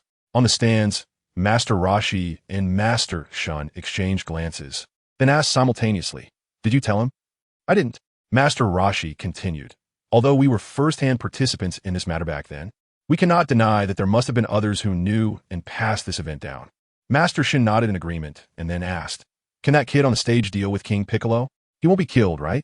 Master Rashi disdainfully replied, "Do you think he's like you? He is a martial arts master who has created a whole new school, the head of the Chinese Martial Arts Academy. Almost half of the martial artists participating in the World Martial Arts Tournament are his students or disciples." King Piccolo It's not 300 years ago anymore. The martial arts on Earth are thriving now, far beyond what King Piccolo could imagine. On the stage, King Piccolo was also surprised that a junior could recognize him. "Junior, since you know my reputation, why not quickly surrender to me? I can consider making you my right-hand general." King Piccolo continued to coax. When did King Piccolo need to rely on coaxing to defeat his opponents? Vegeta laughed heartily, then continued, "If you want me to submit to you, it's simple, just defeat me. I think this shouldn't be too difficult for you." King Piccolo couldn't help but clench his fists, wanting to attack Vegeta with a punch. But when he looked at Vegeta, he found that this simple punch just wouldn't come out, because in his eyes, Vegeta suddenly transformed into a towering mountain, a vast ocean. What good does it do to punch a mountain or the ocean? Watching King Piccolo, who was already sweating profusely, Vegeta slowly walked in front of him and gently tapped his forehead with his finger. Instantly, King Piccolo was struck hard and flew directly back, crashing into the wall. The sturdy red brick wall was directly smashed down by King Piccolo, and the surrounding audience couldn't help but burst into enthusiastic applause. Master Shun, Tien, and many martial artist competitors looked at Vegeta on the stage, their faces filled with astonishment, as they also recognized Vegeta's mountain-like and ocean-like aura and strength. Tien stood next to Yamcha and exclaimed, "He is the head of the Chinese Martial Arts Academy. He is truly amazing." Yamcha replied, "Of course you think so? I became so powerful because I learned their martial arts secrets. If I were still the old me, I wouldn't be your opponent at all." After hearing Yamcha's words, Tien nodded, realizing, no wonder there are so many masters in the world now. It seems I need to visit the Chinese Martial Arts Academy as well. Crash! King Piccolo struggled to crawl out from the pile of rubble, looked at Vegeta in front of him, and then asked, You are so despicable, you bastard." Vegeta slowly opened his mouth and advised, "Surrender, you have no chance. I know you are the evil that has separated from the god. Killing you would mean the god would also die, so I will take you to refuse with the god. So that's it, you're also the god's lapdog." Dreaming of having me merge with him again, shouted Demon King Piccolo. "If we're going to die, let's die together. As the Demon King Piccolo, I will not yield to anyone." After saying this, Demon King Piccolo began to gather energy, and his aura started to vibrate and become unstable. "Are you trying to self-destruct? With me here, can you self-destruct?" Vegeta suddenly darted in front of Demon King Piccolo and then began to tap on him with both hands. With each tap from Vegeta, countless true energy surged from his hands into Demon King Piccolo's body. The gathering energy of Demon King Piccolo quickly stopped, and not only that, he couldn't move his body at all. Now he could only move his eyes and mouth. In terror, Demon King Piccolo shouted, "What have you done to me? Why can't I move my body?" Vegeta spoke up. "This is a pressure point technique, but don't worry, this limitation can only restrain you for an hour at most. It will automatically release after an hour." At that moment, Goku ran over, standing beside Vegeta, and shouted, "Master!" Then he curiously looked at King Piccolo. "Kid, what are you looking at?" King Piccolo asked with some annoyance. However, no one paid him any attention.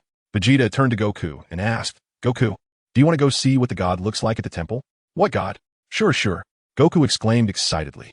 Thus, Vegeta, along with Bulma and Goku escorting King Piccolo, took a plane flying towards the Korin forest. Looking at the towering white tower in the distance, Goku asked excitedly, "Master, is that Korin Tower ahead? Does the god live near Korin Tower?" Vegeta said, "Yes, but the god doesn't live near Korin Tower. He lives above it." Above Korin Tower? How high is that?" Goku exclaimed. Chapter 71. The god soon. Bulma piloted the aircraft to the vicinity of Korin Tower, then raised the nose and continued flying upwards. The tail of the aircraft erupted with huge flames, and it ascended with full power. Before long, they arrived at the residence of the Korin Sage at the top of Korin Tower. Goku happily waved to the Korin Sage, and under the watchful gaze of the Cat Sage, the aircraft continued to ascend. The Cat Sage, watching the aircraft soar higher, stroked his beard and silently sighed. "I wonder if it's good or bad for them to meet the god now." The Cat Sage's lament was not heard by Vegeta and the others as Bulma continued to pilot the plane upwards. It went very smoothly, without encountering the thunder and lightning that blocked their path as in the original story. After about 10 minutes, Vegeta and the others saw the enormous god temple floating in the sky. "What a huge building! Is the god really living up there?" Goku said, leaning against the window in awe. "That's right, this is the god temple. The god and his servant live up there," Vegeta remarked. Bulma carefully landed the aircraft on the floor of the god temple. When Vegeta and the others escorted Demon King Piccolo out of the plane, the god and Bubbles were already waiting for the three outside. At the moment they saw the god, Bulma and Goku both exclaimed, "Oh my god. The god looks exactly like Demon King Piccolo." The god, with a serious expression, spoke, "Yes, because Demon King Piccolo was separated from the evil within me. I am very sorry for the suffering I have caused in the world." Vegeta was not very satisfied with the god of Earth in Dragon Ball.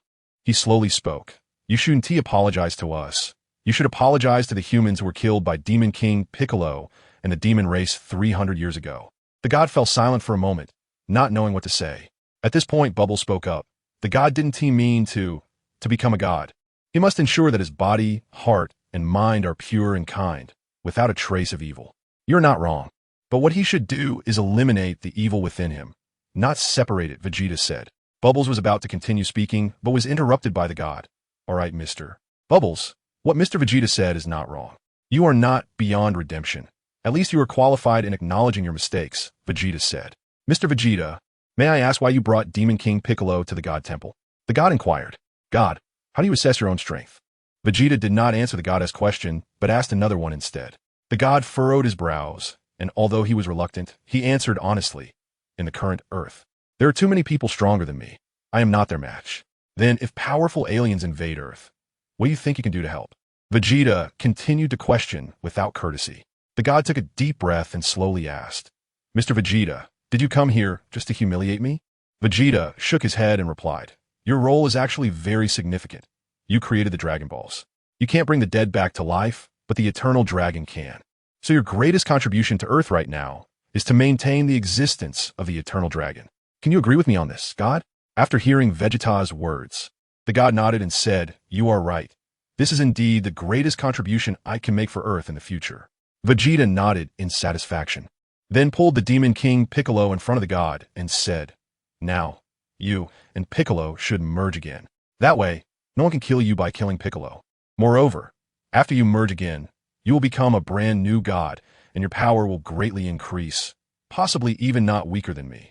Upon hearing Vegeta's words, Piccolo immediately screamed, shouting wildly, I won't merge, let me go." The god looked at Vegeta in surprise and asked, You should understand that as a god, one cannot harbor evil thoughts. If I merge with Piccolo again, I won't be able to be a god." Vegeta asked, "Why can't you? You are a god now. If you say it can be done, then it can be done. Or do you think you can't handle this little bit of evil thought in your heart?" After hearing Vegeta's words, the god suddenly didn't know what to do. Vegeta directly grabbed the goddess' hand and pressed it against the chest of Demon King Piccolo, then said, "Hurry up, it doesn't really matter to us whether you are a god or not. What we need more is the Dragon Balls. Since we cannot kill Demon King Piccolo, we need you to fuse with him, because only then can we ultimately solve the problem of Demon King Piccolo." The god still hesitated, standing there, while Bu looked at the god with a worried expression. Demon King Piccolo, seeing the god hesitating in front of him, couldn't help but laugh loudly and said, he doesn't dare to fuse with me, because he can't suppress the evil thoughts in his heart." Vegeta ignored the talking Demon King Piccolo, and, seeing that the god was still hesitating, shouted loudly, "Why aren't you merging yet? What are you waiting for? There's nothing to hesitate about. It's just a thought to become a god or a thought to become a demon." Upon hearing Vegeta's last words, the god suddenly realized, yes, both god and demon are within one's own thoughts. There is no absolute god and no absolute demon. With this in mind, the god suddenly made up his mind and firmly pressed one hand against the chest of Demon King Piccolo. Seeing the god's serious expression, Demon King Piccolo panicked and shouted, "No, you can't merge with me. Since I separated from your body back then, we shouldn't merge again." The god ignored the constantly chattering Demon King Piccolo and directly began to chant the incantation, finally shouting, "Merge." In an instant, Demon King Piccolo transformed into a stream of green energy, and both of them burst forth with intense light. Ultimately, the green stream that Piccolo had transformed into completely merged into the goddess body. In the blink of an eye, as the light dissipated, only the god was left standing in place. Chapter 72, The Divine Temple. Isn't this great? The Demon King Piccolo has disappeared, the god is still alive, and the Dragon Balls haven't vanished. Isn't this a happy ending for everyone? Vegeta said. The god came back to his senses, feeling a powerful force he had never experienced before, and then spoke to Vegeta. "Thank you, Mr. Vegeta." Vegeta waved his hand and then walked towards the spacecraft with Bulma and Goku, saying, "All right, we've dealt with the Demon King Piccolo's matter. It's time for us to head back. If you have time, you're welcome to visit West City." After saying that, the three of them boarded the spacecraft and prepared to return to West City. At this moment, Bulma quietly expressed her dissatisfaction to Vegeta, saying, "Are we really going back now? This is my first time at the temple. Aren't you going to take a look around?" Vegeta hadn't spoken yet, but the god, not far away, had already heard Bulma's words. After all, the Namekian's hearing was exceptionally good. The god quickly invited, "Yes, Mr. Vegeta, Miss Bulma, Mr. Goku, why don't you stay and take a look at the temple? There are still many fun things inside the temple." Great. Without waiting for Vegeta to refuse, Bulma immediately agreed, jumping off the spacecraft and heading towards the temple. Vegeta had no choice. For him, the temple was nothing worth visiting, but since Bulma was interested, he could only accompany her. With the guidance of the god and Popo, the three of them toured the massive palace complex. Just as Vegeta had thought, the heavenly temple had nothing fun to offer, and the god and Popo living there had no particular hobbies, leading a life akin to that of ascetics. Therefore, aside from the essential living supplies, there was nothing special in the temple. The more Bulma looked, the more disappointed she became, as this temple was completely different from what she had imagined. Bulma jokingly asked, "God, don't you have any angels or something here?" Upon hearing Bulma mention angels, the god immediately waved his hands in panic and said, "Miss Bulma, please don't say that. Angels are not something small gods like us can use. You think too highly of me." At first, Bulma thought angels were just a legend, but from the god's words, it seemed that there truly was a race of angels in this world. "Are you saying that there really are angels in this world, and their status is even higher than yours?" Bulma asked.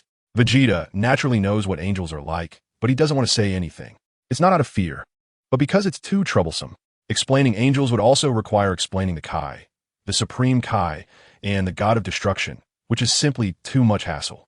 Therefore, Vegeta doesn't want to explain it to Bulma. Upon hearing Bulma's inquiry, the god quickly said, "This matter cannot be discussed.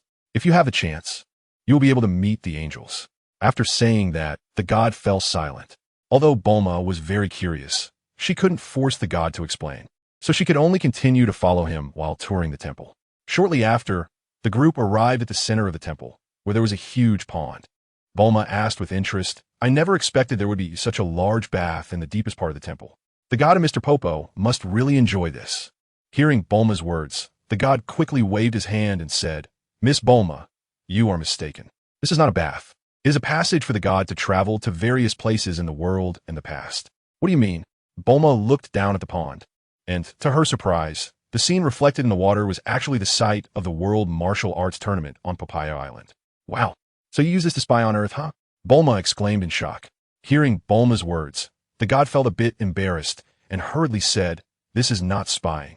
It is the goddess' duty to protect the entire Earth from serious harm. Bulma didn't care about the god's explanation and continued to ask, You just said this can also lead to the past. The god nodded and then said, When I say the past, it doesn't mean we can really go back and change the timeline. It is actually a reflection of the past in the time pool, and we can experience past events again through the time pool. As he spoke, the god gently tapped the surface of the time pool, and suddenly the light and shadows in the water changed, revealing a scene of Bulma and Vegeta playing as children. Upon seeing this scene, Bulma immediately recalled that memory and couldn't help but smile. After finishing the visit to the time pool, everyone followed the god as they walked outside again.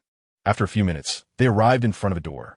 The god then opened the door and introduced, This is a very peculiar alternate space. While saying this, the god let everyone inside.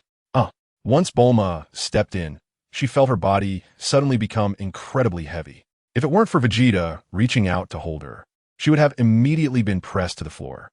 Vegeta had anticipated this.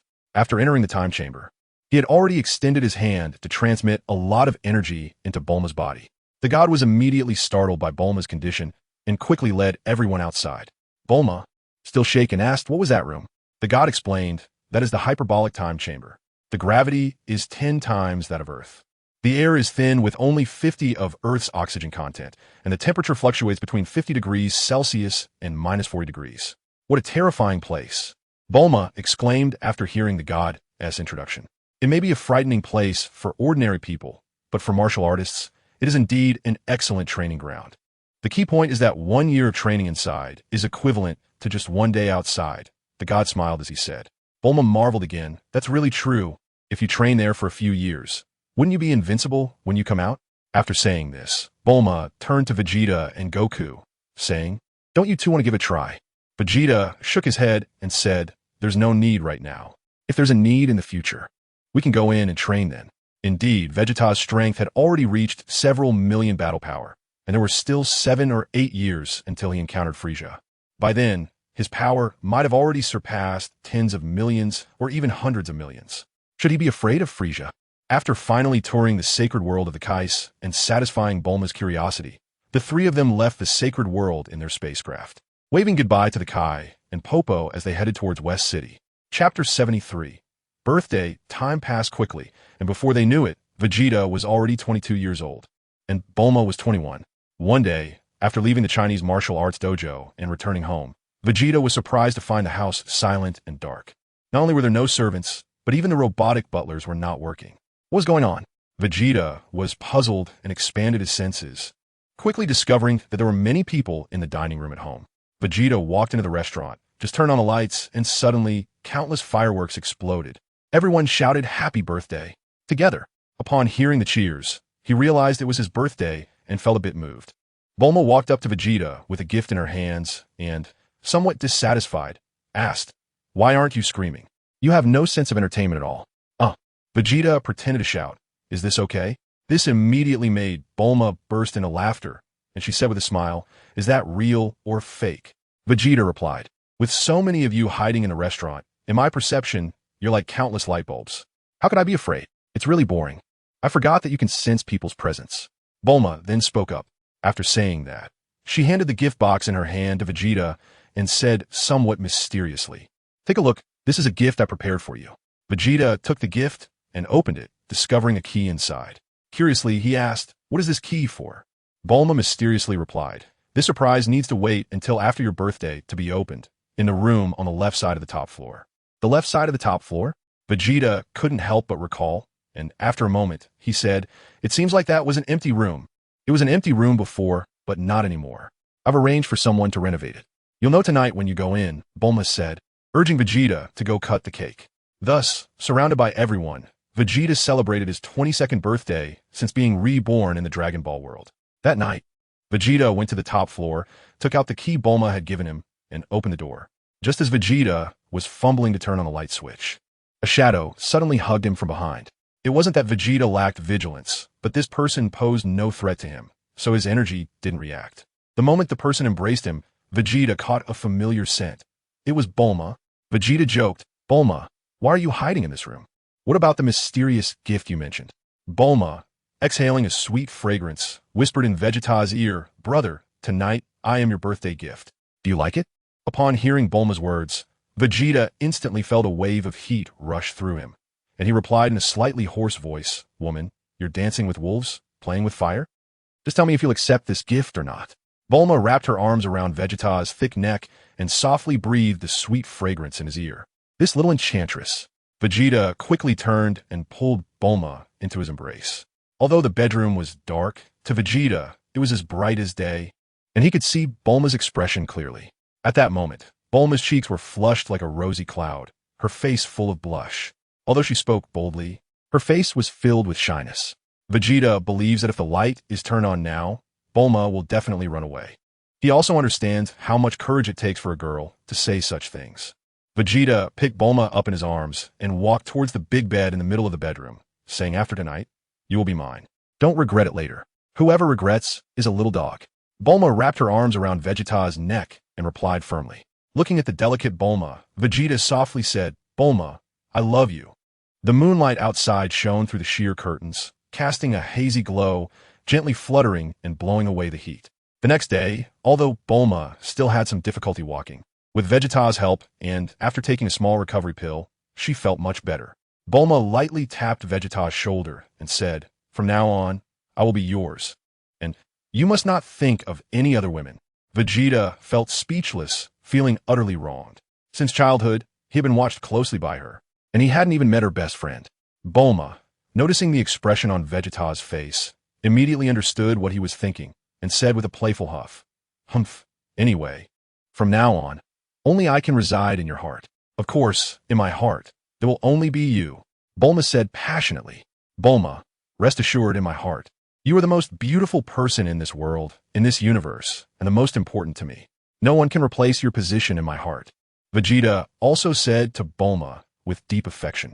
In the restaurant, the brief couple was already waiting for Vegeta and Bulma. This couple had long regarded Vegeta as their son-in-law, and what happened last night was something they had eagerly anticipated. Mrs. Brief happily said to Vegeta and Bulma, "Hurry, come sit down. I specially had someone make chicken soup for you two to replenish your strength." Vegeta, feeling a bit shy, said awkwardly, "Annie, thank you. Why are you still calling me Annie? You should call me Mom." Mrs. Brief said, "Mom."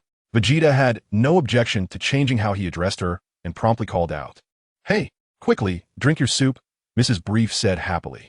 At that moment, Dr. Brief asked, "When are you holding the wedding?"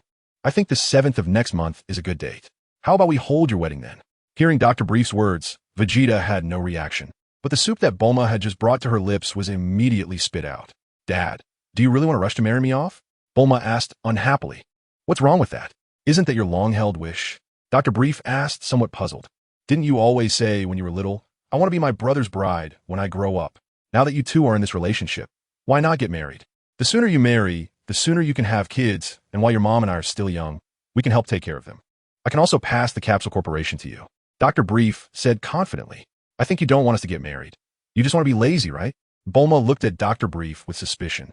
Chapter 74, Marriage. Don't worry about what I think. Anyway, it's set for that date. You two are getting married next month, Dr. Brief said stubbornly. Just as Bulma wanted to say something, Vegeta quickly interjected, "Let Dad and Mom decide. Bulma and I have no objections. Since we both acknowledge each other and will not part in the future, we can marry whenever." After hearing Vegeta's words, Bulma stopped talking and felt extremely happy inside. It's not that Bulma didn't want to get married. She just didn't want Vegeta to think that she was using their relationship to pressure him into marriage after they had been together. She wanted Vegeta to willingly marry her. So, after Dr. Brief said that, Bulma initially rejected it, but now that Vegeta expressed his willingness, she naturally had no problem with it. Thus, the news of the Capsule Corporation heiress marrying the master of the martial arts school quickly spread throughout the world. Both of them were well-known figures globally, so their wedding was naturally a focus of attention. However, neither Bulma nor Vegeta liked being in the spotlight, so they secretly held their wedding on a beautiful island with their family and friends. As Vegeta's favorite disciple, Goku served as Vegeta's best man, happily watching Bulma and Vegeta vow to each other on stage. Vegeta said to Goku, "When you get married in the future, I'll give you a big gift." A big gift? Is it some special powerful martial arts? Goku asked happily, and Vegeta was speechless. The wedding ceremony was a great success. Vegeta and Bulma didn't have to worry about anything from start to finish because a professional wedding company took care of everything. In the end, amidst everyone's laughter and joy, they took a big group photo on the island, leaving behind a wonderful memory. In the second year after their marriage, Bulma became pregnant and gave birth to her and Vegeta's first child, whom Bulma named Trunks. Vegeta looked at the little Trunks in his arms and couldn't help but whisper, "You came out so early. I wonder when future Trunks comes back, who will be bigger between you two. I think he will be very surprised." This scene will definitely be fun. Perhaps he understood Vegeta's words, as the still sleeping Trunks showed a naive smile. When Trunks turned 1 year old, in the year 759 of the Age of the Universe, the 23rd World Martial Arts Tournament was held again. This time, the number of participants increased to 5,000. Originally estimated to finish in 3 days, the tournament was extended to 10 days, and the entire Papaya Island was bustling with excitement. Goku, who had won the championship for 2 consecutive sessions, originally did not plan to participate this time. However, Vegeta, who was still waiting for Chi-Chi to come over, forced Goku to enter this world martial arts tournament. "Master, why do you insist on having me participate in this tournament? It's completely lacking in challenge." The 18-year-old Goku asked while playing with little Trunks. "You'll know later. I'm doing this for your own good. Once my goal is achieved, you can withdraw at any time. I won't stop you," Vegeta replied. All right. Since Vegeta had already said so, Goku naturally wouldn't refute his opinion. Soon, after 8 days, the 8 finalists were selected. It must be said that Tien had indeed shown incredible martial arts talent. After learning the Chinese martial arts secrets, his strength improved rapidly, and this time he finally made it to the top 8. However, Kaiatsu did not fare as well and once again fell in the preliminaries. Besides Kaiatsu, the other competitors included Tien, Krillin, Goku, Yamcha, the mysterious girl, Chi-Chi, and the last contestant, Roa, another talented player from the Chinese Martial Arts Academy. This Roa was not Vegeta's direct disciple. He came from the Chinese Martial Arts Academy in the Eastern capital and was 19 years old, 2 years younger than Goku. During the draw for the finals, Vegeta stood on the second floor, quietly observing. He said to Kaiatsu, who was standing next to him, "Help me make sure Goku draws number 1 and that mysterious girl draws number 2. "Yes, Mr. Vegeta," Kaiatsu nodded in agreement. Soon, Goku and the mysterious girl went on stage to draw lots, and with Kaiatsu's help, they were successfully paired together. Goku looked at the number in his hand and couldn't help but feel a bit troubled, wondering why that girl named Mysterious was so keen on opposing him. Chi-Chi walked up to Goku and said, "Humph, it seems this is fate bringing us together. Just wait and see. I will definitely defeat you." Yamcha, Krillin, and Tien looked on in shock. Krillin quietly asked Goku, "Hey Goku, be careful. This girl also practices Chinese martial arts, and her skills are quite impressive. Don't get caught off guard." Yamcha curiously asked, "Goku, are you sure you don't know this girl? A beauty like her, if I knew her, I definitely wouldn't forget." Goku replied with frustration, "I really don't know her. I've been studying martial arts with my master for the past 3 years. And aside from Bulma and the girls in the dojo, I don't know any other girls." "I see, what a pity. Maybe she's the girl who has a crush on you," Yamcha said excitedly while pinching Goku's neck, shouting, "What kind of luck did you have to know such a beautiful girl? What does that have to do with me? I don't want to know her." Goku coughed a few times and said, "Listen, is that even human language? Brothers, get him." Yamcha shouted, and then Krillin and Tien joined in to playfully tackle Goku. Soon, the first match of the finals began, and Chi-Chi and Goku stepped onto the stage. This time, Vegeta did not stay in the VIP room on the second floor. To witness this famous scene, he and Bulma came to the backstage area with Yamcha and the others to watch the match. On the stage, Chi-Chi looked at Goku and asked, "Goku, I'll ask you one more time. You really don't recognize me?" Goku replied helplessly, "Miss, I truly don't know you. If we met before, could you tell me?" Chapter 75, Goku Gets Married. Chi-Chi took a deep breath and said, "All right, I'm not angry. Being angry is pointless. I can tell you who I am, but on the condition that you defeat me." Upon hearing this, Goku immediately became excited. "Oh, it's that simple? If you had said so earlier, I would have defeated you already. Simple? You think too lightly of me. Do you think I'm like those weaklings in the preliminaries? Let me show you my strength. Chi-Chi immediately struck a pose, ready to counter Goku's attack. However, she didn't expect that Goku didn't directly attack her. Instead, he raised his hand and waved, instantly unleashing a powerful gust of energy that knocked Chi-Chi off the stage. So strong. The other 9 competitors watching the match gasped in amazement. They didn't expect that after 3 years. The gap between everyone and Goku's strength not only hadn't closed, but had actually widened. Goku approached Chi-Chi, reached out, and pulled her back onto the stage, asking now, "Can you tell me who you are?" Chi-Chi rubbed the back of her head where it hurt and smiled, saying, "Goku, I'm the daughter of the Ox King. And your fiancé, Chi-Chi. Kiki." Goku stared at Chi-Chi for a long time before recalling the Chi-Chi who had accompanied him to invite Master Roshi when they were kids. "Oh my god, you are Chi-Chi. You've grown up so much, no wonder I didn't recognize you." Goku exclaimed, "I remember back then you only wore." Just as Goku was about to mention what Chi-Chi wore back then, she quickly covered his mouth and threatened, "If you dare to say what I wore back then, you're dead." Goku, not knowing what was going on, looked at Chi-Chi's serious expression and felt a bit scared, quickly nodding in agreement. "So, Chi-Chi, what did you come to find me for today? It can't be just to compete with me, right?" Goku asked. "What are you talking about, Goku? Am I that kind of violent girl?" Chi-Chi said somewhat shyly, "Do you remember the promise you made to me back then? It was when you left Fire Mountain. I came to fulfill that promise." Promise. Goku puzzledly began to recall the events of that year. But so many years had passed that he couldn't remember what he promised Chi-Chi back then. "Can you remind me?" "I really can't recall," Goku asked. "Did you forget? You promised to come and marry me, to make me your bride. Am I really that unimportant to you?" After Chi-Chi revealed her identity, Wukong still couldn't remember the promise from years ago, and she suddenly became anxious. However, after expressing her relationship with Wukong, Chi-Chi's face turned bright red, and she shyly covered her face with her hands. The onlookers who were eavesdropping immediately exclaimed in surprise, "Marriage bride." The only one who wasn't surprised was Vegeta. Seeing that the plot was still following the original storyline, he nodded in satisfaction. Bulma, of course, was also shocked, and then she noticed Vegeta's expression and teasingly asked, "It seems like you always knew about Chi-Chi and Wukong. Otherwise, you wouldn't have forced Wukong to participate in this martial arts tournament." Vegeta shook his head in denial and said, Don't talk nonsense. I'm not a fortune teller. How could I know their situation in advance?" Bulma didn't believe Vegeta's words at all, but she didn't press further. She just looked at Goku with a happy face, wishing him to find his own happiness.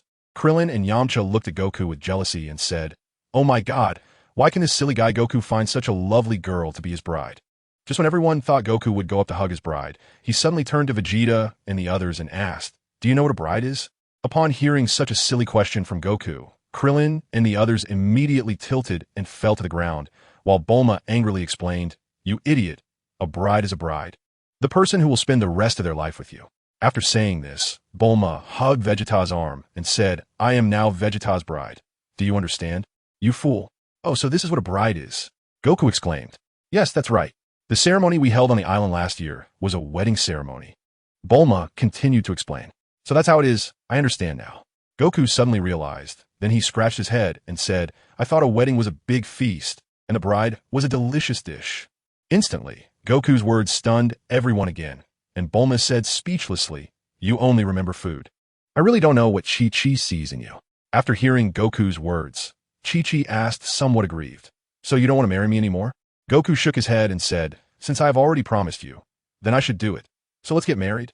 Upon hearing Goku's words, Chi-Chi immediately happily hugged Goku's arm, as joyful as a child. The surrounding audience erupted into warm applause, and, at that moment, the host climbed onto the stage and shouted loudly, "Oh my, I have hosted the World Martial Arts Tournament for so many years, and I have never encountered a live wedding situation. This will leave a significant mark in the history of our World Martial Arts Tournament. Let us sincerely wish Mr. Sun Wukong and Miss Neo Chi-Chi a lifetime of happiness together." Thus, amidst everyone's cheers and encouragement, Goku and Chi-Chi walked down the stage. Vegeta walked up holding little Trunks and said to Goku, "Now, you can choose whether or not to participate in this martial arts tournament." Hearing his master's words, Goku immediately understood and said, "Master, so you were forcing me to participate in this tournament just for this reason. Guess what?" After saying this, Vegeta walked out of the venue with Bulma. Bulma curiously asked, "Aren't you going to watch this year's World Martial Arts Tournament?" Vegeta replied, No need. I just want to know that under my leadership, the martial arts on Earth are thriving now. There's no need to continue watching. A month later, Vegeta, Bulma, and other friends and family attended Goku and Chi-Chi's wedding at Flame Mountain. After the wedding, Goku took Chi-Chi back to live on Mount Payos, and Vegeta and Bulma gifted them an extremely luxurious capsule house. Thus, Earth passed 5 peaceful years, and Chinese martial arts completely became the mainstream. Chapter 79, The Gathering Trunks. Have you changed your clothes yet? Gohan and the others are about to arrive. Bulma shouted loudly next to Trunks' bedroom. Almost done. I'm picking out what to wear today. Trunks replied loudly. Trunks is now 9 years old. He has been training with Vegeta since he was 3. Although he is still young, his combat power has already exceeded 10,000. The key is that Trunks is training in the Tai Xian Jing, which integrates internal martial arts, lightness skills, boxing, palm techniques, sword techniques, and more. Just exchanging for the Tai Xian Jing requires 1 billion martial arts points, almost depleting Vegeta's martial arts points. In terms of internal martial arts, the 9 Yang divine skill is not inferior to the Tai Xian Jing, and the 18 dragon subduing palms is also not worse than the palm techniques recorded in the Tai Xian Jing.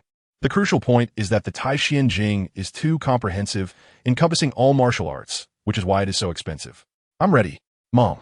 When will Gohan and the others arrive? Trunks followed Bulma into the dining room. They should be here soon.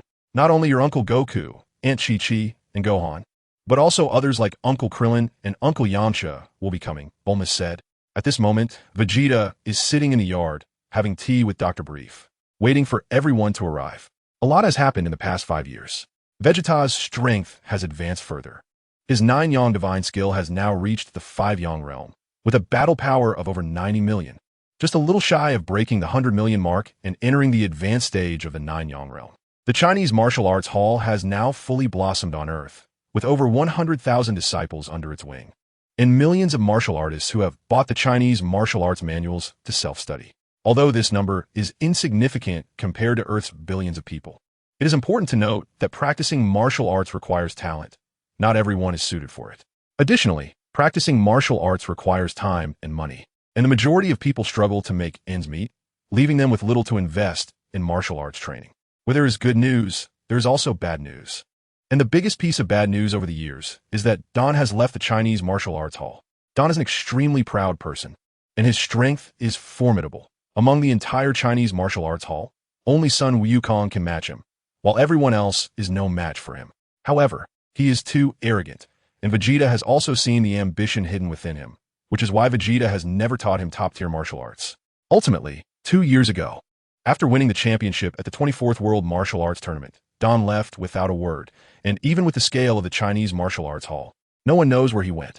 Vegeta didn't care about this. He was only concerned about the scale of the development of Chinese martial arts. He believed that with his strength, he could suppress the entire Earth, so he didn't need to worry about any other trivial matters. Around 10 in the morning, Goku arrived at Bulma's house with Chi-Chi and Gohan riding the Nimbus. Master, Dr. Brief, good morning. Goku greeted Vegeta and Dr. Brief, who were sitting in the yard. Chi-Chi then softly instructed Gohan, Gohan, aren't you going to greet your uncle and grandpa? Gohan, wearing a 4-star ball hat, walked up to Vegeta and Dr. Brief and politely bowed, saying, hello, uncle. Hello, grandpa. Although Gohan was already 4 years old, it was his first time out with Goku and the others. Dr. Brief looked at the polite Gohan and was instantly delighted, saying with a big smile, Gohan is so polite at such a young age. Goku, you really educated him well. Unlike my Trunks, who is just a mischievous little monkey, always causing trouble. At that moment, Bulma walked over with Trunks. Hearing his grandfather's comment, Trunks expressed his dissatisfaction, saying, Grandpa, you're getting old and disrespectful. Why say that about me? Upon hearing Trunks' words, everyone burst into laughter. Then Trunks politely greeted Goku and Chi-Chi before walking up to Gohan and saying, you must be son Gohan. Come on, let's go to my room. I have a lot of fun toys waiting for you. Hearing Trunks' invitation, Gohan turned to look at his mother, Chi-Chi, seeing Chi-Chi nodding with a smile. Gohan followed Trunks into the house. Bulma said enviously to Chi-Chi, you really raised Gohan well. Chi-Chi looked quite satisfied with this, and although their families had a good relationship, it didn't stop her from wanting to compare with Bulma. There was no way to compare husbands because Goku was Vegeta's disciple. As for herself and Bulma, Chi-Chi shook her head.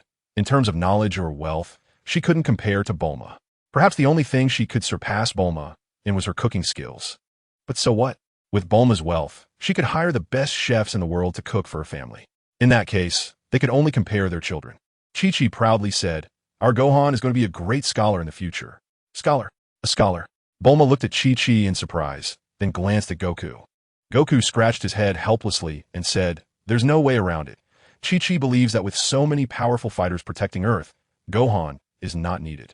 But what truly drives human progress is scientific knowledge. So she insists that Gohan not learn martial arts, but instead study science."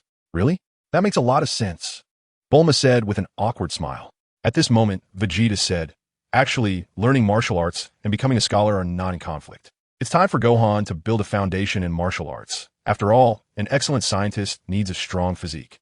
Otherwise, if his body is too weak, he won't be able to support long-term scientific research." Just like Bulma, she has been persistent in practicing martial arts.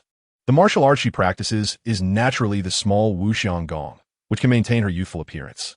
Although her martial arts talent is relatively poor and she lacks perseverance, with the help of the great healing pill, the true energy in Bulma's body is still quite strong, but her combat experience is almost zero. Hearing Vegeta's words, Chi-Chi also began to think and finally said to Goku, "All right, I think Vegeta is right. After we go back this time, you should teach Gohan martial arts." Upon hearing Chi-Chi finally relent, Goku immediately became happy. However, you can only practice for no more than 2 hours a day, Chi-Chi finally reminded. "Don't worry. Even if you wanted to practice longer, it's not possible. Martial arts training requires a gradual approach. It cannot be completed in one day," Vegeta said with a smile. Chapter 77. Visitors from a universe. Just as Vegeta and the others were chatting in the yard, Krillin, Yamcha, Master Roshi, and others landed in the yard in their aircraft. Krillin and Yamcha happily embraced Goku and excitedly recounted the events of this period. Just as everyone was happily preparing for lunch, suddenly a spaceship shaped like an egg came flying towards Earth from outer space. The spaceship pierced through the thick atmosphere of Earth, carving a beautiful arc in the blue sky, and then crashed with a boom onto a wasteland. Not far away, a farmer was cleaning his farm when he saw an unidentified flying object fall to the ground. He quickly threw his fork onto the truck and drove his pickup truck towards the crash site, knowing that meteorites are quite valuable. The farmer excitedly drove to the landing site of the unidentified flying object and saw a white, egg-shaped spaceship lying in the crater.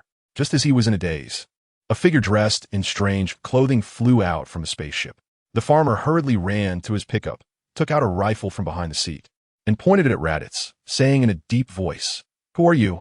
Raditz looked at the farmer standing in front of him and opened the power level scouter on his face. When he saw the displayed value was 5, Raditz couldn't help but laugh out loud. He disdainfully said, "So you're just a weakling with a power level of 5. The farmer understood Raditz's words and immediately became furious, raising his hand to shoot. However, to his astonishment, the opponent actually caught his bullet with bare hands. The farmer exclaimed in surprise, "Are you a martial artist?" "What martial artist?"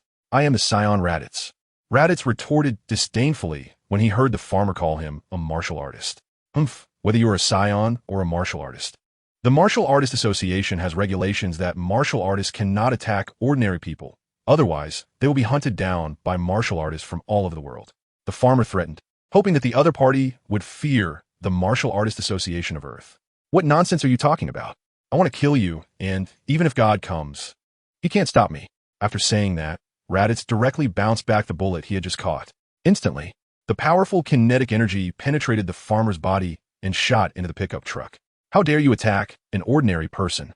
The farmer said this in horror and then fell to the ground, lifeless. Raditz looked disdainfully at the corpse in front of him and then reopened his power level scouter. Immediately, the scouter began to make a loud noise. "What is going on?"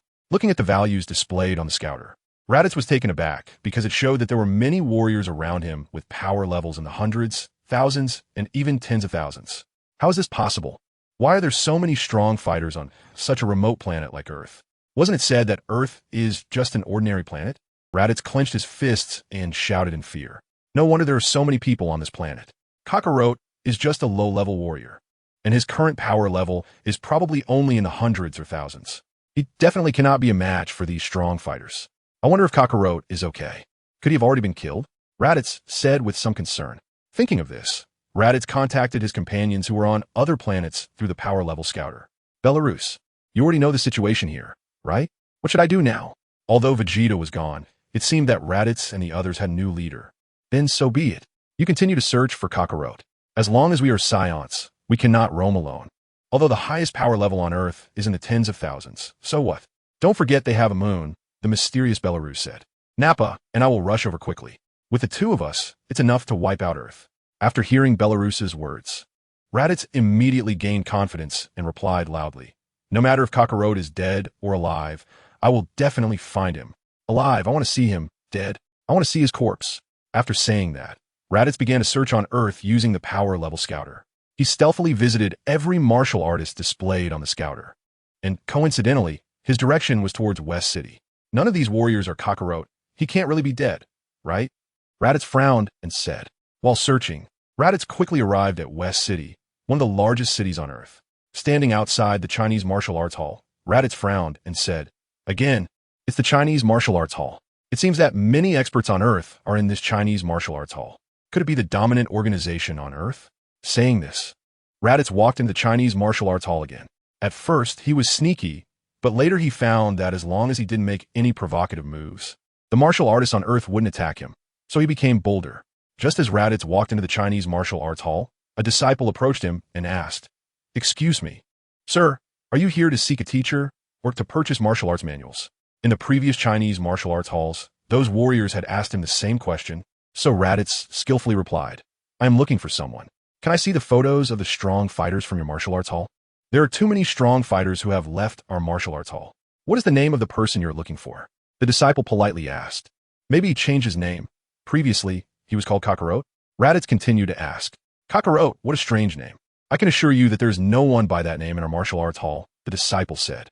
Raditz continued to request. Can I see your roster? He might have changed his name. Are you joking? Of course not.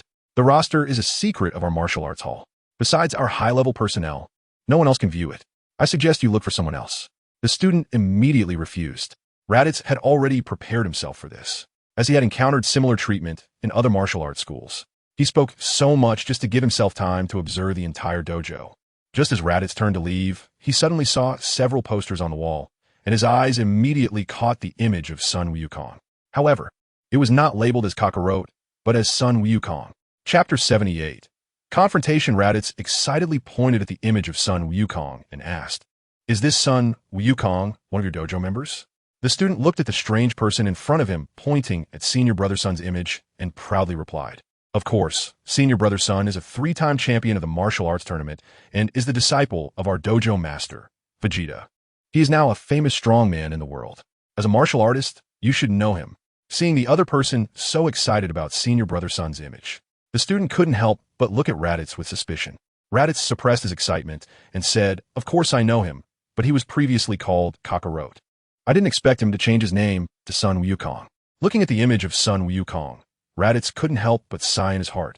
I finally found you. Kakarot, it seems you are doing well on Earth. Raditz turned to the student and asked, Excuse me, where does your Senior Brother Sun live? Where he lives? I really don't know. Ever since my senior brother got married 5 years ago, he has been living in seclusion and rarely comes out, the student replied.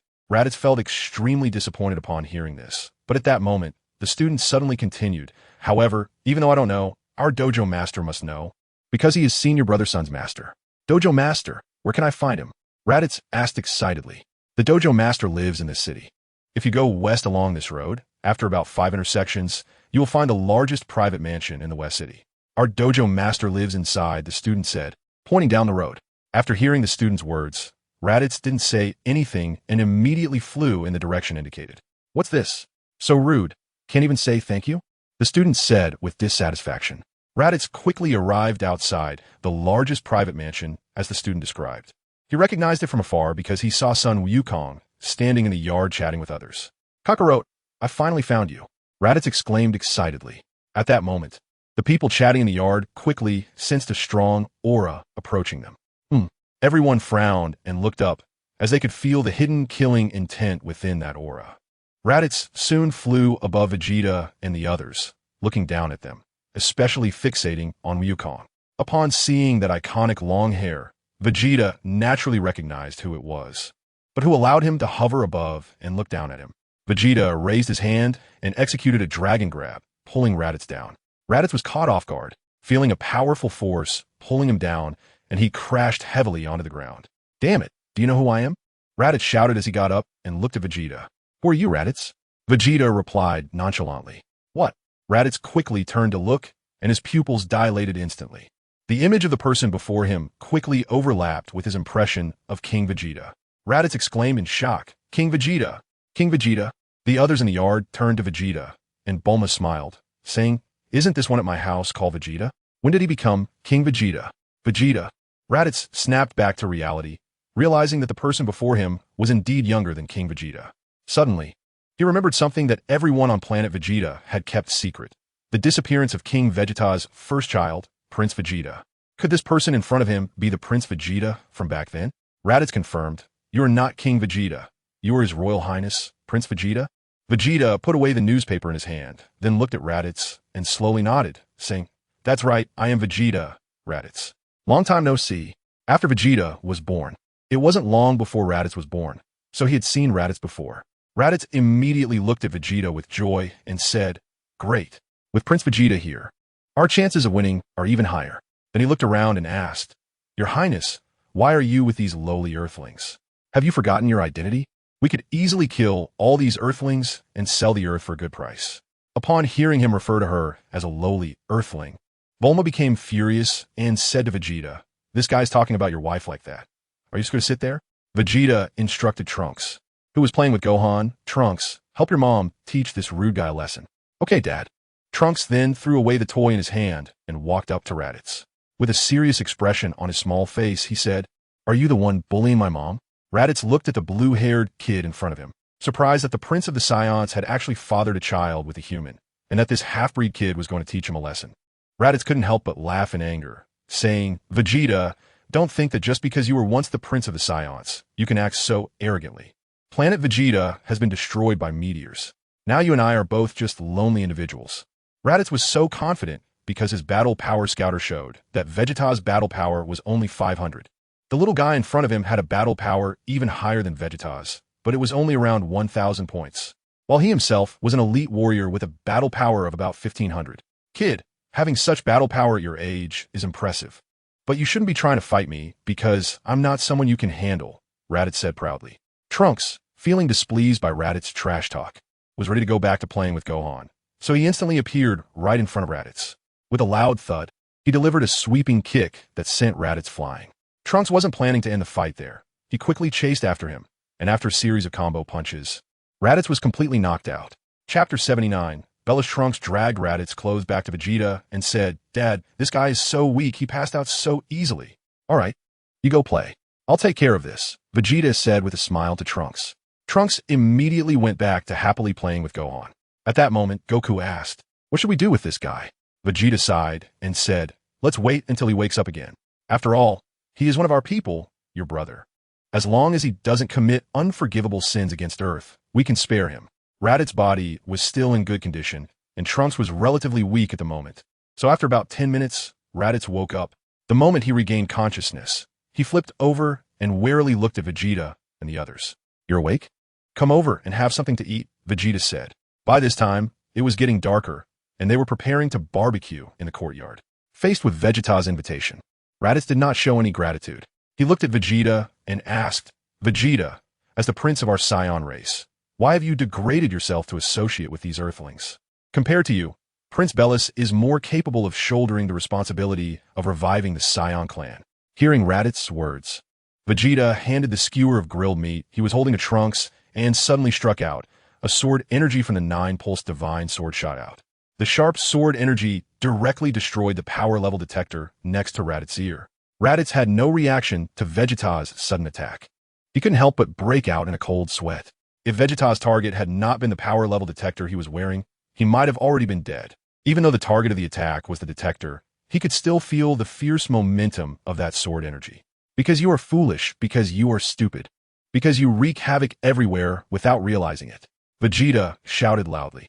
Faced with Vegeta's sudden outburst, Raditz was completely stunned, not understanding what Vegeta was talking about. Reckless killing is simply the way to death. The key is that the Scions willingly become weapons in Frieza's hands. Don't you know the principle of when the rabbit dies? The hound is cooked. Vegeta continued. Do you think planet Vegeta was destroyed by a meteor? Wrong. It was destroyed by Frisia. This is impossible.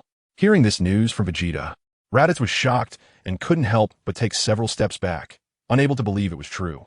Suddenly, Raditz thought of something and immediately said, "Wait a minute.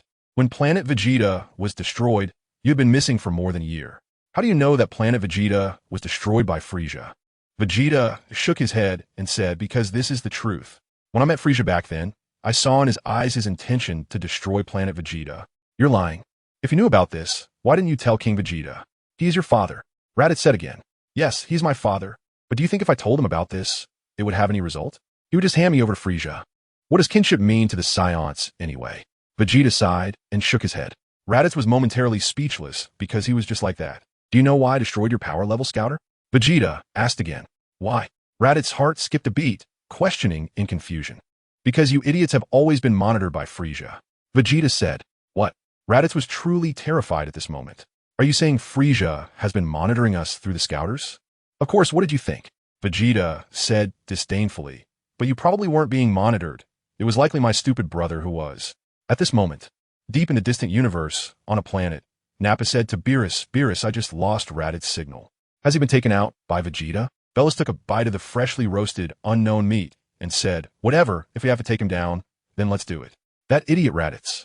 Does it really matter if there's one more or one less of him? So what we do now? Are we going to Earth?" Nappa asked. "Of course we're going. Now that I know my brother is on Earth, I have to go see him. If possible, it would be best to take him out." Beerus replied as he tossed aside the bone in his hand. "Why? We could bring him into our team." Nappa was a bit confused, not understanding why Beerus wanted to kill Vegeta. Beerus looked at Nappa speechlessly. This guy was just too stupid. Even Raditz was smarter than him. However, it was precisely because he had a simple mind and decent strength that made it easier for Beerus to control him. "Because he is my brother. After he joins the team, who do we listen to?" Beerus explained. "Oh." Nappa actually didn't quite understand, but he pretended to look like he understood. "Let's go. We need to set off immediately. It will take about a year to reach Earth." Beerus led the way to the spaceship parked nearby. Time passed quickly, and a year went by just like that.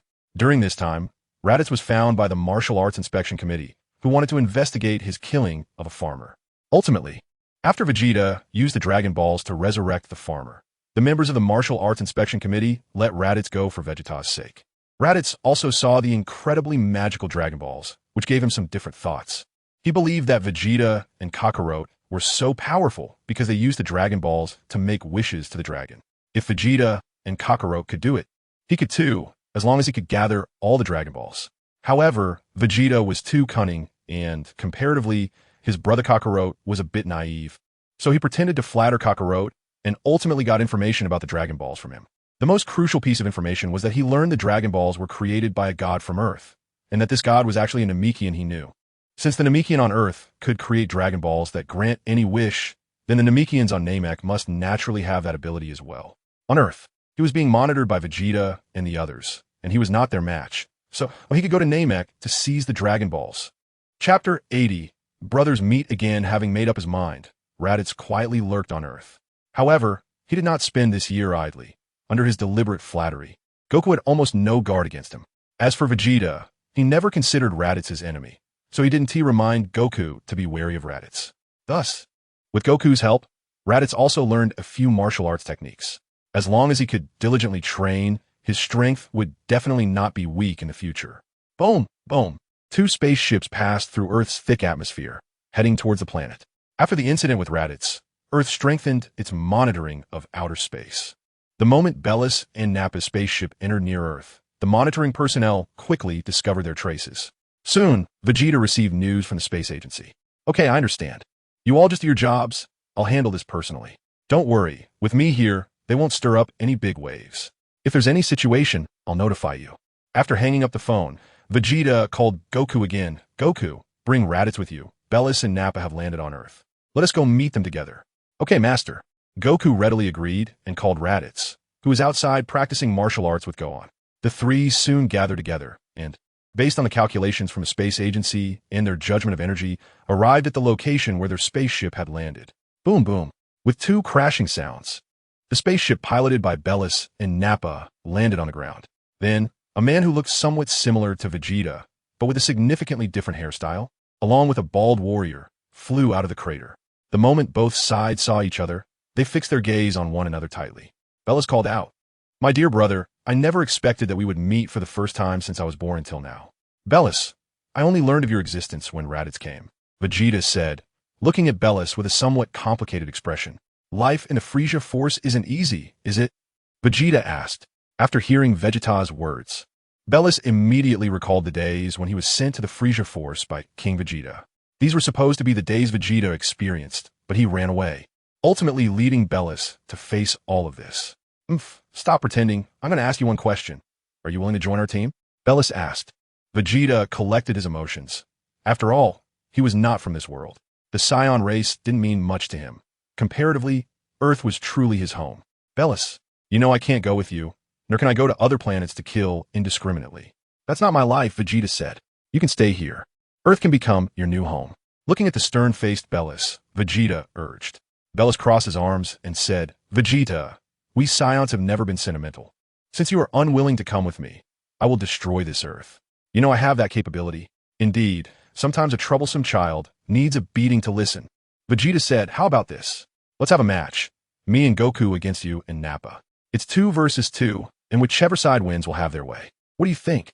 Raditz silently shouted in his heart, "Don't agree. For heaven's sake, don't agree."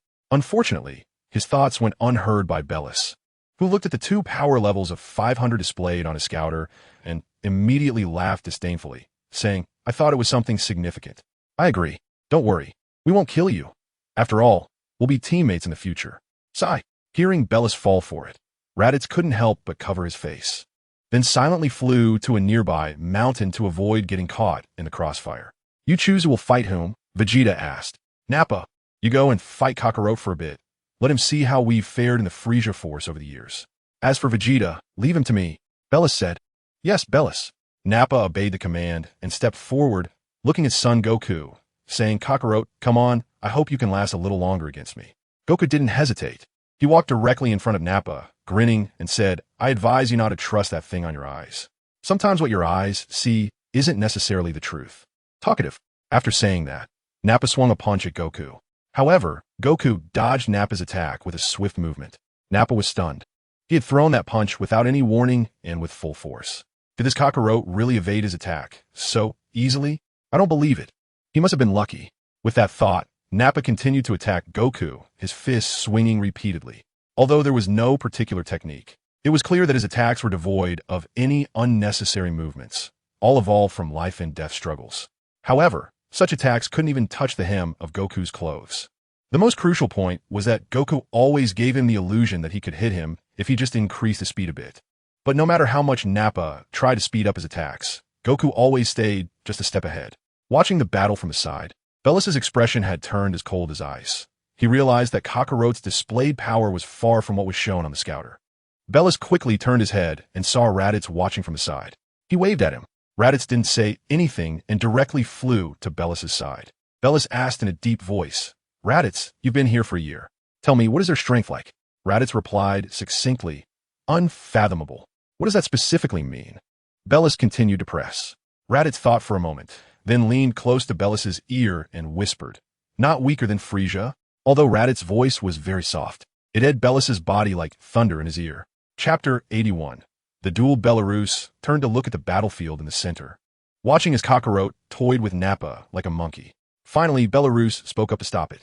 "Enough," he shouted. Hearing Belarus's words, Nappa finally halted his attacks, panting heavily as he stood there. He turned to Belarus and asked, "Belarus, what's wrong? I'm about to win." "Win what? You're no match for Kakarot. Step down," Belarus replied. However, Nappa, being in the midst of the situation, couldn't see reality clearly. He wanted to argue, but was interrupted by Belarus. "I command you to step down. I don't want to repeat my orders," Belarus said with a grim face. Seeing Belarus's serious expression, Nappa suddenly felt a shiver and stopped talking, just shooting a glare at Goku before silently returning to stand behind Belarus. Although Raditz said their strength was not weaker than Frisia's, he didn't believe it and needed to verify it himself. Belis walked to the center of the battlefield and then looked at Vegeta, saying, "Vegeta, I want to fight you." "Weren't you just calling me brother? How can you suddenly deny it?" Vegeta asked. "Cut the nonsense. If you want me to acknowledge you, defeat me first." Belis tightened his fists and assumed an attacking stance. Vegeta extended his hand to signal Belis to attack first. Seeing Vegeta's contemptuous actions, Belis was instantly enraged. He charged forward and lunged at Vegeta, throwing a punch. However, the result was the same as the battle between Nappa and Goku, no matter how Belis attacked. He couldn't land a hit on Vegeta. After dozens of exchanges, Belis shouted at Vegeta, "Why don't you fight back? Do you look down on me? Am I not even worthy of getting you to make a move?" Looking at his younger brother for the first time, seeing his serious expression, Vegeta slowly nodded and said, "All right, since you want it, I'll make my move. I hope you won't regret it." Seeing that Vegeta was finally ready to fight, Belis was filled with excitement and threw another punch at Vegeta. Vegeta raised his arm and gently blocked his attack, then pressed his palm against Belis's chest. With a burst of energy from his palm, Belis felt as if his chest had been struck by a massive mountain, and he was sent flying. With a loud crash, Belis's body collided directly with the peak of a mountain, causing the small mountain to collapse. Belarus suddenly jumped out from the ruins and launched an attack on Vegeta again. Vegeta, a master of counterattacks, felt the dual energies of Yin and Yang surging within him. The punch thrown by Belis unexpectedly turned back and attacked him instead. With a thud, under Vegeta's control, Belis's fist struck his own face. Instantly, Belis was sent flying by the force, letting out a painful scream. Belis, covering his cheek, asked somewhat unwillingly, "What kind of technique is that? You wouldn't understand even if I told you. Are you still going to compare?" Vegeta replied, "Of course I will compare. I haven't lost yet." Belis said, "Is that so? This would just be going easy on you." "Since that's the case, let me show you my true strength," Vegeta said. In truth, Vegeta wasn't going to unleash his full power. He was afraid that a full-force attack might kill his brother, whom he had just met. So, when he attacked again, he still controlled his strength. However, Belis was very excited. He wanted to validate his thoughts. Vegeta raised his hand and changed his stance, then let out a loud shout. The Dragon of Wrath. Suddenly, a massive golden dragon flew out from his hand, directly charging towards Belis. The overwhelming momentum left Belis completely unable to resist. He was so frightened that he quickly raised his arms to cross them over his chest in an attempt to block the attack. "Fool!" Seeing Belis standing still, trying to take it head on, Vegeta cursed under his breath, then waved his hand, causing the golden dragon to turn its head and fly past Belis. The powerful gust of wind sent Belis flying away, and the golden dragon, swinging its massive body, soared through the atmosphere into outer space. With a loud boom, the golden dragon ultimately collided with a small asteroid, resulting in a violent explosion that illuminated the entire sky. Finally coming to his senses, Belis gasped for air. Just moments ago, he had indeed felt the breath of death, an extremely terrifying sensation. Belis stood up, looking at Vegeta with a complex expression, and then said, "Your strength is impressive. This time you won. But I will come back, and I will definitely surpass you." After saying this, Belis turned to Nappa and said, "Let's go." At this moment, Nappa no longer had the arrogant attitude he had when he first arrived on Earth. Vegeta's attack had truly frightened him. So now, he followed Belis like a quail, heading towards the spaceship. Bardock turned to Raditz and asked, "Raditz, what about you? Are you staying on Earth or coming with us?" Raditz wished he could escape Earth right now, but he didn't dare to move without Vegeta's consent. So, Raditz turned to Vegeta and Goku and asked Prince Vegeta, "Brother, what do you think?" Vegeta couldn't help but chuckle at Raditz's chicken-like attitude and then said, "You are free. The decision to stay or leave is entirely up to your own thoughts." After hearing Vegeta's words, Raditz immediately replied, "Then I'll leave Earth with Prince Beerus. It's not that I don't like Earth, but I prefer the days of constant battles." Upon hearing Raditz's words, Nappa was taken aback. "Enjoying battles, Raditz? Did I hear that wrong? Isn't he the laziest among the three of us?" Raditz noticed Nappa's strange expression and quickly warned him with his eyes not to speak. Then, Raditz pressed the controls on his spaceship, and the spacecraft he had previously piloted quickly flew towards him. Vegeta saw the three of them preparing to leave Earth, and, not knowing when they would meet again in the future, reminded them, "Be careful in the universe, and don't commit large-scale killings anymore. This will only increase other races' hatred towards Scions, and will not bring any benefits." Belis paused, and then said, "You should worry about yourself. Our matters don't require your concern." After saying that, he took the lead and walked into the spaceship. Then, under the watchful eyes of Vegeta and Goku, the three spaceships disappeared into the space beyond Earth. Chapter 82, The Secret of Dragon Balls. Looking at the three spaceships that vanished from everyone's sight, Goku couldn't help but ask, "Master, will we be able to see them again?" Vegeta looked up at the sky and said leisurely, "Of course, I think that day is not too far off." Vegeta certainly did not know that Raditz was already aware of the secret of the Dragon Balls. He said that simply because he believed that Frieza, after learning of his existence, would definitely come looking for him. In the vastness of space, Raditz spoke into the communicator. "Beers, Nappa, let's land on a nearby planet. I have something to discuss with you." Bellis frowned at Raditz's words, but agreed nonetheless. Thus, 3 spaceships landed on Mars one after the other. Nappa, known for his bad temper, shouted at Raditz, "Raditz, hurry up and say what you need to say. If you keep dragging this out, I'll crush your arm." A year ago, Raditz might have actually been afraid of Nappa, but after a year of training on Earth, he was no longer intimidated. "Oof. Do you think I waste a year on Earth? Do you think you can bully me like before?" Raditz said disdainfully. Hearing Raditz dare to speak to him like that, Nappa was instantly enraged and threw a punch at Raditz. Bellis did not stop him. He wanted to see just how strong Raditz had become during his year on Earth. Facing Nappa's attack, Raditz did not dodge or evade, but instead countered with a punch of his own. With a loud collision, Nappa was sent flying backwards, crashing into a nearby mountain. Nappa did not expect to be knocked back by Raditz. He was furious and brushed off the debris on his body, shouting, "Humph, come again. I wasn't ready just now." After saying that, Nappa attempted to attack Raditz again, but was called to a halt by Bellis. Nappa was still unwilling to back down and wanted to argue. But Bellis raised his arm and said, "I don't want to hear the same thing again. I'm saying it for the second time." Hearing this, Nappa finally stopped his attack, though his eyes were filled with unwillingness. Bellis looked at Raditz and asked, "Raditz, tell us, why did you call us down here?" Raditz did not respond immediately.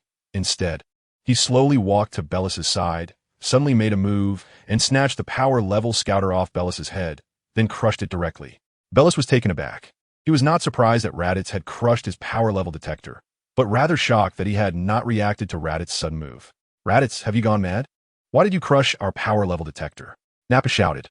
Raditz ignored Nappa and walked over to him, snatching the power level detector from Nappa's side and crushing it as well.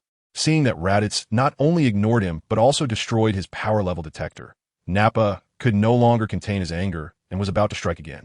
However, this time Bellis stopped him, looking at Raditz with a complicated expression and asking, "So, Raditz, I think you wouldn't destroy our power level detectors for no reason." Raditz replied, "Haven't you considered a question? Since you can hear my conversation with Vegeta through the power level detector, do you think Frieza could also use this thing to monitor us?" Upon hearing Raditz's words, Nappa was stunned and shouted, "What? Frieza actually dares to do that? Damn it." Bellis, however, nodded expressionlessly and said, "I am aware of this. It's not hard to guess." Nappa, confused, asked Bellis, "Why, Bellis? You clearly knew about this. So why didn't you tell us?" Bellis explained, "What does it matter to tell you? It only increases our conflict with Frieza's army. Right now, we are not a match for Frieza. We need to be patient." Raditz did not expect that Bellis actually knew about this matter, and couldn't help but sigh to himself. "Vegeta, your brother is not as foolish as you think. Instead, it's me and Nappa who are the foolish ones. Raditz, what exactly do you want to tell us? Just say it." Bellis interrupted Raditz's thoughts. Raditz gathered his thoughts and then said, "Bellis, Nappa, have you ever wondered why Vegeta and Goku's power is so much higher than ours?" Hearing Raditz's words, Bellis couldn't help but frown and asked, "What do you mean? Is there some hidden reason for their high power?" "Yeah, Raditz, hurry up and tell us." Nappa urged Raditz anxiously. Raditz continued, "You can think about it. Vegeta is a bit different. He is a high-level warrior and older than us. If he trains hard, his strength can indeed surpass ours. But what about Kakarot? When he was born, he was even weaker than a low-class warrior, with a battle power of only 2. How could he have such a significant strength advantage over us?" "So you suspect their power comes from other factors?" Bellis pondered. "Yes, after a year of investigation on Earth, I discovered their secret." Raditz paused slightly here, creating suspense. However, Nappa couldn't wait any longer and urged, "Just tell us. I'm dying of curiosity." Raditz didn't keep the other two waiting for long and continued. "Their power is so high entirely because there are Dragon Balls on Earth, an incredibly powerful artifact." "Dragon Balls?" Bellis asked in confusion, having never heard of such an item during his years in the universe. "Yes, Dragon Balls. There are a total of 7. When gathered together, they can summon a dragon, which can grant any wish." Raditz finally revealed what he believed to be the secret of Vegeta and Goku. "You mean Vegeta and Kakarot wished on the dragon and significantly increased their power?" Bellis followed Raditz's words. "Yes, otherwise, I really can't imagine how their power could increase so rapidly." At this moment, Raditz was blinded by the allure of the Dragon Balls, completely forgetting that the martial arts he learned on Earth were his greatest gain. Chapter 83. The Crisis on Namek. But Earth is completely Vegeta and Kakarot's territory. We have no way to collect the Dragon Balls there. Nappa finally had a moment of clarity and asked. Bellis looked at Raditz and asked, Raditz, you call us down here, it can't just be to say these things. Do you already have a plan in mind? Hearing Bellis's words, Raditz smiled confidently and said, the Dragon Balls are not naturally occurring. They cannot just appear out of nowhere. Someone must have created them. Do you know who made these Dragon Balls? Raditz continued to build suspense. Who? Now Bellis understood Raditz's wicked sense of humor and asked along. It's the Namekians. In the expectant gazes of Bellis and Nappa, he finally revealed his answer. The Namekians? Bellis exclaimed in surprise. How do you know? Can you be sure? Raditz replied, I can be sure. It is indeed the Namekians. About 300 years ago, a Namekian accidentally fell to Earth, and, after training, he became the god of Earth and created 7 Dragon Balls that can grant any wish of humanity. So you plan to? That's right. We can't collect all 7 Dragon Balls on Earth, but since there are Dragon Balls on Earth, there should also be Dragon Balls on Namek. We can go to Namek to collect the Dragon Balls. Raditz finally revealed his true intentions to Bellis and Nappa. Good, Raditz. You've finally done something that impresses both Nappa and me, Bellis praised Raditz.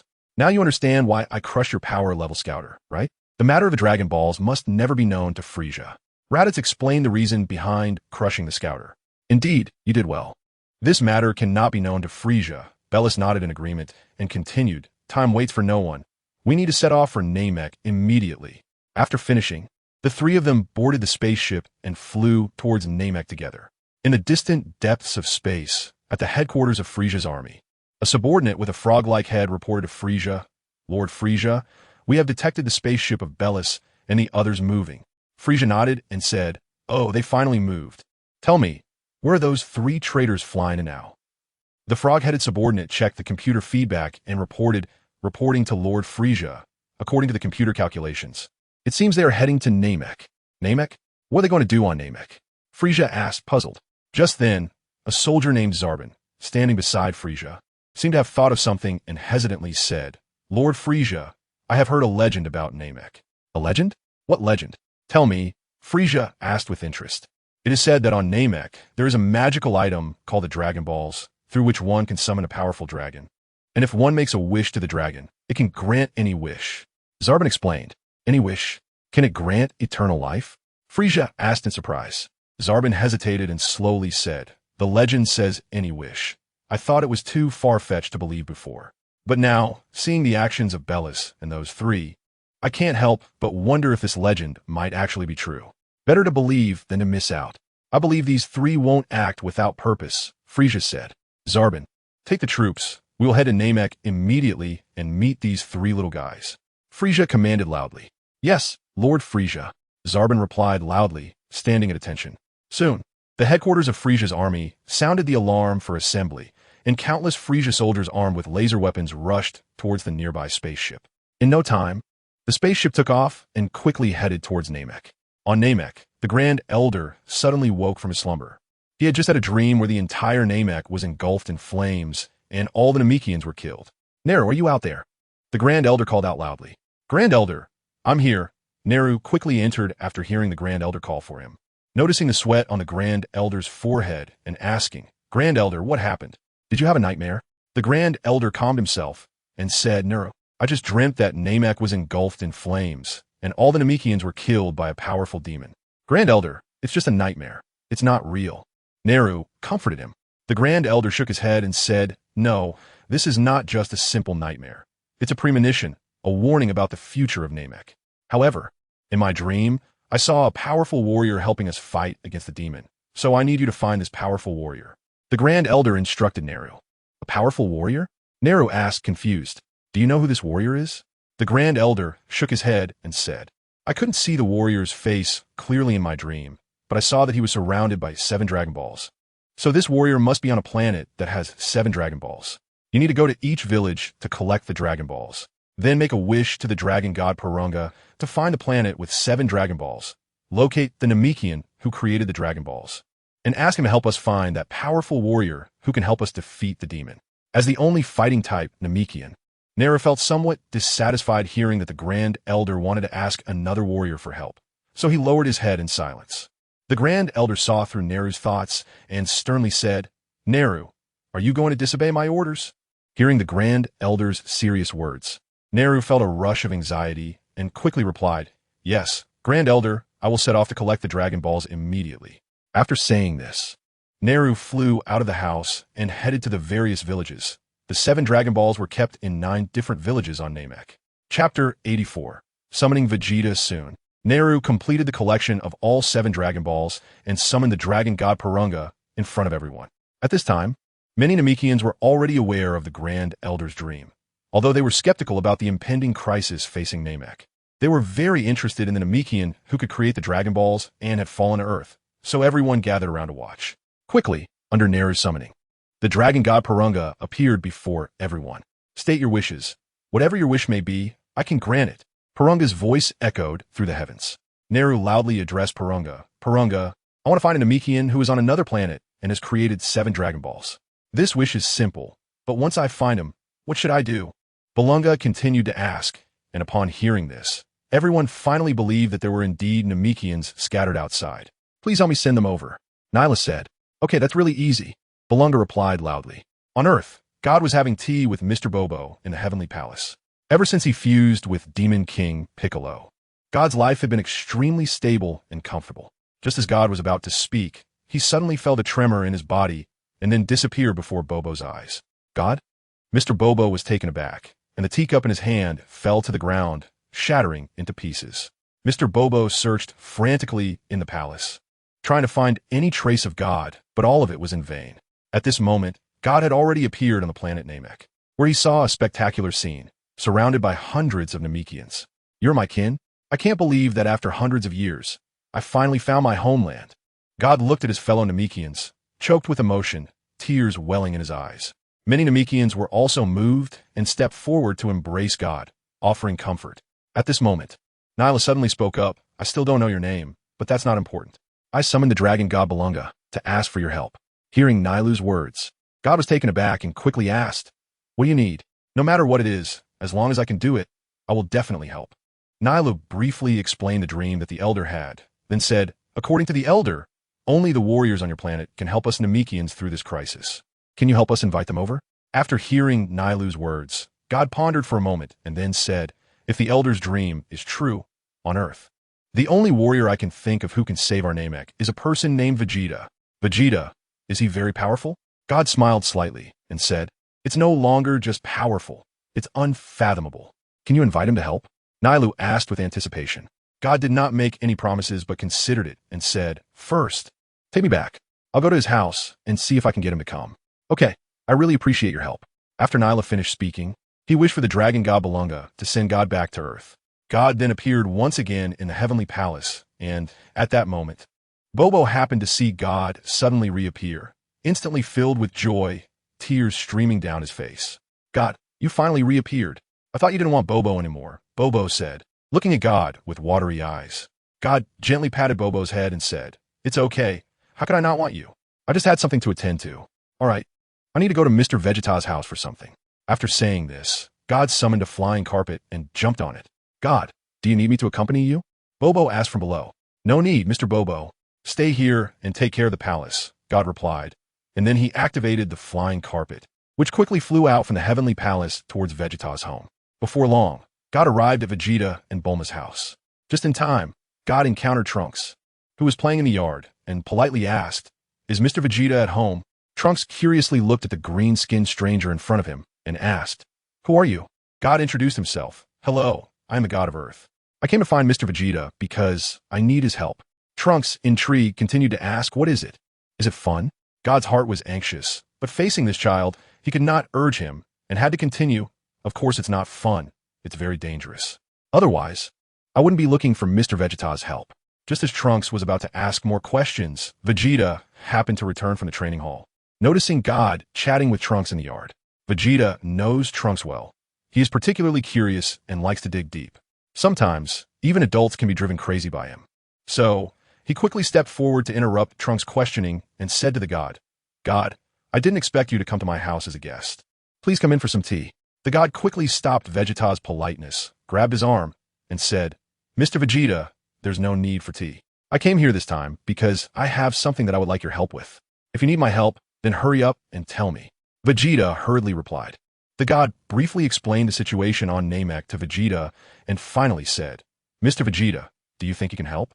As soon as Vegeta heard the words of the god, he knew that he was about to face Frieza, which was something he had been looking forward to for a long time. He immediately nodded and agreed, saying, "Of course, no problem, I'll help with that. However, I might need another person to assist me." "Who?" the god asked with some confusion, but quickly realized and said, "You mean Mr. Son Goku, right?" "Of course. Who else could it be? I'll handle the strongest guy and leave the remaining minions to Son Goku." After saying that, Vegeta went home and called Son Goku. On the phone, after hearing Vegeta's description, Goku's interest was immediately piqued. He hadn't fully enjoyed his previous battle with Nappa, so the opportunity to fight again was something he was very willing to take. Chapter 85, Arrival at Namek. After hanging up the phone, Vegeta asked the god. Goku agreed. "So how we get there? Should we take a spaceship?" "No need, I have a quicker way."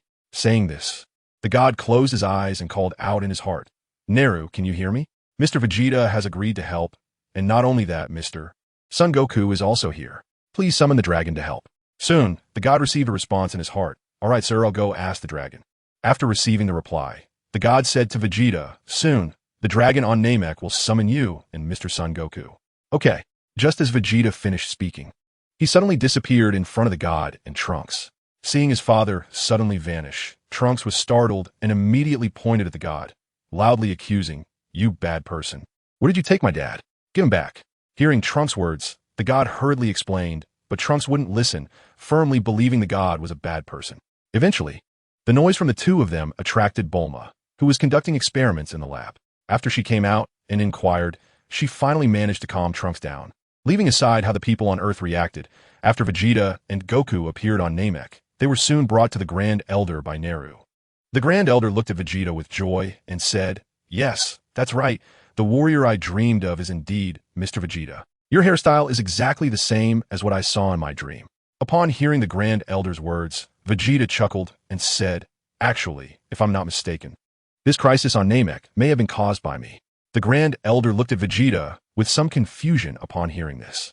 Vegeta slowly said, "This might still be related to the Dragon Balls of Earth. I'm actually not an Earthling, but a Scion, though I grew up on Earth. Last time, my brother Belus came to Earth to recruit me into his team to seize other races' planets, but I drove him away. Perhaps because of this, he learned about the Dragon Balls of Earth, and that the Namekians can create Dragon Balls. On Earth, he is no match for me and can't take the Dragon Balls. So he wants to come to Namek to snatch your Dragon Balls." At this moment, Nail spoke up and asked, "Is your brother very powerful? He was even called a demon by the Grand Elder?" Vegeta shook his head with a smile, then looked at Nail and said, "His strength may be stronger than an ordinary Namekian, but he is definitely not a match for you, Nail. However, behind him is a true evil emperor, and that is Frieza." "Frieza!" Nail exclaimed in surprise. Vegeta asked, "Nera brother, do you know Frieza?" Nera nodded and said yes. Some interstellar travelers talked about this evil emperor when they came to our Namek to resupply. When they mentioned Frieza, they all had looks of terror on their faces. Too many races on planets in the galaxy have been exterminated by Frieza. Since then, I've been wondering what kind of person Frieza is and what would happen if our Namek encountered him. I never expected that this day would finally come. After a moment of reflection, Neru turned to Vegeta and asked, "Vegeta brother, do you have confidence in defeating Frieza?" Upon hearing Neru's words, Vegeta fell silent for a moment and then said, "With my current strength, I might only be able to fight him to a draw at best. But don't worry, as long as I'm here, I won't let him harm Namek." After hearing Vegeta's words, Neru felt a sense of reassurance. It wasn't that he believed what Vegeta said, but that he believed in the Grand Elder. Since the Grand Elder had dreamed of Vegeta holding off Frieza, he would surely be able to achieve such a feat thus. Vegeta and Goku stayed on Namek, spending their days training and chatting with the Namekians, getting to know many of them and learning about their abilities. Because Nera needed to stay close to the Grand Elder, he asked Din to accompany Vegeta and Goku. Din was very curious about Earth, and for the past few days, he had been following Vegeta and Goku, asking about Earth. Later, he also learned that Vegeta and Goku each had a son about his age, and he expressed his eagerness, saying, "If I have the chance, I definitely want to go to Earth to play with Trunks and go on." Vegeta nodded and said, "No problem. After we resolve the crisis on Namek, You can come with us to Earth for a few days. About 10 days later, while Vegeta was meditating on a mountain peak, he suddenly sensed 3 familiar energy signatures rushing toward Namek. Goku, who was beside him, also opened his eyes and said, "Master, it seems that Beerus and the others are coming." Vegeta stood up and said, "Yes, it's definitely them. Let's go greet them. They should be very happy to see us again." Upon hearing Vegeta's words, Goku immediately started to laugh. After he finished laughing, Goku flew behind Vegeta and asked, "Master, can I ask you something? Is Frieza really that strong? Even you can only fight him to a draw?" Vegeta nodded and said, "Yes, that's right. Frieza is on a completely different level compared to the enemies we've encountered before. If it weren't for the Namekians calling us for help, their only outcome would have been destruction. You have to know that our planet Vegeta was destroyed by Frieza. Over half of the galaxy is occupied by Frieza's army." Upon hearing Vegeta's words, Goku was taken aback. He had never imagined that Frieza and his army were this strong. However, Goku felt no fear in his heart. Instead, he was even more excited. Now, apart from his master Vegeta, there were no opponents left on Earth, so he was filled with anticipation for the upcoming battle with Frieza. Vegeta naturally sensed the excitement in Goku's heart and smiled as he said, "You're looking forward to it, aren't you? I'm looking forward to it too. After many years of martial arts training, I can finally unleash all my power." Chapter 89. Making a wish to the dragon, quite relaxed. Boom, boom, boom. 3 loud bangs struck the Namek star, creating 3 small craters. Bellis, Nappa, and Raditz walked out of the spaceship and landed on the land of Namek. Bellis looked at the green planet Namek and couldn't help but exclaim, "This planet is really beautiful. So much green. Why just look down from space?" It was like a green gemstone. Nappa chimed in, "Yeah, Bellis, why don't we conquer this planet after we collect all the Dragon Balls and make our wish? I bet it could sell for a really good price." Upon hearing Nappa's words, Bellis immediately frowned. This guy was just a brute, ruining the little beauty that had just blossomed in his heart. Just as Bellis was about to say something, a familiar voice suddenly rang out from behind them, startling the 3 of them. "Bellis, my dear brother, I never expected that we would meet again so soon after parting," Vegeta said. Hearing that voice, Bellis turned around as if he had seen a ghost, and upon confirming that it was indeed his brother Vegeta, he exclaimed, "How did you guys end up on Namek? And right in front of us?" Goku, seeing that Bellis and the others turned to look at him, waved and greeted them, especially his brother Raditz, saying, "Raditz, ever since you left, Gohan has been talking about you." Hearing Goku's words, Raditz couldn't help but feel a bit annoyed and replied, "I'm not your family's babysitter, and I hate kids." Goku was slightly taken aback and then said, "Oh, I thought you got along well with Gohan. I was going to tell him your thoughts when I go back, so he can give up on you." Raditz was startled by Goku's words and quickly interrupted, "No, don't say that. After all, he's my nephew. It's better to leave him with some hope." Upon hearing Raditz's words, Goku burst out laughing but didn't say anything more, not exposing Raditz's true feelings. Raditz glanced at Bellis and noticed he wasn't paying attention to his conversation with Goku, which made him breathe a sigh of relief. In Bellis's eyes, there was only Vegeta, and he continued to ask, "Vegeta, you still haven't answered my question? Is there even a need to answer?" "I thought you should know," Vegeta replied with a smile. "I should know?" Bellis was taken aback. Then, as if he thought of something, he exclaimed in surprise, "It's the Dragon Balls. You used the Dragon Balls to teleport to Namek." Seeing that Bellis finally understood the reason, Vegeta nodded with a smile. You 2 bastards," Bellis shouted angrily, "such a precious wish. And you actually used it to teleport yourself from Earth to Namek." You. Bellis was so furious that his hands trembled.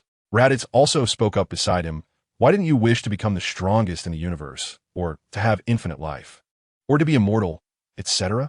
You wasted such a precious wish like this. You really disappoint me," Raditz said with some frustration, having already guessed their intentions. Vegeta confirmed after hearing their words that they had indeed come for the Dragon Balls. Vegeta let out a slight sigh and then said, "Do you have some misunderstanding about the dragon's abilities?"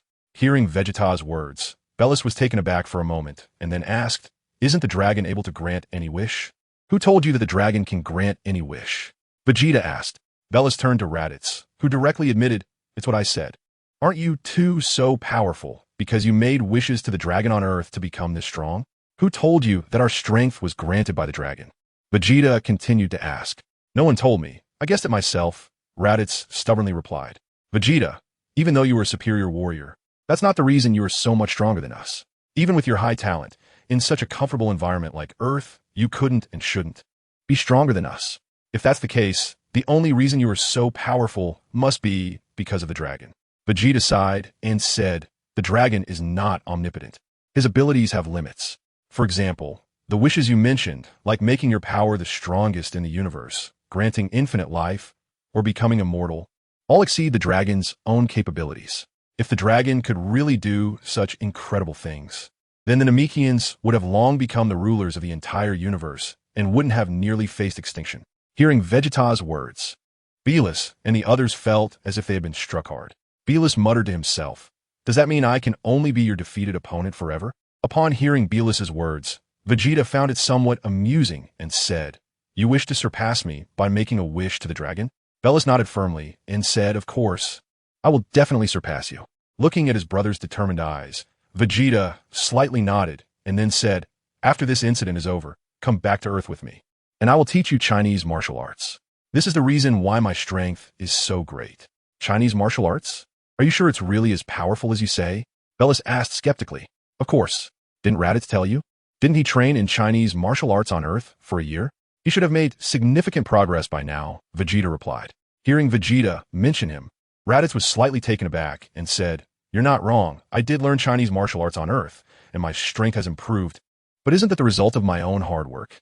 Goku, standing nearby, said somewhat speechlessly, brother, you're overthinking it.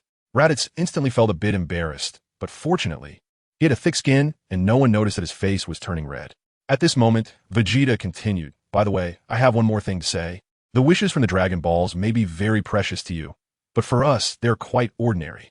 On Earth, I can make a wish once every Earth year.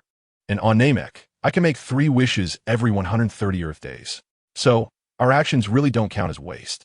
Hearing Vegeta's boastful tone, Belis and the others couldn't help but roll their eyes.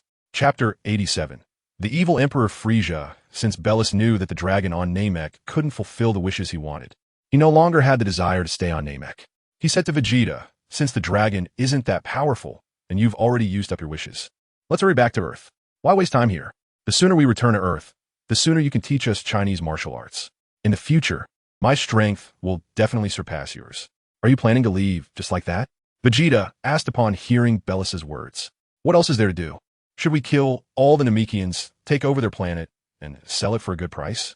As long as you agree, I have no objections, Belis replied. Hearing Belis still talk about killing, Vegeta's expression darkened, and he reprimanded, Belis, I told you before you left Earth not to commit mass killings anymore. This only serves to increase the hatred other races have towards us Saiyans.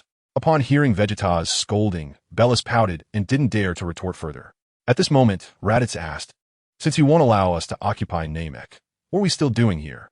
Isn't it better to return to Earth sooner? Vegeta glared at Raditz, making him feel intimidated, and then continued, we need to deal with whatever is following you before we can return to Earth. And all of this is because of you. So you must stay and help us resolve the crisis on Namek. Something following us? Belis asked, somewhat confused, but then his expression changed drastically, becoming extremely grim. He said in a dark tone, are you talking about the Frisia Force? Vegeta nodded and replied, not just the Frisia Force, to be precise. It's the Frisia Force led by Frisia. Upon hearing Frisia's name, Belis immediately shuddered and felt an impulse to turn around and leave. Vegeta seemed to see through Beerus's heart, and with a slight smile, he said, what's wrong? Scared? Want to run away? But have you thought about where you could escape to? Vegeta asked. From the moment you stepped into Frisia's army, you have been under Frisia's watch. Do you really think you can evade Frisia's pursuit just by leaving Namek? At this moment, Belis suddenly shouted loudly at Vegeta. This is all because of you. It should have been you who went to the Frisia Force as a hostage. You were the one who deserted, and then my father pushed me out to be your substitute.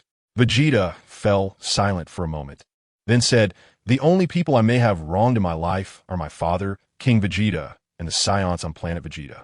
But you're the exception. If it weren't for me, you would have already vanished into the universe along with planet Vegeta. Now, I'm giving you a chance to avenge your people. So I hope you cherish it. Hearing such arrogant words from Vegeta, Belis couldn't help but feel a mix of anger and laughter. He replied, Raditz said your power is no less than Frisia's, but I simply don't believe it because he has never seen Frisia in action. However, I am different. I have seen Frisia fight, and his power is indeed overwhelming, far beyond what we can withstand.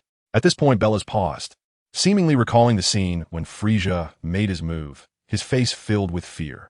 Vegeta smiled slightly and said, Of course I know how powerful Frisia is. No one understands him better than I do. I've been training hard for so many years just for this day to deal with him. So leave Frisia to me, and you all can handle the other members of the Frisia force." Seeing Vegeta's confidence, Beerus said with some skepticism, "All right, since you're so confident, I'll temporarily trust you this once. If you want a match for Frisia, I won't accompany you to your demise. I'll leave immediately. Don't worry. If I'm not a match for Frisia, I'll hold him off and give you a chance to escape," Vegeta replied with a smile. Just as the five of them finished their discussion, an overwhelming aura suddenly appeared in their perception. Most of this group's energy was not weak, but it was not frightening either. Even Beerus and the others could handle it. However, among these warriors, there were a few auras that were extremely powerful, especially one in particular that was so strong it was beyond perception, weighing heavily on Vegeta and Goku's hearts like a mountain. Belarus clenched his teeth tightly, forcing himself to suppress the urge to flee, and then said, "Yes, this energy is Frisia. He has really come." At the same time, the Grand Elder woke from his slumber and spoke to Nail. "Nail, can you sense it?" Nail nodded heavily and replied, "Grand Elder, can Mr. Vegeta really handle such a powerful enemy?" The Grand Elder smiled and said, "Don't underestimate Mr. Vegeta. His strength is truly unfathomable. Although this Frisia's energy is vast, it is actually superficial energy, scattered and formless, and he could never be Mr. Vegeta's opponent." After explaining, the Grand Elder turned to Nail and continued, "You should go help Mr. Vegeta. Frisia can be dealt with by him, but after all, he is just one person. With such a large number of Frisia's army, you should lend a hand." However, just as Nail was about to speak, he was immediately interrupted by the Grand Elder, who said, "No need to say more. Just kill these enemies on the spot. They cannot harm me or the other Namekians." Hearing this from the Grand Elder, Nail thought for a moment and nodded. He then took off toward the location where Vegeta and the others were. At this time, Vegeta and the others had already arrived at the spot where Frisia's army was about to land, waiting. A spaceship flew over the heads of the five of them, its massive body soaring above them for more than a minute before landing on a plane over 300 meters away. After the spaceship stabilized, the door slowly opened, and countless members of Frisia's army flew out, weapons in hand, taking defensive positions. Then, the short Frisia descended from the spaceship in his unique baby carriage, followed by a group of his elite fighters, such as the Ginyu Force, Dodoria, and Zarbon. Frisia looked at the five Scions not far away, focusing on the leading Scion, and smiled, saying, "I didn't expect our next meeting would be after such a long time. Mr. Vegeta." "Yes, it has been a while, Frisia." Vegeta took a few steps forward and greeted Frisia. "Mr. Vegeta, why did you sneak away from planet Vegeta back then? I thought you could become my most loyal subordinate." Frisia said, "But it's not too late now. I still sincerely invite you to join us, to contribute to our ambitions."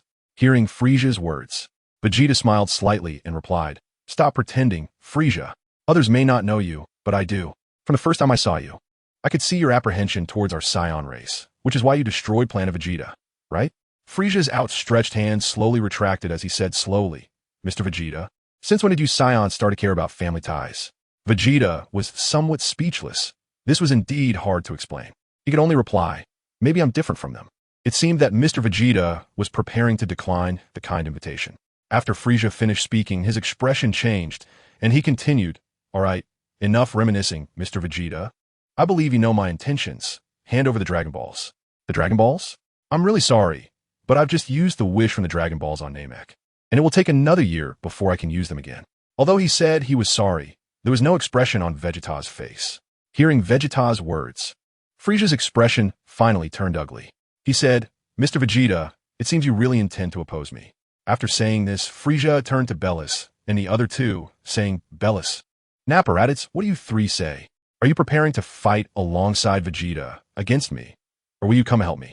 Belarus did not hesitate at all and said directly, "Don't even think about helping you. As the Prince of the Scions, I will not be subordinate to anyone. All these years, I have merely been pretending to be friendly with you."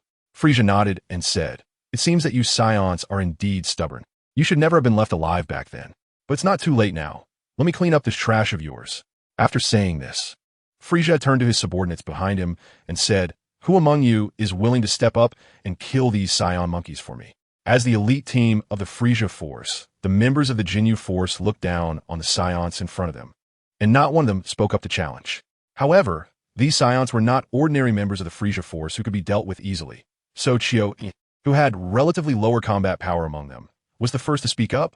Lord Frisia, let me take on this first battle.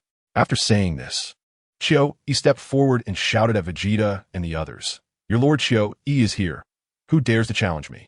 Seeing this, Vegeta turned around and said to Beerus and the others, do you want to go up and spar with him? Otherwise, if I or Goku make a move, it won't concern you. Beerus shook his head. He was very aware of the gap between himself and Chio-E.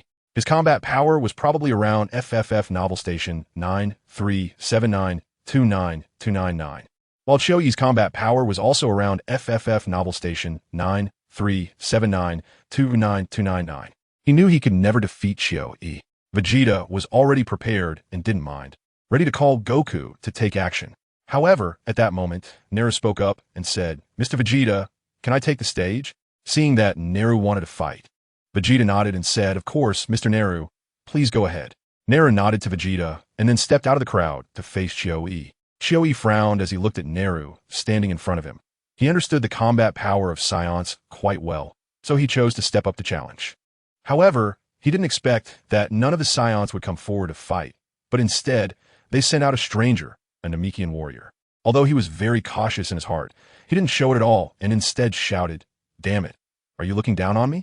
I think you can check your power level meter to see Neru's combat power, Vegeta reminded him. Upon hearing Vegeta's words, Chio-E immediately activated his power level meter, but he saw the combat value on the display continuously rising, quickly surpassing his own power level.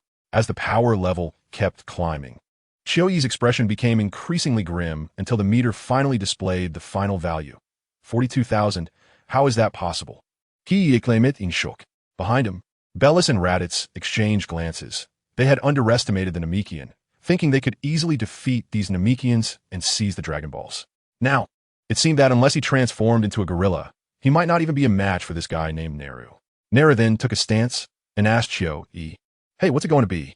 Are you going to fight or not? Chio-E now felt caught between a rock and a hard place. If he attacked, he might not be able to defeat the opponent and could be killed, but if he retreated, Frisia was watching. It's important to know that Frisia was someone who couldn't tolerate any sand in his eyes. If he retreated without fighting, he could very likely be killed. Chio-E secretly glanced back at Frisia's expression, hoping to catch some hint. However, when he saw Frisia's red eyes that seemed to smile yet weren't, he was immediately startled and turned away, not daring to look at Frisia again. Looking at Neru, Chio-E could only helplessly take a stance and said, all right then, since you want to die so badly, I'll send you on your way. After saying that, he directly swung a punch at Neru, but Neru didn't hold back at all. He struck first, hitting Chio-E before Chio-E could reach him. In front of everyone, Chio-E was sent flying by Neru's punch, soaring over the heads of Frisia's army members and crashing down on a mountain peak. Although he had defeated Chio-E, Neru showed no signs of joy, only confusion. He clearly hadn't truly attacked him, so why did he fly out? However, before he could figure it out, Frisia spoke up again to his subordinates. Chio-E has been defeated. Who is ready to step up now? Chapter 89. Namekian Battle 2. At this moment, Zabo stood up and said, Lord Frisia, this Namekian has a power level of 42,000. Let me go out and test his combat power. Upon hearing Zabo voluntarily step forward, Frisia nodded with pleasure and said, very well, Mr. Zabo, then this guy is in your hands. Zabo walked up to Neru and said, now it's my turn to fight you. Go ahead. Seeing another opponent come out ready to engage, Neru no longer thought about the previous issue with Zabo and immediately focused all his attention on this new opponent. Instantly, the two began to battle fiercely, making it hard to determine a winner. While everyone was focused on the fight between Neru and Zabo, Chio-E slowly dragged his injured body to Frisia's side. Lord Frisia, I'm sorry. I didn't expect that I couldn't even take one of his moves. Chio-E said apologetically as he stood beside Frisia. Frisia shifted his gaze from the fight between Zabo and Neru to Chio-E, and upon seeing him covered in dust, he couldn't help but laugh. When Chio-E saw Frisia suddenly laughing, his expression changed. He knew that Frisia was a person of unpredictable moods, and a smile didn't necessarily mean he was happy. Suddenly, Chio-E felt a sharp pain in his chest. He hurriedly looked down and found Frisia's left hand plunged into his chest. This sudden change attracted everyone's attention, including Neru and Zabo, who were fighting. Everyone looked at Frisia in confusion, wondering why he was killing his subordinate. Frisia-sama, Chio-E shouted in disbelief. With a swift motion, Frisia withdrew his hand from Chio-E's chest and said, "You didn't think I wouldn't notice, did you? You just deliberately surrendered." Hearing Frisia's words, Qiu Yi's face turned pale with horror. He wanted to say something more, but couldn't utter a word. Feeling all his strength drain from his body before collapsing to the ground with a thud, Frisia pulled out a handkerchief, wiped the blood off his hand, and casually tossed it onto Qiu Yi's body, declaring, "I can allow failure, but I absolutely will not tolerate deception. So, Mr. Zabo, now you know what you should do." Upon hearing Frisia's words, Zabo shivered and immediately stood up straight, shouting, "Yes, Lord Frisia, I will go all out right away." After saying that, Zabo turned back to face Neru and said, "All right, I won't waste time with you anymore. Let me end our battle now, huh?" With that, Zabo let out a roar, and his previously handsome appearance transformed into that of a monstrous creature with a toad-like face. However, his muscles bulged significantly, and his power level increased greatly. Seeing Zabo's latest transformation, many frowned. Although Vegeta had seen it in the original story, witnessing it in person still made him frown and say, "That's just too ugly." Even Frisia couldn't help but frown and said, no wonder Zabo was reluctant to transform. It turns out his second form is so ugly. Jin Yong, standing behind Frisia, also remarked, "With Zabo's current strength, he could easily join our Jin Yong force, but he really is too ugly. Joining would severely impact our looks." Upon hearing Jin Yong's words, Frisia looked back at his elite team and shook his head, thinking to himself, "With your current appearances, what more could you possibly affect?"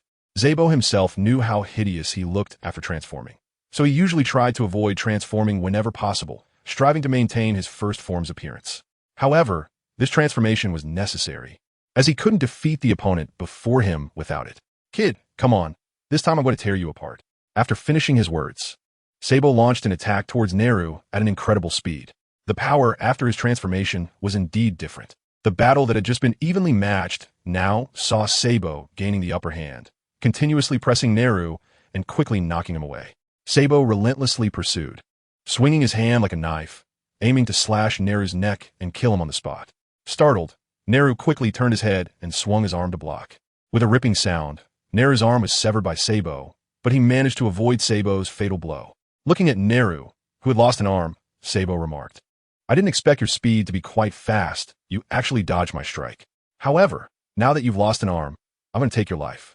Neru gasped heavily, not responding to Zabo's taunt, but instead gathering all his strength. A new arm grew out from the stump, shocking those around. Zabo was equally surprised. He thought Neru had an immortal body, but upon closer inspection, he said, "I thought you were immortal.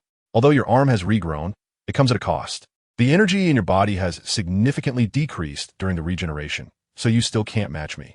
Neru let out a long breath and said, "Indeed, I am not your match. But I was never the main force in today's battle.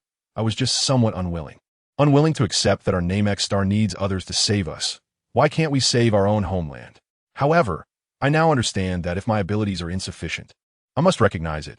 Otherwise, stubbornly holding on will only harm all my people. So I concede." After speaking, Neru turned around and walked away decisively. Seeing that victory was within his grasp, Zabo was unwilling to let it go just because his opponent had conceded. He flew forward, intending to attack Neru's back. However, his move was stopped by someone. His outstretched fist was caught by none other than Sun Wukong. Sun Wukong grabbed Zabo's arm and disdainfully looked at him, saying, "It's one thing to have an ugly appearance, but if your heart is as ugly, then you're truly hopeless." Chapter 90. The Battle on Namek 3. Upon hearing Wukong's words, Zabo was instantly furious. He hated it most when others commented on his appearance after transformation. "Bastard, despicable scion monkey, how dare you say such things about me, Zabo? I will make you pay with your life." Zabo roared angrily, trying to pull his hand free from Wukong's grip. However, no matter how hard he struggled, Wukong's hand held Zabo's right arm like a vice, unmoving. Damn it! Zabo raged helplessly, unable to pull his right hand away from Wukong. He immediately swung his left arm to attack Wukong. Naturally, his attack had no effect on Wukong. He simply took the hit, then used the instant transmission technique, causing Zabo's hand to move uncontrollably and attack his own chest. With a thud, Zabo's left hand plunged deep into his own left chest. He pulled his hand out with force, and blue blood gushed out. He had to press down hard on his wound, looking helplessly at Wukong while cursing loudly. "Damn you, kid, damn." Wukong glanced disdainfully at Zabo, then casually tossed him like a rag doll in front of Frisia, who fell heavily to the ground. Frieza watched Wukong's actions and narrowed his eyes slightly, his crimson pupils revealing nothing of his thoughts. Son Wukong slowly extended his hand and pointed at Frieza, loudly stating, "Frieza, make your move. You wouldn't want to wait until all your subordinates are dead before acting, would you?" Hearing Wukong's provocation, Frieza couldn't help but clap his hands and prepared to fly out of his infant chair. Just then, Jin Yong behind him suddenly spoke up. "Lord Frieza, it's just a mere scion. There's no need for you to act personally. Let us, the Jin Yong force, handle those scion monkeys." Frieza nodded at Jin Yong's words and sat back in his chair, saying, "Very well, Jin Yong, don't let me down. Rest assured, Lord Frieza, we Jin Yong force are invincible." After saying this, Jin Yong turned to the other 4 members of the Jin Yong force and shouted, "It's our turn to take action." The 5 members of the Jin Yong force jumped to the front of Frieza. Seeing that Frieza did not act, but instead 5 unfamiliar warriors stood before him, Wukong replied, "So you plan to send 5 warriors at once? Fine, it doesn't matter, come at me together." After saying this, Wukong also took a stance to prepare for the 5-person assault. However, what Wukong didn't expect was that the 5 warriors who had just jumped out did not attack immediately, but posed dramatically. Rikum, Berta, Jis, Guldo, Jinyu. After striking their poses, the 5 of them gathered together and shouted, "Jinyu Force." As the 5 completed their poses, the soldiers behind Frieza erupted in applause, shouting loudly in approval. Wukong, seeing the situation, was dumbfounded and said, "What? Do you need to introduce yourselves before fighting me?" After saying this, Son Wukong immediately stood up and shouted, "Son Wukong." He then struck a rather awkward pose. Instantly, his silly action made Vegeta and the others too embarrassed to look, and they couldn't help but cover their eyes. Bellis asked Raditz, "Is this your brother?" Raditz covered his face and replied, "No, I don't know him." Upon seeing Goku's pose, Jin Yong disdainfully said, "That pose is really ugly. It's obvious you just thought of it on the spot, unlike ours, which were carefully selected after much deliberation." Hearing Jin Yong's words, Goku looked a bit embarrassed and said, "Sorry, I really don't have experience in this area. After this battle, I'll go back and think about it more thoroughly." At this moment, Vegeta interjected, "Goku, they're fools. Don't follow their example, or you'll become a fool too." Goku respected Vegeta quite a bit, so he quickly agreed and then looked back at the Jin Yong force, saying, "All right, the poses are done. You all can come at me together." Jin Yong frowned and said, "Who told you we were going to attack together?" After saying this, he turned to the other 4 team members beside him and asked, "You guys, who will go first?" "I'll go first. I'll go first." The 4 immediately began to argue, each eager to be the first to face Goku. Ultimately, they decided who would go first by drawing lots. The result showed that Guldo won, earning the chance to make the first move against Goku. Seeing that it was Guldo stepping up, Barris kindly reminded Goku from behind, "Kakarot, be careful. This Guldo is a superpower user who can manipulate time." Manipulate time? Is that really that powerful? Goku paused for a moment after hearing Barris's words and then said. Guldo also heard what Goku said and immediately smiled, saying, "Are you scared? If you're afraid, just surrender." Goku took his stance and replied, "Yeah, manipulating time is not a simple ability, but surrendering without fighting would be too cowardly. Enough talk, let's get started." After saying that, Goku took the initiative to attack, making Guldo swallow back the words he was about to say. However, when Guldo looked up, Goku had completely vanished from sight. Just as he was about to activate his superpower, Goku had already punched him away. Boom, boom, boom. To prevent Guldo from using his superpower, Goku exerted a lot of strength, and Guldo was directly hit and sent flying, crashing through several mountains and then buried under a pile of rubble. Goku waited for a long time, but saw no sign of Guldo emerging from the rubble. What? Is he that weak? Goku looked at his opponent who had been defeated so easily and couldn't help but feel disappointed. After that, Goku turned to the remaining 4 members of the Jin Yong force and said, "I think you all should attack together. One person can't possibly be my opponent." Chapter 91. The Battle on Namek for Guldo, you idiot. Jin Yong cursed loudly, as he was well aware of Guldo's weakness. He was most afraid of fast opponents.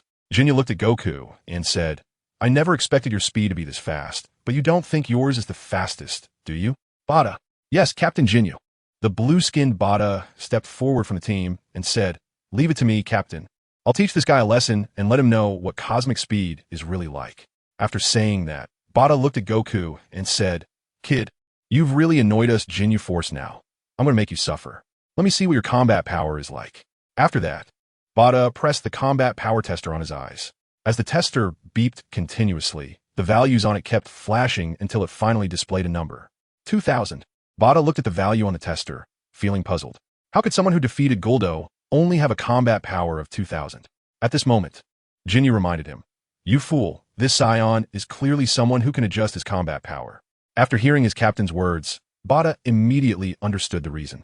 There were indeed races in the universe that could adjust their own combat power, which the Jinyu Force had encountered before, but they were rare and not as powerful. So it's someone who can adjust their combat power. But based on your current performance, I estimate it's only about 590,000 at most. Come on, you go first. I'm afraid if I attack, you won't have a chance. Upon hearing Bada's words, Goku couldn't help but smile slightly. Then his figure disappeared from in front of him. When Goku reappeared, he was already standing behind Jinyu, back to back with him. Jinyu froze in place, his face filled with fear. Goku knew that Jinyu was the leader of the group, and he said, "I told you, you should have attacked together." Jinyu snapped back to reality, turned around to sweep with his attack, but Goku simply jumped to dodge the attack, then executed a straightforward side kick that directly hit Jinyu's head, sending him flying. Following that, Goku attacked again, landing 2 punches that struck Riku and Jeez in the abdomen. These 2 heavy punches sent the Jinyu Force members crashing to the ground, clutching their stomachs and screaming in pain. Only Bada remained standing in front, frozen in place, looking at Goku with a face full of terror, as if he had seen a ghost. "Why you?" Bada looked at his 3 teammates lying on the ground and found himself unable to say a word. Goku then replied, "Now, do you still want me to attack you?" Bada wanted to say something fierce, but he only felt his throat dry, unable to utter a single word. Goku turned to look at Frieza, who was sitting in the baby chair, and said, "Now, can you make your move? Your subordinates have already been defeated by me." Just as Frieza was about to stand up, Guldo, who had just been knocked down and was lying on the ground, suddenly spoke up. "Wait, it's not over yet." After saying this, he covered his cheek and struggled to get up from the ground. At this time, the half of his face that had been kicked by Goku was already swollen, and he couldn't open one eye. Belarus looked at Jinyu, who had struggled so hard to get up from the ground, and couldn't help but mock him. "Jinyu, I think you should just admit defeat. Why are you so loyal to Frieza?" Jinyu turned his head and shouted back, "Shut up, defeated fool. You have no right to speak in front of me." At that moment, Frieza, seeing his loyal subordinate, couldn't help but laugh and said, "Captain Jinyu, I sense your loyalty. Why don't you step back for now?" Jinyu rejected Frieza's goodwill, chuckling as he said, "Lord Frieza, I still have one ultimate move that I haven't used yet."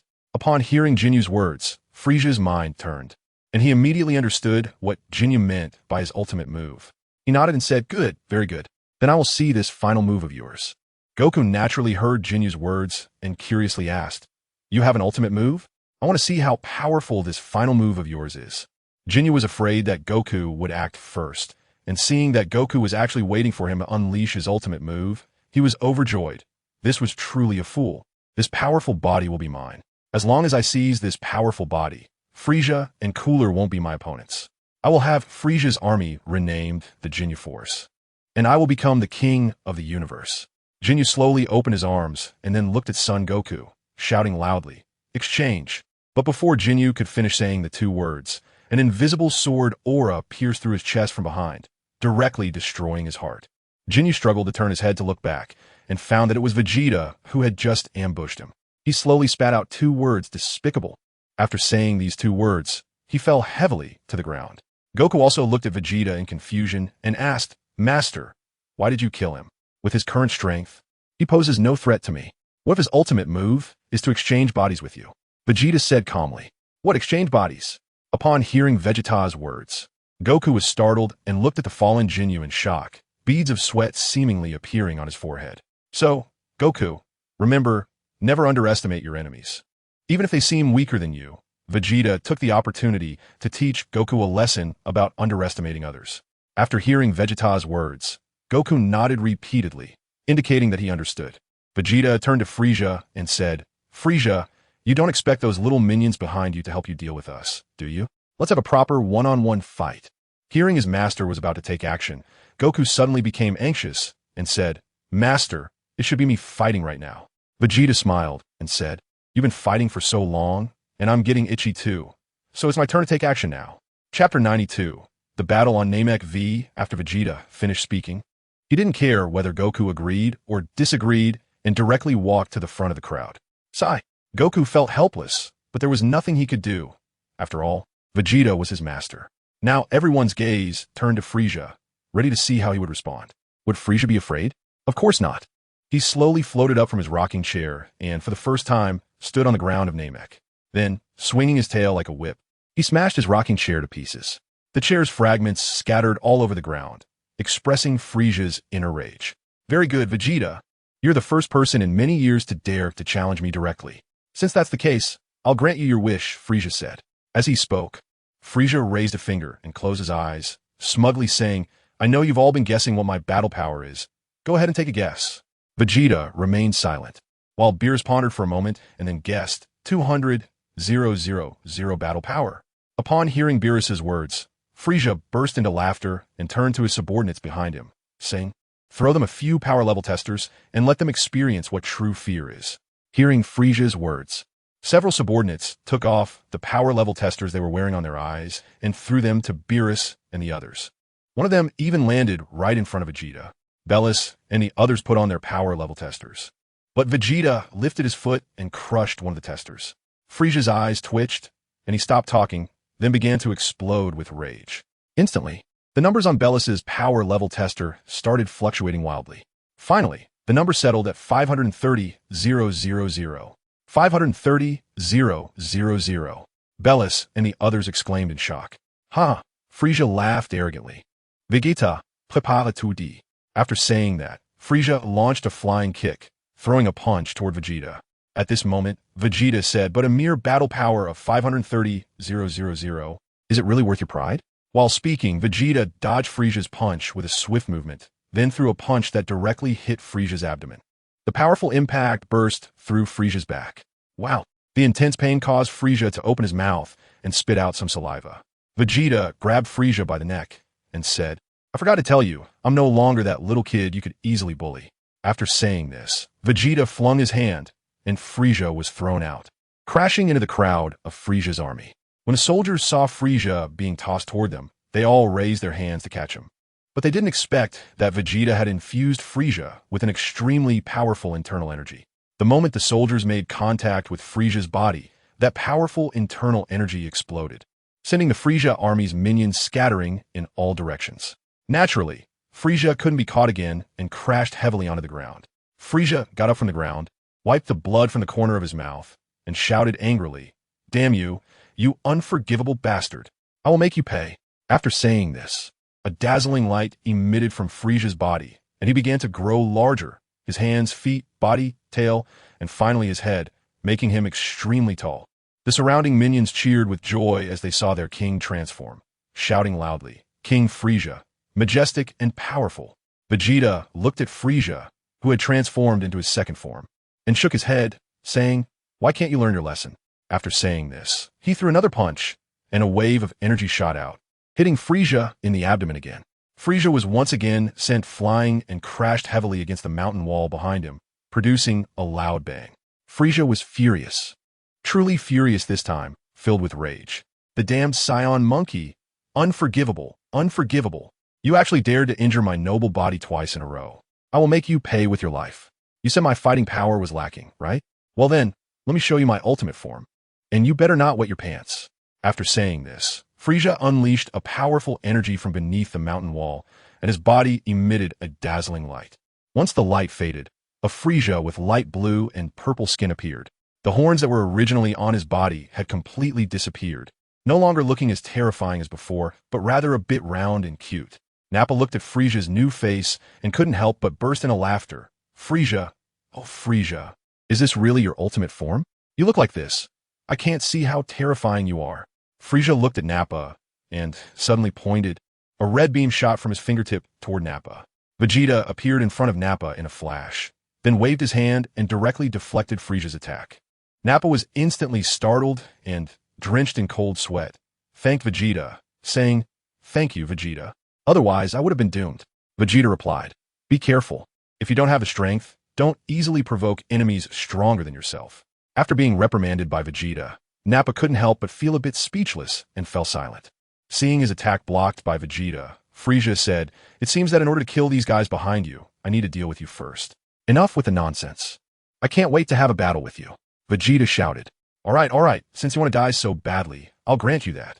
Frieza charged directly at Vegeta. Vegeta was not willing to back down and charged towards Frieza as well. Boom, boom, boom. The fists, arms, and knees of the two continuously collided with each other at a speed that was hard for an ordinary person to discern. Among the onlookers, apart from the excited Goku, everyone else could see after images flashing in the air. After testing each other's strength, the two used their momentum to separate again and landed on two mountain peaks. Chapter 93, The Battle on Namek, is about to begin. Seeing the two standing firm again, Goku spoke up. What do you mean? Are you saying they were just warming up? Bellis asked. Of course, this is just the beginning. I don't know about Frieza, but my Master's strength is far beyond this, Goku replied. Frieza stood on the mountain peak looking at Vegeta across the way and couldn't help but say, I really didn't expect that a moment of kindness from back then would bring me such a big surprise. Vegeta said in a low voice, Frieza, for so many years, you have led your Frieza force to slaughter various races on different planets. You are guilty of heinous crimes, and today is your day of death. Upon hearing Vegeta's words, Frieza couldn't help but burst out laughing. Mr. Vegeta, when it comes to killing, you Scions haven't killed less than I have, especially your father, King Vegeta, who has certainly murdered many. You're not wrong, and that's why he and the entire Scion race died at your hands. It's fate. Fate. I, Frieza, have never believed in fate. If there is such a thing as destiny, then I, Frieza, am destiny itself. After saying this, Frieza let out a furious roar, and purple flames erupted around his body. Vegeta let out a loud roar. Frieza, let me show you my true power. After saying that, a golden aura burst from Vegeta's body. At the same time, it seemed as if 5 golden suns appeared behind him. A manifestation of a 9 Yang divine skill pushed to its limits. Ha! Vegeta clenched his fists and swung them repeatedly, sending golden energy blasts shooting towards Frieza. Frieza dared not take them head-on and hurriedly dodged, as the golden energy blasts flew past him and exploded directly within Frieza's army. Countless members of Frieza's army were sent flying by Vegeta's attack, then crashed heavily back to the ground, suffering heavy casualties. Frieza, take this move, the 18 dragon subduing palms. Vegeta shouted, his movements never ceasing as he continuously changed his techniques, causing several golden little dragons to swirl around his hands. Then, Vegeta thrust his palms forward, and immediately 18 golden giant dragons flew out from his hands, instantly enlarging and roaring as they charged towards Frieza. Frieza had seen plenty of energy blasts and waves in his lifetime, but he had never encountered such a bizarre technique. He tried to evade Vegeta's attack again, but to his surprise, these golden giant dragons moved like living creatures, twisting their massive bodies and charging at Frieza again after he dodged. Frieza was completely unprepared and was hit squarely by the 18 golden giant dragons, sending him soaring into the sky like a rag doll. Vegeta followed closely behind him, charging at Frieza, and then pressed his palm against Frieza's shoulder. With a burst of internal energy, he gently pressed down, causing Frieza to crash to the ground as if struck by a heavy blow. The onlookers were shocked. They never expected that Frieza, who had transformed into his ultimate form, was still no match for Vegeta, or rather, had no power to fight back at all. Everyone silently watched the deep pit created by Frieza's fall, their expressions complicated. Could it be that the universe's most evil emperor was about to be defeated today? Had Frieza been defeated? Of course not. About a minute later, Frieza slowly flew out of the deep pit again. However, the visible wounds on his body clearly showed that, although he had not been defeated, he had indeed suffered injuries, the severity of which was unclear to everyone. Unforgivable, despicable Scion monkey, I want you dead, I want all of you dead, Frieza shouted in rage, as the purple aura around him transformed from flickering flames into sharp, blade-like energy. At the same time, Frieza's muscles began to swell, turning him from a slender figure into a burly man. Meanwhile, all the power level detectors that were testing Frieza's combat strength exploded. Bellis looked at Frieza with some fear and then said, 100 million, his battle power is actually broken through to 100 million. What 100 million? Nappa and Raditz beside him were also stunned by this battle power figure. It should be known that their current battle power was barely over 10,000, and 100 million was completely beyond their imagination. Goku, who was listening nearby, was also a bit surprised. Although he didn't have a power level tester, he secretly compared his own energy with Frieza's and roughly understood his current strength, which was about over 10 million. The gap with Frieza was still quite large. As for Master Vegeta, his strength should be around 90 million, just under 100 million. So if it was just a simple comparison of battle power, Master really wasn't Frieza's opponent. Frieza looked at Vegeta in front of him, but unfortunately, he did not see the panic he had hoped for. Instead, Vegeta still had that calm demeanor. Vegeta, let me tell you the truth, my current battle power is 120 million, and you, I estimate, are only around 90 million. With such a huge gap, what can you use to fight me? However, it won't work for you to surrender now. This time, I will definitely eliminate all of you Scions from this universe, Frieza said loudly while clenching his fists. Vegeta looked at the smug Frieza in front of him and said, "Who told you that the display of battle power is determined by the size of one's ki? If that were the case, wouldn't the stars in the universe be the strongest? Besides, you can't maintain that overclock form for too long, can you?" Upon hearing Vegeta's words, Frieza's eyes twitched involuntarily because what Vegeta said was exactly what he was worried about. Nonsense. Even if it's for a short time, I can still defeat you. After saying this, Frieza lunged at Vegeta once again. Just like that, the two engaged in battle in the air once more. At this moment, the fight was no longer one-sided. Instead, it had become evenly matched, and the combat scenes had become visually appealing. Frieza's fighting style was relatively simple, primarily relying on his immense strength and speed to launch direct attacks on Vegeta. However, among the onlookers below, only Goku could understand Vegeta's techniques. In response to Frieza's close-range attacks, Vegeta executed the Kaioken technique, causing Frieza's fists, which were aimed at him, to be deflected by an invisible force. Frieza was bewildered as to why his attack direction was no longer under his control. Moreover, some of his attack movements were even redirected back at him by Vegeta. What kind of bizarre attack technique is this? Frieza asked Vegeta, surprised. Chinese martial arts. Vegeta replied, I don't care what martial arts you practice. You will die. Frieza shouted loudly. Seeing that his close-range attacks were ineffective, Frieza quickly distanced himself from Vegeta, and then, with rapid finger movements, countless purple, scorching rays shot out from his fingertips. The purple rays attacked Vegeta like a machine gun, wildly firing at him. Vegeta was not to be outdone either. As the middle clash sword from the Nine Veins divine sword crazily shot towards Frieza, the invisible sword energy collided with Frieza's purple rays and then vanished into the air. After the two had exchanged blows hundreds of times, Vegeta suddenly raised his left pinky finger, and the Shaoza sword shot out in an instant. Unlike the grand and sweeping motions of the middle clash sword, the Shaoza sword flickered in and out of visibility, changing in extremely subtle ways. The Nine Veins divine sword was originally composed of invisible sword energy, difficult to track with the naked eye, and under the cover of the middle clash sword. The Shaoza sword swiftly attacked Frieza's head.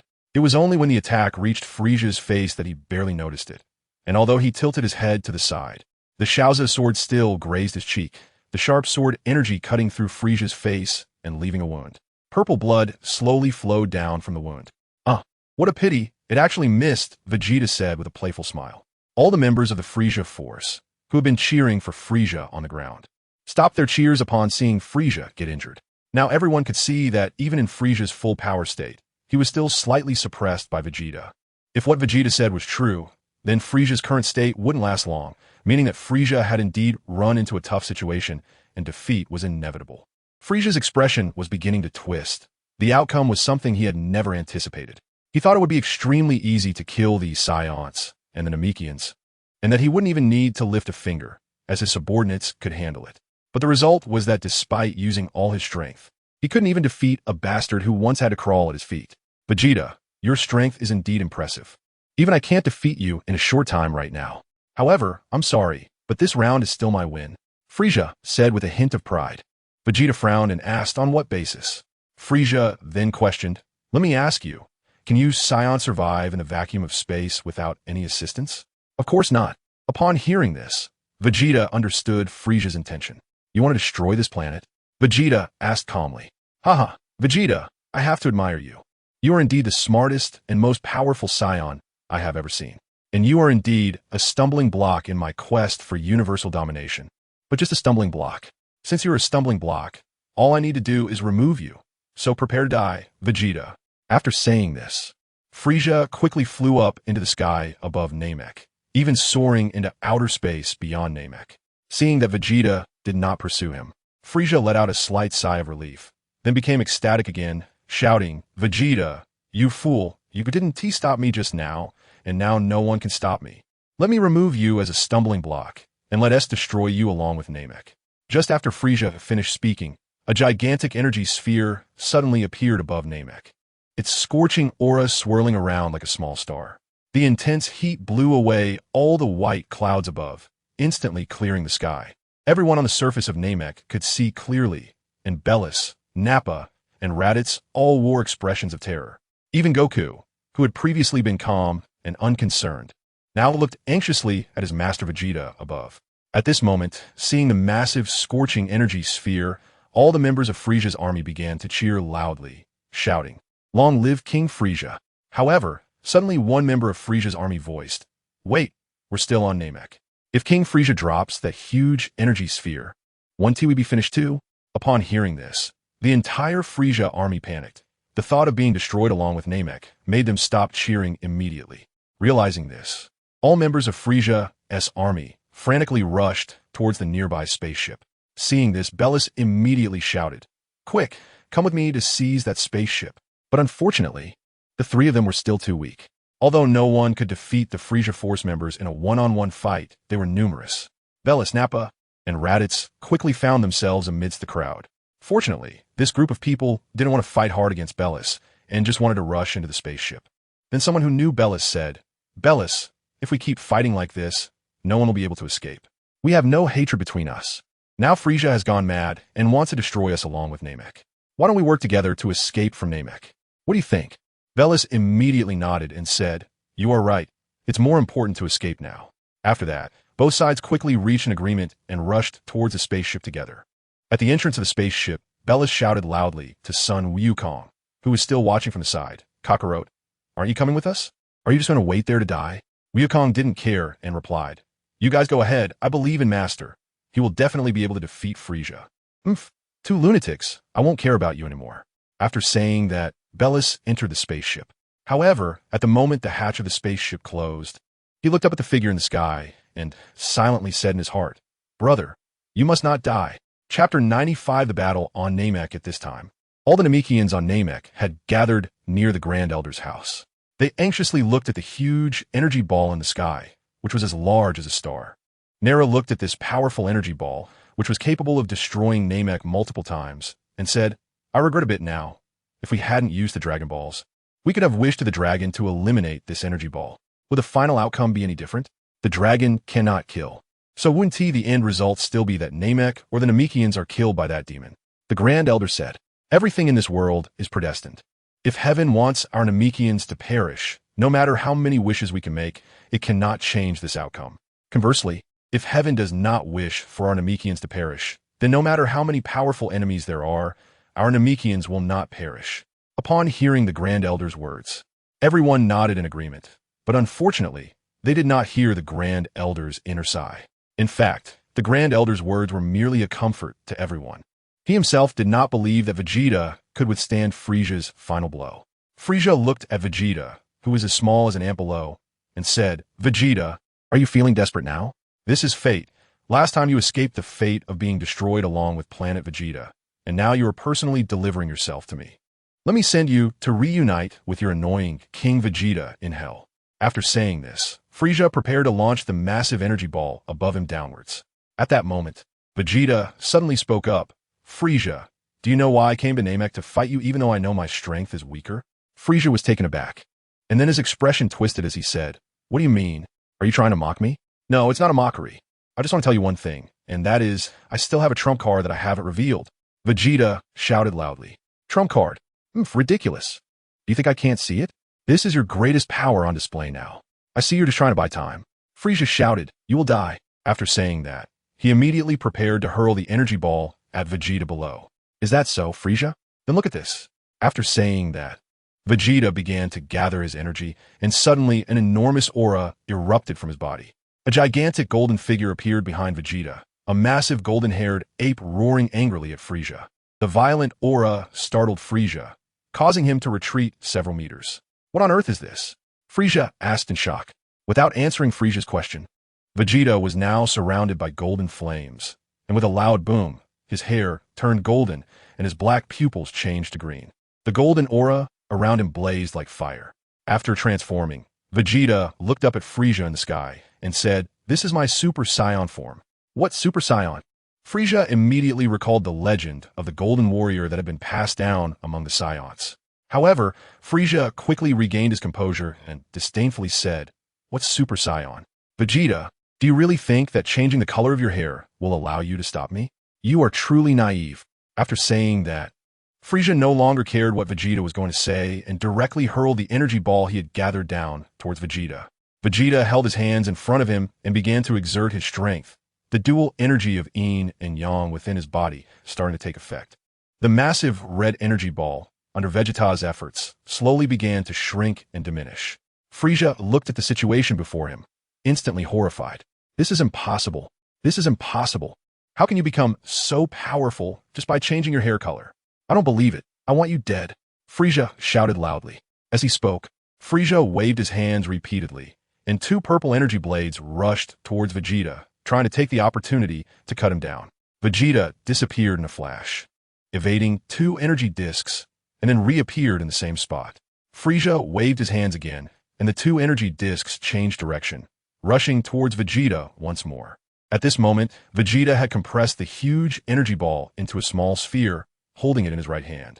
Facing the energy disc flying towards him, Vegeta raised his left hand and shouted loudly, "Flame Blade!" With two swift motions, two golden blades of flame formed and slashed towards the energy discs. Boom! Boom!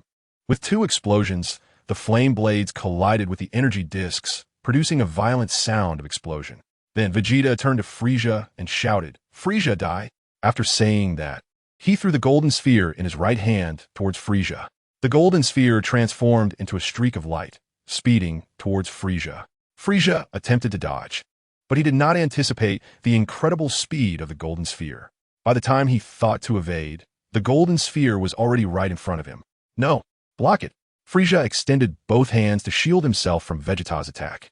However, just as the golden sphere was about to collide with Frieza, it suddenly grew to an enormous size, reverting to its original form, and then directly impacted Frieza's body. The massive golden energy ball propelled Frieza deeper into outer space, exploding in the depths of the universe. With a loud boom, the brilliant fireworks illuminated the entire sky of Namek, and a massive shockwave surged forth. On the surface of the planet facing the shockwave, all the plants were flattened to the ground. After about 10 seconds, the bright light dissipated, and the sky returned to a deep blue with no trace of Frieza to be seen. At this time, Goku flew up and approached Vegeta, asking, "Master, is Frieza dead?" Vegeta shook his head and said, "I don't know either. I'm not sure if such an explosion can kill him. After all, the plot has changed, and I don't know if Frieza can survive this time." Chapter 99. Return to Earth after the two of them gazed at the sky above for a moment. They turned their attention back to each other. Goku looked at Vegeta's new form and couldn't help but envy. "Master, you look really cool in this form. You're also a Saiyan. You could transform too." Vegeta smiled and replied, "Given your current strength, transforming is actually quite easy." "Really? But how can I transform into a Super Saiyan?" Goku asked curiously. "Well, the conditions are actually quite simple," Vegeta said as he retracted his transformation and flew towards the Grand Elder's house on Namek, explaining the conditions for transforming into a Super Saiyan to Goku along the way. Soon, the two arrived next to the Grand Elder's house and saw a group of Namekians looking at Vegeta and Goku with excitement. The sound of applause erupted instantly, and all the Namekians were thrilled. At that moment, one of the Namekians suggested lifting Vegeta and Goku into the sky. However, Vegeta managed to persuade them to stop. At this time, Nail pushed through the crowd and walked up to Vegeta and Goku, saying, "Mr. Vegeta, Mr. Goku, the Grand Elder invites you both to come in." After hearing Nail's words, the group of Namekians surrounding Vegeta and Goku finally released their circle. Nail walked beside Vegeta and thanked him. "Thank you, Mr. Vegeta. Without you, our Namek would never have been able to get through this crisis so easily." Vegeta smiled and nodded, then said, "You're welcome. After all, this crisis was caused by us Saiyans, so helping you resolve the crisis is actually helping ourselves." Soon, the three of them arrived at the Grand Elder's house, where the Grand Elder expressed his gratitude once again to Vegeta and Goku. The Grand Elder said, "Thank you, gentlemen, for saving us Namekians. Otherwise, we would have faced the fate of destruction this time." At this moment, Vegeta curiously asked, "Elder, since you have a Dragon Balls, why not choose a new place for everyone to live?" Hearing Vegeta's words, The elder couldn't help but sigh and replied, "Sigh. After all, this is the homeland where we Namekians have lived for generations.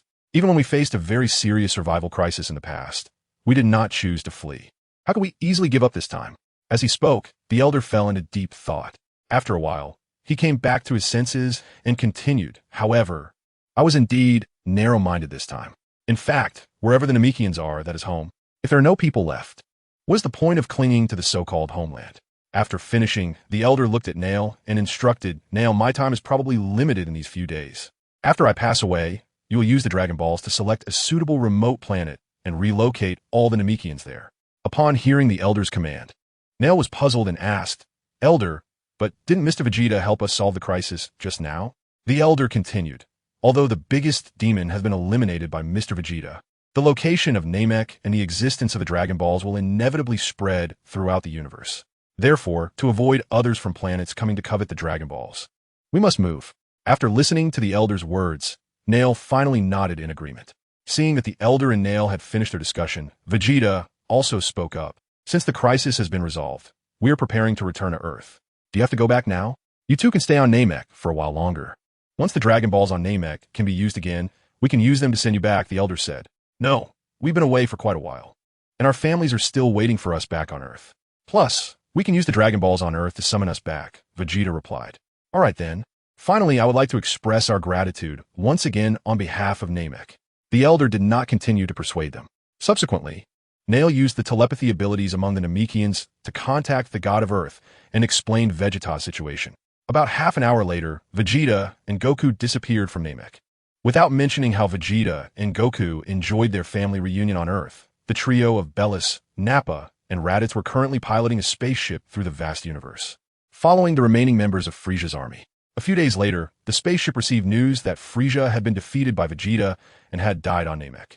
Frieza died, just like that? The infamous, fearsome tyrant of the entire galaxy, Frieza, died just like that.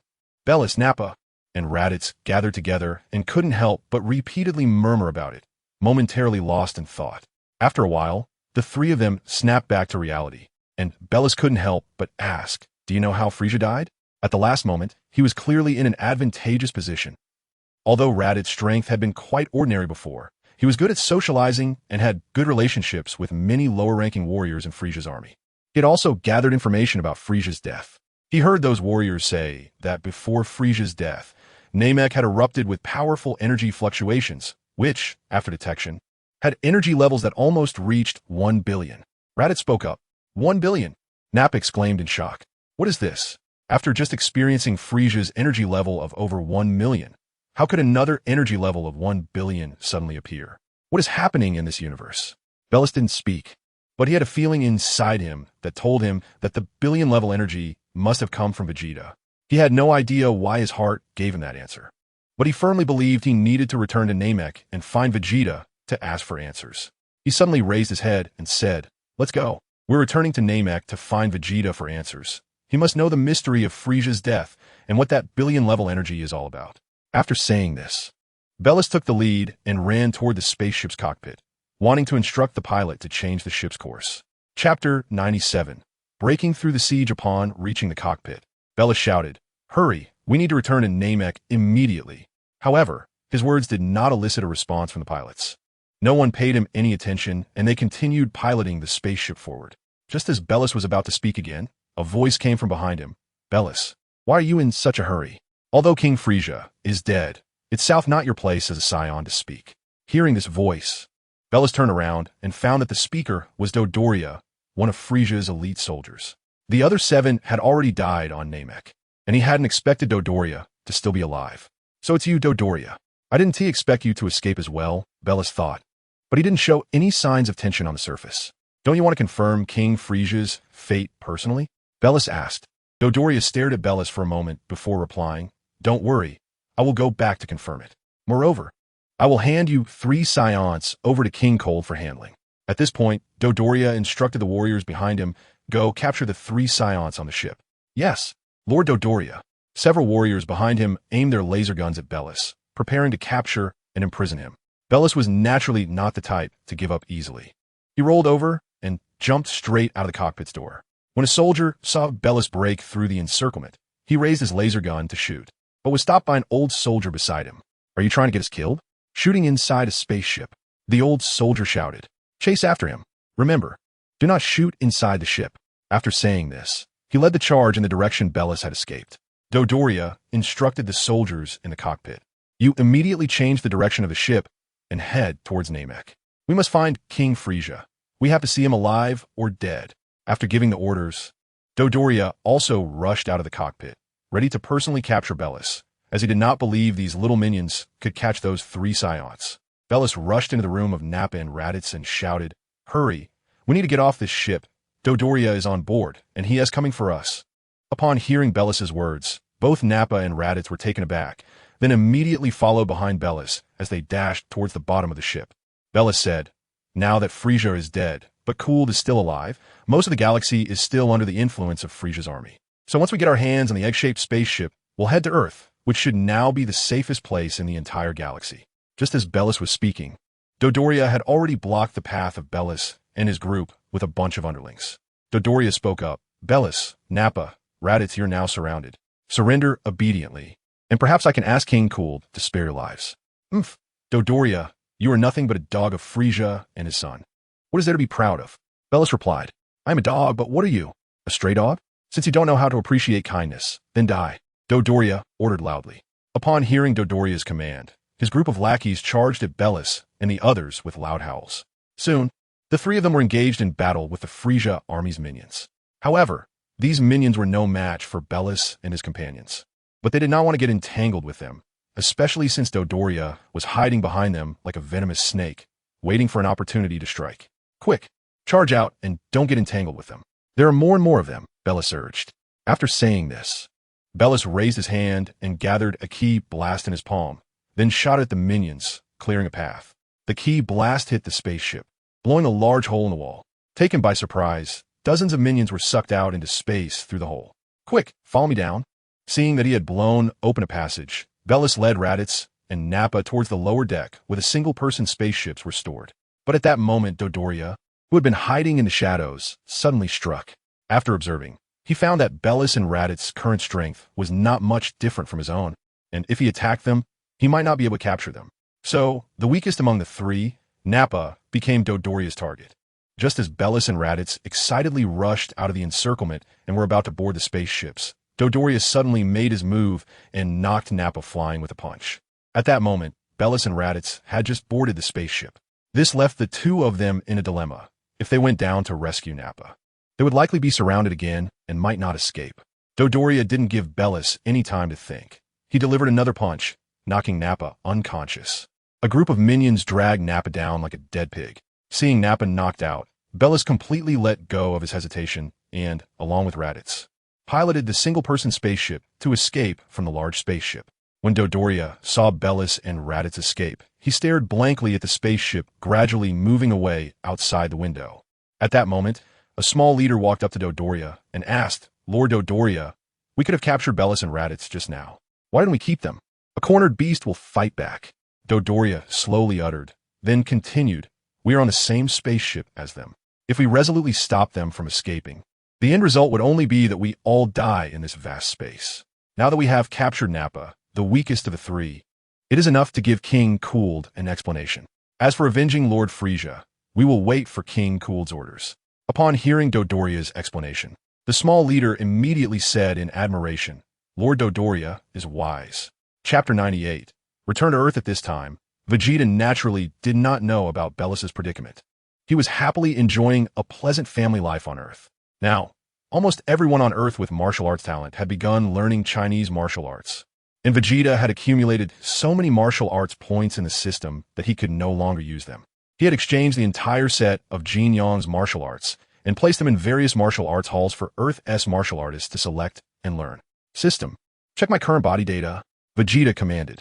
Name. Vegeta. Age. 30 normal combat power. 110 million Super Saiyan. 1 combat power. 1 billion physical condition. Healthy skills. 9 Yang divine skill. 9 Yang realm. Qian Kun Great Shift, level 7, 18 Dragon Subduing Palms, 9 Vein Divine Sword, 1 Yang Finger.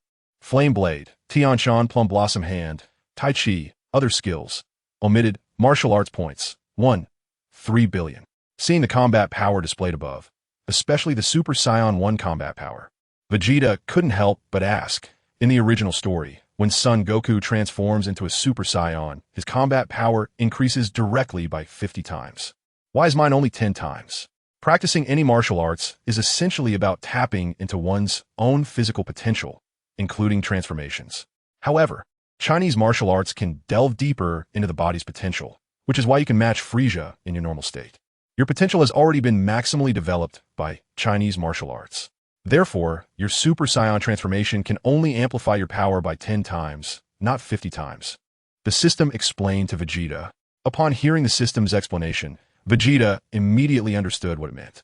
It wasn't that practicing Chinese martial arts made everyone so powerful. Rather, they inherently had that potential.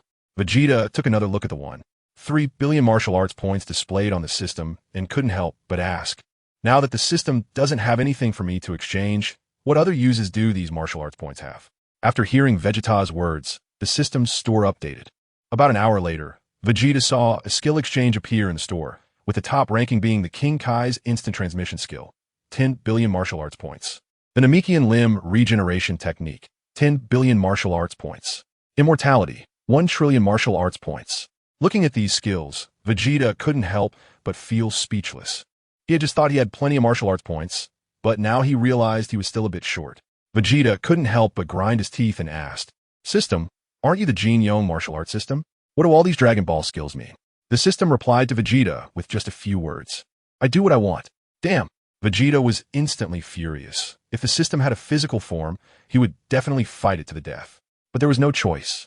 Looking at the newly updated skills in the shop, Vegeta was indeed envious.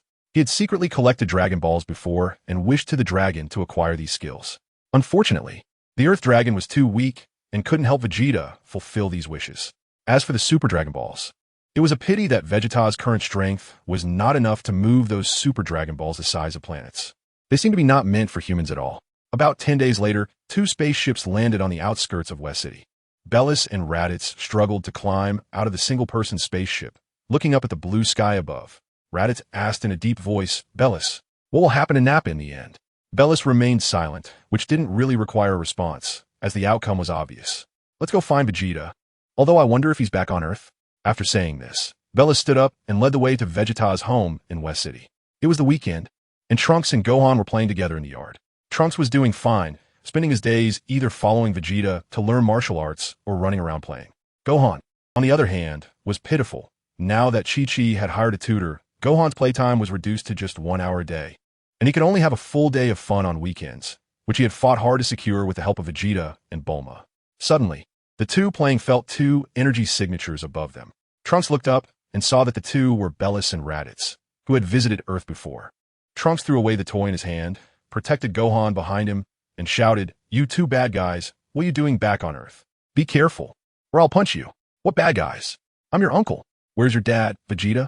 Bellis looked at Trunks, somewhat speechless. Raditz also looked at Gohan and shouted, "Gohan, don't you recognize your uncle?" Raditz had spent a year on Earth before, living at Goku's house and practicing martial arts with Gohan every day, so they had a good relationship.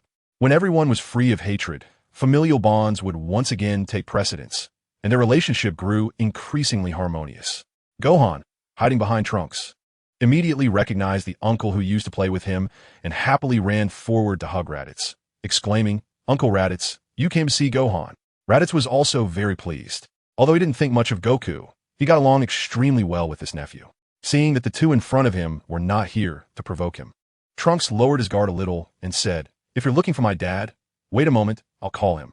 He should be at the dojo right now." "Dojo? What's that?" Bellis, who hadn't stayed on Earth before, didn't know about the Chinese martial arts dojo. Raditz explained a bit on the side, and upon hearing that Vegeta was teaching martial arts to Earthlings through the dojo, Bellis became interested. He now knew that Vegeta and Goku's strength was not granted by the dragon, so it was very likely developed through their own training. Since Vegeta was teaching martial arts at this dojo, he immediately wanted to see it for himself. "Trunks, can I visit this dojo?" Bellis asked. What's so great about visiting a dojo? Trunks couldn't quite understand why they would want to visit the dojo. Wouldn't it be better to go to an amusement park instead? However, he had no choice. Since they wanted to go, he would take them. So, Trunks greeted Bulma in the lab and led them to the dojo. Chapter 99. Chinese martial arts. After flying for about 3 to 4 minutes, Trunks and Gohan brought Bellis and Raditz to the Chinese martial arts dojo. Along the way, Bellis was shocked to see the martial artists in the dojo. He noticed that these people who were greeting Trunks contained immense energy within their bodies. The dojo disciples also noticed Bellis and Raditz and were aware of the vast energy they harbored, their eyes filled with a sense of challenge. If they hadn't seen that Trunks and Gohan brought them in, they would probably have mistaken Bellis and Raditz for challengers and engaged in a fight. The further they went inside, the stronger the martial artists became.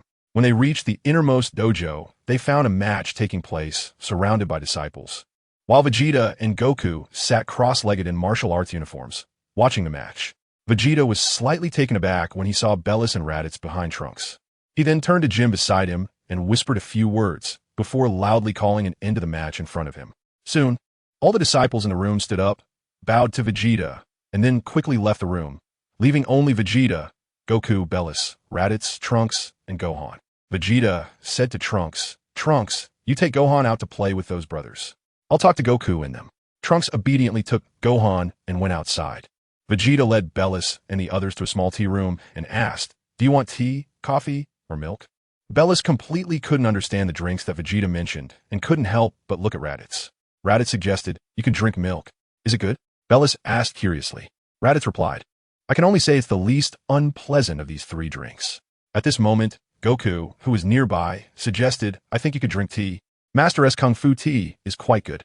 Hearing Goku's words, Bellis, who was originally ready to follow Raditz's suggestion to drink milk, suddenly hesitated, not knowing what to choose. At this time, Vegeta said, "How about tea? Just like us, this tea can't be compared to milk. Vegeta's tea is quite excellent. All of it being top-quality tea exchanged from the system shop using martial arts points. It includes various famous Chinese teas from his past life, such as Longjing, Bilyukan, and Dahongpo. Since he wanted to drink Gongfu tea, he had to brew Dahongpo. So, Vegeta took out his treasured Dahongpo and began preparing Gongfu tea for the 4 of them. These premium teas aren't cheap. It takes 100,000 martial arts points to exchange for just one tael, and Vegeta is also someone who is particular about tea, only drinking the finest, which makes him a big spender on tea every year. Soon, the rich aroma of Dahongpo spread throughout the tea room, and Bellis felt that just by smelling it, his body felt lighter. He couldn't help but cast a complaining glance at Raditz, implying that this was the drink he said was not good. At this moment, Raditz was too engrossed to respond to Bellis. The tea he had previously drunk on Earth was nothing compared to this premium Dahongpo. Raditz greedily inhaled the fragrance in the air, lost in its allure. Vegeta poured a small cup for each of the 3 people using the tea set. Goku picked up his cup, first taking a gentle sniff of the aroma, then slowly sipping it, savoring the taste. Over the years, Goku had been following Vegeta to learn martial arts. But what he cared about the most in his heart was the endless array of delicious food and drinks that Vegeta had. Bellis didn't understand how to drink tea. He gulped it all down in one go, but even so, the fragrant taste lingered in his mouth. At that moment, Raditz saw Bellis's way of drinking tea and couldn't help but exclaim, "Bellis, you can't drink tea like that. It's a complete waste, like a cow chewing peonies." After saying that, Raditz carefully taught Bellis the proper way to enjoy tea. Seeing this scene, Vegeta and Goku exchanged amused glances. You might wonder why Raditz, who spent a year on Earth, had so much of his aggression diminish. It was because Vegeta and Goku intentionally used the tea ceremony and martial arts, among other tedious practices, to temper Raditz's character. At first, Raditz certainly didn't comply, but if he resisted, Vegeta or Goku would give him a harsh lesson. In situations where he couldn't win, Raditz had no choice but to obediently follow along. Eventually, through this process, Raditz's temperament was dulled by Vegeta and Goku, and his anger was no longer as fierce as it had been when he first arrived on Earth. After the 4 of them slowly enjoyed 9 servings of Dahong Pao, Bellis began to feel a bit anxious. After all, he hadn't had his temperament tempered for a year like Raditz. Bellis looked at the 3 people who were still leisurely drinking tea and finally couldn't help but ask Vegeta, "When you fought Frieza, your energy level was measured at 1 billion. Is that you?" Seeing Bellis's eager expression for an answer, Vegeta put down his teacup and said, "You're not mistaken. That was me." Finally getting the answer he wanted from Vegeta, Bellis felt a bit desperate, even though he already knew the result in his heart. "How did you do it?" Raditz, who was beside him, also asked curiously. "Actually, you should know the answer to that," Vegeta replied. "We should know." Bellis and Raditz exchanged glances, unable to come up with an answer. At that moment, Goku spoke up. It's the Super Saiyan, a transformation state that is different from the normal state. Super Saiyan. So the legend was true, Bellis exclaimed. Raditz, who was not someone who liked to study in the past, didn't know about the legend of the Super Saiyan and couldn't help but ask, what kind of legend is that? Bellis collected his emotions and then explained to Raditz the legends he had read about in books. After finishing his explanation, Bellis couldn't help but request, can you transform into a Super Saiyan for me to see? Seeing Bellis's eager expression, Vegeta nodded and asked Goku, Goku, can you transform into a Super Saiyan now? Goku nodded and said, no problem, Master, just watch me. Upon hearing Vegeta's words, Bellis was taken aback and exclaimed, Kakarot can transform into a Super Saiyan too. Of course, transforming into a Super Saiyan is quite simple. Let me explain the method, and you can transform as well. Goku said, Chapter 100. Super Saiyan, what are we waiting for? Hurry, transform, and show me. Bellis urged. What's the rush? We definitely can't transform here. Let's go to the outskirts. When we transform into Super Saiyans, a tremendous energy will be released from our bodies, and it could blow my dojo away. Vegeta said to stop him. While speaking, Vegeta and Goku leisurely enjoyed their respective Dahong Pao tea. Seeing Vegeta like this, Bellis couldn't urge him and could only watch the two. Finally, after both of them finished the tea, Vegeta stood up and said, let's go. We'll head to the outskirts. The four of them left the dojo and flew towards the outskirts. They chose a flat area, and Vegeta landed first. Then said to Goku, Goku, transform into a Super Saiyan and show everyone.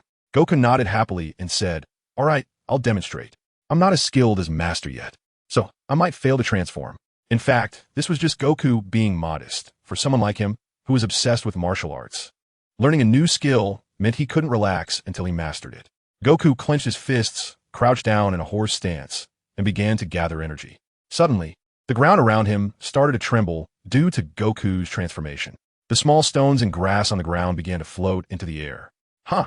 When the energy reached a certain level, Goku shouted, and countless golden auras burst forth from his body, surrounding him.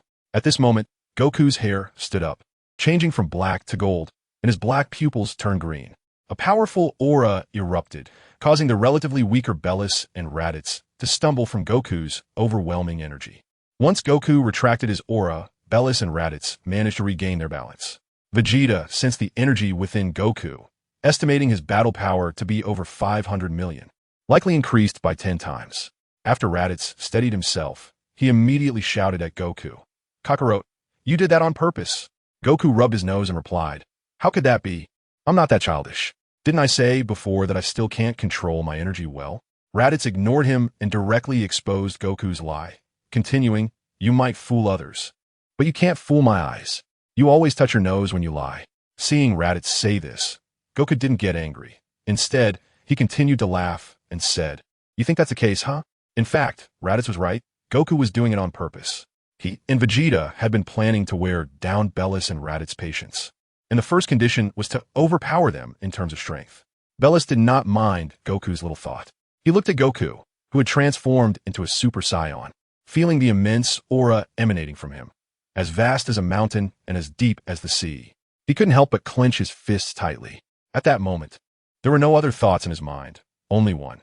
He must surpass Goku and Vegeta in strength. Bellis took a deep breath and asked, how exactly can I transform into a Super Saiyan? Can you tell me? Goku was actually quite willing to teach. When Raditz bought those Chinese martial arts manuals from the dojo, he struggled to understand them and couldn't get started. It was Goku who couldn't bear to watch and offered some guidance, allowing Raditz to finally make some progress. However, because of this lack of systematic learning, Raditz's strength only improved slightly after studying Chinese martial arts. Goku retracted his Super Saiyan transformation and began to explain the secrets of transforming into a Super Saiyan. This way, we can transform into Super Saiyans. After saying that, Goku transformed into a Super Saiyan again. However, this time the transformation was straightforward and successful without any fancy moves. See, it's that easy, Goku added. After hearing Goku's words, Belis's first thought was, so it's this simple. If I had known earlier, I could have transformed into a Super Saiyan and defeated Frieza. With that in mind, Belis said, so that's how it is. Let me give it a try and see if I can transform into a Super Saiyan. After saying that, Belis clenched his fists, half squatted, and began to unleash his energy, with a white aura surrounding him and shooting upwards. However, no matter how hard Belis tried, He couldn't transform into a Super Saiyan. Goku shouted from the side, "Get angry. Get extremely angry." But it was no use. Belis's eyes turned red from straining, yet he still couldn't transform. Moreover, the continuous energy release quickly drained Belis's energy, and eventually, he sighed heavily, his body going limp and collapsing to the ground, beads of sweat rolling down his face and into the dirt. Goku sighed beside him, saying, "Ah, what a pity. You should have held on a bit longer. You were so close to succeeding." Hearing Goku's words, Belis, lying on the ground, couldn't help but feel frustrated. So close. It was a huge gap. During the transformation process, I didn't feel any hidden energy within me at all. Belis ignored Goku and turned to Vegeta, asking Vegeta, "Why did my transformation just fail? Is the Super Saiyan transformation really as Kakarot said?" Vegeta, who had been quietly watching the scene, finally spoke up. "What Goku said isn't wrong, but we didn't mention a few things back then." Hearing Vegeta's words, Goku curiously asked, "Master, what did you leave out?" Vegeta explained, "It's the energy level within you. Transforming into a Super Saiyan has basic requirements for combat power. The reason I didn't tell you is that your strength has already surpassed the most basic conditions. So what is the minimum combat power requirement?" Belis and Raditz asked in unison. Seeing Belis fail to transform, Raditz also did not attempt it, as he didn't believe he could be stronger than Belis. "The minimum requirement is a combat power of 3 million, Vegeta said, raising 3 fingers and slowly speaking. Chapter 101. Frieza invades Earth 3 million. Hearing this number come out of Vegeta's mouth, Belis and Raditz were directly stunned. It should be noted that because they had not experienced near-death situations, their combat power was only around 20,000 to 30,000 at this moment. At this rate, how long would it take for them to reach a combat power of 3 million? Is it that hard? Goku and I only took a few years to achieve it, Vegeta said casually.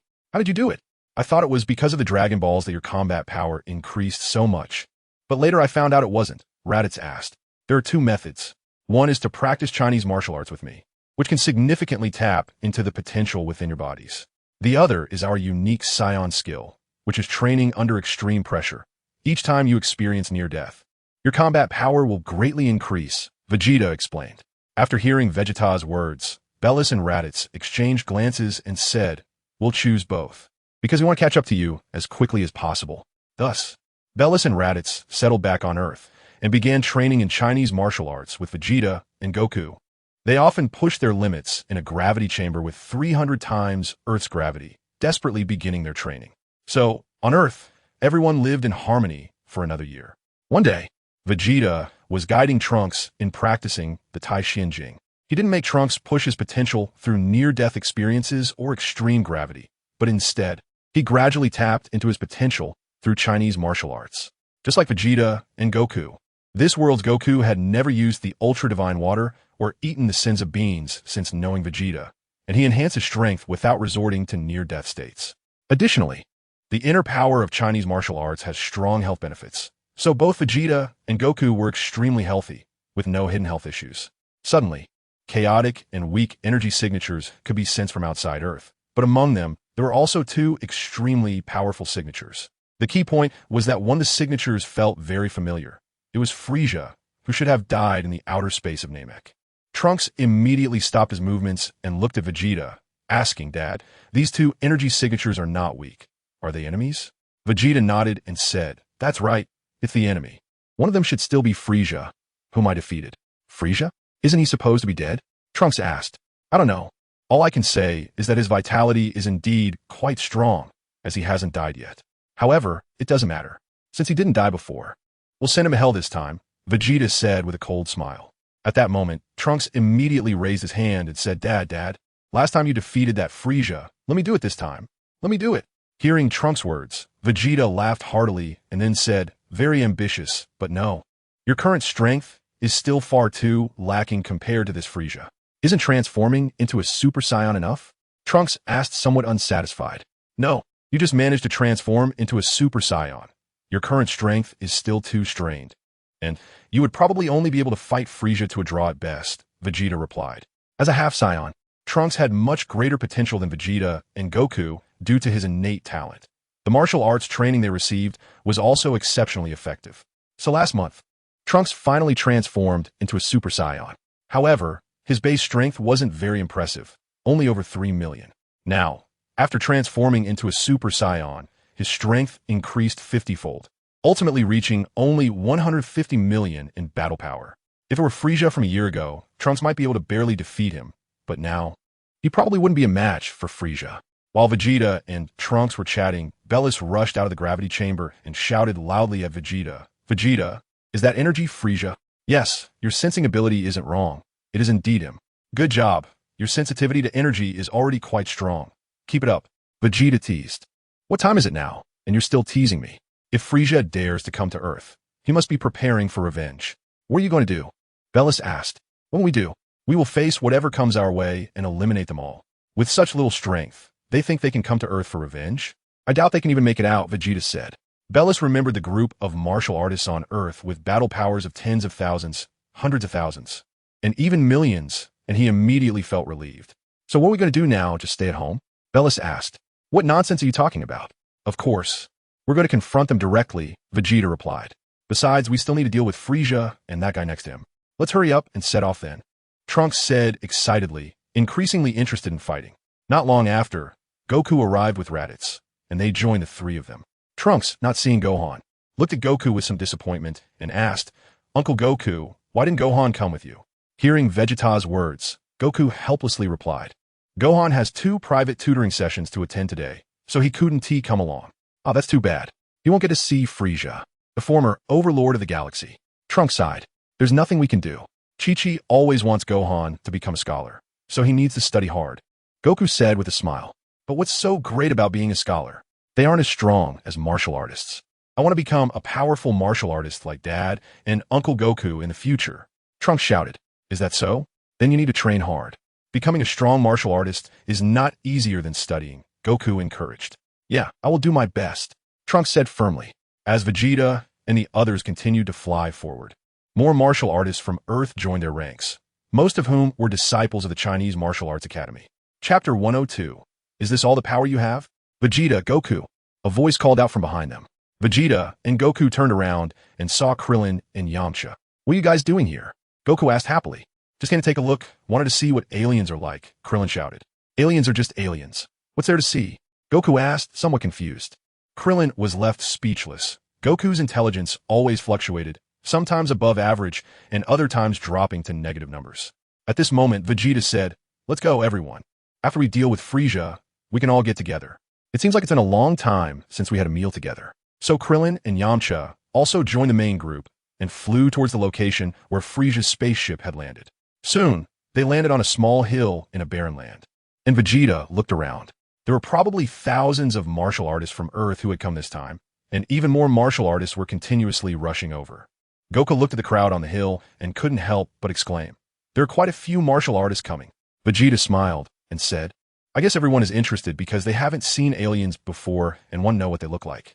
Just then, far away from Vegeta, a time machine suddenly appeared, which was none other than future Trunks coming from a parallel world. After putting away the time machine, Trunks was taken aback by the sight of so many martial arts experts on the mountain. What was going on?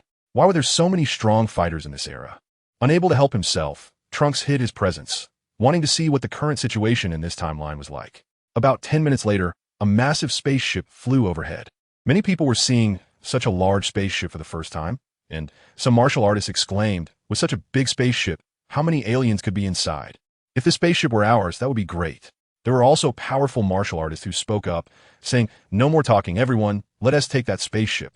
Then we can have the Capsule Corporation replicated, and each of us can buy one and explore the universe." Upon hearing this martial artist's words, everyone cheered. Another martial artist then said, "There are 2 extremely powerful beings inside that spaceship, so whether we can seize it will depend on Master Vegeta and Master Goku." Vegeta and Goku immediately clasped their hands and said to everyone around, "Don't worry. We'll take care of those 2 powerful guys. We will definitely help everyone seize this spaceship intact." "Good." Everyone cheered in unison. Then they followed behind Vegeta and Goku, flying towards the landing spot of Frieza's spaceship. Under everyone's watchful eyes, the huge spaceship opened its doors, and countless Frieza Force minions flew out from the spaceship.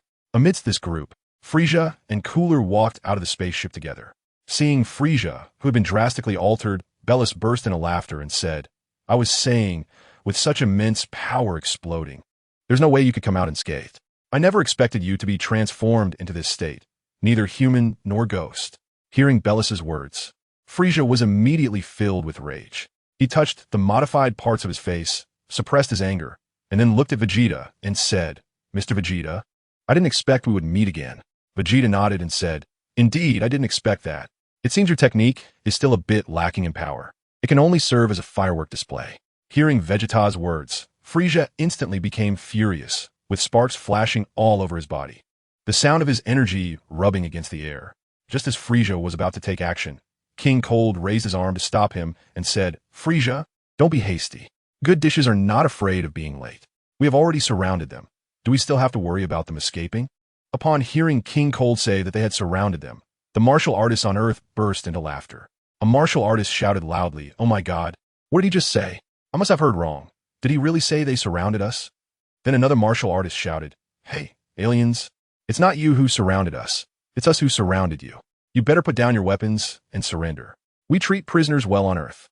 Hearing the words of these Earth martial artists, King Cold was also extremely angry. As a former ruler of the galaxy, he had never been subjected to such humiliation. So he immediately ordered his subordinates behind him, "Who will go and take care of these ants?" After hearing King Cold's command, one of Frisia's soldiers immediately flew out from behind and shouted, "King Cold, I'm coming." After saying that, he flew to the middle of the two groups and shouted loudly, "Who among you from Earth is ready to die?" Instantly, a group of Earth martial artists responded loudly, "I will, I will, I will." Seeing that so many people wanted to take their business, everyone started to argue, each wanting to deal with this alien, and for a moment, no one was willing to back down. Soon, a few of them argued their way to Vegeta's side. "Master Vegeta, you are the founder of our Chinese martial arts and the grandmaster of martial arts on Earth. You decide who can strike first. We will all listen to you." "Yes, we will all listen to you." Vegeta had a bit of a headache. Having so many powerful people around wasn't necessarily a good thing, as they were too combative. After thinking for a moment, he said, "How about you all play rock, paper, scissors? Whoever wins can strike first." Upon hearing Vegeta's words, the several martial artists immediately agreed and said, "All right, let's play rock, paper, scissors. Who goes first will be decided by fate." So in front of both groups, the martial artists with combat powers in the hundreds of thousands began to play rock, paper, scissors like children. Seeing that the guys across from them dared to ignore him like this, a small fry from the Frisia force suddenly became enraged. "Damn it, you despicable earthlings, I will make you pay." In his fury, the small fry raised his arm, and weapons on it immediately shot several missiles toward the martial artists playing rock, paper, scissors. Chapter 103. Is this all the power you have? Part 2. The martial artists, facing this sudden attack while playing rock, paper, scissors, immediately became excited. They stopped their game, flipped over, and with a flick of their hands, they sent the missiles flying back. The rebounding attacks flew hundreds of meters away before crashing to the ground with loud explosions. "Haha, he attacked me first, it's my turn." The strongest among the three martial artists charged toward the Frisia force minion after deflecting the missiles. "Hey, that's cheating. Didn't we agree to decide by rock, paper, scissors?" Another martial artist loudly questioned. "Haha, I changed my mind." Soon, the martial artist who attacked first engaged with the enemy, drawing everyone's attention. However, the small fry was no match for the martial artist who had undergone the training of Chinese martial arts. In just 3 moves, he was sent flying away by Earth's martial arts expert. The defeated enemy was sent flying directly in front of Frisia by the immense palm force. Good.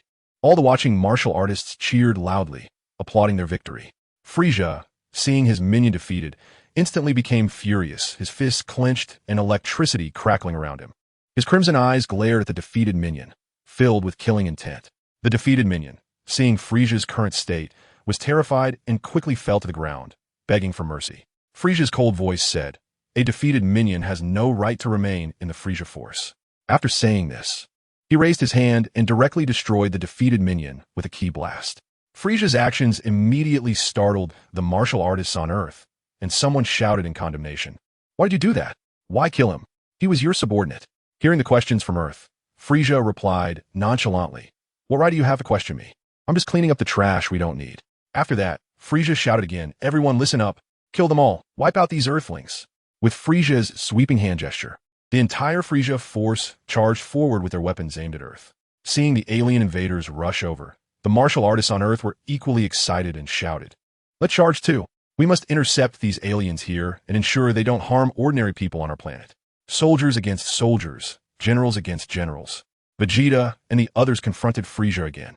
Frieza, you shouldn't have come to Earth. You barely escaped from Namek, and now you're here seeking death?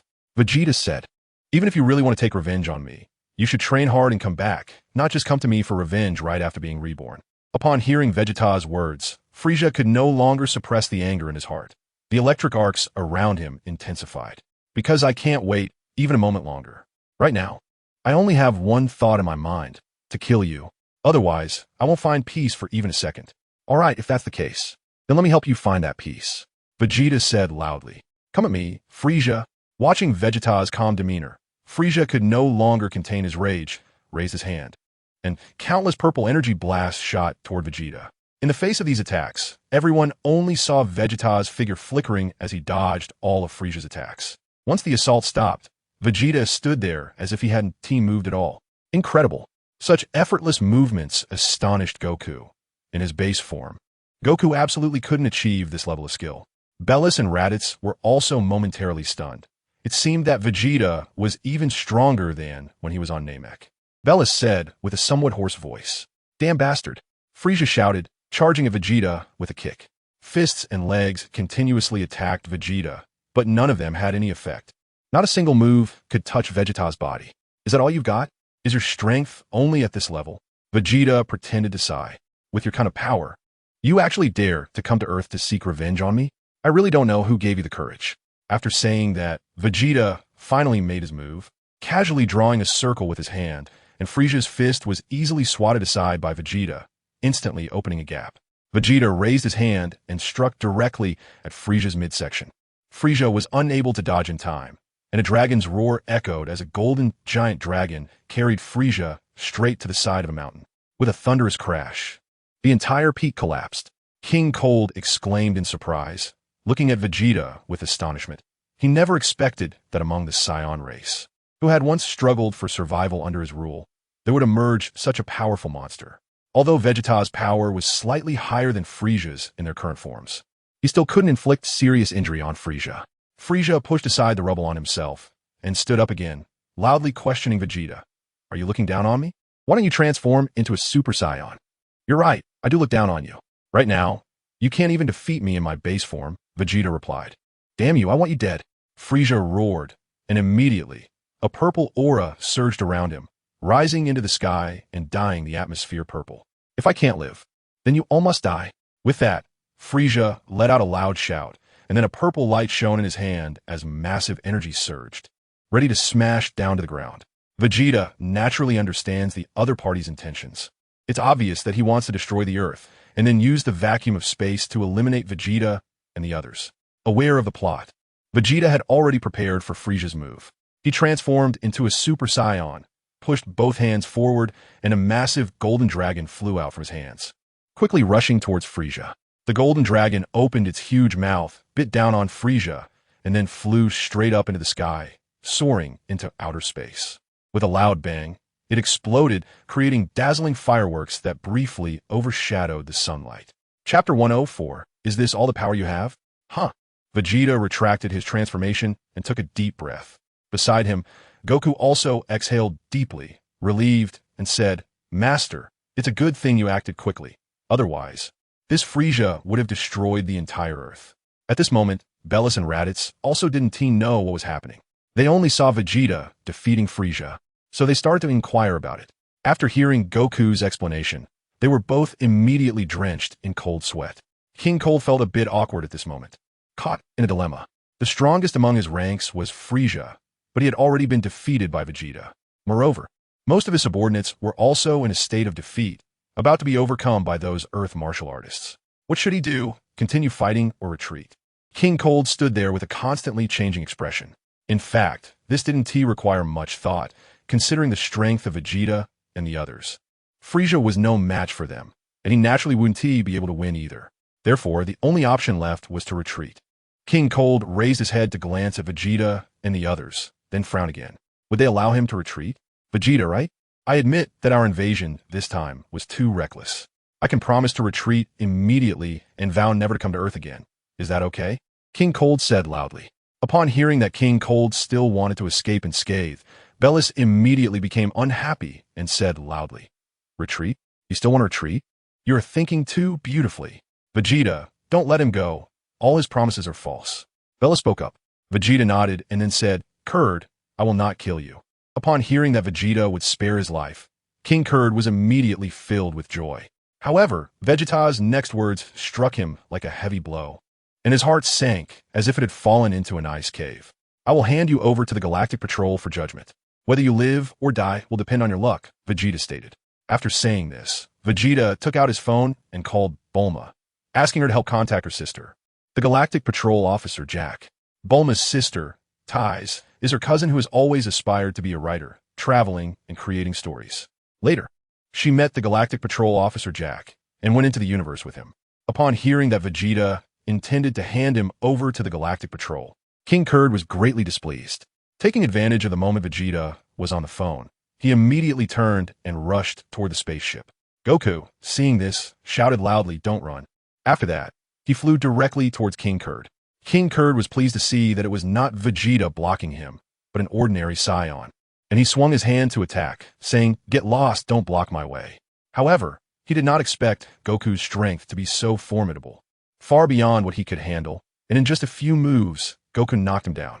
Goku then used his hands to rapidly strike, directly employing the pressure point technique to immobilize Curd.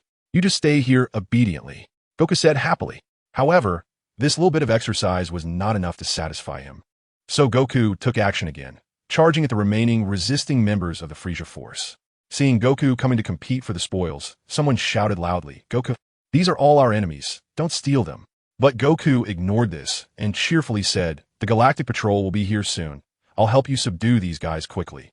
Thus, with Goku's intervention, the warriors who initially wanted to play swiftly subdued the group of invaders. About an hour later, Jack piloted a spaceship to Earth, followed by a massive spaceship meant to transport the captured members of the Frieza Force. When he saw that King Curd and the Frieza Force members had all been subdued, Jack was astonished. The Galactic Patrol had been fighting the Frieza Force and was at a disadvantage. He did not expect such a powerful Frieza Force to stumble on a small planet like Earth.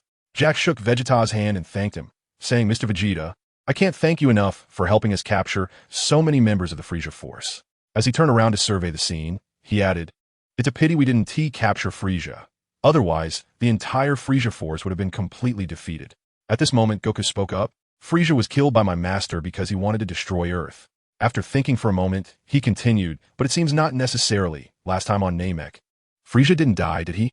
However, Frieza was just defeated by my master, so if he is not dead, he is probably heavily injured, floating in outer space near Earth." Vegeta also said, "You can use a life detector outside of Earth to check if Frieza is still alive." Jocko nodded and said, "Thank you. We will go outside of Earth to take a look later. If he's alive, we want to see him. If he's dead, we want to see his body. Frieza is really too important to us." Vegeta nodded and said, "All right, these people will be left to you. We will retreat for now." With Vegeta's signal, the group of Earth martial artists, still feeling unsatisfied, flew off in groups towards their respective cities. Vegeta watched as Gak brought all the prisoners onto the spaceship, and then he prepared to return to West City with Goku, Trunks, Bellis, and Krillin. Just at that moment, a strange boy suddenly appeared in front of them. Vegeta looked up and realized it was his son from the future. Goku and the others looked at the boy with curiosity, feeling that his face looked somewhat familiar, but they couldn't quite remember where they had seen him before. The one who felt the most confused was probably Trunks. He stared at the newly appeared boy, feeling that his face was incredibly familiar. Krillin stepped forward and asked, "Who are you? Are you also a member of Frieza's army?" The boy's expression was somewhat complex and difficult to understand.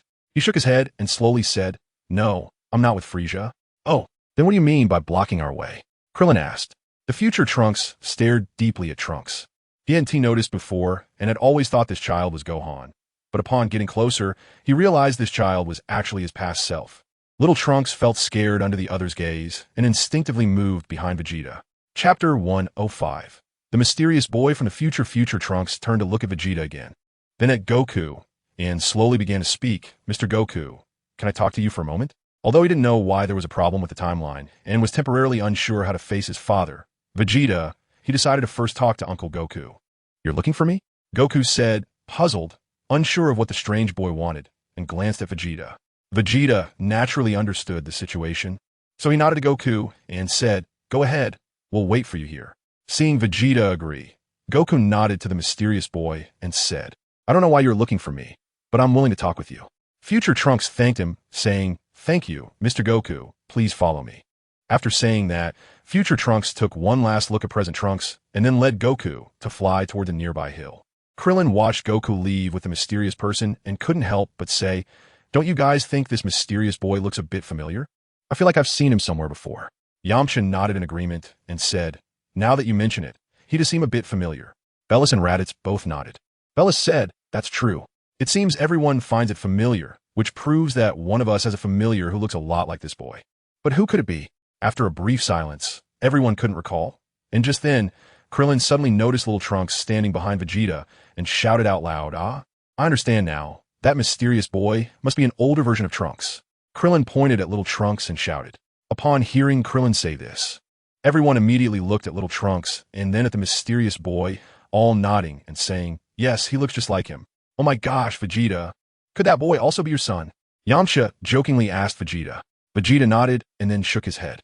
Originally, Yamcha was just joking, but he didn't expect Vegeta to both nod and shake his head, which immediately left everyone looking at each other in confusion. At this moment, Vegeta said, "After Goku finishes chatting with him, we'll know what the situation is." Not far away, Goku looked at the mysterious boy in front of him and felt increasingly familiar with his appearance. He couldn't help but ask, "Have we met before? Why do I feel like I know you?" Upon hearing Goku's words, the mysterious boy's face turned slightly red, and he replied, "Mr. Goku, I'm sure we haven't met before. Today is our first meeting. Is that so?" Since the other party denied having met, Goku didn't pursue it further and directly asked, "So, what do you want from me? And why do you want to avoid my friends?"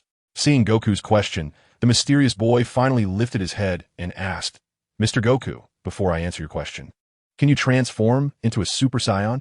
"A Super Saiyan? I can do that." Goku paused for a moment, contemplating the reason for the request. "Please, once you transform, I will definitely explain my origins and everything else to you." Trunks spoke up. "All right, since that's the case, I'll transform into a Super Saiyan," Goku said. After he finished speaking, the energy around him began to surge, and instantly, golden flames enveloped him as he transformed into a Super Saiyan. Not far away, Bella saw that Goku had actually transformed into a Super Saiyan and couldn't help but curl his lip, disdainfully saying, "So what if he could transform into a Super Saiyan? What's there to show off?" However, the people around could hear the sourness in his words. "Is this enough? What should I do next?" After Goku finished transforming, he asked Trunks, "Very good, this is enough. Now it's my turn. I also want to transform into a Super Saiyan." Trunks said, "What? You want to transform too?"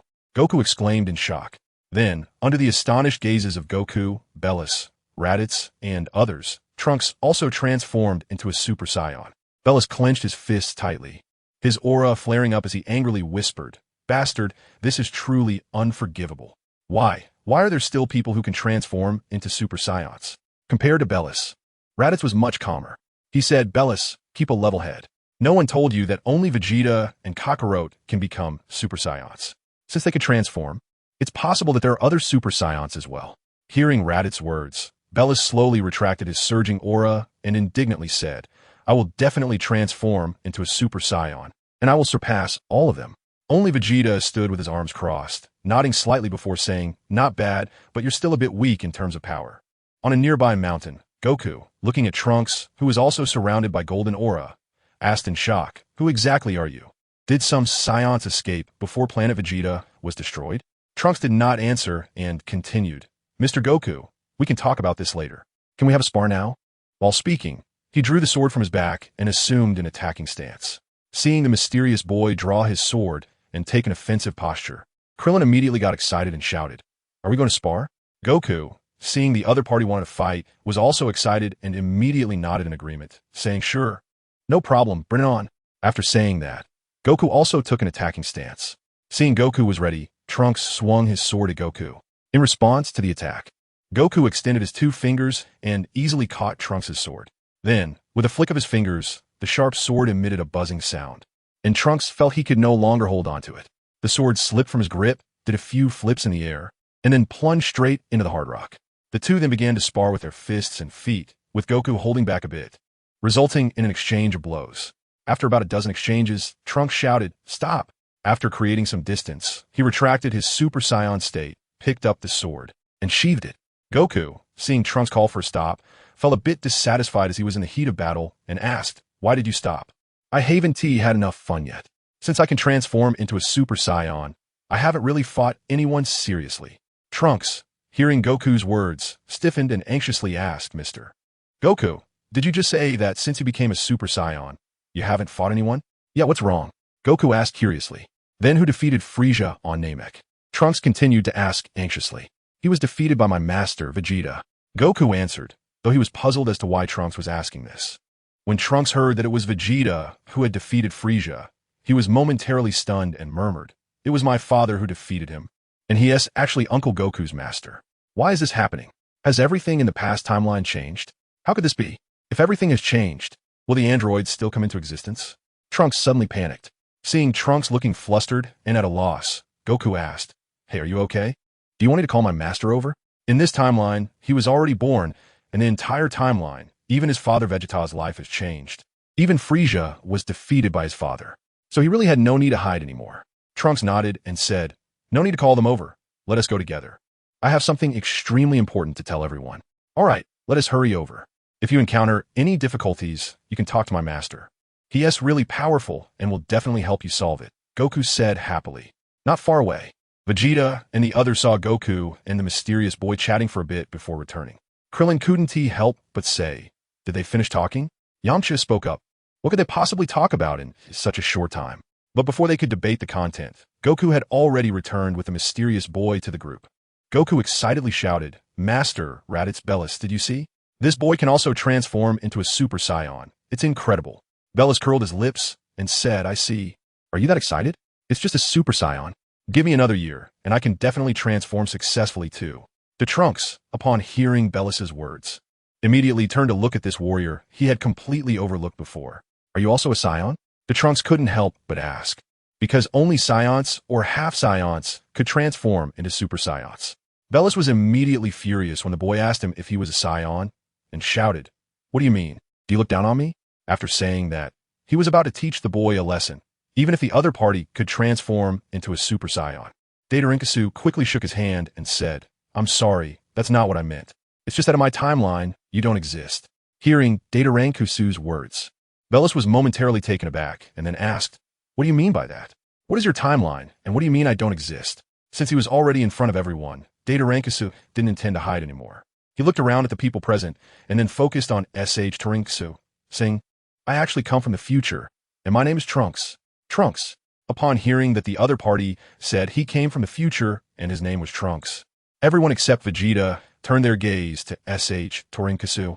Torinkasu was also surprised and took out a mirror from somewhere, constantly comparing his appearance with that of the other Trunks, saying, "It's so similar, it's really too similar." After comparing, Torinkasu ran to Data side, looked him up and down, and said, "So this is what I look like in the future, not bad at all." Bellis continued to ask, "What do you mean by saying that in your future, my existence is absent?" Future Trunks first asked, "Sir, may I ask who you are and what your relationship is with my father?" "I am Bellis, your uncle." Bellis said, "So that's how it is in my future. I clearly have no memory of you as my uncle. My mom never told me about my dad having a brother," Future Trunks replied. "Wait, why is it your mom who said that? What about my dad?" Bellis then asked. At this moment, Vegeta finally spoke up. "Stop asking one by one. The timelines on both sides are clearly different. Trunks, why don't you explain everything from the beginning, along with the purpose of your visit this time?" After hearing Vegeta's words, Future Trunks took a deep look at him, then slowly began to explain the story that happened in his timeline. Vegeta was naturally aware of this content, but the others were not, and they listened with great interest. When they heard that Raditz was killed by Goku and Piccolo working together, and that Vegeta was defeated by Goku and heavily injured while escaping Earth, Goku couldn't help but happily say, "Wow, I didn't expect to be so powerful in the future." Raditz also said somewhat speechlessly, "Am I that bad in that future world?" Meanwhile, Bellis's brow furrowed tighter and tighter, then said, "It seems that in the future, my existence is indeed absent. The biggest possibility is that Vegeta became Frieza's hostage. Without me in the past, I was killed along with Planet Vegeta by Frieza." Everyone nodded. This should be the biggest possibility. At this time, Trunks said, "I don't know why, But how could the events in this timeline be completely different from what happened on my side? At this moment, Vegeta said, it might be a parallel universe. Returning to the past should be impossible. So the only thing we can do is travel to a parallel universe. After hearing Vegeta's words, everyone couldn't help but nod in agreement. This should be the most likely explanation. Chapter 107, Androids. Vegeta wasn't prepared to let everyone dwell too much on this issue. After all, none of them were physicists, and there was no need to delve into such matters. So he said to future Trunks, Trunks, go on. After all your hard work, it can't just be to tell everyone about the differences between the future and the past, right? Upon hearing Vegeta's words, everyone reacted and looked up at future Trunks. Future Trunks nodded and said, Dad, you're right. This time, Mom and I worked hard to create a time machine to come here and warn everyone. With that, future Trunks recounted the events of the androids appearing in the future to everyone present. In the future, Dad, Uncle Krillin, Uncle Yamcha, Uncle Tien, and Grandpa Rashi all died in battle, leaving only me and Gohan in the end. But it was useless. Those two androids were just too powerful, and Gohan couldn't defeat them either. Ultimately, he died in battle, leaving me as the last Earth warrior. I really don't want to experience that again. So I drove the time machine back to the present to inform everyone. Upon hearing this, Goku became a bit agitated and asked, Wait, in the names you just mentioned, everyone is there, but why isn't my name included? It was then that future Trunks spoke. Uncle Goku, it's because you passed away before the androids appeared. From a viral heart disease. What? I died first, Goku exclaimed in surprise. Beside him, Beerus burst into laughter and said, Kakarot, I never expected you to die from a little viral heart disease. That's really embarrassing for us Saions. It seems that being able to transform into a Super Saiyan is useless. No matter how strong you are, you can't fight against a heart disease. This is really troubling. I just don't know if Shenron can cure diseases, Goku said with a bit of a headache. Future Trunks chimed in. Shenron definitely can. He can revive the dead, let alone cure diseases. Krillin then asked Future Trunks, when your Goku got heart disease, why didn't you wish to Shenron? Future Trunks replied, because the onset was too sudden. After Uncle Goku fell ill, everyone started collecting the Dragon Balls, but before they could gather them all, Uncle Goku passed away. Since Uncle Goku had previously died alongside Raditz, Earth Shenron could no longer revive him. Everyone wanted to find Namek to make a wish to the dragon there, but unexpectedly, the androids appeared, and everyone was caught off guard and died in battle. I see, that's really too bad. Fortunately, you came to warn us. Otherwise, if the androids came, we might have been caught off guard, Yamcha said. I definitely don't want to die without knowing why. At this moment, Goku said directly, damn it, such powerful enemies. And I can't even fight them. It's really too unfortunate. Future Trunks took out a small vial from his pocket and handed it to Goku, saying, Uncle Goku, this is a special medicine for treating viral heart disease. If you ever have heart issues again, take it, and it will cure your illness. But this era is completely different from the future I know. I hope you won't need to use it. Goku was immediately happy to receive the medicine from Future Trunks and said, this is really great. With this, I don't have to worry anymore. I can fight against strong enemies. I'm getting more and more excited. However, now that everything on the timeline has changed, I'm a bit uncertain whether the androids will appear again, Future Trunks said. At this moment, Vegeta said, there shouldn't be a problem. The androids will appear because Dr. Gero of the Red Ribbon Army did not perish along with the army. He has been hiding in the shadows. Based on your description, given Dr. Gero's character, he will definitely create androids to deal with us. Moreover, it's possible that these androids will be even stronger than those from the future. Goku nodded and said, Master, you are right. This is very likely, so we must be cautious in dealing with this crisis in the future. At this moment, Bella spoke up and said, I will definitely transform into a Super Saiyan in these 3 years. As for the androids, I'll smash them to pieces with my fists. Raditz also grumbled, that's right, androids. How strong can those artificial beings created by Earth's science and technology be? Just wait and see. In our eyes, they're all weaklings. Krillin and Yamcha exchanged glances and said, then the future depends on you too. If we forcefully intervene, we might just hold you back. Over there, Future Trunks, seeing everyone's confidence, spoke up, then everyone do your best. I will return to this time in 3 years to fight alongside you all. Right now, I need to go back to the future to report this good news to Mom. At that moment, Future Trunks stepped forward, looked at his past self, and said, Future me, you also need to do your best and take good care of Mom in the future. I will be waiting for you in 3 years. In these 3 years, I will train hard, so don't let me surpass you. Future Trunks extended his hand and shook hands with his past self, then said, Let's work hard together. I believe this time we can definitely defeat those despicable androids. Future Trunks glanced at the people in front of him again, especially Vegeta and Future Trunks, then waved his hand and said, "Then I will take my leave. See you all in 3 years. Aren't you coming back with us to see Mom?" Future Trunks asked. Future Trunks shook his head and said, "Maybe next time. I'm not fully prepared this time. I need to hurry back to the future."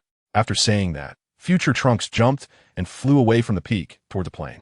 A few minutes later, everyone saw Future Trunks piloting a strange machine appear above them. "That machine must be the time machine. Bulma is really amazing," Goku said while waving goodbye to Future Trunks. Future Trunks waved back from within the machine and then suddenly disappeared from their sight as he piloted the time machine. Chapter 108. 3 years time. All right, everyone. Let's all go back and train hard. Make sure you don't get killed by the androids in the future, Vegeta said. "Don't worry this time. You probably won't get a chance to act. I will kill all the androids," Belis confidently replied. At this moment, Goku also said, "You have to leave some for me too. Frieza was taken down entirely by Master alone, and I'm really itching to fight." Belis replied, "Then we'll see whose strength is greater at that time." Yukong, not wanting to back down, said, "Is there even a need to compare? Of course, I'm stronger. You should focus on transforming into a Super Saiyan first." As the two started arguing again, Vegeta stepped in to separate them and said, "All right, let's hurry back. All the martial artists have returned, and we're the only ones left. Bulma might think something happened. With 3 years left, I'll let you two make the first move, and I can just stand by and support, okay? It's a deal."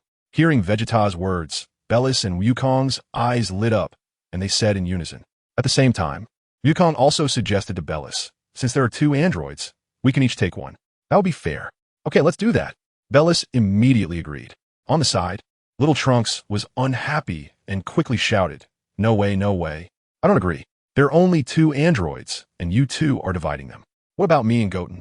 I even made a promise to compete with him in 3 years." Belis placed his hand on Little Trunks' head and said, "Don't worry if it really comes down to it. You two can have a match. We'll be the judges then, haha." After saying that, Belis flew towards West City first, and I thought to myself, I want to go back. From now on, I will train hard, and none of you should disturb me. "Me too," Goku said loudly. "Come on, Raditz. You train with me." Then everyone left one after another, flying back to their homes to prepare for the battle 3 years later. At home in West City, Bulma learned from Little Trunks about the news of Big Trunks and immediately screamed, "Oh my god. I actually missed the chance to see what my son will look like in the future. Vegeta, why didn't you call me to tell me?" Bulma habitually threw a pot at Vegeta. "My fault. I should have called you, but it doesn't matter. He'll come back in 3 years, Vegeta replied. "But we have to wait 3 years. "I can't wait a year," Bulma shouted in dissatisfaction. At that moment, Little Trunks took out his phone and said to Bulma, "Mom, look at this. I recorded my conversation with my future self." "What? You're amazing, Trunks. You're truly Mommy's precious treasure," Bulma exclaimed, hugging Little Trunks' face and kissing him. Then the two squeezed together to watch the recorded video. "Wow, I didn't expect my son to be so handsome in the future," Bulma marveled. Little Trunks was also very satisfied and said, "I didn't expect I would look so handsome in the future. I don't have to worry about whether I'll have a girlfriend." Hearing this, Bulma couldn't help but laugh and said, "Oh my god, Trunks, how old are you to be thinking about girlfriends? Come on, tell Mommy. Is there a girl you like at school?" Immediately, Little Trunks' face turned red, and Bulma exclaimed in surprise, "Oh my god, Trunks. I didn't expect you to really like a girl at school. When will you invite her over, so I can meet her?" "Mom, we're still young. Aren't you afraid of scaring her off by inviting her now? Let's talk about it later. Right now, all I can think about is the battle in 3 years." "Love can wait," Little Trunks said, then left his seat and walked to his room. "Hey, don't go. Talk to Mommy. Is it that sweet-looking little May? Or to that cool-looking Yulan?" Bulma chased after Little Trunks, trying to guess, watching the mother and son bickering as they went into the house. Vegeta felt joyful and turned to look at the blue sky, softly saying, "Androids, come. I will not let the future happen in this era." Thus, with everyone's hard training, 3 years passed in the blink of an eye. When the time Big Trunks' mission arrived, everyone, except Belis, gathered at Vegeta's house. Goku, besides himself and Raditz, also had Gohan with him. When Trunks saw his friend Gohan come along, he happily asked, "Gohan, how did Aunt Chi-Chi let you come out to fight this time? Didn't she always force you to be a scholar?" Gohan also said with a happy face, 3 years ago, Dad told Mom and me about what would happen in the future. When Mom learned that everyone could be killed by the androids, including me. She said that if the android crisis is so serious and we can't handle it, everyone will die. In that case, it doesn't matter how much knowledge we have. So, Since 3 years ago, I've been training with Dad and Uncle Raditz. This is really great. Gohan, this time we can finally fight side by side. United. We're strong as steel. We must defeat those androids. Trunks shouted. All right, let's do our best. Goten also clenched his fist, bumping it against Trunks and shouted. Seeing that everyone had gathered, Vegeta spoke up. All right, we're heading out now. There's still an hour until the time Big Trunks mentioned. If we hurry, we should make it just in time. Let us go. Everyone shouted. Then they all flew towards the small city Big Trunks mentioned. Just a short while after Vegeta and the others took off, Bulma took Chi-Chi onto a plane, also flying behind Vegeta and the others. Kiki quietly asked Bulma, is it okay for us to follow them? Bulma casually replied, don't worry, it's fine. We're going to see my future son and the androids. Once they start fighting, we'll come back. We want to interfere with them. Don't you want to know what kind of androids killed your future self? Of course I do. I don't want to die without knowing. All right, let us hurry up, Chi-Chi said.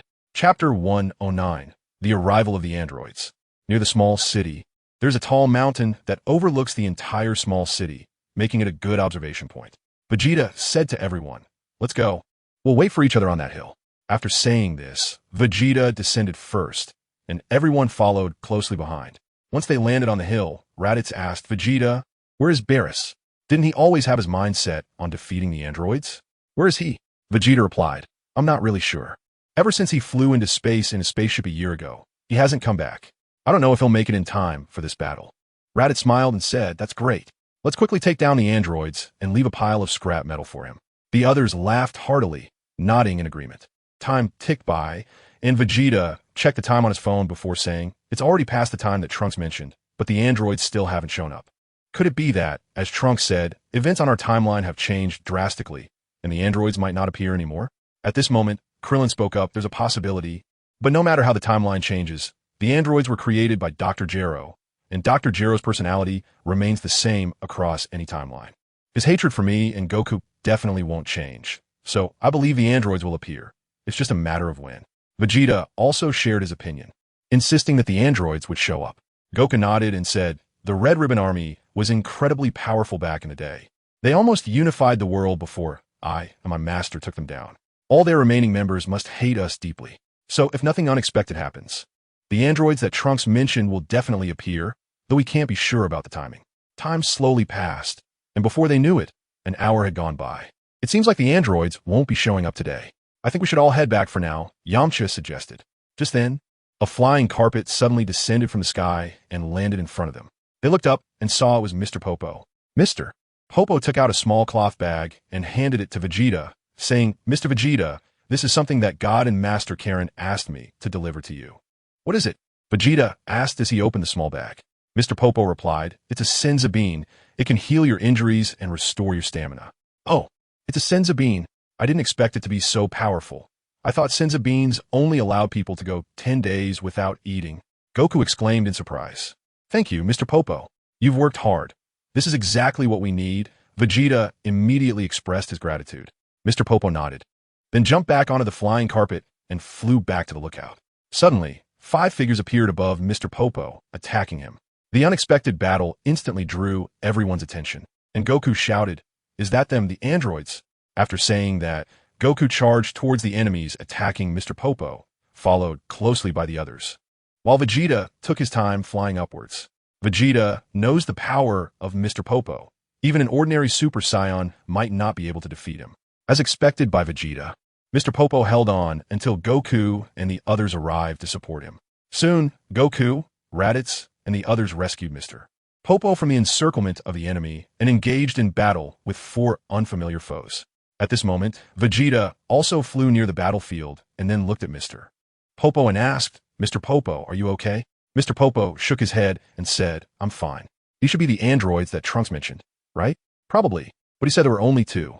I didn't expect there to be 5 in our timeline, Vegeta said, looking at the 5 androids across from him, 2 of which were Android 19 and 20 from the original story. But what about the 3 additional androids?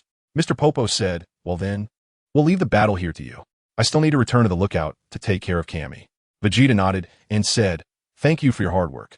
Mr. Bobo, if I have time, I'll visit the sacred world again. Bobo nodded and once again used the flying carpet to ascend to the sacred world. After a brief exchange of several rounds with the androids, Goku and the others separated. Krillin quietly asked, "Why are there 5 androids? Aren't there supposed to be just 2? This is probably where our timeline differs from the future timeline," Yamcha replied. "But their strength is so impressive. I'm no match for them," Tien said, covering his arm, which had been injured during the short exchange. At this moment, Vegeta said, "You guys don't need to join in later, just leave it all to us." It's obvious that these are not ordinary androids. Goku then asked the opponents, "You are the androids created by Dr. Gero, right?" One android, resembling an old man, spoke up. "That's right, we are the androids created by Dr. Gero. I am Android 20. A round-faced, chubby android said, "I am Android 19. A short android wearing a large hat said, "I am Android 15. A very tall android with gray skin said, "I am Android 14. The last one, dressed in green pants and resembling a young human, said, "I am Android 13. 13, 14, 15, 19, 20, are there really no androids 16, 17, and 18? Trunks asked. "You must be Vegeta's son, Trunks. As for those 3 androids, you could take a guess." Android 20 replied. "It seems our timeline is indeed more chaotic than that of future Trunks, with so many androids appearing," Goku reminded everyone. In Chapter 110, Fighting the Androids, Android 20 looked up at Vegeta and Goku and said, "Vegeta, son Goku, we finally meet. I didn't expect you to come to us before we found you. I originally planned to eliminate you one by one, but now, since you've come to me together, I don't mind taking you all out at once." Vegeta replied, "As an artificial doll, your confidence is quite impressive. Well then, let's have some fun with you." After saying this, Vegeta looked around and then pointed to a distant plain, saying, "Let's go over there. There are too many buildings here, and we can't unleash our full power." Then, Vegeta took the lead and flew towards the nearby plain, with the androids following closely behind, as their purpose for being created was to kill Vegeta and Goku. Soon, everyone arrived at the plain and landed on the ground below. Vegeta asked, "How do you want to fight, one-on-one in turns, or a big free-for-all?" Android 20 replied, "Such an interesting game, of course, it should be one-on-one. I'm afraid if I kill you too early, there won't be any fun left." He then turned to Android 19 and said, "19, you get the first chance to fight." "Yes, sir."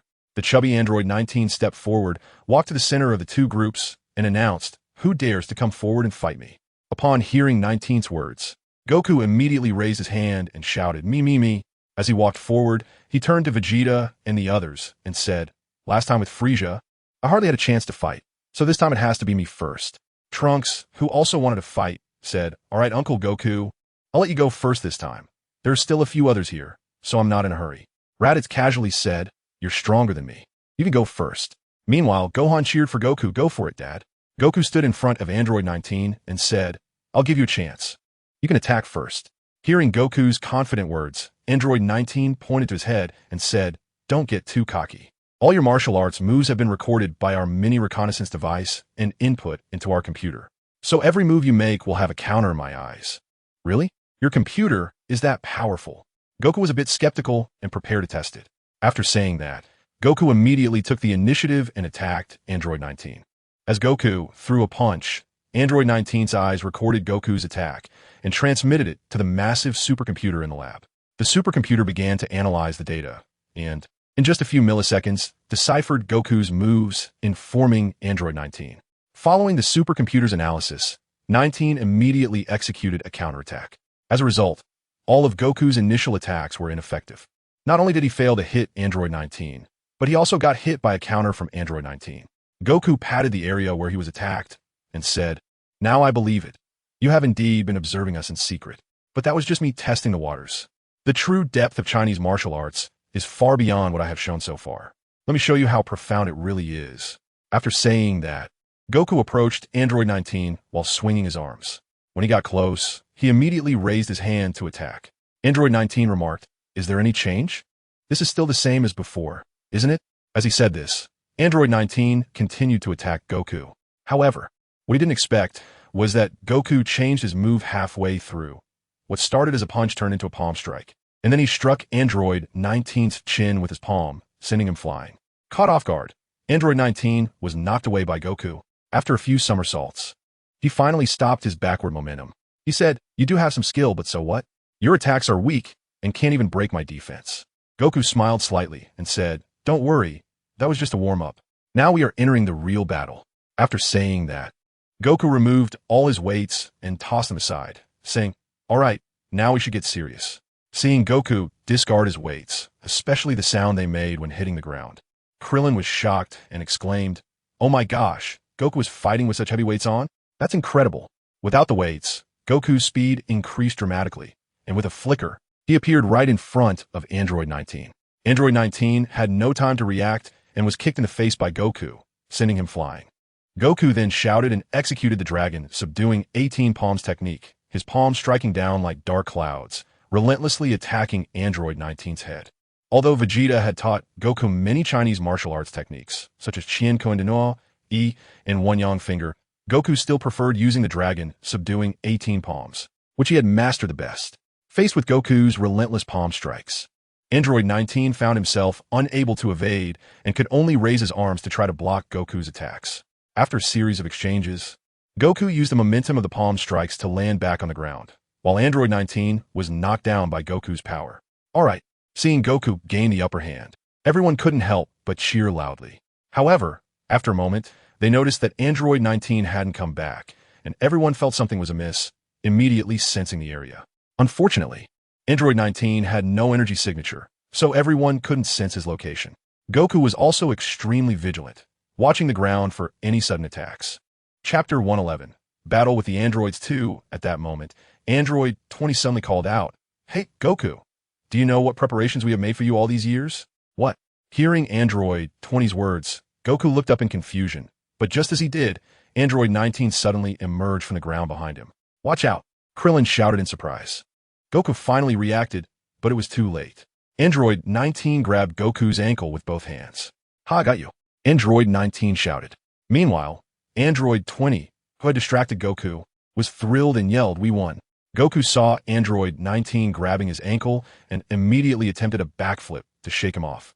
However, Android 19 didn't care at all and held on tightly to Goku's ankles, shouting, "Goku, give up that idea. I won't let go even if I die. I will drain all the energy from your body and surpass you, surpass all of you." Hearing Android 19's words, Goku was initially stunned, then realized that energy was continuously flowing from his ankles to Android 19. "You can absorb my energy through your hands," Goku exclaimed in surprise. "Yes, that's right. So I won't let go until I've drained all the energy from your body." Android 19 shouted. "What on earth is going on?" Clint also shouted loudly. It seems that the opponent has some mechanism in their hands that can absorb a person's energy, which is why they are tightly gripping Goku's ankle. Raditz calmly analyzed. At this moment, Vegeta said, "Don't worry, it's fine. With the energy inside Goku right now, even 2 more Android 19s wouldn't be able to drain him completely." As expected, when Goku heard that Android 19 could absorb the energy from his body, he was indeed shocked. However, when he realized that the speed at which his energy was being drained was far lower than he had imagined, he put away his surprised expression and smiled, saying, "So you can absorb other people's energy. I thought you had some kind of secret technique. Just now, you said it yourself, so don't let go." After saying that, Goku raised his hand and began to continuously launch energy blasts at Android 19's head. Countless energy blasts struck Android 19's head, producing loud, crashing sounds, causing Android 19's head to shake left and right from the attacks. Before long, scratches began to appear on Android 19's face, and as Goku's attacks continued, these scratches slowly turned into wounds, revealing the mechanical structure inside his head. "I will never let go, even if it costs me my life." Despite this, Android 19 still firmly held onto Goku's ankle, refusing to release his grip. Hearing that the opponent still didn't want to let go, and realizing that 1/5 of his energy had been absorbed by the opponent, Goku decided to stop the tug-of-war and transform into a Super Saiyan to finish the fight. Goku shouted loudly, "Good, you've successfully angered me. So let me show you my true power."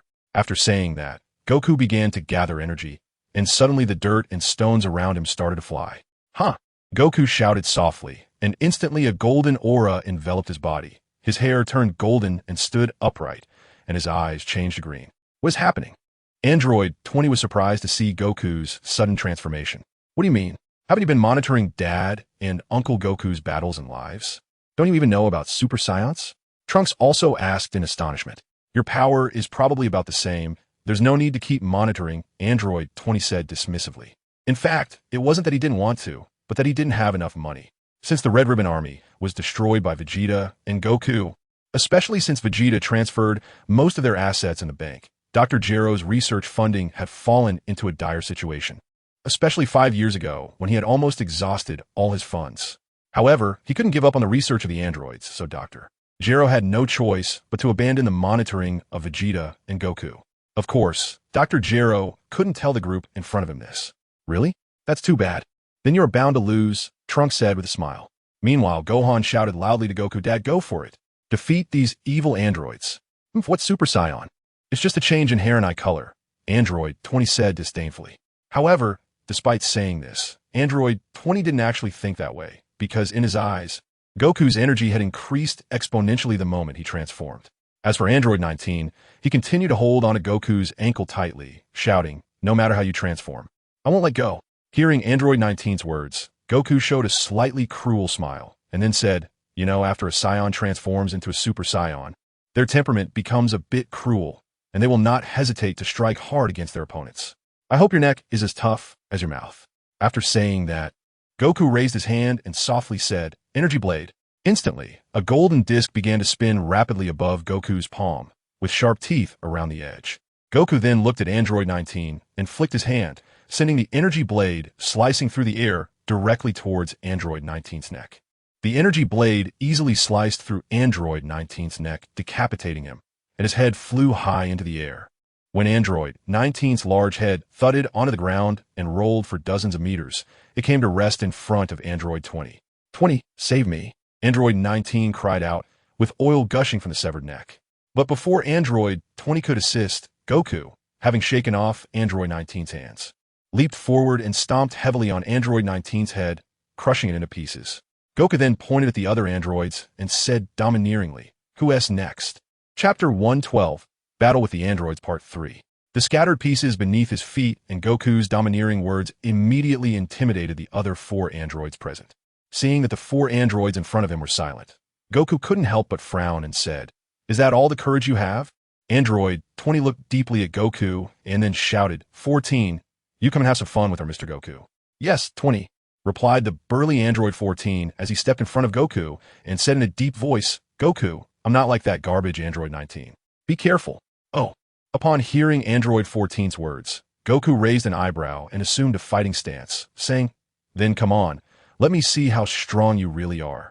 Boom, boom, boom. As soon as he finished speaking, the two immediately began to engage in a fast-paced battle. At first, Goku didn't use any techniques, but chose to clash with pure strength against his opponent. The shockwave from their punches created a series of sonic booms. However, Goku was at a disadvantage since he was colliding with the mechanical body of his opponent.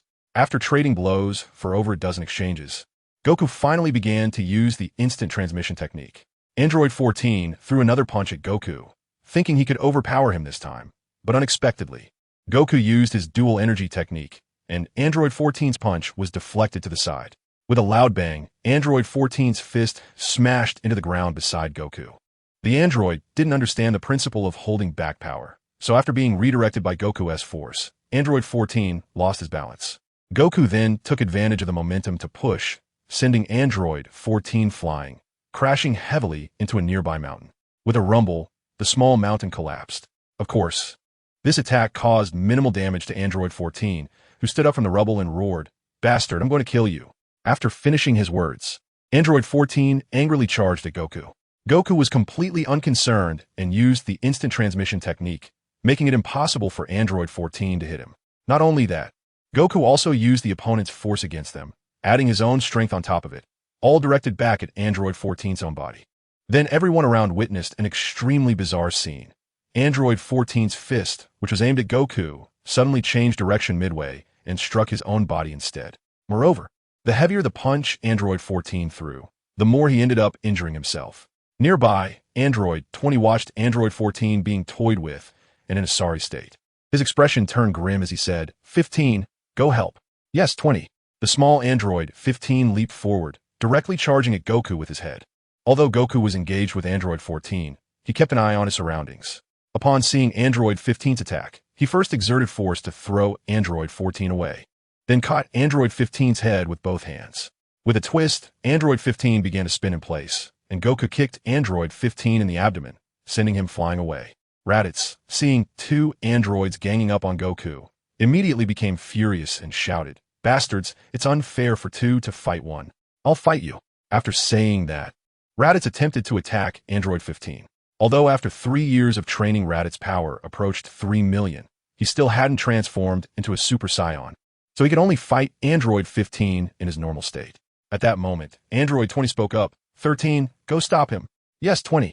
Then Android 13 stepped in to intercept Raditz. Instantly, 2 battlefields formed. One where Androids 14 and 15 teamed up against Goku, and the other where Android 13 fought Raditz. However, Raditz was no match for Android 13 and soon found himself at a disadvantage. Trunks, excited, shouted, Dad, Uncle Raditz isn't a match for the androids. I'll go help. Without waiting for Vegeta's approval, he prepared to fly forward. But before Trunks could attack, a key blast sent Android 13, who was riding on Raditz and attacking, flying away. Everyone turned to see Bellis, surrounded by a golden aura. With his hair transformed from black to gold, and his eyes' pupils turned green. Uncle Bellis, Super Saiyan, Trunks and Gohan exclaimed in surprise. Then Bellis shouted, Androids die. After that, Bellis dove in and threw a punch at Android 13, saving Raditz. While fighting against Android 13, Bellis said to Raditz, Raditz, you're not doing well. It's been 3 years, and you're still in your normal state. All right, you can go down now. I'll take care of this android. Watch how I take him down. You just want to show off. Raditz replied unhappily, but his eyes were filled with envy. Bellis could already transform into a Super Saiyan. Why couldn't he? Although the battlefield had returned to a balanced state, Android 20 was filled with anxiety. How could this be? Why had these people's power increased so much? No, I can't just sit here and wait. I need to find a way to escape. Android 20 thought to himself. But just as Android 20 was about to escape, he looked up and saw Vegeta staring at him, causing him to shudder. It was a gaze that seemed to see through his heart. Android 20 felt as if his innermost thoughts were being exposed by that guy named Vegeta. Why was he staring at him? Did he know his identity? Right? He is Bulma's husband, Dr. Brief's son-in-law. Perhaps he learned about my situation from him. Damn it, those bastards. No, I can't stay here any longer. I need to escape immediately and return to my lab to release androids 17 and 18. Dr. Gero thought to himself. Chapter 113. Battle with the androids. For thinking of this, Android 20 suddenly shouted, Androids 14 and 15, what are you doing? You can't even handle one Goku. You two useless pieces of trash. If you can't win, don't you know you can take them down with you? What? Hearing Android 20's words, everyone was startled, especially Goku. Androids 14 and 15 also revealed sinister smiles, then simultaneously opened their arms and lunged at Goku, their bodies beginning to emit white light. Seeing the two about to self-destruct and take him down with them, Goku shouted loudly and rotated his body on the spot. Instantly, androids 14 and 15, who were trying to grab Goku, were thrown away by him. The white light on androids 14 and 15 grew brighter, and Vegeta quickly grabbed Trunks and Gohan with one hand and flew upwards. Boom, boom. 2 loud explosions sounded, and a towering mushroom cloud surged upwards. Is everyone all right? Vegeta shouted. I'm fine. I'm fine. Everyone responded one by one, relieved that they had all avoided the powerful explosion and were unharmed. Goku wiped the sweat from his forehead and said, that was really dangerous. I almost got blown up. The others nodded in relief while staring at the mushroom cloud before them. At that moment, Trunks shouted, Android 20 has disappeared. Disappeared. Everyone was startled and looked at where Android 20 had been. Indeed, there was no trace of him. Why did that guy run away? Krillin asked, puzzled. At this moment, Vegeta said with a gloomy expression, because this android number 20 is none other than Dr. Gero himself. After the dust settled, Gohan happily shouted, that android number 13 is still here. He didn't run away. At this moment, Bellis said, that's good. We catch him and then find out the location of Dr. Gro's laboratory. We won't kill Dr. Gro. Who knows how many more artificial human bombs he will create. After hearing Bellis's words, everyone nodded in agreement and then descended around artificial human number 13, surrounding him in the middle. Trunks directly shouted, hey, you should surrender quickly. Your leader has already run away alone. At this moment, Vegeta said, number 13, I can tell that you are different from number 14 and number 15. They should be fully mechanical, while you're likely based on a human modification. You don't have to be so devoted to serving Dr. Gero. If he can install bombs in number 14 and number 15, he can naturally install them in you as well. Surrender, and help us locate Dr. Gero's laboratory, and we will help you remove the bomb from your body. Android 13 paid no attention to Vegeta's words. He looked around at everyone and said, no, I am different from number 14 and number 15. They were developed as weapons, but I am different. I am proactive, voluntary. Why? Trunks asked, somewhat confused about why anyone would willingly become an android. Why? Because I want revenge. Revenge for your destruction of our Red Ribbon Army. Android 13 shouted loudly. Such stubbornness. Bellis was furious and said, stop talking to him. Let me take him down. With that, Bellis prepared to charge forward and capture him.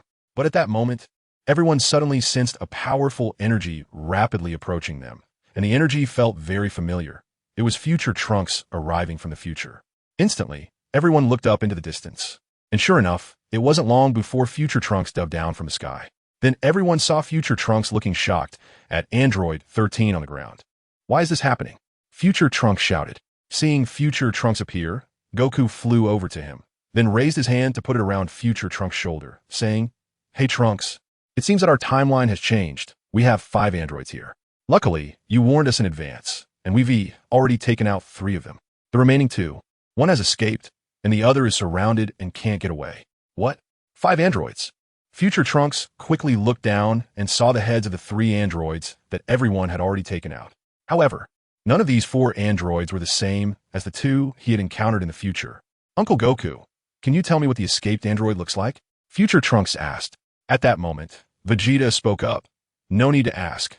The one who escaped is Dr. Gero himself, and he has also transformed himself into an android. The 2 stronger androids you mentioned should not have been released yet, so we need to find Dr. Gero's laboratory quickly. Vegeta said loudly.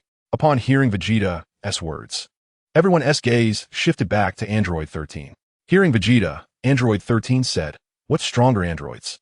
I'm the strongest android created by Dr. Gero. Let me eliminate you guys for Dr. Gero. As soon as Android 13 finished speaking, the 4 pieces that had flown out after the destruction of the androids directly entered 13's chest and merged into his body. With everyone's keen eyesight, they could see that the energy cores and chips of number 14 and number 15 were entering Android 13's body. I am the strongest android.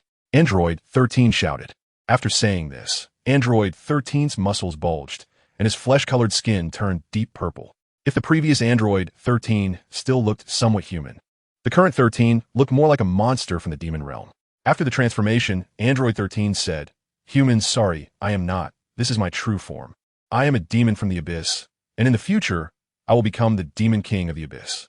And my path to becoming a king begins with eliminating you. After saying this, Android 13 suddenly looked up, forcefully pushed off the ground, and threw a punch at Son Goku. Come on. Goku was overjoyed to see the opponent attacking him directly, and he also raised his fist to respond.